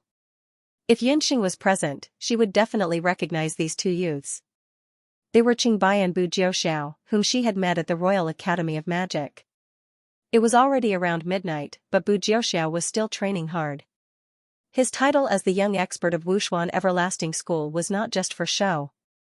I've trained early and late, but I still can't catch up to one of his toes. Even if he's lying down and sleeping, he's still many times better than me. Bu Jiaoxiao originally had a poker face. As he spoke, his thick eyebrows glanced at the wall not far away in dissatisfaction. On the 5-meter-high wall of the courtyard, a corner of a robe was hanging down. A tall young man in a black robe was lying on the wall. His long hair fluttered in the night wind. Even in the dark night, his handsome facial features were like the most dazzling jewels, shining brightly. The training on the training ground seemed to have nothing to do with him. The youth had handsome eyes, a straight nose, and thin lips like a knife. Under the velvet purple robe, his muscles were clearly defined. A lazy and seductive aura was invisibly emitted from his body. Bu Jiaoxiao frowned. With a shake of his wrist, a long spear beside him flew into the air like a snake coming out of its hole. With a tut, it pierced straight towards the wall not far away. The youth lying on the wall seemed to be in deep sleep. He did not notice the spiritual spear that was like a dragon coming out of the sea. Just as the long spear was about to pierce the youth turned over. The long spear suddenly changed direction and pierced the ground. Instantly, on the ground, a burst of metal sparks flew. The iron bricks that were several inches thick were pierced through like tofu. A large hole was pierced through them, giving off an ear-piercing sound. Perhaps because the sound was too loud, the youth opened his eyes. A pair of light gray eyes, in the dark night, emitted a deep light. Jiaoxiao, your accuracy is getting worse and worse. The youth's low voice echoed in the empty training ground. His voice was not loud, but it was very powerful. Bu Jiaoxiao only felt his chest tighten. His figure flashed, and the youth was already standing on the training ground. Biming, Jiaoxiao was forced by you. Tell me, after you returned to Jade Capital, how many times have you met up with us? It wasn't easy for Jiaoxiao to call you over to spar with him, but you only cared about sleeping the moment you came. Qingbai clapped his hands and laughed. Yi Biming, Bu Jiaoxiao, and Qingbai had been good friends since they were children. Before the former crown prince Yi Biming was dethroned, he used to study in the imperial study. At that time, Bu and Qing were his study companions. Even though Yi Biming was crippled and his status plummeted, Bu Jiaoxiao and Qingbai didn't distance themselves from him because of this. After Yi Biming was crippled, he was imprisoned in the cold palace for nearly 5 years. During this period of time, only the vice head of the Wuxuan Limitless School went to the palace to teach the princes, princesses, and some of the sons of the Zhou State's high officials some basic martial arts. After Yi Baiming's mother died, those old palace servants were also executed one after another. The palace servants in the cold palace also used their power to bully others. They knew that the former crown prince had no one to support him, and he was also blind, so they deducted his salary many times and didn't even give him winter clothes and blankets. Although Bu and Qin were still young at that time, they were people who valued friendship. Even though their parents, the princes who studied in the same hall, and the sons of officials all said that Yi Baiming was an unlucky person, they didn't care about this. When they were slightly younger, the two of them went through the dog hole in the cold palace to visit their good friend Yi Baiming. They hid it from their parents and secretly sent their blankets and winter clothes to the cold palace. After Yi Baiming's mother died, he became a man of few words. In addition, he was blind, so his daily life was really boring. Bu and Qing tried to teach Yi Baiming all the martial arts they had learned, hoping that he would have something to spend his time with. Who knew that Yi Baiming's talent in martial arts was outstanding? Although he didn't go through a systematic martial arts training, in just a few years, he surpassed Bu and Qing's cultivation. Bu and Qing really didn't have anything to teach, so they told the truth to the deputy head of Wushuan Everlasting Hall, Zhanli. Only then did Zhanli unexpectedly discover that Yi Baiming was a martial arts genius. Zhanli used this opportunity to suggest to the Zhou state's emperor that he teach the dethroned crown prince Yi Baiming martial arts. The Zhou state's emperor was in a good mood that day, and he also caught up with old General Yun and the others to plead for mercy for the dethroned crown prince, so he agreed to let Zhanli enter the cold palace and teach Yi Baiming martial arts. 5 years of cold and helpless life in the cold palace, it was Bu Jiuxiao and Qingbai who accompanied Yi Baiming that allowed him to survive like a weed. The relationship between the three of them had long since surpassed the concept of childhood playmates. About a year ago, the 10-year-old Yi Baiming suddenly disappeared. In the palace, no one cared about the whereabouts of the dethroned crown prince. The palace servants who were watching over him didn't dare to report it, so the matter was concealed. After Bu and Qing found out, they did their best to search for him. Zhanli also had the martial arts school's forces search the entire country. Originally, they thought that Yi Baiming would never come back. Who would have thought that just a few months ago, Yi Baiming would come back? Not only did he come back, even his innate blindness was cured. What was even more surprising was that Yi Baiming's martial arts cultivation had also advanced by leaps and bounds. He had become the youngest martial marquis in the history of Wushuan Everlasting Hall. The 11-year-old martial marquis was a full year earlier than Qingbai and Bu Jiuxiao, who were 12 years old. This news was only officially announced in the Zhou state's imperial court 3 months ago. The military officials led by the Marquis of Jiayuan took this opportunity to request the Zhou state's emperor to revoke the 6 years of confinement order in the cold palace. The former crown prince of Zhou state, Yi Baiming, had officially joined Wushuan Limitless Hall and became the head of the Limitless 3 Young Masters of Wushuan Limitless Hall. The other two were Bu Jiuxiao and Qingbai. Even though he had never mentioned in front of anyone where he had gone in the past year. However, the tacit understanding that they had grown up together still allowed Bu Jiuxiao and Qingbai to discover something unusual. After returning this time, Yi Baiming was a little different. His face was still handsome and flawless, but there were more complicated things in his gray eyes that had recovered their sight. He had grown much taller, and his attacks were even more biting cold. And his cultivation had also made an astonishing breakthrough. Bu Jiuxiao was sure that the current Yi Baiming was definitely not just a martial marquis. He no longer made a move easily, but once he did, it would definitely be earth-shattering. The deputy director of combat strength had once said that only those who had truly experienced a life-and-death battle could hone such a temperament. Yi Baiming was now a hidden sword in his belly that could bloom with a fatal light at any time. You guys invited me over, it can't be that you want me to exchange moves with Jiuxiao, right? Yi Baiming revealed a smile. Only in front of his good friends could he completely relax. Sleeping on top of the wall, he could only have a good night's sleep in front of his 2 friends and her. Bu Jiuxiao and Qingbai did not know that he had not slept well for a long time. Of course not, Qingbai and I met Crown Prince Yi Baiming and Chen Lian at the Royal Magic Academy. Bu Jiuxiao carefully observed Yi Baiming's expression. Yi Baiming didn't react at all. One of them was the person who had taken away Yi Baiming's position as crown prince, while the other was Yi Baiming's fiancée. When Yi Baiming was still the crown prince, Yi Bailian had always tried to curry favor with him. Qingbai, who had been smart since he was young, had said that Yi Balian's eyes were more scare than pupils. He was a classic villain. As expected, not long after Yi Baiming was dethroned, that ingrate Yi Balian turned his back on him.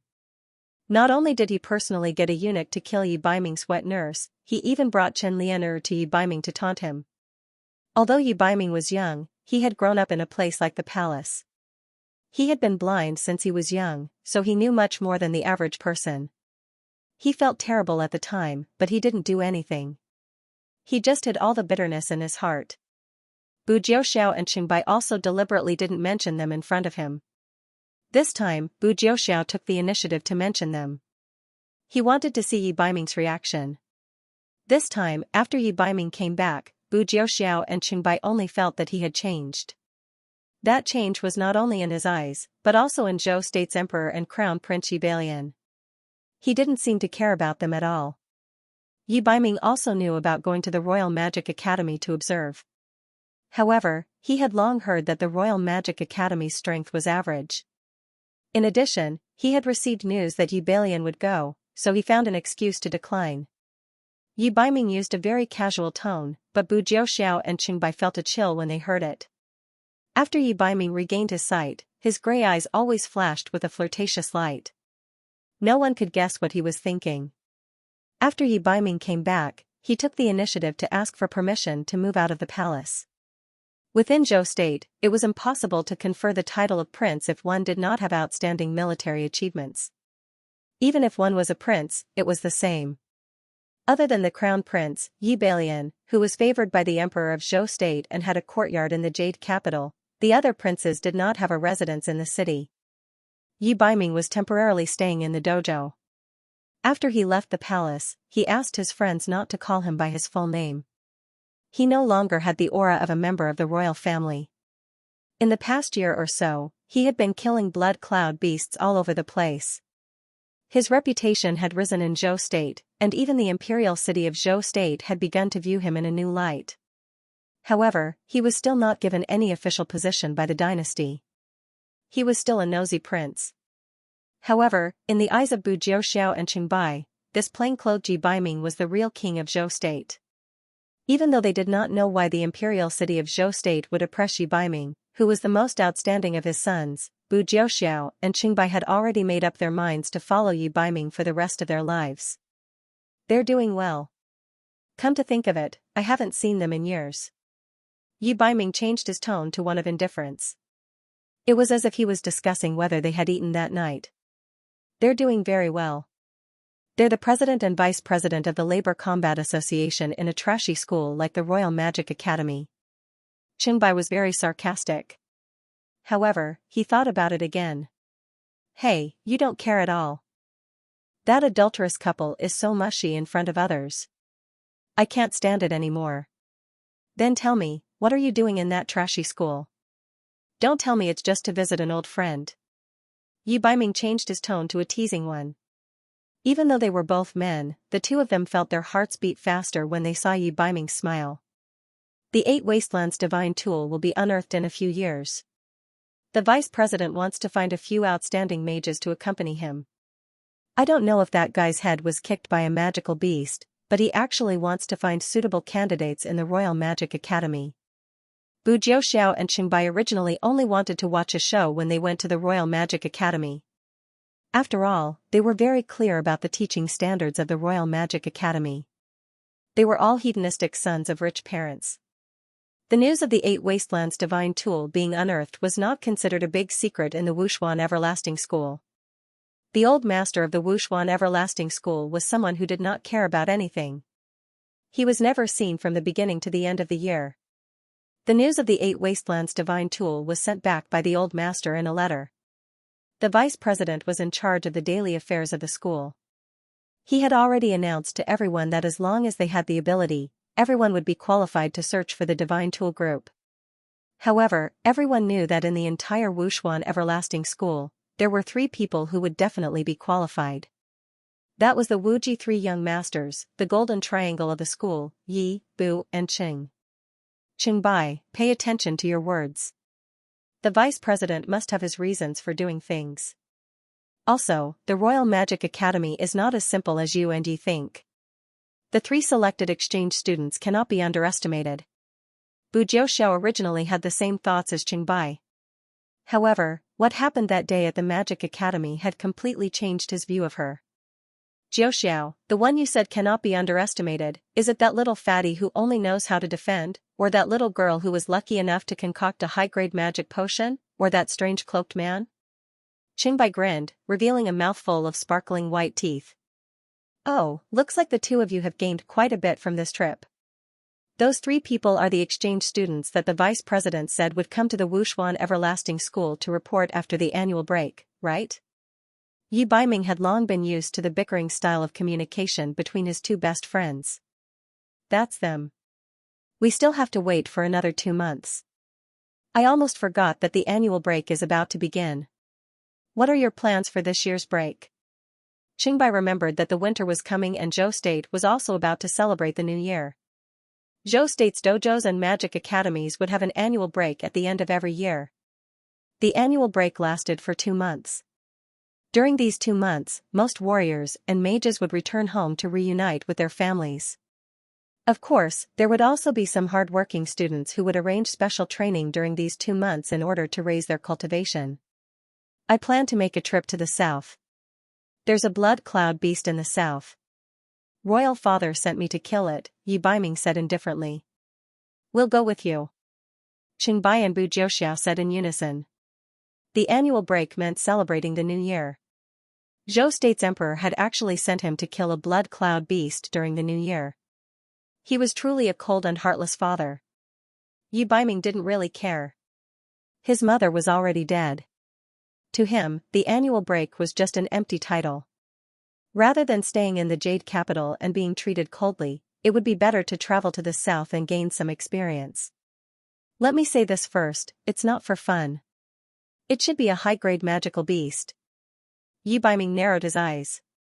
When he mentioned the blood cloud beast, Qingbai and Bu Jiuxiao's expressions changed slightly. However, their eyes immediately lit up with interest. They had long since grown tired of the peaceful days in the Jade capital. Before they went to look for divine artifacts, they had indeed walked around outside to gain some experience. After the final examination, it meant that this year's magic studies had reached the end. The end of the year was near, and the new year was coming. The bustling campus suddenly became empty. The folklore of the boundless continent still paid attention to the new year. In the 1st and 12th lunar months, most of the dojos, private schools, and magic academies would stop classes.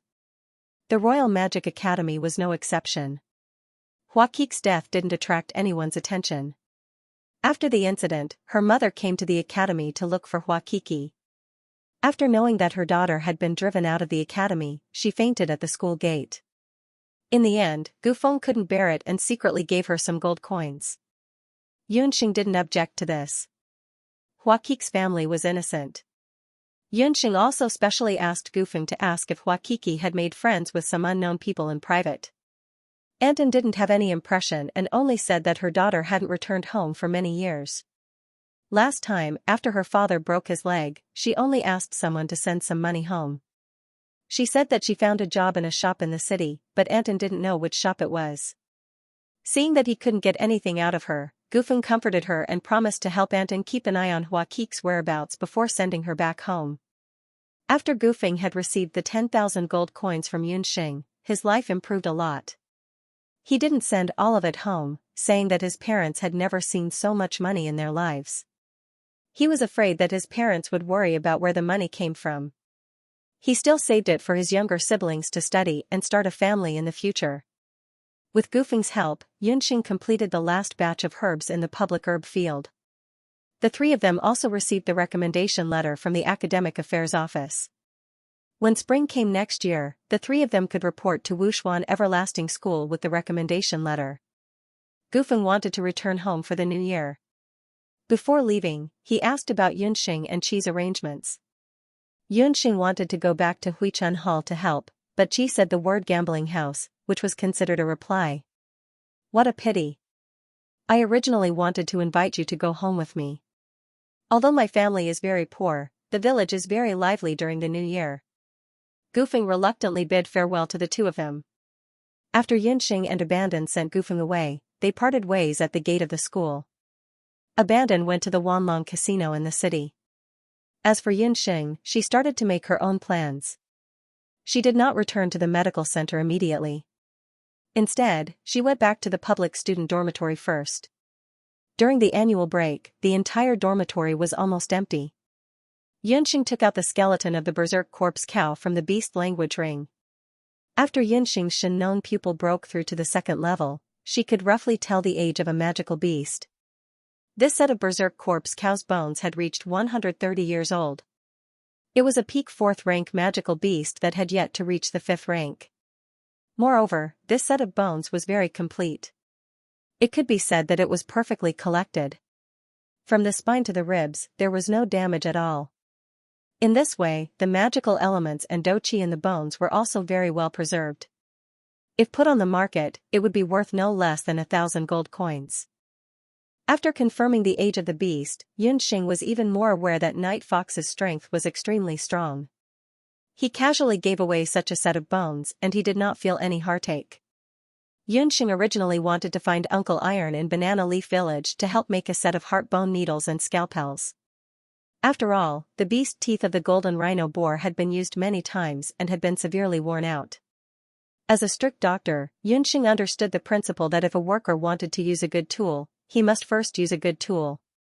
In a situation where most people thought that Yunxing was a magician, if she could skillfully use the soul-healing divine needle, then it would definitely have a good effect.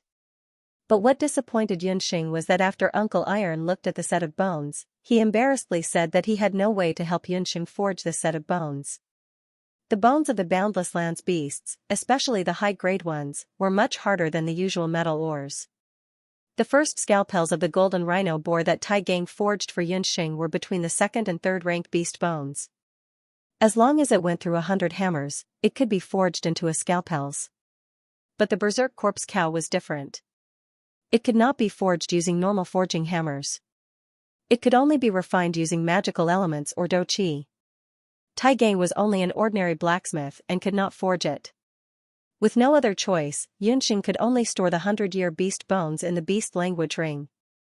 When she followed her father, Yun Songhai, to the Jade capital, Yunxing also tried to ask around in various blacksmiths, but the answer she received was the same.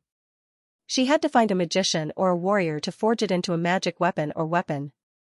A year passed in the blink of an eye, and this set of bones had been lying in the beast language ring for that long. After Yunxing had the experience of forging a magic scepter with a unicorn's bone, she knew that with her 5 elemental magic spirits, she could forge an unusual magic weapon. She decided to enter the magic tower again before leaving the Royal Magic Academy and try to forge the berserk corpse cow's bone again. She still had a high-grade magic card with her. Yunxing remembered that Puffed Egg had once said that the higher the level of the magic tower, the more abundant the magical elements were. She planned to explore the 6th level of the magic tower while she was still in the Magic Academy. As long as the quality of the magic scepter was not worse than the unicorn's bone, she would be satisfied. Yunxing carefully kept the beast language ring and brought the remaining few magic cards with her to the magic tower. Most of the students and teachers in the Magic Academy had already returned home. The magic tower was also much more deserted, but the old magician who looked like an owl was still guarding there. When he saw Yunxing, he did not ask why Yunxing did not return home. But when Yunxing took out the high-grade magic card, the old magician could not help but take a few more glances at it. After all, not many students had high-grade magic cards.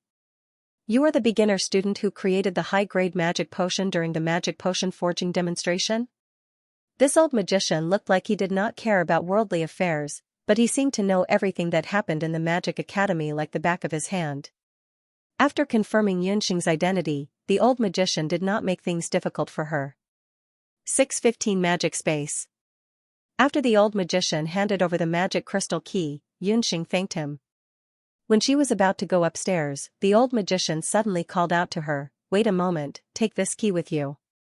2 keys, Yunxing looked at the crystal key, one was 615, and the other was 616. The 2 keys looked exactly the same, but why did the old magician give her 2 keys? After you go up, use 616 key first. If you can't open it, don't force yourself. Just go to 615 magic space. The old magician waved his hand, unwilling to say anything more to Yunxing. Yunxing could only take the key and go up the magic tower. The old magician seemed to be talking to himself, looking at Yunxing's back. I hope I didn't make a mistake. The advanced magic spaces were located on the 5th to 6th floors of the magic tower. The higher the floor, the richer the magic elements. When Yunxing arrived at the 6th floor, she discovered that the magic spaces here were different from the elementary magic spaces on the 2nd floor. The magic spaces here were divided according to different natural attributes. Holding the two keys, Yunxing could feel the magic elements flowing out from the different magic spaces. Some were hot, some were cool, some were cold, and some were heavy. The magic elements on the higher floors of the magic tower were completely different from the magic elements on the lower floors. Most of the magic elements here were divided according to the 4 main attributes, making them pure. Cultivating here would be 10 times faster than usual. When she arrived at the 616 magic space, Yunxing remembered the old magician's advice and decided to try to open the 616 magic space first. Yunxing just took out the crystal key and was about to insert it into the keyhole, but just as her hand was about to touch the key, the crystal key in her hand shattered. A huge amount of magic power, enough to crush Yunxing into powder, bounced out from the magic space. Yunxing was shaken back a few meters before she could stabilize her footsteps. Failed, Yunxing already understood that the 616 magic space must be a very special magic space. Not everyone could open it. In fact, since the magic tower stood in the Imperial Magic Academy for decades, no one had been able to open the door to this magic space. No one, including the old magician, knew what was inside the 616 magic space. It could only be to go to the 615 magic space to refine the bone needles of the berserk corpse cow. Although Yunxing was somewhat curious, she didn't care much and walked towards the 615 magic space. Although it was only a few steps away, the 615 magic space was easily opened. Just when Yunxing was hesitating whether or not to directly enter the 616 magic space, she remembered the puffed egg. She quickly summoned the puffed egg. As soon as it smelled the familiar scent of the magic tower, the puffed egg became excited. If Yunxing remembered correctly, the puffed egg could break the magic restriction of the magic space. Puffed egg, can you find a way to enter the 616 magic space? Yunxing pointed at the 616 magic space. My dear master, just you wait. The puffed egg proudly flapped its wings. The mana gate, which had shown a strong repulsive force to Yunxing, seemed to be transparent in front of the puffed egg. The puffed egg drilled into the mana space, and after a while, the puffed egg struggled to fly out, carrying something on its back. Not only could the puffed egg pass through the magic barrier without any hindrance, it could even bring out the items inside. Yunxing could not help but look at her own summoning egg in a new light. Other than its love of sleep and monstrous strength, the puffed egg was still useful. Yunxing could not help but wonder if she could let the puffed egg bring her through the magic barrier in the future. Collecting her thoughts, Yunxing paid attention to the item on the puffed egg's back. Tower? That's right, there was a finger-sized tower on the puffed egg's back. The shape of the tower looked familiar. Yunxing pondered for a moment, then looked at her feet and suddenly understood.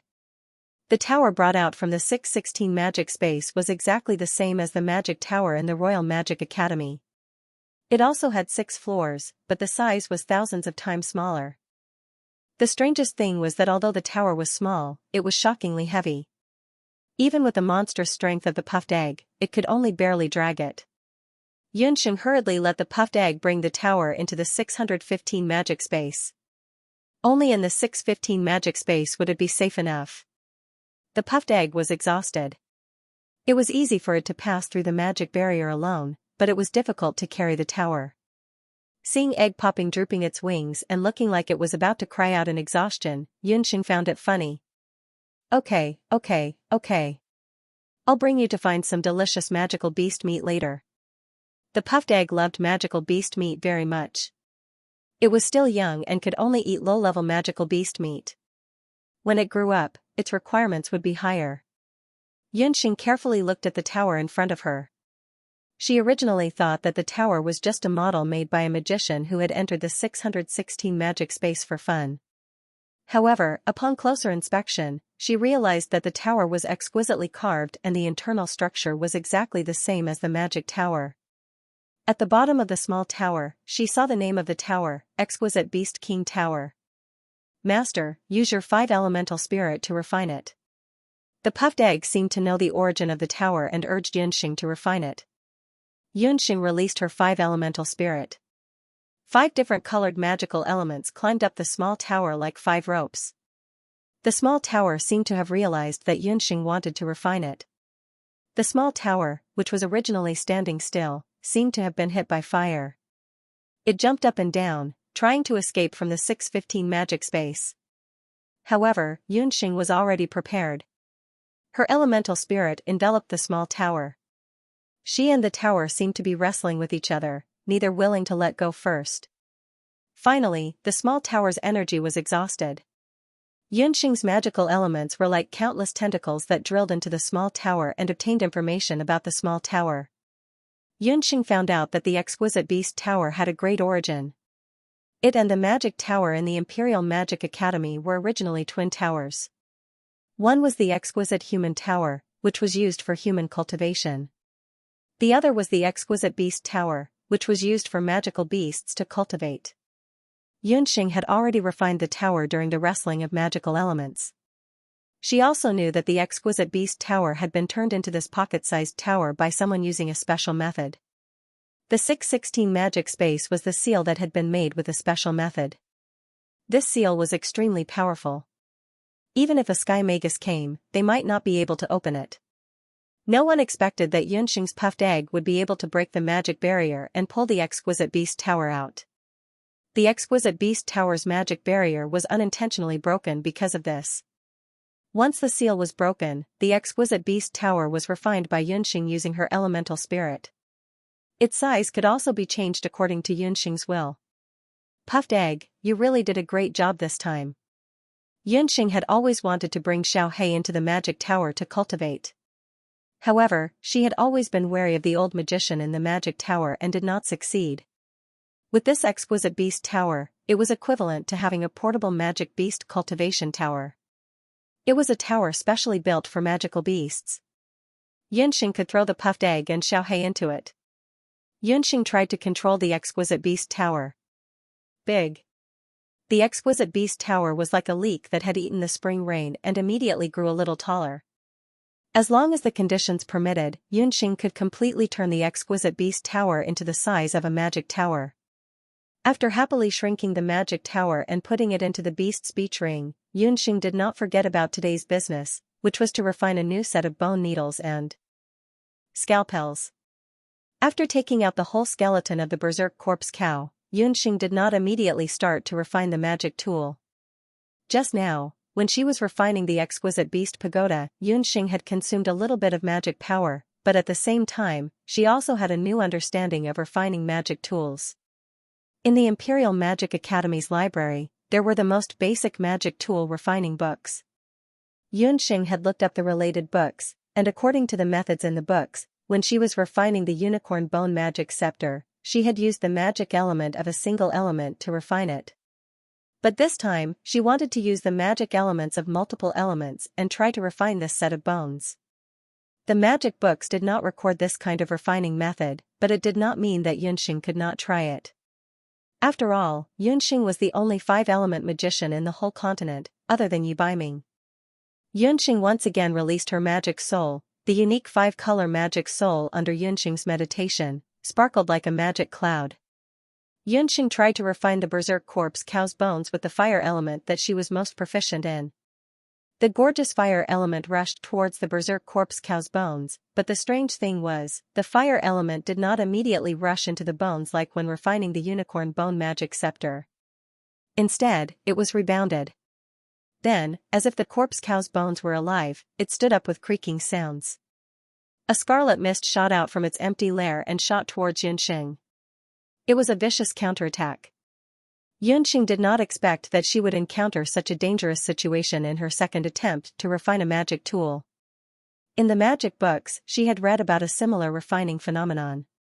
When refining the bones of a high-level magic beast, if the magic beast was a vicious and bloodthirsty magic beast when it was alive, or if the magic beast was killed with a lot of resentment before it died, then the magician had to be very careful when refining.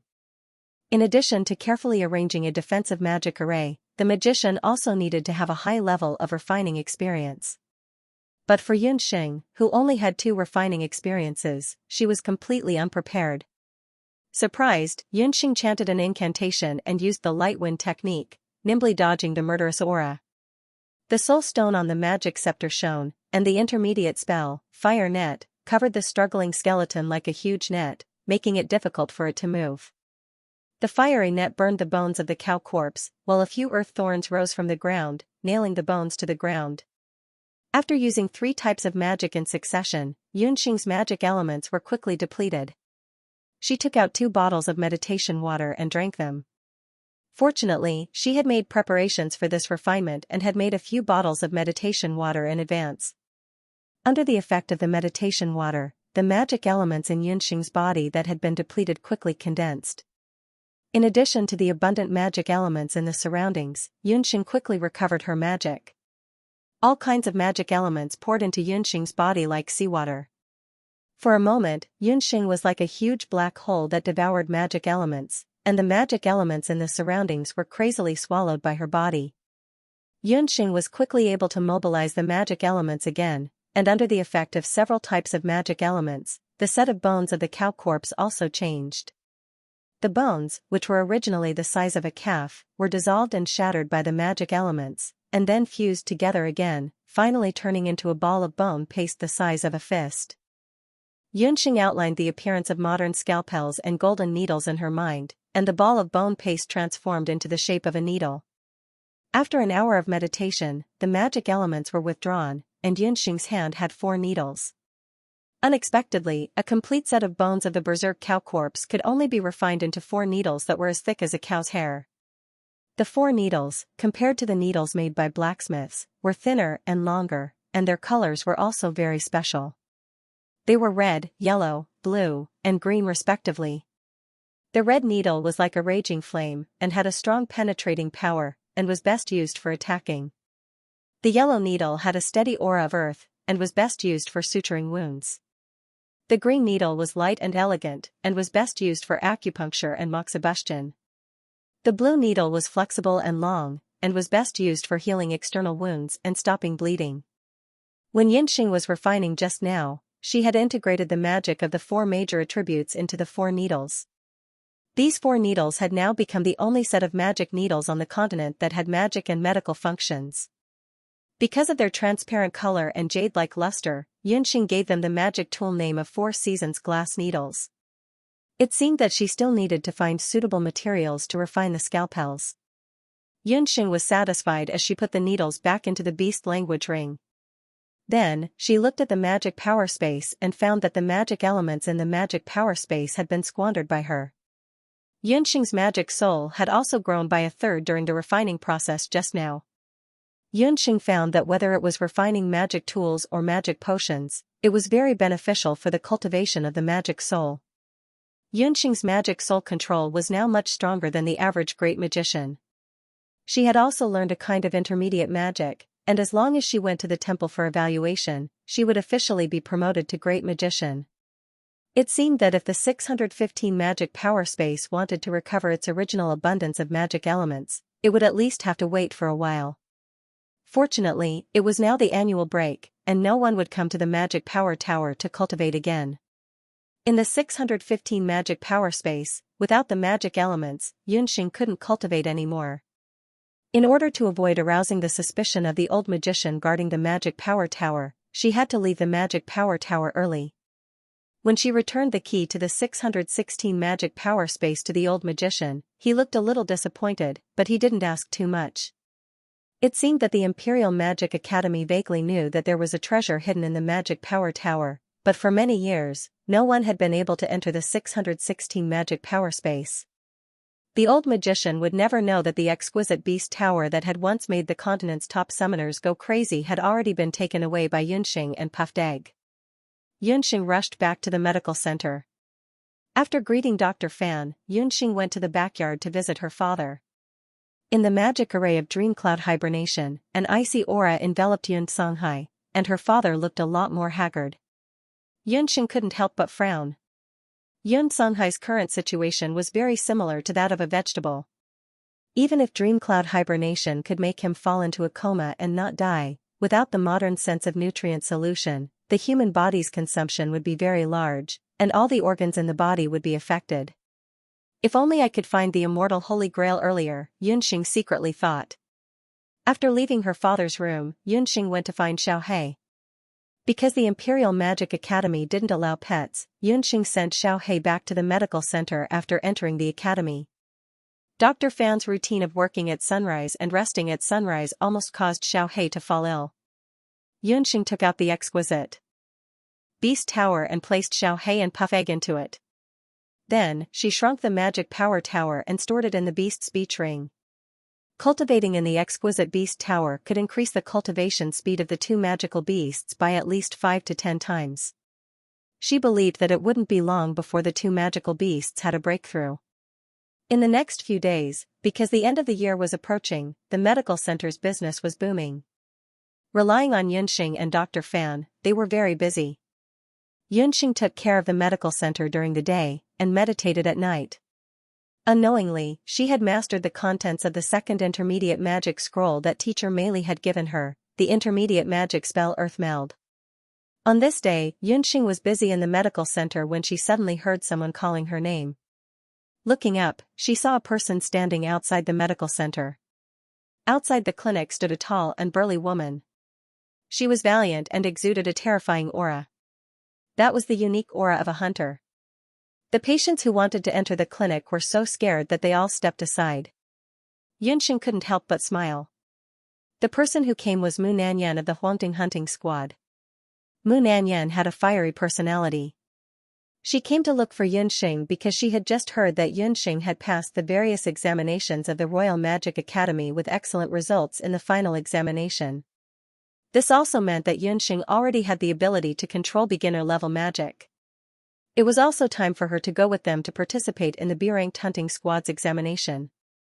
After explaining the purpose of her visit to Yunxing, Yunxing pondered for a moment.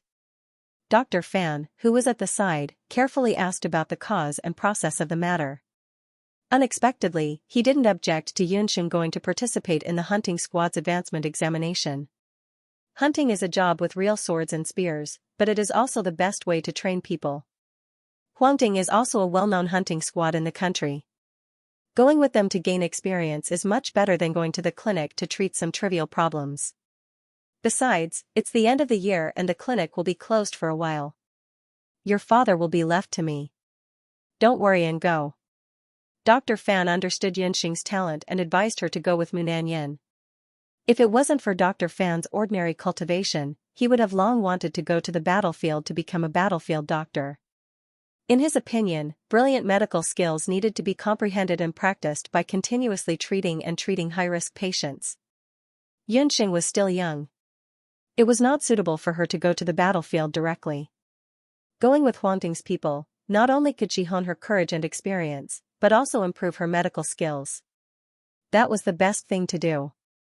Yunxing also had the same idea. She had honed her skills in the Royal Magic Academy for a year. The two intermediate-level magic that she had just learned had not really been practiced in actual combat.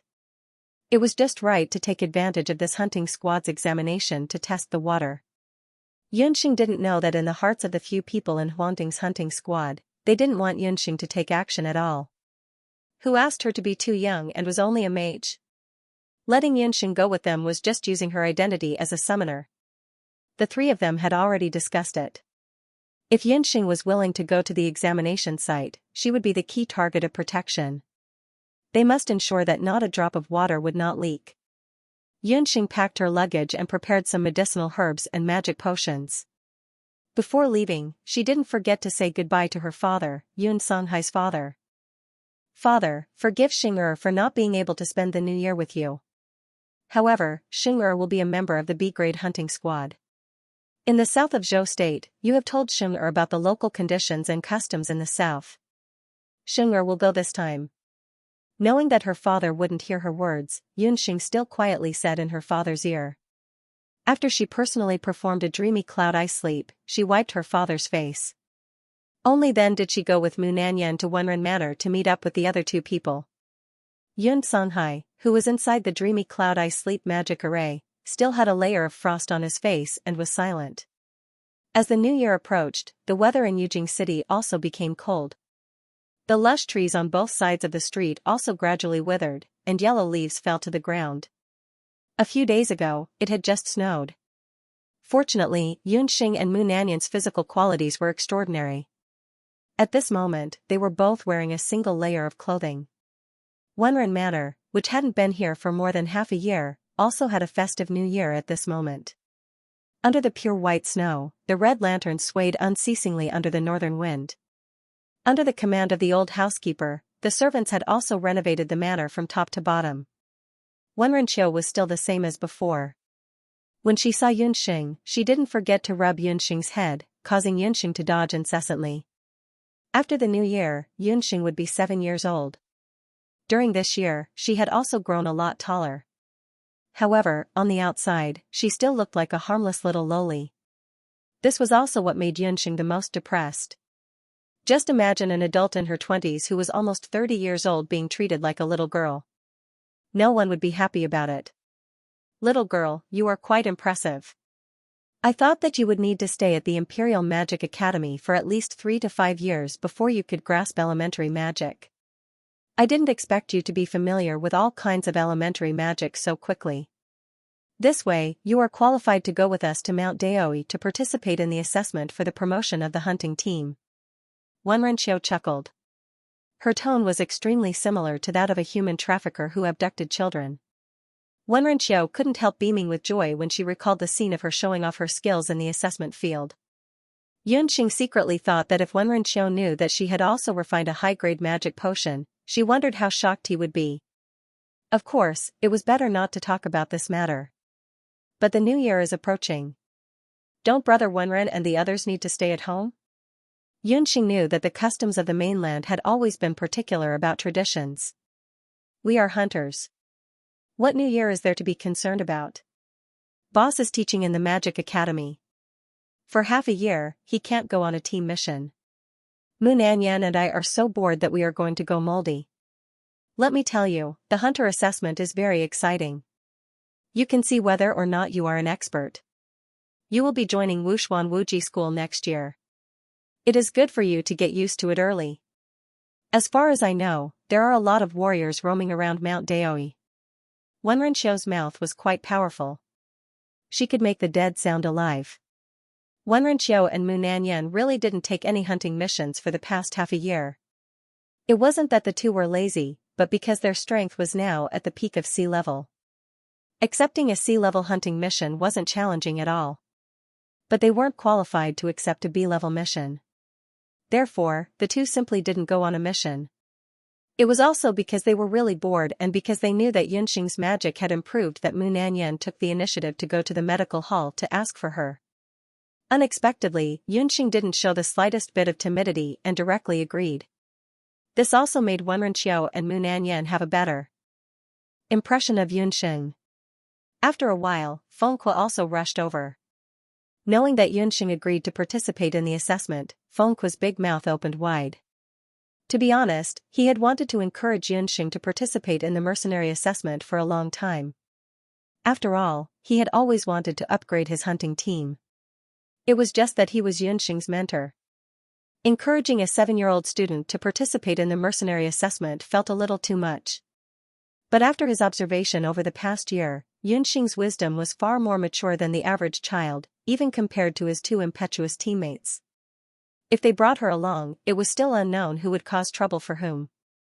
The four of them discussed and decided that Yunxing would join Huan Ting as a summoner this time. Her summoned beast didn't need a puffed egg. Instead, she used a more normal-looking Xiaohei to fool people. Wenren had already ordered the housekeeper to rent a carriage. Yunxing and Mu Nanyan sat in the carriage, while Wenren and Fengque rode horses. The two of them went together to Mount Daoi, the hunter citadel in the south of Zhou State. For this trip, Yunxing followed Huang Ting's hunting team as Yan Yan's summoner. Bringing along Xiaohei was also something that Yunxing had planned for a long time. Not to mention other things, Yunxing's real summoner, the puffed egg, was extremely unreliable. The appearance of the puffed egg was too shocking, so Yunxing didn't plan to summon it out easily. Xiaohei was much better. Its swallowing the heavens combat skill could attack without warning. When facing an enemy, if it encountered a situation that it couldn't win, it could immediately run away. Yunxing released Xiaohei from the Linglong Pagoda. Seeing that Yunxing brought along Xiaohei, Huang Ting's trio, who had seen Yunxing's true face of the summoned beast, heaved a sigh of relief. One person and one dog followed Huang Ting's hunting team and left Jade Capital together. Yunxing, if you want to join Huang Ting, you have to become a hunter first. Hunters were divided into 6 levels, S, A, B, C, D, and E. As long as one had the identity of a warrior, magician, or summoner, one would be able to obtain a hunter armband from the local hunter's bank with the corresponding identity certificate. You can show your magician's badge or summoning ring. Fengque was the leader of the 4. Along the way, he carefully explained to Yunxing about the mainland's hunters' guild and hunters. Because of this, Yunxing came into contact with a new world that she had never seen before. It was a whole new world regarding hunters. Other than the levels of hunters, hunters were divided into 3 types: hunter teams, hunter groups, and freelance hunters based on the number of hunters and the number of hunters they belonged to. The first 2 could directly accept all kinds of individual and team missions, while the latter could only accept individual missions. Therefore, in order to facilitate the different types of missions, most of the hunters on the mainland would join a fixed team or hunter group.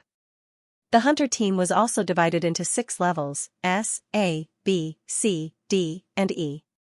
Each level could only come into contact with missions of the corresponding level, and could not be skipped. The higher the level of the hunting team, the more abundant the hunting missions they would receive, and the higher the rewards and fame they would receive. Huang Ting had been in the team for 7 to 8 years. Under the leadership of Fengque, the strength of the 3 of them was not bad. The 3 of them had advanced from rank E all the way to rank C. In the hunting world of Zhou State, they were considered to have a little reputation. However, due to the rules of the Hunter Union, Fengque and the other 2 could only stay in the C-grade hunting team. This time, after finding Yunxing, the whole team was overjoyed. Unlike individual hunters who only needed to go through the assessment at the city-level hunter branch, if a hunting team wanted to level up, they had to go to a few specific hunter citadels. On the continent, there would be such a citadel at the border of every country. The Daoi mountain city that Yunxing and the others were about to arrive at was a hunter citadel. The hunter citadel's existence had 2 meanings. One was to facilitate the assessment of hunters, and the other was to increase the hunter's strength. When Fengque said this, Wenrenxiu and Mu Nanyan were rubbing their hands together. Wenrenxiu said indignantly, "Finally, I can hold my head high. This time, I must beat up the C-grade hunting team so badly that even their own mothers won't recognize them." Yunxing was still a little confused.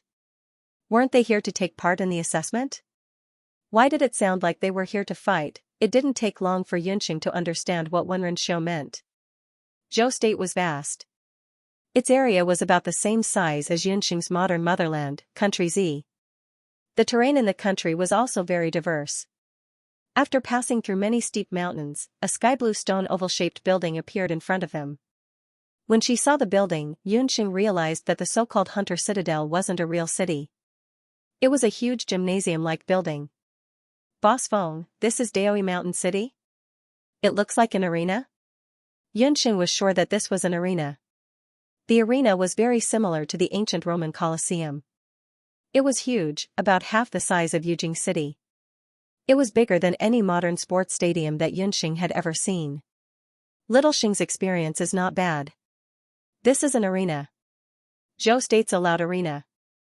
Daoi Mountain is the name of this place. Fengque bought a map at the entrance of the arena and handed it to Yunxing. Like any orderly country on the mainland, Zhou State prohibited life and death fights, especially for special groups such as magicians, warriors, and summoners. Their fights were not allowed to affect the civilians. But in other words, fights were unavoidable. If a country's powerhouses lost the will to fight, then the country's decline was inevitable. To prevent this from happening, the 5 major countries came up with the idea of Hunter Citadel. Hunter citadels were mostly located in remote mountainous areas or areas with beasts. They let the hot-blooded hunters compete in the local area. On one hand, it could eliminate the local beasts. On the other hand, it could also ensure that the powerful magicians, summoners, and warriors didn't hurt the innocent civilians. To put it bluntly, the process of the hunter team assessment is a competition. Take a B-grade hunter team as an example. If you want to upgrade from a C-grade hunter team to a B-grade hunter team, you have to challenge a hunter team of the same level. You have to win at least 3 times before you can proceed to the last round of assessment. The content of the last round of assessment is to defeat a B-grade hunter team. When Fengque and the others came, they didn't explain it clearly to Yunxing. They were also worried that if Yunxing got stage fright and refused to come, then it would be troublesome. But Xing girl, you don't have to worry. Our strength is ranked in the top 5 among the C-grade hunter teams. When the time comes, you don't even have to fight. You can just sit on boss's shoulder, Wenrenxiu joked. It was very lively in Daoi Mountain.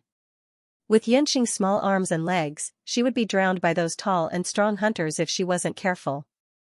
To prevent Yunxing from getting lost, Fengque, who was more than 2 meters tall, simply put Yunxing on his shoulder. Yunxing was embarrassed, but she soon realized that the great Newton's words were incomparably correct. It was easy to do things by sitting, standing, on a giant's shoulder. Fengque's shoulder was wide and broad, just like a human cushion. Yunxing sat on it and had a good view. Yunxing flipped through the map in her hand and checked the layout of the Hunter Citadel. Boss Feng, there are also weapon stores and medical centers in the Citadel? As if she had discovered a new continent, Yunxing found some shops on the map of Daoi Mountain. It's not just weapons and pills. Generally speaking, the Citadel's market can also find treasures that can't even be bought in Yujing, Fengque explained kindly. It was a treasure that could not even be bought in Yujing City. Who would have thought that a seemingly ordinary soldier hunting citadel would have such a good item, Yunxing thought to herself. After she entered Mount Daoi, she had also realized that there was something unusual about this place. The soldier hunting citadel, which looked like an arena, was actually a completely different world inside. According to its functions, it was divided into the public area, the marketplace area, and the arena area. The arena area was naturally where the competition took place. One had to purchase an additional ticket to enter. The marketplace was open all day and provided all sorts of miscellaneous goods, such as magic materials, bones of demonic beasts, and soul stones. The public area was filled with all sorts of places to rest and relax. There were restaurants, tea houses, and gambling dens. There was not a single one missing. When Yunxing passed by the marketplace area, her heart skipped a beat. She said unconsciously, in that case, this soldier hunting citadel is quite an impressive place. This is nothing. The development of Zhou State's soldier hunting citadel can only be considered average. This is also because Zhou State has not had a martial saint-level expert like the old general. Even a genius sorcerer like the former eldest son of the Yun family, Yun Songhai, could not be found in Zhou State. Perhaps seeing the soldier hunting citadel had brought up some memories, Fengque unconsciously brought up the past. Suddenly hearing her father's name, Yunxing was stunned. Speaking of which, Yunxing, your surname is also Yun. Your agricultural talent is not bad. Could it be that you are related to the Yun family? Fengque was suspicious. He tilted his head and looked at Yunxing. Yunxing had used the identity of the summoner Yan Yun in Huangding. However, the 3 people in the hunting team knew her real name. Yunxing had not known the 3 of them for long. Wenrenxiu had done a simple investigation of her background. She only knew that she was an orphan from a mountain village. After arriving in Yujing City, she had sought refuge with Dr. Fan of the Rejuvenation Hall. Boss Feng, if I were from the general's residence, would I still be a public student and enter the Imperial Magic Academy? Yunxing mocked herself. She did not care about the identity of the general's residence. Hearing Yunxing's words, Fengque and the others also felt that it was reasonable. Not to mention others, how could the children of the general's mansion be as down-to-earth as Yunxing? Old General Yun's grandson, Tang Yu, was a living example. He was a typical playboy who was ignorant and incompetent. Boss Feng, the genius magician you mentioned just now, did he come to Mount Daoi before? He also participated in the competition here? Yunxing was very interested in the father that Feng Kui mentioned. Her father, Yun Songhai, was a very low-key person. In his early years, he hid his identity. After leaving Banana Leaf Village, he rarely mentioned his past deeds to Yunxing. Yunxing's memories of Yun Songhai's past were told to her by Mei Li. However, that wasn't complete. Yunxing thought that as long as she knew more about her father's past, she might be able to find the real cause of her father's poisoning. From there, she would be able to find the person who had poisoned her father and finally find the antidote. Yun Songhai is the most legendary magician in the history of Zhou State. Although the outside world has different opinions of him, I was lucky enough to meet him in my early years. He is indeed an extraordinary person. After a day of traveling, Feng Kui saw that everyone was tired, so he found a restaurant in the public area. The few of them ate and drank, recovering some strength. During the meal, Feng Kui told Yunxing about Yun Songhai with relish. Yun Songhai had indeed participated in the arena. In fact, the true experts on the continent were all frequent guests of the arena. When they came here, in addition to finding experts who were on par with them, they could also observe other people's competitions to achieve the goal of enlightenment. Yun Songhai's most famous competition took place in a hunter citadel called Skywing City. It was the only hunter citadel in the entire continent that only experts of sky rank and above could enter. Skywing City itself was 10,000 meters in the air, so only experts with the ability to fly and summoners with flying summoned beasts could reach it. Yun Songhai had just broken through to become a sky magician not long ago. In the Skywings arena, he had swept his way through those of the same rank and obtained an impressive record of 99 consecutive victories. 99 consecutive victories. When Wenren Xiu heard this record, she almost swallowed her chopsticks.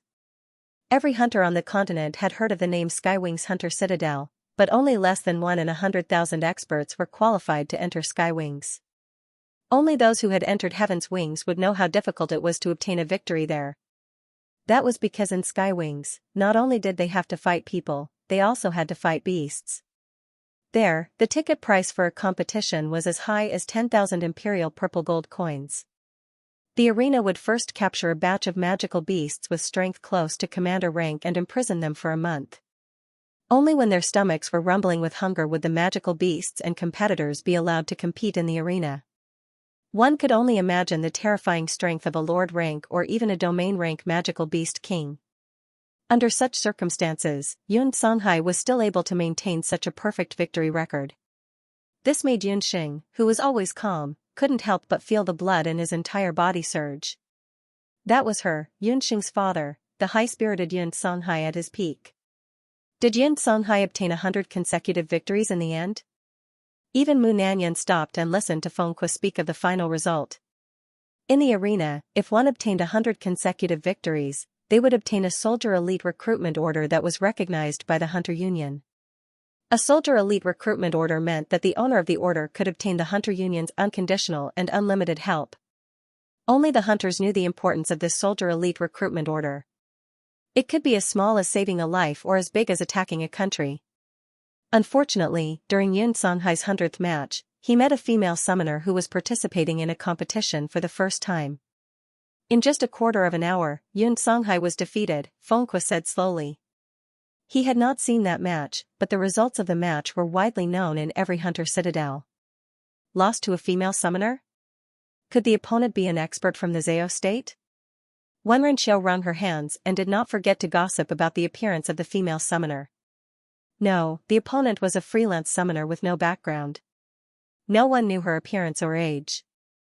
It was said that she was wearing a gauze hat when she participated in the competition. That was all Feng Kui knew. After that, Yun Songhai left the Heaven's Wings arena. However, the record of 99 consecutive victories that he maintained had never been broken by anyone since then. What was surprising was that the female summoner who had defeated Yun Songhai had never appeared again after participating in that match. While Wenren Xiu and Mu Nanyan were sighing endlessly, Yunxing's heart softened a little. She had already guessed the identity of the female summoner. In the whole world, the only person who could make the proud and arrogant Yun Songhai bow down was her mother, Hu Jiuxing. the Heaven's Wings arena? If she had the chance, she would definitely step onto that high and mighty arena in the future and rewrite the winning streak record left behind by her father and mother. After eating and drinking to their heart's content, Fengque asked Wenren Xiao and Mu Nanyan to make arrangements for their accommodation while he brought Yunxing to the Hunters Guild in Mount Daoi. The people in the Hunters Guild were very familiar with Fengque. As soon as they met, they laughed and said, "Madman, you're here again. Are you here to observe again?" Recently, there have been a few very good hunting teams that have joined the arena. In the arena of Mount Daoi, there were several reasons for the hunters to come. Some were here to take part in the assessment, some were here to watch the competition and gain experience, and some were here to compete in the arena all year round and earn a lot of money. The 3 members of the Huangting hunting team were in between 1 or 2. They were quite famous among the C-class hunting teams in Mount Daoi. When Fengque and the other 2 had just established the hunting squad, they had madly accepted all kinds of big and small missions within 3 years. From the E-grade hunting squad all the way to the D-grade and C-grade, they had made quite a few trips to the arena. Later, because there was no summoner in the team, they were stuck in the C-class and did not advance in the past 2 or 3 years. Therefore, in the past 1 or 2 years, Fengque brought the team members here mostly to observe and learn some recent information about the hunting world. Seeing a 7 or 8-year-old little girl sitting on Fengque's shoulder and walking in together, the people in the hunting branch were a little surprised. The few old hunters present were even more teasing. "Fengque, this is not your daughter. The little girl looks so tender. She doesn't look like you at all." Fengque was in his 30s this year. He looked rough. Yunxing's skin was white and tender because of the internal strength she cultivated. When the 2 of them stood together, there was a sharp contrast. Fengque was still single. After being scolded like this, his ears turned red, which was rare. He said in a muffled voice, "A group of blind people. I'm here today to apply for the B-class hunting team's assessment. The little girl is the summoner I found." As soon as he said that, the hunters who were teasing him stared at Yunxing in amazement. They could not close their mouths. Damn, this little girl is a summoner. There were many summoners in Zhou State to begin with. Those who were recognized by the summoner were mostly treated as distinguished guests by the royal family or large hunting groups. Who would have thought that a C-rank hunting group would actually be able to find a summoner? No wonder Fengque looked so happy. Yunxing remained calm in the face of the onlookers. She showed her summoning ring to the people from the hunter branch. "It really is a summoner. Good boy, you really found a summoner. However, Fengque, if you really want to let this little baby participate in the competition, it won't be good if something goes wrong." The people from the hunting branch stopped joking and warned Fengque. In the world of hunters, there was no explicit rule on the specific age of hunters. However, there was no doubt that if this child summoner really became a hunter, he would undoubtedly break the record of being the youngest hunter on the continent. The people from the Daoi mountain branch also understood that Fengque was eager to be promoted to a B-rank hunting group. He went crazy and started to harm the seedlings of the continent. Seeing that the surrounding hunters were looking at her as if they were looking down on her, there was no need to mention how depressed Yunxing was. Her little lowly body had really given her a lot of trouble. Even Fengque's impression of Yunxing's strength was only that Yunxing was a summoner who was very talented in medical skills and magic medicine. Yunxing did not know that it was precisely because of her age and height that she played an unexpected role in the next few competitions. Fengque laughed loudly. "The little girl is just taking up a spot. I won't let her get hurt at all." If these words were said by someone else, others might not believe it. Fists and feet had no eyes. In the arena, who would care about a little girl? However, the words were said by Fengque, so the weight was different. Fengque was a dual cultivator of magic and martial arts. Whether it was close combat or long-range magic attacks, he was outstanding in both. His strength was enough to defeat any of the captains in the C-grade hunting squad. "Fengque, don't be too confident. The situation these few days is different. In the Daoi mountain arena, there are a few foreign teams. There are B-rank and C-rank, and their strength is not bad. A few local hunting groups have already been defeated." The people from the hunter branch still had a worried look on their faces. Fengque's expression changed when he heard this.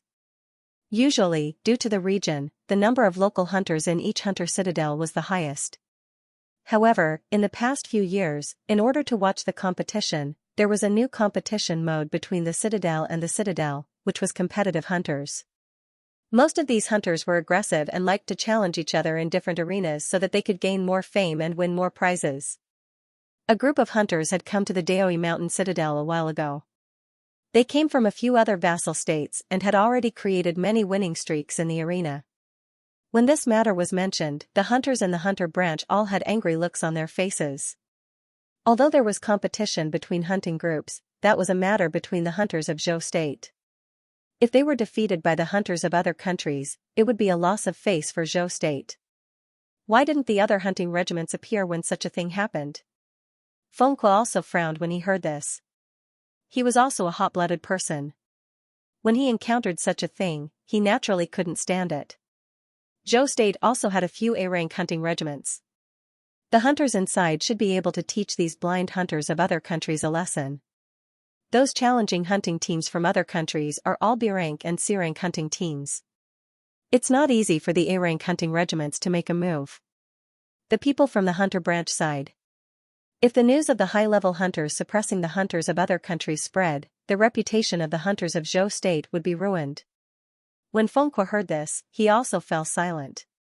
He was also helpless. This time, his goal was to pass the assessment. Under such circumstances, it was not good to directly pick on a tough nut to crack. Especially with Yunxing present, he had to take into account Yunxing's safety. How could Yunxing not see Feng Kuo's concerns? However, she was a young person, so it was not appropriate for her to express any opinions at this moment. It was better to help the Huangting hunting team pass the B-rank assessment before making any plans. Complaining was complaining, but the procedure still had to be followed. The hunter branch did not stop Yunxing from going through the membership procedures because of her age.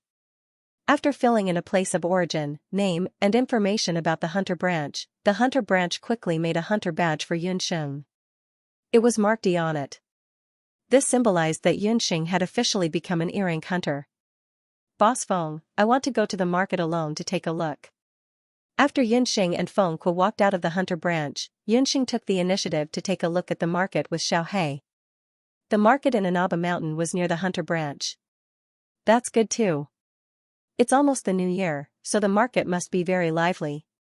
Remember that the inn we're staying at is northeast of the market. Come back early.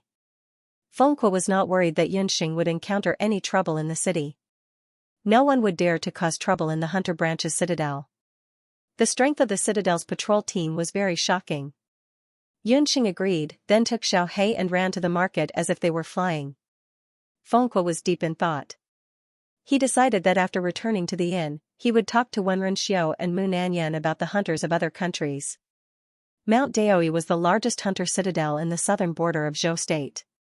It was right next to the neighboring country, later Qin. Among the 5 great vassal states of the Boundless Land, later Qin and Zhou State were both martial states. Both states had martial sages holding the fort. As a result, the two states often clashed with each other. Although there were no diplomatic wars or conflicts, all kinds of small conflicts and bandits occurred frequently at the border.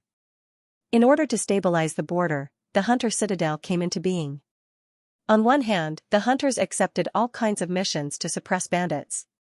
On the other hand, if there were conflicts among the hunters, they would be settled in the arena. As a result, the southern border became relatively stable.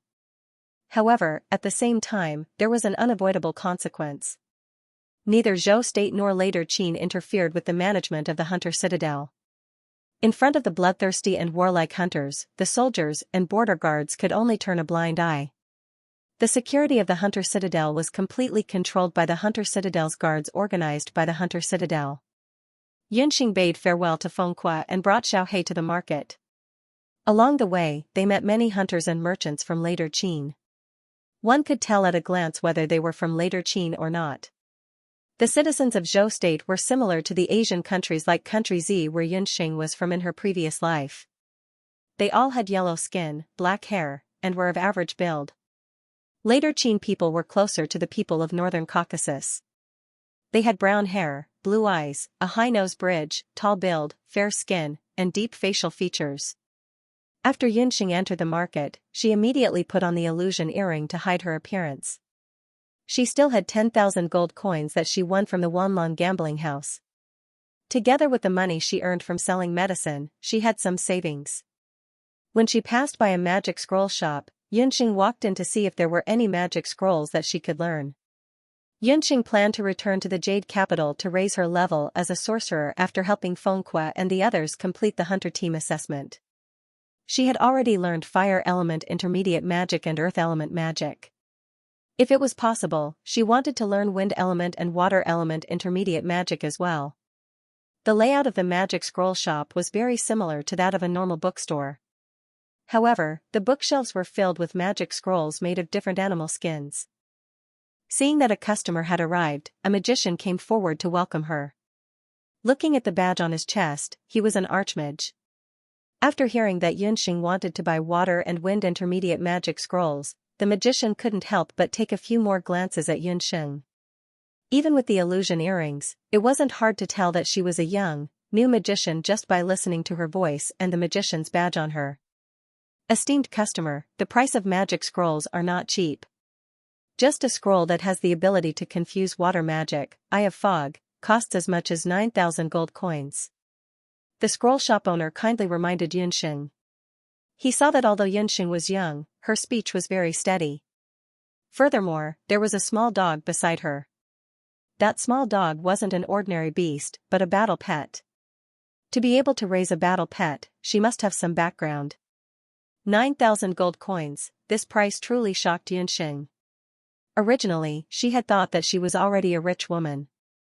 Who knew that the price of a magic scroll would be so high? Yunxing didn't know that the drawing of a magic scroll was very complicated.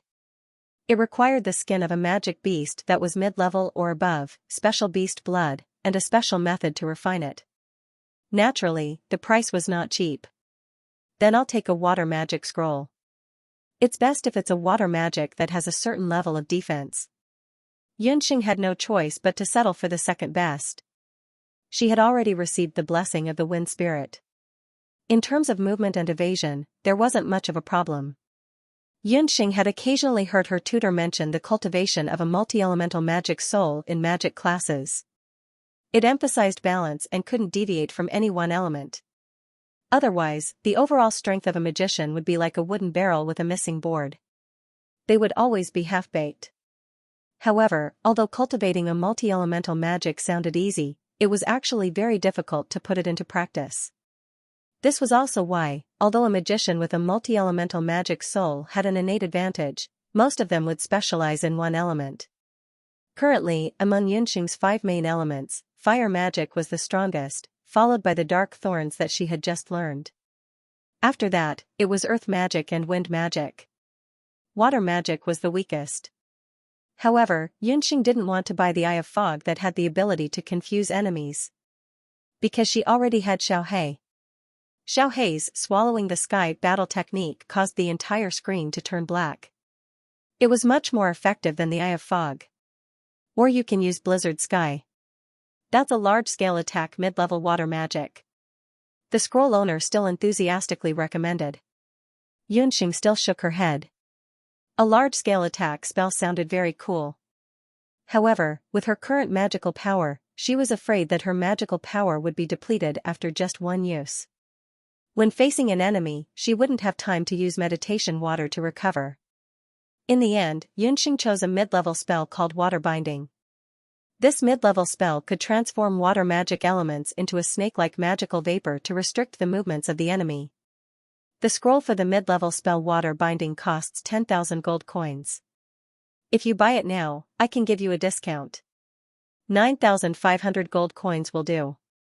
The magician was all smiles after making a deal. Yunxing felt the pinch, but she still took out the Empire's purple gold card and paid the money. While waiting for the shop owner to deal with Yunxing's transaction, a man who had been looking for magic scrolls at the side came over.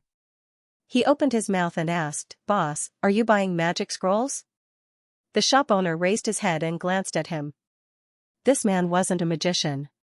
He looked like a villager from the nearby village. "I'm buying." "What kind of magic scroll is it?" Is it a beginner or mid-level magic scroll? The shop owner asked as usual. Unexpectedly, the man scratched his head and said. Vaguely, I'm not sure. Take a look and see what kind of scroll it is. Hearing his words, the shop owner couldn't take it anymore. Man, let me make it clear first. I don't buy scrolls of unknown origin. The shop owner's words meant that he was a little suspicious of the young man's unknown origin. After all, the other party was neither a magician nor a warrior. Where did he get the magic scroll from? Boss, don't worry. I found this scroll when I was planning to go to the ancestral house. My family was so poor that they couldn't afford to eat, so I took it out to sell. Take a look.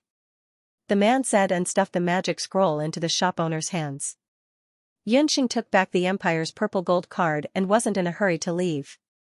She also took a look at the young man's magic scroll. It seemed to be a nameless magic scroll. But as an experienced magic scroll merchant, the shop owner still looked at the young man's magic scroll. After looking at it, the shop owner shook his head. This magic scroll isn't worth much. It's just the most basic earth magic, earth spike. 100 gold coins. Sell it or not? When the man heard this, he refused to sell. Why is it only worth 100 gold coins? She spent 9,000 gold coins on an intermediate magic scroll just now. A beginner magic scroll should cost at least 1,000 gold coins. How can you cheat her? This man was not as simple as he looked. He was not a magician and did not know the exact market price of magic scrolls. When he had approached the magic shop, he had pretended to observe for a long time until Xianxia had sold an intermediate magic scroll at a high price. Only then did he ask. The owner of the magic scroll was unhappy. He could tell that the man's magic scroll must have come from a shady background. Opening a magic scroll shop in the Hunter's Citadel was not allowed to embezzle illegal goods. Moreover, the other party was just an ordinary person, yet he dared to question a magician's judgment. Any magician, even a magic apprentice, knew that there was a huge difference between beginner and intermediate magic.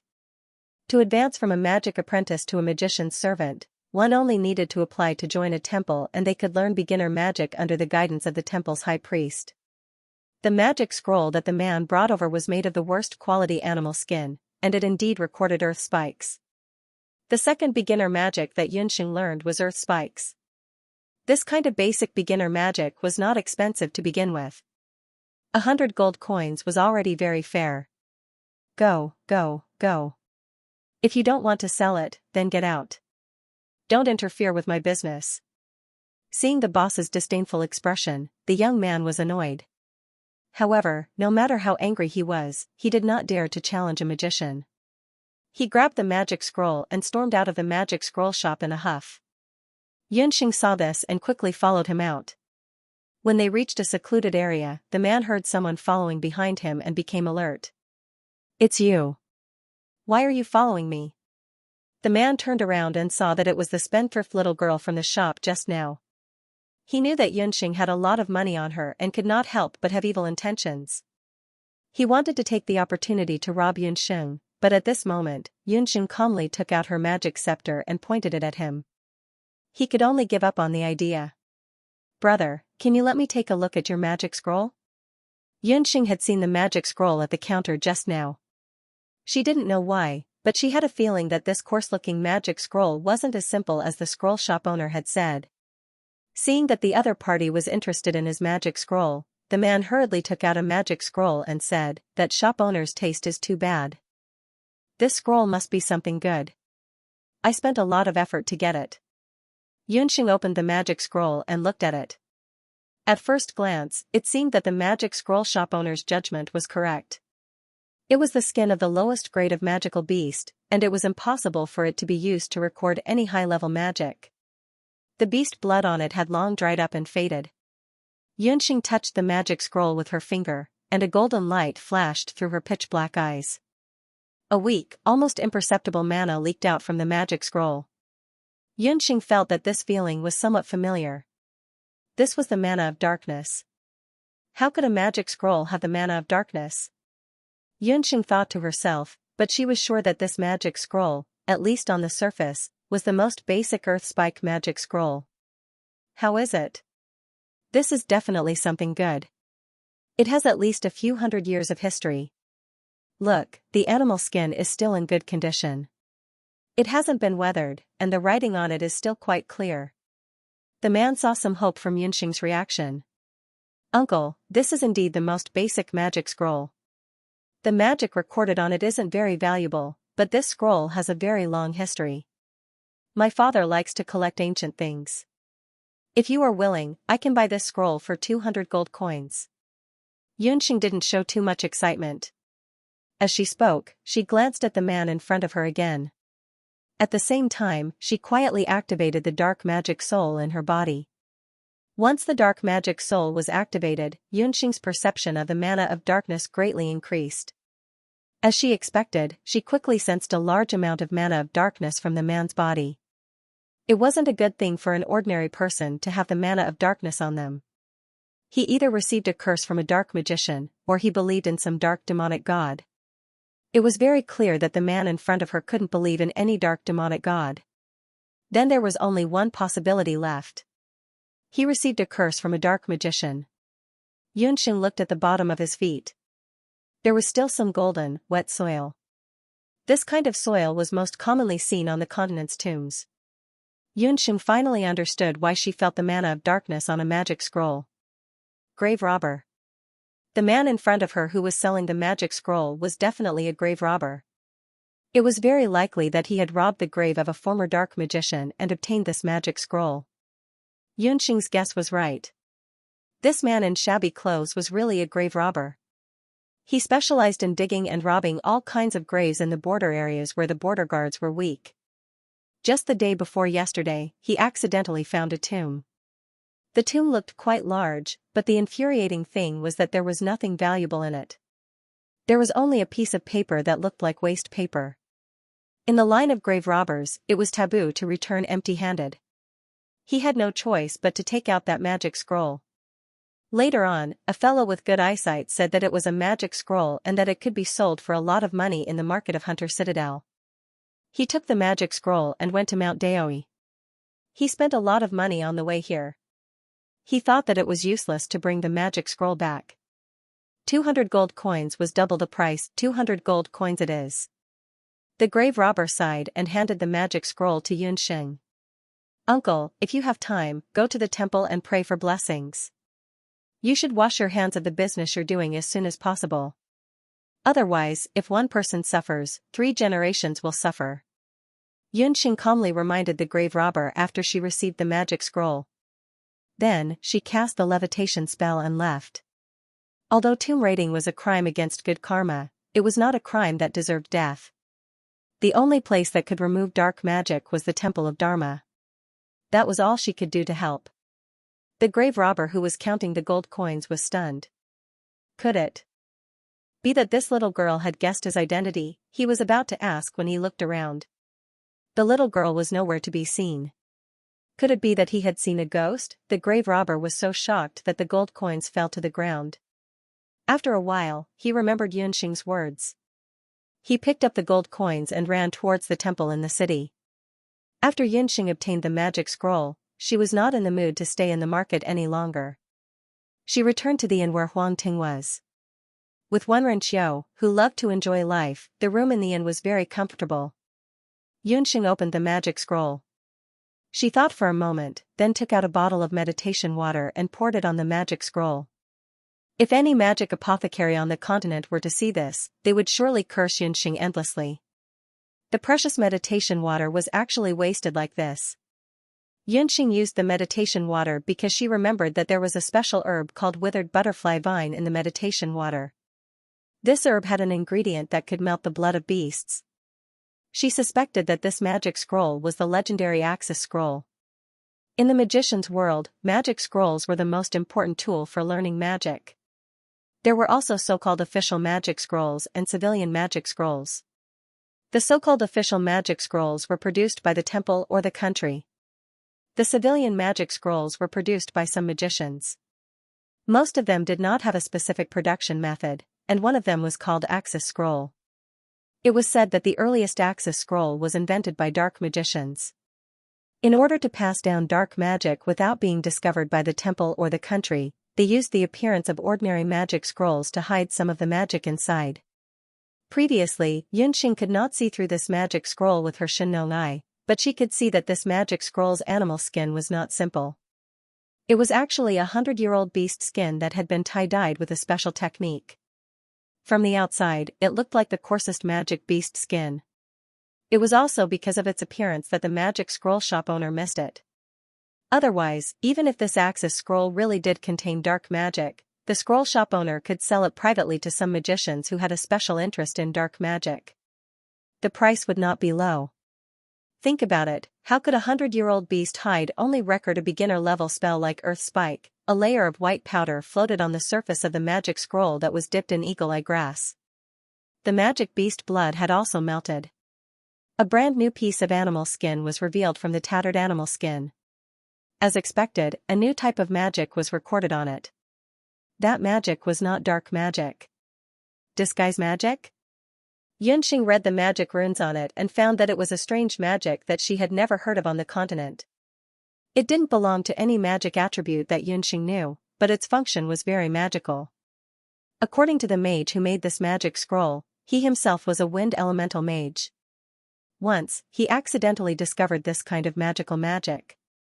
To use this kind of magic, one only needed to use a little bit of magic elements.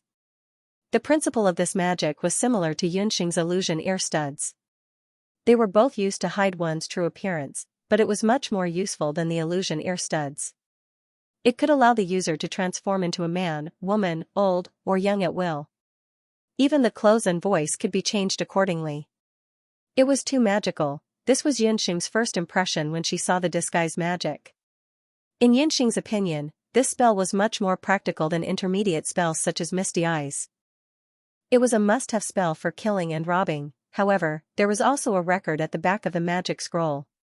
After the mage who invented the disguise magic understood this kind of magic, he excitedly went to the Temple of Magic. According to the rules of the continent's magic world, the magic attribute of a new magic spell could only be officially appraised after it was approved by the Temple of Magic. Who knew that after the local Temple of Magic saw the disguise magic, they reprimanded the mage for not doing his job properly and doing things like bandits. They even stripped the mage of his right to be a mage and banished him from the Temple of Magic. That magician was depressed because of this. In the end, he could only use a special method to hide this magic scroll and die miserably with this magic scroll that was not recognized by the world. His descendants buried the scroll with him in the tomb. Before the mage died, he thought that this magic spell of his would disappear from the world forever. He didn't expect that it would end up in Yunxing's hands today. This was also why the disguise magic did not have a specific magic attribute and classification. What was even more gratifying was that the disguise magic could be upgraded. It was also divided into beginner, intermediate, and advanced levels. At the beginner level, one could change into one or two states at will. One could also change one's voice and appearance, but it could only be used once a day. At the intermediate level, one could change one's appearance, voice, and appearance multiple times within a day. At the advanced level, one could even use the disguise magic to transform into any person or magical beast. Yunxing couldn't help but feel sorry for the sorcerer. She couldn't believe that the sorcerer was being treated like child's play. The ancestors planted trees to provide shade for the descendants. If I had known earlier, I would have asked the grave robber for the location of the mage's tomb and paid my respects to that mage's tomb. Yunxing couldn't help but sigh. After chanting the disguise magic, Yunxing transformed from a 6 or 7-year-old child into a 15-year-old girl. Just like what was recorded in the magic scroll, Yunxing's appearance, clothes, and voice were no different from a 15-year-old girl under the effects of the disguise magic. After learning the beginner disguise magic, Yunxing would be able to completely get rid of the predicament she was facing. Although the illusion ear studs could blur her appearance, it couldn't change her body shape and voice. This way, she would still be easily exposed. However, the disguise magic didn't have this problem at all. Learning this kind of magic was much easier than learning the 2 intermediate-level magic spells recorded in the magic scroll. Yunxing even specially used the disguise magic to look like a young girl and walked around the inn. During this time, she even met Feng Kuo and Wenren Xiu in the inn. The two of them stared blankly at Yunxing, who didn't react at all when she walked past them. As the two of them discussed, Yunxing occasionally heard words like later Qin, bully, and teach them a lesson. Yunxing guessed that the content of their conversation must be related to the foreign hunting team mentioned in the hunting branch. However, the disguise magic wasn't invincible. At least, Yunxing's two battle beast companions, Xiaohei and Puffed Egg, could clearly recognize Yunxing. Magical beasts had a sharper sense of smell than humans. Another point was that no matter how Yunxing changed, the magic wave on her body would still not change. However, this was enough. Yunxing planned to use the disguise magic again when she was alone in the future. This lost magic would become one of her trump cards to defeat her enemies, just like the profound magic thunder explosion. Yunxing didn't expect that gold would shine. This lost magic that had been wronged for hundreds of years would become one of the most legendary magic spells in the continent because of her in the long years that followed. It would also be recorded in the continent's magic history forever. By the time Yunxing finished her deep meditation, the sky was already bright. Huang Ting's hunting team would head to the hunter branch this morning to participate in the first round of the B-grade hunting team assessment. According to the mainland's rules for the advancement of hunters, regardless of whether it was a personal competition or a team competition, they had to challenge 5 hunters, each, of the same level, hunting team. The 5-round challenge system would be based on 3 wins and 2 losses. After passing the challenge, they had to challenge 1, each, B-grade hunter, team. Only then would they pass the assessment. The hunter branch would select the corresponding hunting team according to the number of members who signed up for the advancement assessment. Huang Ting's team did not care about the challenge of a C-grade hunting team at all. After all, they were among the top 10 C-grade hunting teams in Zhou State. However, due to the addition of hunting teams from other countries, the situation in the arena had become unstable. There were several other hunting teams from Zhou State participating in the assessment as well. As they were all old acquaintances, they greeted each other as soon as they entered the hunter branch and waited for their respective teams for the first round of the assessment. Not long after Yunxing and the others entered the hunter branch, there was a rumbling sound. The sound was as if someone was about to break out of the ground. Several hunting squads from other countries walked in. The moment those hunting squads walked in, the entire branch of the Hunter Association seemed to be cramped and crowded all of a sudden. When Yunxing was in Zhou State, she had always thought that Fengqua's body was very tall. However, as soon as these later Qin hunting teams came in, Fengqua's body suddenly became normal. There were 3 hunting teams that entered the door. One team had 5 people, and the other 2 teams had 4 people. The hunting team with 5 people was the most eye-catching because all of them had snow-white skin and golden hair. Their faces were also extraordinarily delicate, as if they were carved out of ice. The remaining 2 teams were hunting teams from later Qin. In the hunting team that entered the door first, Fengqua's average height was no less than 2 meters. He looked like 4 moving towers just by standing there. The 4 of them were wearing black iron armor. Each piece of the armor weighed at least 20 kilograms. The entire set of armor, including the leggings, weighed at least 100 kilograms. A ferocious beast head was engraved on the chest of the armor. If it were a magician, he would have been crushed into meat paste. However, when this group of people walked in, their steps were orderly and their breathing was steady. Obviously, they were warriors who had undergone strict training. Fighting against this kind of hunting squad, close combat was undoubtedly a dead end. In the hunter branch, except for Huang Ting and a few others, the rest of the hunter teams had a slight change of expression. It was very likely that the hunting teams that stood together today would all meet in the arena later. The opponent's aura was so terrifying that it had already frightened some of the teams that were mainly made up of magicians. The later Qin Blackguard hunting team was a new hunting team made up of 4 brothers with the same surname, He De, He Er, He San, and He Si. There were 3 warriors and 1 beast summoner in the team. The remaining 3 were all-around martial grandmaster. Their close combat abilities were especially outstanding. Wenren Xiu quietly told the 3 of them about the origins of this hunting team. Wenren Xiu was Huang Ting's informant. Before she returned to the inn yesterday, she had asked around at the places where hunting teams often gathered. She learned about the hunting teams that had entered and exited Mount Daoi recently. The Black Guard hunting team could be said to be in the limelight recently. This is the hunting team of Zhou State. Since when did the threshold of being a hunter become so low? If it wasn't for the hunting badge on your body, I would have thought that you were ants that couldn't even withstand a single blow. The group of black armored hunters let out ear-piercing laughter. What they meant was that the hunters of Mount Daoi's hunter branch were too weak. But at this moment, no one dared to fight back. These black demons were very famous in the city. It was said that they had been in Mount Daoi for a month. Half a month ago, they had just passed the C-class hunting team's assessment. But after half a month, they came to challenge the B-class hunting team's assessment. All 5 D-class hunting teams and 1 C-class hunting team that were challenged by them were either dead or injured. Moreover, all of them were disabled. Their fierce reputation had already spread in Mount Daoi. However, since everyone had already signed the life and death exemption letter when they were taking the hunter assessment, the hunter branch could only suffer in silence. Mu Nanyan was the most hot-tempered one. Hearing that, she was about to lose her temper. Boss Feng, they are also the hunters of later Qin. If it weren't for the fact that they were wearing hunter badges, I would have thought that they were wild boars from the forest. The 4 of them look exactly the same as the golden rhinoceros boar in our mountain. They even walk the same way, making the ground squeak. A naive and tender voice sounded out in an inappropriate manner. The faces of the black hunters who had spoken earlier were almost as black as the bottom of a burnt pot. After being reminded by Yunxing, everyone realized that the 4 black hunters didn't look like ordinary later Qin people. Their foreheads were narrow, their noses were long, and they had buck teeth.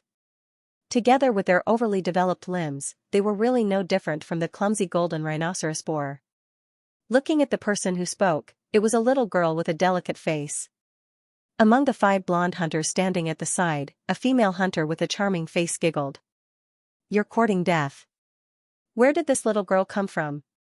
How dare you provoke us?" Black 3 jumped out and swept his iron claws toward Yunxing. Fengque reacted faster than Black 3. When he heard Yunxing's words, he already knew that the black hunters wouldn't let it go. He lifted Yunxing and placed her firmly on his shoulder. He waved the magic scepter in his hand and a mountain rose from the ground, blocking Black 3's attack. At the same time, Wenrenqiu and Mu Nanyan also moved. Both of them pulled out their magic scepters at the same time and started chanting. Suddenly, all kinds of magic elements gathered in the hunter branch and collided with each other.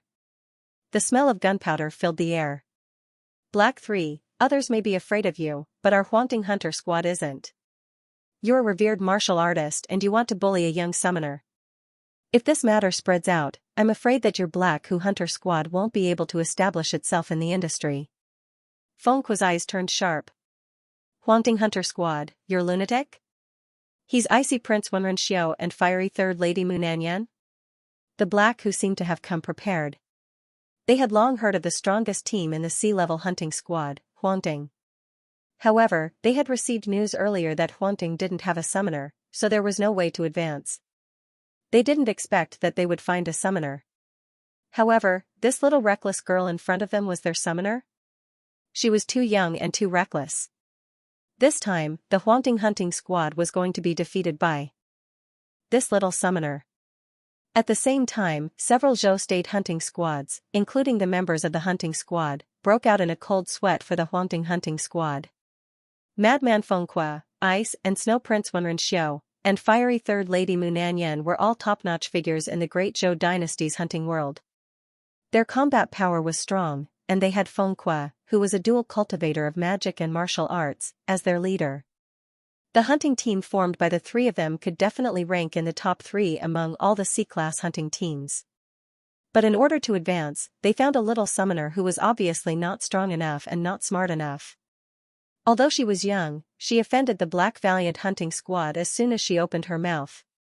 If they met in the arena, the narrow-minded Black 3 and the others would definitely pressure her. In the arena, fists and feet had no eyes. Life and death were determined by fate. This little summoner would definitely be a burden. If anyone dares to touch Yin Yun, I, Wenrenqiu, will be the first to not let him off. As Wenrenqiu spoke, his dazzling face was shrouded in a murderous aura. At this moment, he revealed the aura of the Icy Prince. Mu Nanyan also echoed, I don't mind letting the person who provoked me have a taste of my magic. Under the pressure of many magic scepters, the Black Valiant hunting squad did not dare to move for a while. Tisk, TSK, TSK. How can these people be so stingy? They took a cute little girl's childish words seriously. Don't tell me some people have really turned into pigs because of her words? The golden-haired female hunter who was the first to burst into laughter clicked her tongue in wonder. She walked gracefully in front of Black 3 and Fengqua. With a wave of her hand, Fengqua's magic mound disappeared. Fengqua could not help but change his expression. The other two members of the hunting squad were also shocked. The female hunting squad member was dressed in a slender emerald green robe. Her blonde hair was like the sun in the sky. Her facial features were perfect and flawless. She casually moved in front of Yunxing and unceremoniously pinched Yunxing's face. Yunxing tried to dodge, but the huntress seemed to have expected it. She changed her hand gesture and pinched Yunxing's pink cheeks accurately. Little girl, she looks like a glutinous rice ball. Sigh, I say, Captain, why don't we find a lowly summoner? She's so soft when we hug her at night. The lowly's body also exudes the fragrance of herbs. The young girl's eyes were glowing at this moment. She wished she could snatch Yunxing from Fengqua's hands, hug her tightly, and ravage her fiercely. Hearing her words, Yunxing felt goosebumps all over her body. The captain of the golden-haired hunter squad showed a bitter expression. Divine Wind, don't forget, you are our summoner. Oh. I almost forgot, so I'm a summoner. Seeing her careless appearance, the captain of the hunting squad could not stand it anymore. He pulled a long face and dragged the rascal back. Before leaving, the blonde female hunting squad member did not forget to enthusiastically wave at Yunxing. Little lowly, my name is Divine Wind. I'm from the Immortal Jew country. I belong to the Immortal Jew country's tyrannical soul hunting squad. You must work hard in the next hunting squad assessment. The Immortal Jew country's hunting squad was another hunting squad from another country. However, compared to the hunting squad from later Qin, this hunting squad called Immortal Jew country could be considered a handsome and beautiful hunting squad. Every member's skills were not bad. Even with Yunxing's current Shenong pupil, she was actually unable to see through the other party's cultivation, especially that female hunter called Divine Wind. Her move just now, she couldn't tell if it was a spell or a battle technique, but it directly broke Fengqua's intermediate earth magic. Her strength was very likely the strongest among the tyrant souls. Such a hunting squad was actually participating in the B-rank hunting squad assessment. However, the other party was a 5-member hunting squad and would not directly clash with Huangting. Yunxing rubbed her cheeks. Was that guy a woman? His strength was not small. After being interrupted, the Black Valiant hunting squad's arrogance was suppressed by the hunting squad from the Immortal Jew country. The other hunting squad stood at the side, waiting for the hunting squad's arrangements. Little Sheng'er, are you okay? Wenren Xiao looked carefully at Yunxing. Just now, that Immortal Jew country's hunting squad member had acted very quickly. He was completely caught off guard and allowed the hunting squad member to take liberties with Yunxing. How despicable. Even he had pinched Yunxing's face. I'm fine. That person did not have any hostility. Yunxing wanted to say that not only did she not have any hostility, but she also seemed to feel a sense of familiarity and closeness from Divine Wind. She was just a stranger. How could she have such a feeling? Yunxing was puzzled. But why does everyone here seem to be afraid of that Immortal Jew country's hunting squad? Yunxing was very observant. She noticed that even the Black Valiant hunting squad did not dare to be too presumptuous in front of the Immortal Jew country's hunting squad. Because that is a hunting squad from the Immortal Jew country. You have not been to the Immortal Jew country. Blonde is a mixed blood from the Immortal Jew country. That hunting squad is not simple. And that Divine Wind, don't be fooled by her beautiful appearance. Although Wenren Xiao was a womanizer and liked beautiful women, he did not dare to have any ideas about the mixed blood from the Immortal Jew country. What do you mean? Isn't the Immortal Jew country also one of the 5 great vassal states? What's the difference between them and Zhou state and later Qin?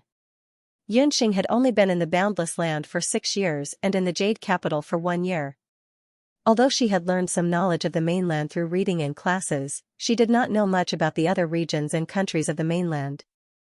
The immortal Zhou country was the furthest from Zhou state among the 5 great vassal states and one capital. People from the immortal Zhou country were rarely seen in Zhou state. The immortal Zhou country is also known as the descendants of the elves. Their imperial court is built on a sky divination tower. In the immortal Zhou country, there are humans and mixed bloods. Humans are no different from ordinary people.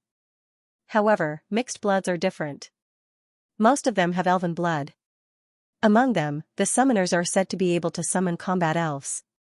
When Wenren Xiu was young, he had traveled all over the mainland because of his family's arrangements.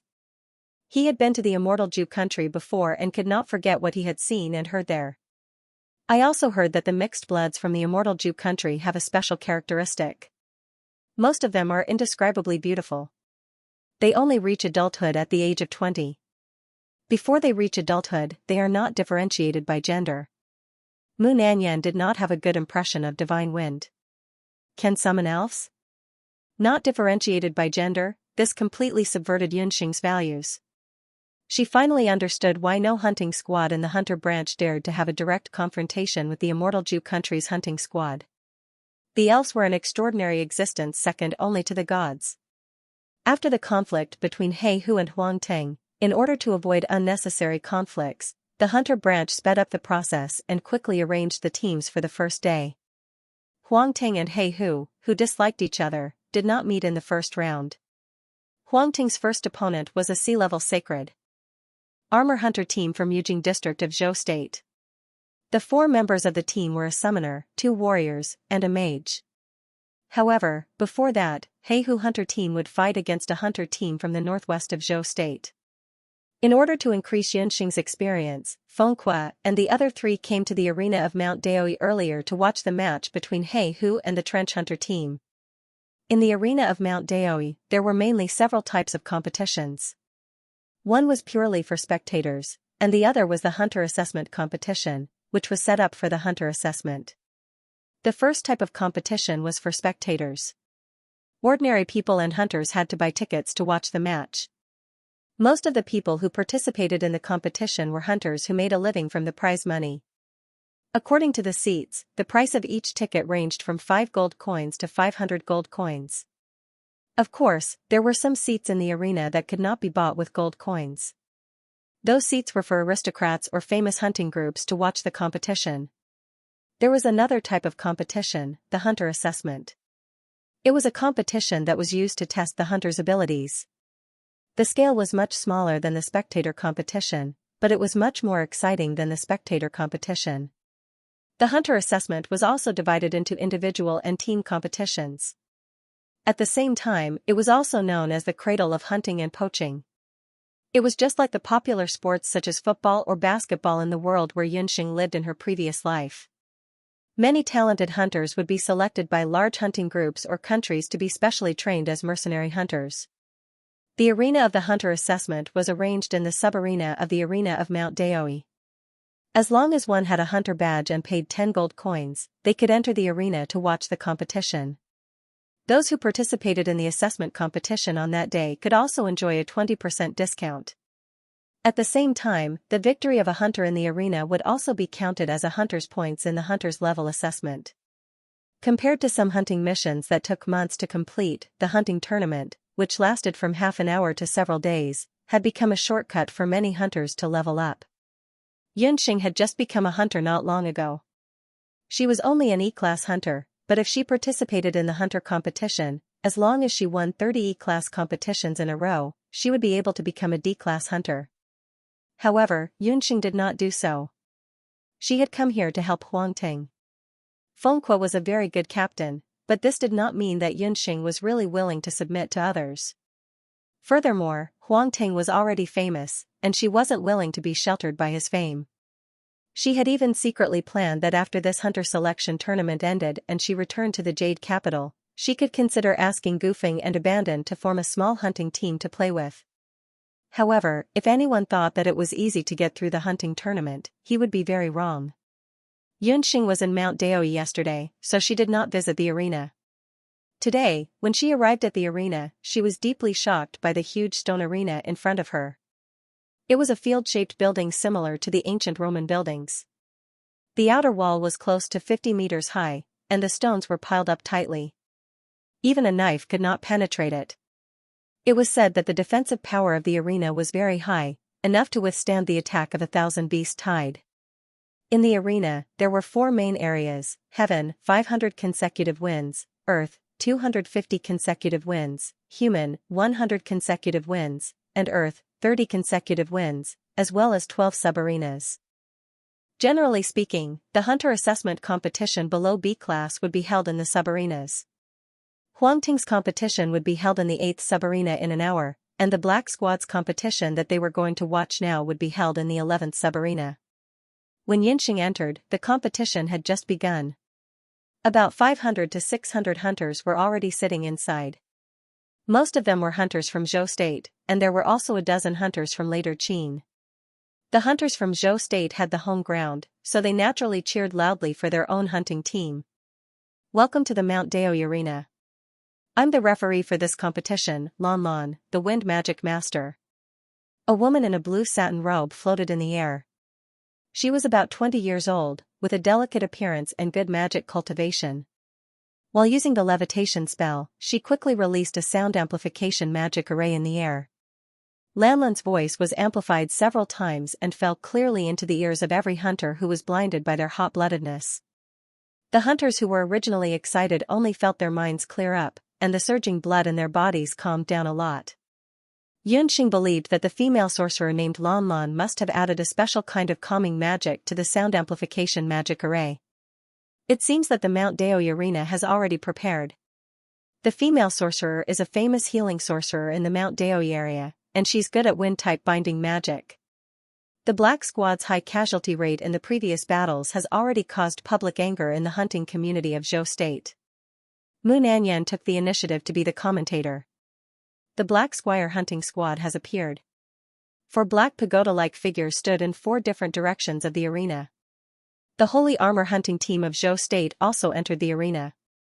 Compared to the Black Squad's black armor, the Holy Armor hunting team's light cavalry didn't look very lethal. The Holy Armor hunting team, who had already heard of the Black Squad's reputation, didn't look very good. The hunters outside the arena shouted thunderously, "Slaughter those bastards from later Qin, Holy Armor. Let's fight for the pride of the hunters of Zhou State. Black Squad, get out." Lan Lan made a shushing gesture, and invited the 2 teams to show their strength. The uproar only lasted for a moment, and the 4 Black Squad brothers showed their weapons and magic scepters in unison. Heida, Martial Honorable, Weapon Battle Axe. Hei Air, Martial Honorable, Weapon Cloud Piercing Bow. Hei San, Master Magician, Fire Dual Soul Stone. Hei Si, Beast Summoner. 2 revered martial artists, 1 master magician, and 1 beast summoner. This black valiant hunter team that almost swept through the D-ranked hunter exam was indeed outstanding. The 4 Holy Armor hunting team members' faces turned even paler after hearing this. If it wasn't for the loud cheers of the hunters of Zhou State, they would have forfeited and left. Their lineup was only 1 martial honorable, 1 master magician, 1 great magician, and 1 beast summoner. Yunxing noticed that the beast summoners on both sides didn't summon their beasts immediately. It seemed that, as Fengque had said earlier, the beast summoner's beast was the key to a battle between 2 teams with similar strength. The strength of the beast could directly affect the final result. Of course, there must be a prerequisite, which was that the 2 teams' strength must be similar. Fengque had a bad feeling. He looked at Yunxing, who was watching with great interest, and thought to himself that maybe he shouldn't have brought Yunxing to watch a battle.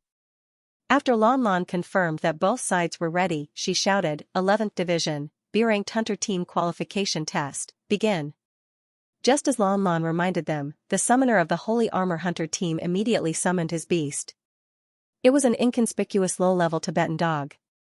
It seemed that the Holy Armor hunter team had also found a summoner too. Make up the numbers. They knew that they were no match for the Black Valiant Hunter team, but they couldn't easily give up on the hard-earned qualification test. The 2 mages immediately began to chant, while the only revered warrior in the team guarded the 2 mages. Unfortunately, the combination of one warrior and two mages obviously couldn't achieve the effect of 1 against 3. On the other hand, the Black Valiant Hunter team had 2 warriors, 1 mage, and 1 summoner. The 2 mages were just right to cover the other two's chanting. Go! The 4 brothers of the He family didn't put the Holy Armor Hunter team down. In their eyes, the summoner and mage didn't even bother to use magic or beasts. Their physique was tyrannical. They rushed forward like 4 sharp arrows, instantly tearing apart the defense of the revered warrior. Heida and Heir's muscles bulged. Dochi erupted from their bodies like a volcano. They used their battle skills at the same time. Dochi rose from Heida's body. Under the effect of the Dochi, his body seemed to have grown a few inches taller. He didn't even use a weapon. With a shoulder attack, he smashed the head of the revered warrior. Blood immediately flowed out. Heir didn't show any weakness. Facing the Holy Armor Mage's Earth Spike attack, he relied on his warrior's tyrannical body. His iron fist forcefully went through the Holy Armor Mage's wind wall. His fist went through the chest of the Holy Armor Mage. The sound of bones cracking could be heard. Half of the mage's sternum caved in and his body went limp on the ground. Seeing such a situation, the remaining mages and summoners no longer had the heart to continue fighting. They didn't care that they were still in the arena and shouted, "We forfeit, we don't want to compete anymore." Lon Lon just raised her magic scepter and was about to stop the battle. Who knew that Heir had already raised his magic scepter? With 2 rumbling sounds, a purple light flashed in the air like a snake, slashing towards the Beast Master. That Beast Master's head was immediately split in half. Stop! Seeing this, Lanlan's face turned pale. The magic scepter in her hand immediately shot out a green light. A wind rope shot out from the ground and wrapped around the panic-stricken member of the Holy Armor Hunter team, sending him out of the arena. Black Squad's hunting squad, don't go too far. The other party had already begged for mercy, but you still killed him. If you don't obey the rules of the arena next time, you will face a ban and heavy fine. You will even be blacklisted in the arena. Lon Lon was so angry that her face turned red. She was a wind magician and was much faster than the average magician. She did not expect He Hu to take the opportunity to kill a few people in front of her. She was really enraged by He Hu's cruelty. The hunter assessment was not an ordinary competition. It was just a competition between peers of the hunter branch. Once there was a winner, it would end. In the spectator seats on the ground, the hunters from Zhou State also quieted down. The battle just now could be considered as an absolute suppression of strength. Although He Hu's methods were ruthless, the shock it caused was undeniable. The Holy Armor Hunter team, which was qualified to take the assessment as a B-grade hunter team, was swept away like wheat being reaped. The remaining magician was already scared out of his wits. It was unlikely that he would be able to take the assessment again. He Hu's reputation was not inferior even in the B-grade assessment arena. This left a shadow in the hearts of some of the C-grade hunter teams. Then I'll let it go today for the sake of Master Lon Lon. Big He waved his hand and bought a favor from Lon Lon. The 4 of them walked down the arena domineeringly. Big He glanced at the battle beast Tibetan hound in the corner of the arena and smiled maliciously. He clawed out with his 5 fingers and a surge of dochi grabbed the cowering Tibetan hound. The Tibetan hound was only a low-level magic beast. It was completely helpless against the dochi of a martial saint. Big He crushed the Tibetan hound's skull and cruelly threw it towards the spectator seats. The direction was towards where Yunxing and the others were. Zhang Zian said that killing was not allowed, but she did not say that killing a battle beast was not allowed. Big He took this opportunity to enrage Huangting's hunter team. You've gone too far. Mu Nanyan suddenly stood up. Whoosh, a black shadow flashed and the Tibetan hound, which was already on the verge of death, was snatched away by the black shadow. A Xiaohe hound with shiny fur snatched the Tibetan hound. The sky-devouring mastiff, the well-deserved king of the canine and wolf clan. Although Xiaohe was still young, at this moment, its eyes were shining with anger and it already had the aura of a king. It held its head high and stared at Big He with a pair of golden eyes. It walked in a straight line and circled Big He. Witnessing the Tibetan hound, which was also of the canine bloodline, being seriously injured by the black-armored hunter, Xiaohe's beast blood was like boiling water, unable to calm down. Another low-level canine beast. Whose battle beast is this? If you don't come out to claim it, don't blame me for killing another one. Big Hay was dissatisfied. He thought that he could continue with that move, but Huangting's people couldn't help but come forward to find trouble. Heihu's match for today had already ended, but Huangting's match had not started yet. If they fought privately in the arena, Huangting would probably be disqualified directly. Even if he was not disqualified, it would consume a certain amount of magic power, which would cause some adverse effects to Huangting's next match. Who knew that a battle beast would appear halfway? Although they could not distinguish the rank of the little dog in front of them, but looking at its movements just now, it must be a good battle beast. Moreover, to be able to make a battle beast stay outside the magic space for a long time, it would consume a lot of magic power. The opponent's summoner must be very strong. Xiaohei, come back. Unexpectedly, just as the black armored hunter team was thinking of a bad idea, a female battle beast suddenly appeared. The little girl summoner sitting next to Fengque jumped down from the spectator stand. She was petite, but her body technique was very good. When she landed, she made no sound. Seeing that Yunxing had gone down, Huangting and the other two followed closely. Xiaohei looked at Yunxing. Although she was a little reluctant, she still picked up the Tibetan hound and walked back to Yunxing's side. It was her, this battle beast that looked good turned out to be the battle beast of this 6 or 7-year-old child summoner. Huangting's people also knew that Yunxing was a famous doctor. She should want to save this Tibetan hound. Yunxing took the Tibetan hound from Xiaohei's mouth, and a dark light flashed in her eyes. Yunxing sighed softly and put her hands on the Tibetan hound's neck. Behind Yunxing, Fengque was on guard against the Black Valiant Hunter team. He was also worried that this sudden incident would affect Yunxing's state in the upcoming competition. After all, she was still a child. The smell of the violent slaughter had yet to disperse, and the bloodstains on the arena had yet to dry. For Yunxing, who had just become a hunter, this was too cruel. Collapse. It would be best if she collapsed on the spot. The Black Valiant Hunter team secretly thought that if the opponent lost their summoner, they would no longer have the right to participate in the B-level hunter assessment. On the other hand, the Black Valiant Hunter team's faces were full of malice. They couldn't wait for the child summoner to collapse on the spot and wipe out the confidence of the Zhou State hunters. Although C-level to B-level hunters weren't the best in the hunting world, they had the largest number and were the core of a country's hunters. In recent years, Zhou State's national strength had declined. Yun Ba, known as the martial sage of Zhou State, hadn't appeared in front of the world for nearly 8 years. It was rumored that Zhou State warriors were declining. Today, they saw that the Holy Armor Hunter team couldn't withstand a single blow. It seemed that the Zhou State was just SOSO. At this moment, the 11th branch arena was silent. Everyone's eyes were focused on the little girl summoner. Suddenly, there was a click. The sound was especially clear under the effect of the sound amplification magic array. The Tibetan hound lying on the ground had its neck limp. It was no longer breathing. Yunxing's hand loosened. Everyone was stunned. She killed it, there was no collapse or fear. Yunxing closed the Tibetan hound's eyes. The Tibetan hound's skull was shattered. The Tibetan hound's vitality was far less than Xiaohei's. Death was the best outcome for it. Death is also a relief. Don't worry.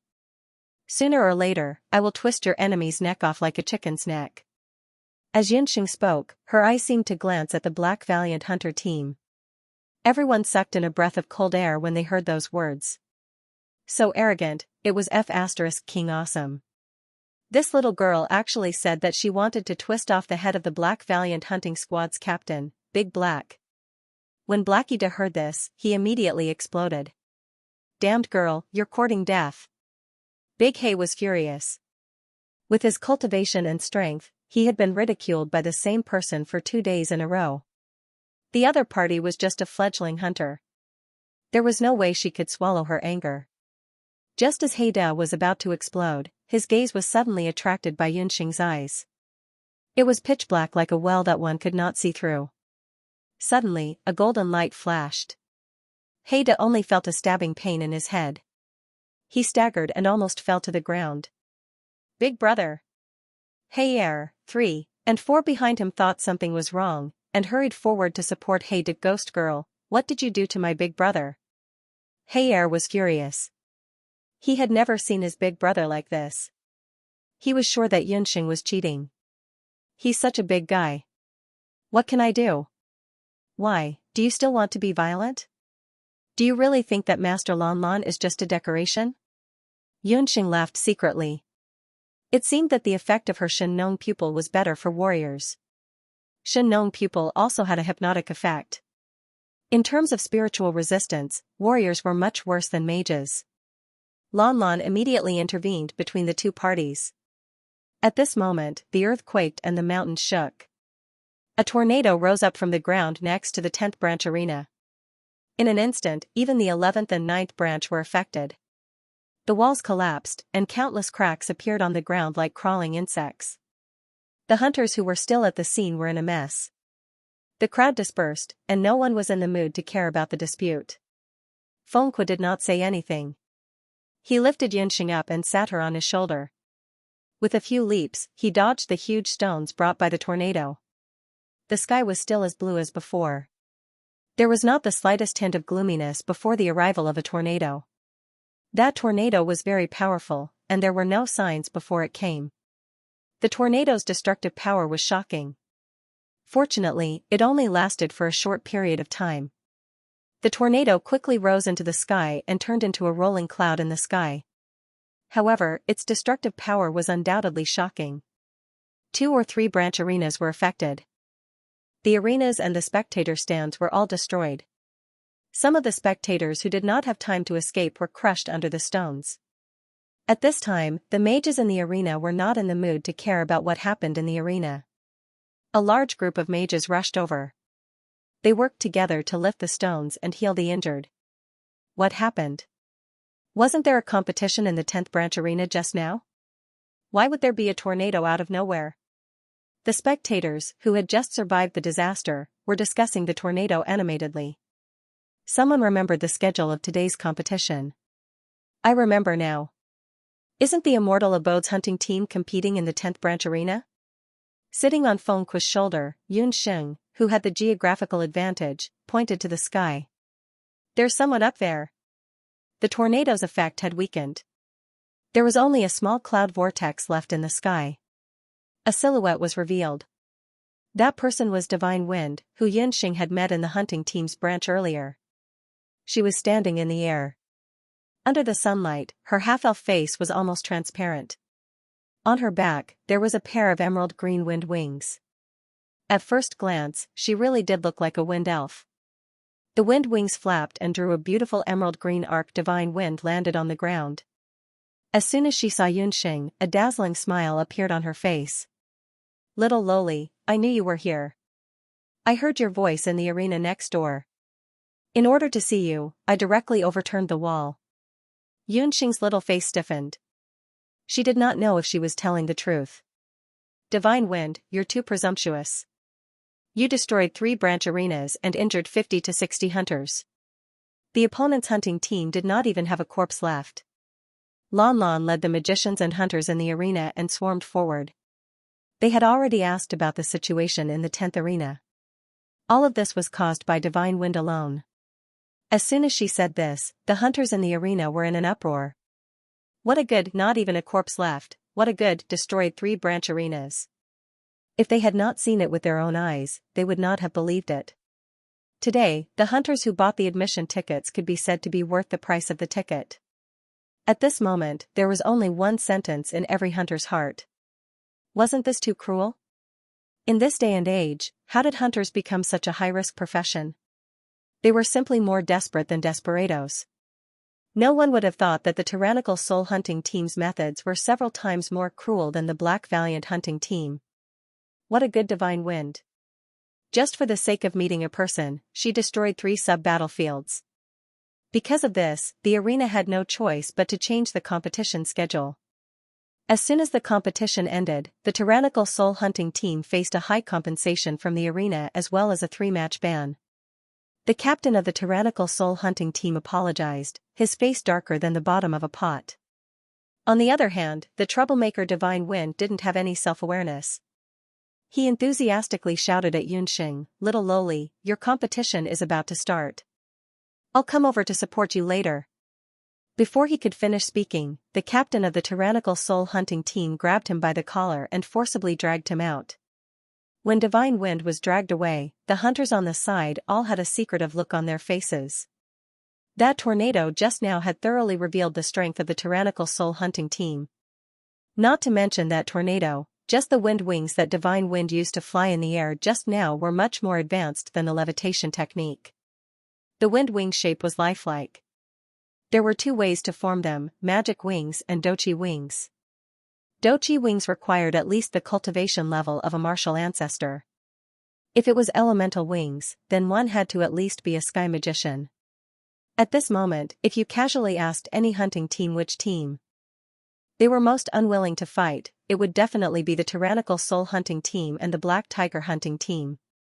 In any case, the black tiger hunting team would at least leave their bodies intact. If they were unlucky enough to fall into the hands of Divine Wind, then it was very likely that not even a bit of bones would be left. The tyrannical soul hunting team was suspended for 3 days. During these 3 days, the 5-man hunting teams were endlessly rejoicing. However, the hunting teams that were going to compete 3 days later had already begun to worry. The unanimous conclusion of the hunting teams was that if they encountered the tyrannical soul hunting team, they would directly forfeit. In any case, every hunting team had 2 chances to admit defeat. After being forcibly dragged out of the sub-battleground, the captain of the tyrannical soul hunting team hurriedly let go of Divine Wind. With a helpless expression, he knelt on the ground and cowed out a few times. It turned out that this captain wasn't the real captain of the tyrannical soul hunter squad, and was actually the unknown Divine Wind. "Forgive me for my rudeness, but your actions just now were too risky. You exposed your strength, and at the same time attracted the attention of the hunters from Zhou State." The captain set up a magic barrier around them to prevent their conversation from being overheard by others. The tornado had attracted almost all the guards in the arena. At this moment, there were no people from Zhou State around. "General Batu, I'm just enforcing justice on behalf of the heavens."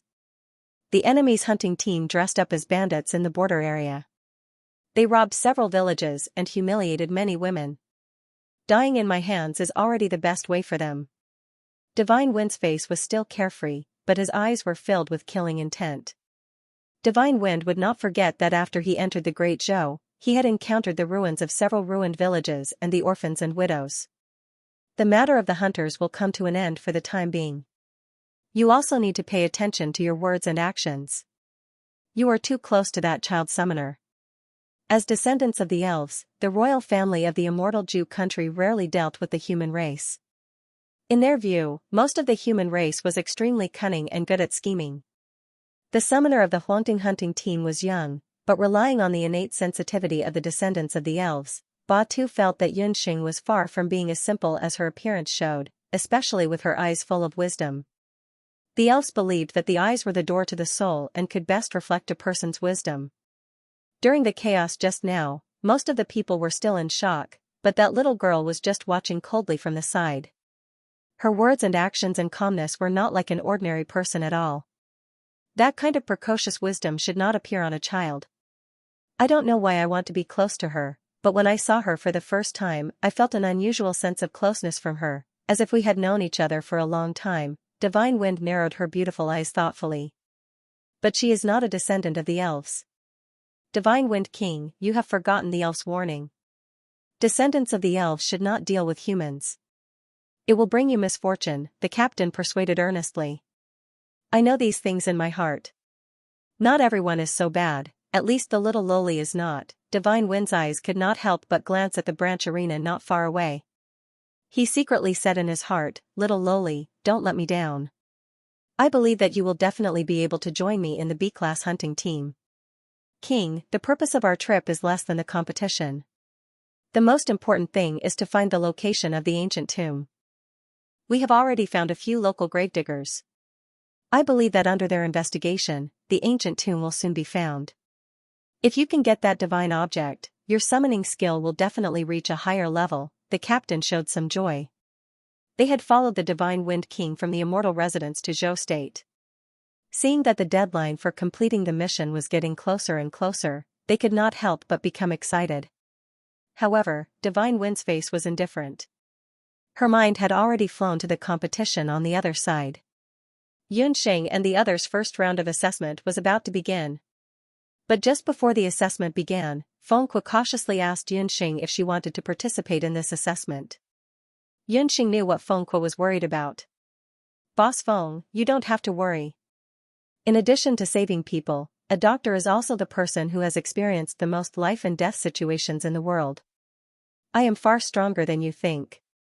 Yunxing's face was still rippling with two dimples when she spoke, looking harmless and cute. Fengque and the others did not believe her words. How old was Yunxing? Could it be that she had seen more dead people than them? But no one doubted Yunxing's words. When she spoke, the vicissitudes of life and death appeared between her eyebrows, which made people's hearts beat abnormally. Yunxing still remembered that when she had just learned medicine, there was a period of time when Yunxing didn't even want to learn medicine again after encountering her first patient's death from ineffective medical treatment. When Yunxing's grandfather learned about it, he only told Yunxing one sentence: "As a doctor, it is your duty to let the patient live and let the patient die painlessly." Seeing that Yunxing was fine, the few of them began their assessment competition. The referee for Yunxing and the others was still Xianxia. At the 9th Division Arena, the sea-level hunter assessment begins. "Both teams, please come out." The 4 members of Huangting's hunter team came out one by one, but the trench hunter team did not move at all. Magic Double Cultivator, Fengque, Warrior Wenrenqiu, Magician Mu Nanyan, Summoner Yunxing. Since Yunxing had already let Xiaohei appear just now, she did not hide it this time and directly let Xiaohei follow beside her. There was no suspense in this competition. The so-called top existence of Huangting's sea-level hunter team was incisively and vividly displayed in this battle. They did not give the other party any time to breathe and directly defeated the 4 hunters from the other team. They passed the first round of assessment smoothly. After the first round of assessment, Boss Feng treated Huangting and the others to a good meal. While the others were toasting, Yunxing found an excuse and walked out of the inn. Yunxing, who had used disguise magic, looked like a 15 or 16-year-old girl.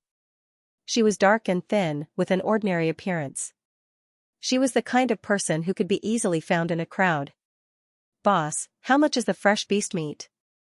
Yunxing walked to a beast meat shop in Daoi Mountain City.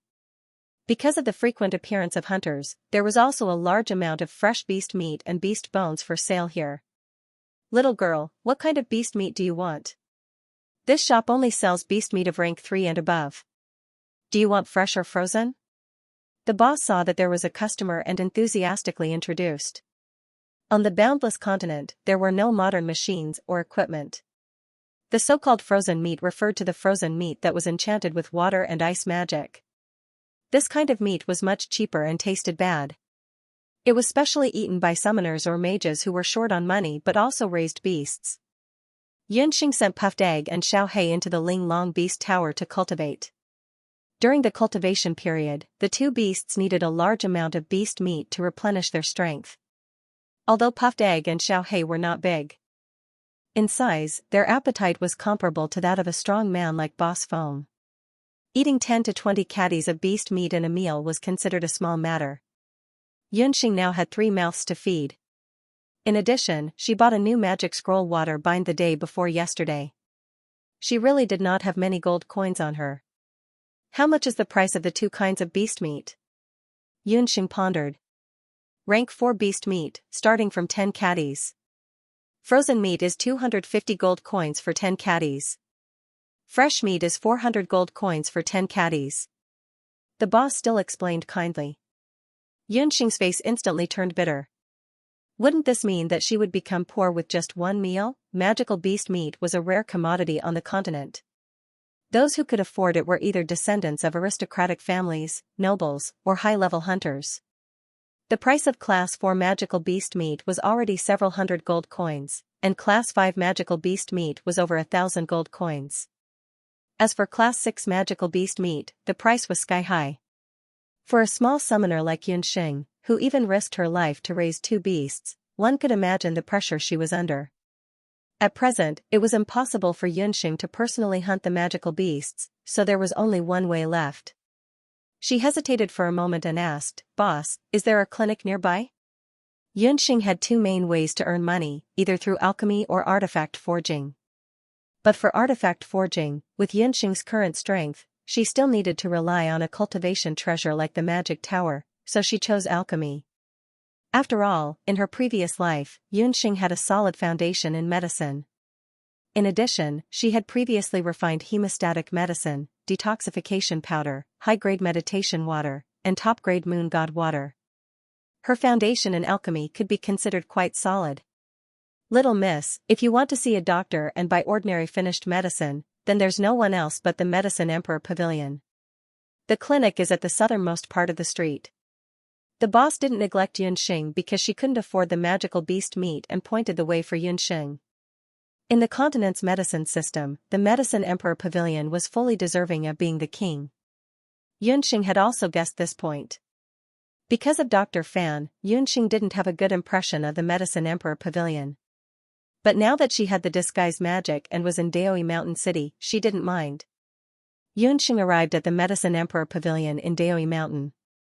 From afar, she could see a magnificent clinic with glazed roof tiles and gilded beams. Daoi Mountain, as the hunting citadel, had the highest number of hunters coming and going every year. The number of people who came to the clinic for treatment was also endless. Yunxing walked into the Medicine Emperor Pavilion. Just as she was about to enter, she saw a 13 to 14-year-old girl begging the doctor of the Medicine Emperor Pavilion. "Dr. Qi, this medicine is very important to me. My father depends on it to save his life. I beg you, you must help me refine this medicine." The girl wasn't old, but she was very good-looking. Looking at her manner of speech and temperament, she didn't seem to be from a poor family. It was just that the clothes she was wearing were very old. "Shoo shoo shoo, how many times have I said it? The Medicine Emperor Pavilion doesn't accept customized medicine. Lin Yao, I think it's better for you to get married early and throw away your sickly father.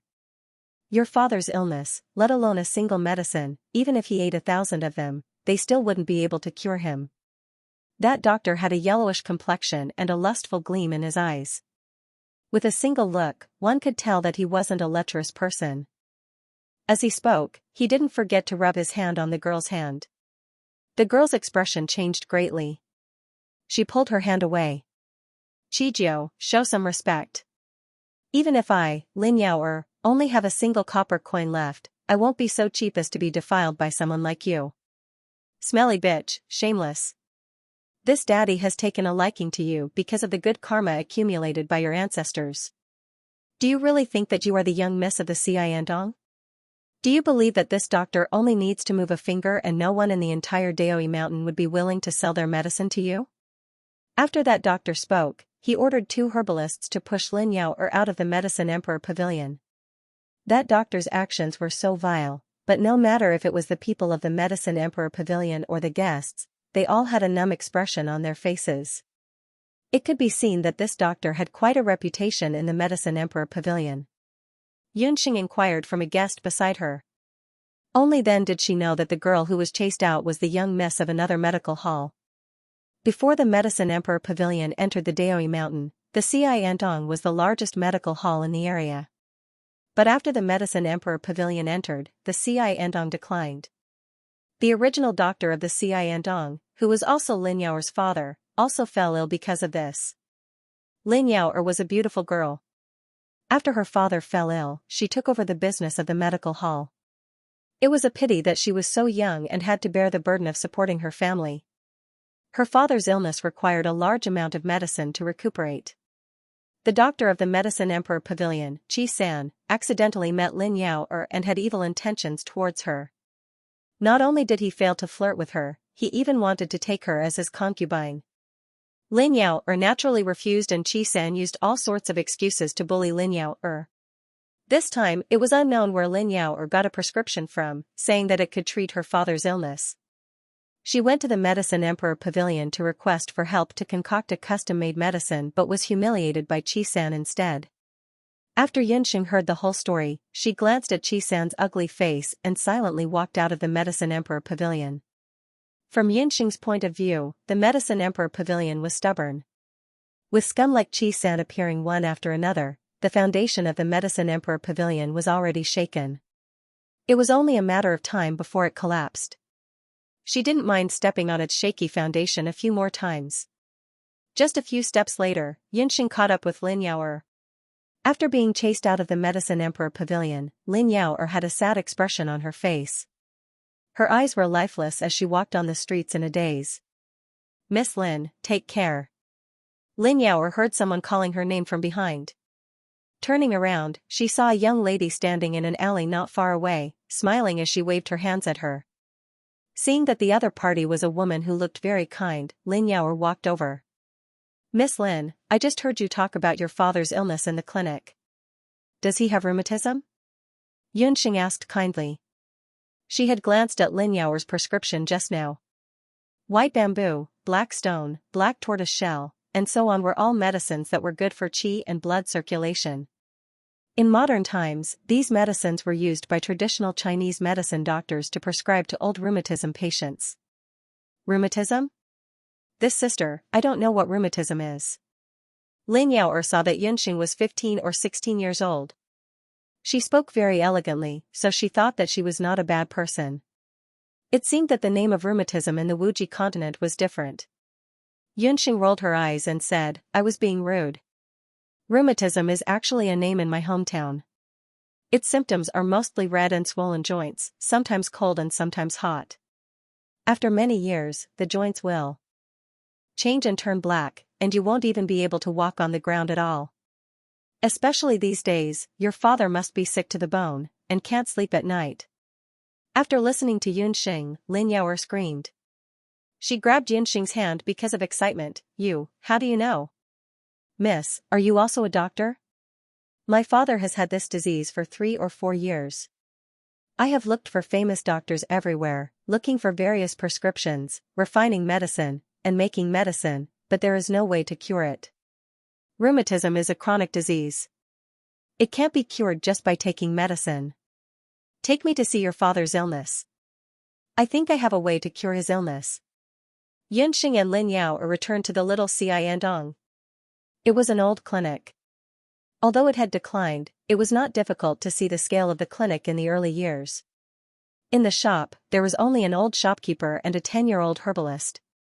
Seeing Yunxing looking around the empty clinic, Lin Yaoer said embarrassedly, "After my father was seriously ill and couldn't walk, I could only take care of the clinic. I am not proficient in medical skills, so the business of the clinic has deteriorated." Although Lin Yaoer said this, judging from the layout of the clinic and the respectful attitude of the people in the clinic, this 13 or 14-year-old girl was not just good-looking. She was also a very capable person. Lin Yaoer led Yunxing into the inner room. The room was stuffy, and there were 2 magic arrays in the north and south. Rheumatism was afraid of the cold, and Lin Yaoer was smart enough to use a fire magic array to keep the room dry and hot. This way, it could also relieve the pain. "You're also a magician?" "Only a magician could set up this kind of elementary magic fire array." "Yes, I studied at the temple in the neighboring city. Later on, because my father was seriously ill, I dropped out of school and came back." Lin Yaoer nodded obediently. Lin Yaoer's father, Dr. Lin, lived here. He was 40 years old this year and should have been in the prime of his life. However, after years of suffering from illness, he was as thin as a skeleton. From his appearance, he was old enough to be Lin Yaoer's grandfather. Yunxing couldn't help but secretly nod.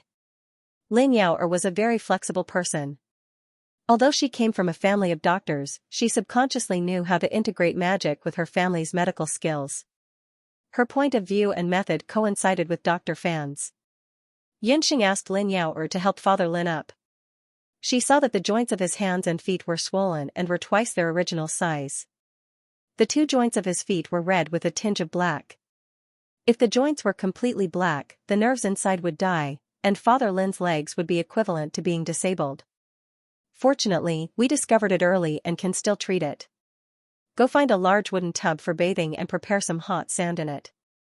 Although Lin Yaoer didn't know what Yunxing was going to do, she still followed her instructions and immediately prepared the tub. Lin Yaoer and Yunxing had only exchanged a few words, but she didn't know why, but she had an inexplicable trust in Yunxing. After the sand and wooden tub were prepared, Yunxing and Lin Yaoer helped the thin and weak Father Lin into the tub. It was like taking a bath. At this time, Father Lin had already woken up. When he saw his daughter with an unfamiliar girl, he couldn't help but be a little surprised. "Father, this is the doctor I hired earlier, Dr. Yun. She said she can cure your illness." Lin Yaoer wasn't stupid. She had already seen Yunxing's doctor's card. After Father Lin sat in the tub, his body quickly turned red and his face twitched in pain. "Miss, what kind of treatment method is this? Why have I never heard of it?" Seeing her father suffer, Lin Yaoer's heart was filled with pain. Her father was her only family member left. "Sand treatment, don't be nervous. Just wait for another half an hour." Yunxing was calm and wasn't anxious. After waiting for half an hour, Father Lin's body was as red as a prawn. But what was strange was that his originally swollen joints had become smaller. After he left the tub, Yunxing took out the fire needle from the Four Seasons glass needles. When the needle pierced his knee, Father Lin felt a wave of heat rush through his body, as if there was a fire burning in his body. Then, blood gushed out from his knee. The blood was black and smelly, like poisonous water. Yunxing inserted a few needles into Father Lin's joints. Father Lin's expression changed from the initial pain to a relaxed state. His originally heavy limbs also felt normal again. After being plagued by rheumatism for so many years, this was the first time Father Lin fell asleep peacefully. "Father, he?" Seeing her father fall asleep, Lin Yaoer was both happy and worried. "It's not a problem. Other than the rheumatism on his feet, he still needs to combine sand bathing and acupuncture treatment a few times. The joints of his hands will be able to move freely in 3 days." Yunxing put away the needles. This was the first time she used the Four Seasons glass needles. It felt much better than she had imagined. Especially with the integration of magical attributes, the effect of the needles was even better when used in special treatment. "Thank you, Miracle Dr. Yun. Yaoer will never forget your great kindness. Yaoer is willing to be an ox or a horse to repay your kindness." Lin Yaoer's eyes were filled with tears. Today, Chi-san humiliated her in public. She originally wanted to die. But when she thought of her father who was sick at home, as well as the people in the clinic who needed her support, Lin Yaoer could only hold on. She didn't expect that she would be so lucky to meet a miracle doctor like Yunxing. Although Yunxing was only a doctor, her treatment method was unheard of in the mainland. Lin Yaoer secretly guessed that she must be the disciple of the hidden doctor. "I don't need you to be an ox or a horse. I won't charge you any medical fees, but I have a request. I want to borrow your little Xianxia signboard." Yunxing couldn't bear to see people crying and kowtowing. After pulling Lin Yaoer up, Yunxing went straight to the point and put forward her request. Lin Yaoer, who still had tears in her eyes, didn't understand. Did she hear wrongly? Just now, Miracle Dr. Yun said that he wanted to borrow the signboard of Xianxia. What did he mean by that? The golden signboard of Xianxia had long been worthless.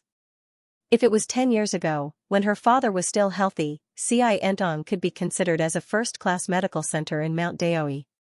Dr. Lin was quite skilled in bone setting, treating knife wounds, and poison wounds. Among the hunters, especially among the cultivators, his reputation was very good. But after the Medicine Emperor Pavilion came in, coupled with Dr. Lin's illness, everything was different. Her father had been saved by Miracle Dr. Yun, but he hadn't practiced medicine for several years. His hands and feet had just recovered, and rehabilitation would take a long time. "I won't beat around the bush. I want to use the name of the Xianxia to promote personal customization of finished medicines in the Daoi mountain." Yunxing also came prepared. She had seen that the Xianxia was a typical broken boat with only 3 caddies of nails left. The medicinal herbs here, especially the aged ones, were all well prepared. The equipment here was second only to the ones in the Medicine Emperor Pavilion, and it was the most complete set of equipment Yunxing had ever seen. Needless to say, there was also Lin Yaoer, who was good at management and socializing. Customized medicine, Lin Yaoer was simply confused. When Miracle Dr. Yun said something about rheumatism, she didn't understand. Now that he was talking about customized medicine, what was going on? But after seeing the miraculous effect of Yunxing's sand treatment, Lin Yaoer was smart and didn't ask anymore. Yunxing went to the Medicine Emperor Pavilion today because she was prepared. If she wanted to make money, she had to refine medicine. But after refining medicine, she had to sell it. She had to sell medicine. She would definitely compete with the Medicine Emperor Pavilion. The Medicine Emperor Pavilion was too old and had a good reputation. No matter how good Yunxing was at refining medicine, it would be hard for her to get the recognition of the hunters in Mount Daoi. But the Medicine Emperor Pavilion wasn't invulnerable. She took a stroll around the Medicine Emperor Pavilion and discovered a problem. Although the Medicine Emperor Pavilion was the #1 pharmacy in the continent and had top-notch physicians and alchemists, the products they sold were all the most ordinary medicine. There were also some people who wanted to buy special medicines, but the Medicine Emperor Pavilion had no way to satisfy them. Earlier on, Lin Yaoer had begged Qi San to concoct medicine for her, but Qi San had rejected her outright. Because the Medicine Emperor Pavilion was so big, the bigger the store, the bigger the owner, would bully the owner. It would definitely concoct the most popular medicine and sell it. By doing so, it would be giving up on the custom-made medicine market. Yunxing came from the modern world. She was very clear about the popularity of the personal customization market. Since she couldn't compete with the Medicine Emperor Pavilion, Yunxing decided to walk the path of custom-made medicine. As soon as Yunxing told Lin Yaoer her idea, the smart daughter of the doctor's eyes lit up. As sharp as she was, she had already sensed the business opportunity within. What you have to do is to use the name of Xianxia to announce to the public that Xianxia has begun to accept alchemy commissions. The herbs can be provided by us, but the prescription and especially precious herbs need to be provided by the customer. We are only responsible for refining. Every time he refined medicine, he would charge a fee based on the grade of the medicine. After deducting the price of the herbs and raw materials, you can take another 20%. Yunxing explained the whole process to Lin Yaoer in detail. Lin Yaoer listened, but her heart was still a little worried. After all, Yunxing just showed her talent in treatment, but she didn't show any ability in alchemy. Whether it was healing or refining medicine, it was very difficult to be proficient in them. Some of the older doctors could only be proficient in one of them. In comparison, Yunxing could be considered the disciple of some otherworldly expert, but she was too young. What? Are you afraid that I will exaggerate and ruin the reputation of Xianxia? How could Yunxing not know what Lin Yaoer was worried about? Earlier, when Dr. Lin was seriously ill, Lin Yaoer wasn't worried about the reputation of Xianxia. But now that Dr. Lin's health was better, she must think about reviving Xianxia. Lin Yaoer couldn't help but feel guilty in her heart. This is the potion I refined. Yunxing took out a bottle of meditation water. After refining the best quality potion, Moon God Water, Yunxing became more proficient in alchemy. Although Lin Yaoer didn't have much experience in alchemy, she grew up in Xianxia since she was a child. With such a color and fragrance, it must be a high-level potion. Lin Yaoer's suspicions about Yunxing were immediately dispelled when she casually took out a bottle of high-grade medicine. Early the next morning, a big notice was hung at the door of Xianxia. It said, starting today, Xianxia will begin to accept customized alchemy. For specific matters, please come to the medical hall to discuss in detail. Note, only intermediate level and above will be accepted. In addition, Lin Yaoer also ordered the herbalist in the shop to post relevant notices in the restaurants and teahouses in Daoi Mountain. Soon, Qi San and the others in the Medicine Emperor Pavilion also learned the news. After Qi San got the news, he was not angry but happy. Lin Yaoer, that little girl, is really tired of living. She can even do such a big thing. The herbalist on the side didn't understand. Dr. Qi, shouldn't we send someone to stop the behavior of Xianxia? Stop? Not only we can't stop them, but we also have to give them the medicine to refine. Think about it, as long as there is a prescription that can't be refined, Xianxia will be destroyed. At that time, the Lin father and daughter will come to beg me. You go and take out the prescription that Jia Baiwan's concubine asked to refine the day before yesterday, and then send it to Xianxia to refine. I want to see if Xianxia can refine it. 2 days passed, but there was still no news from Xiandong. Yunxing was not anxious. After all, things like customized alchemy have not really been promoted in the Wuji continent. It will take a while to adapt. In the arena, Huang Ting's hunting team still smoothly passed the second and third round of assessment. Yunxing didn't even use her magic scepter. After the end of the competition, Fengqua's face was full of joy. We have obtained a record of 3 consecutive victories. We will directly advance to the next round and challenge the B-ranked hunting team. Just as he was talking, he saw a few groaning hunting team on the other side of the arena. As soon as he saw those hunting team, Fengqua immediately put away his happy expression and quickly walked forward. It's the captain of the veteran B-ranked hunting team, Forest Tiger. Their captain and boss Feng are best friends. They passed the B-ranked hunting team assessment last year. Moon Anyan and Wenren Xiu also frowned. Those hunting teams suffered devastating injuries. Yunxing was sure that even if they tried their best to heal, they would not be able to be hunting team in the future. After inquiring, she learned that their opponent was the Black Valiant hunting team that finished the 3 rounds of C-ranked hunting team assessment early and entered the final round of B-ranked hunting team challenge. What a ruthless method. Even if the arena had done enough precautions, the Black Valiant hunting team still did things their way and didn't show any mercy to their opponents. Ahem, the hunting team captain lying on the stretcher saw Fengqua and struggled to get up. You have to be careful. The Black Valiant hunting team has been promoted to B-ranked hunting team. End of chapter 159. Don't forget to subscribe, like, and share the video to support the channel.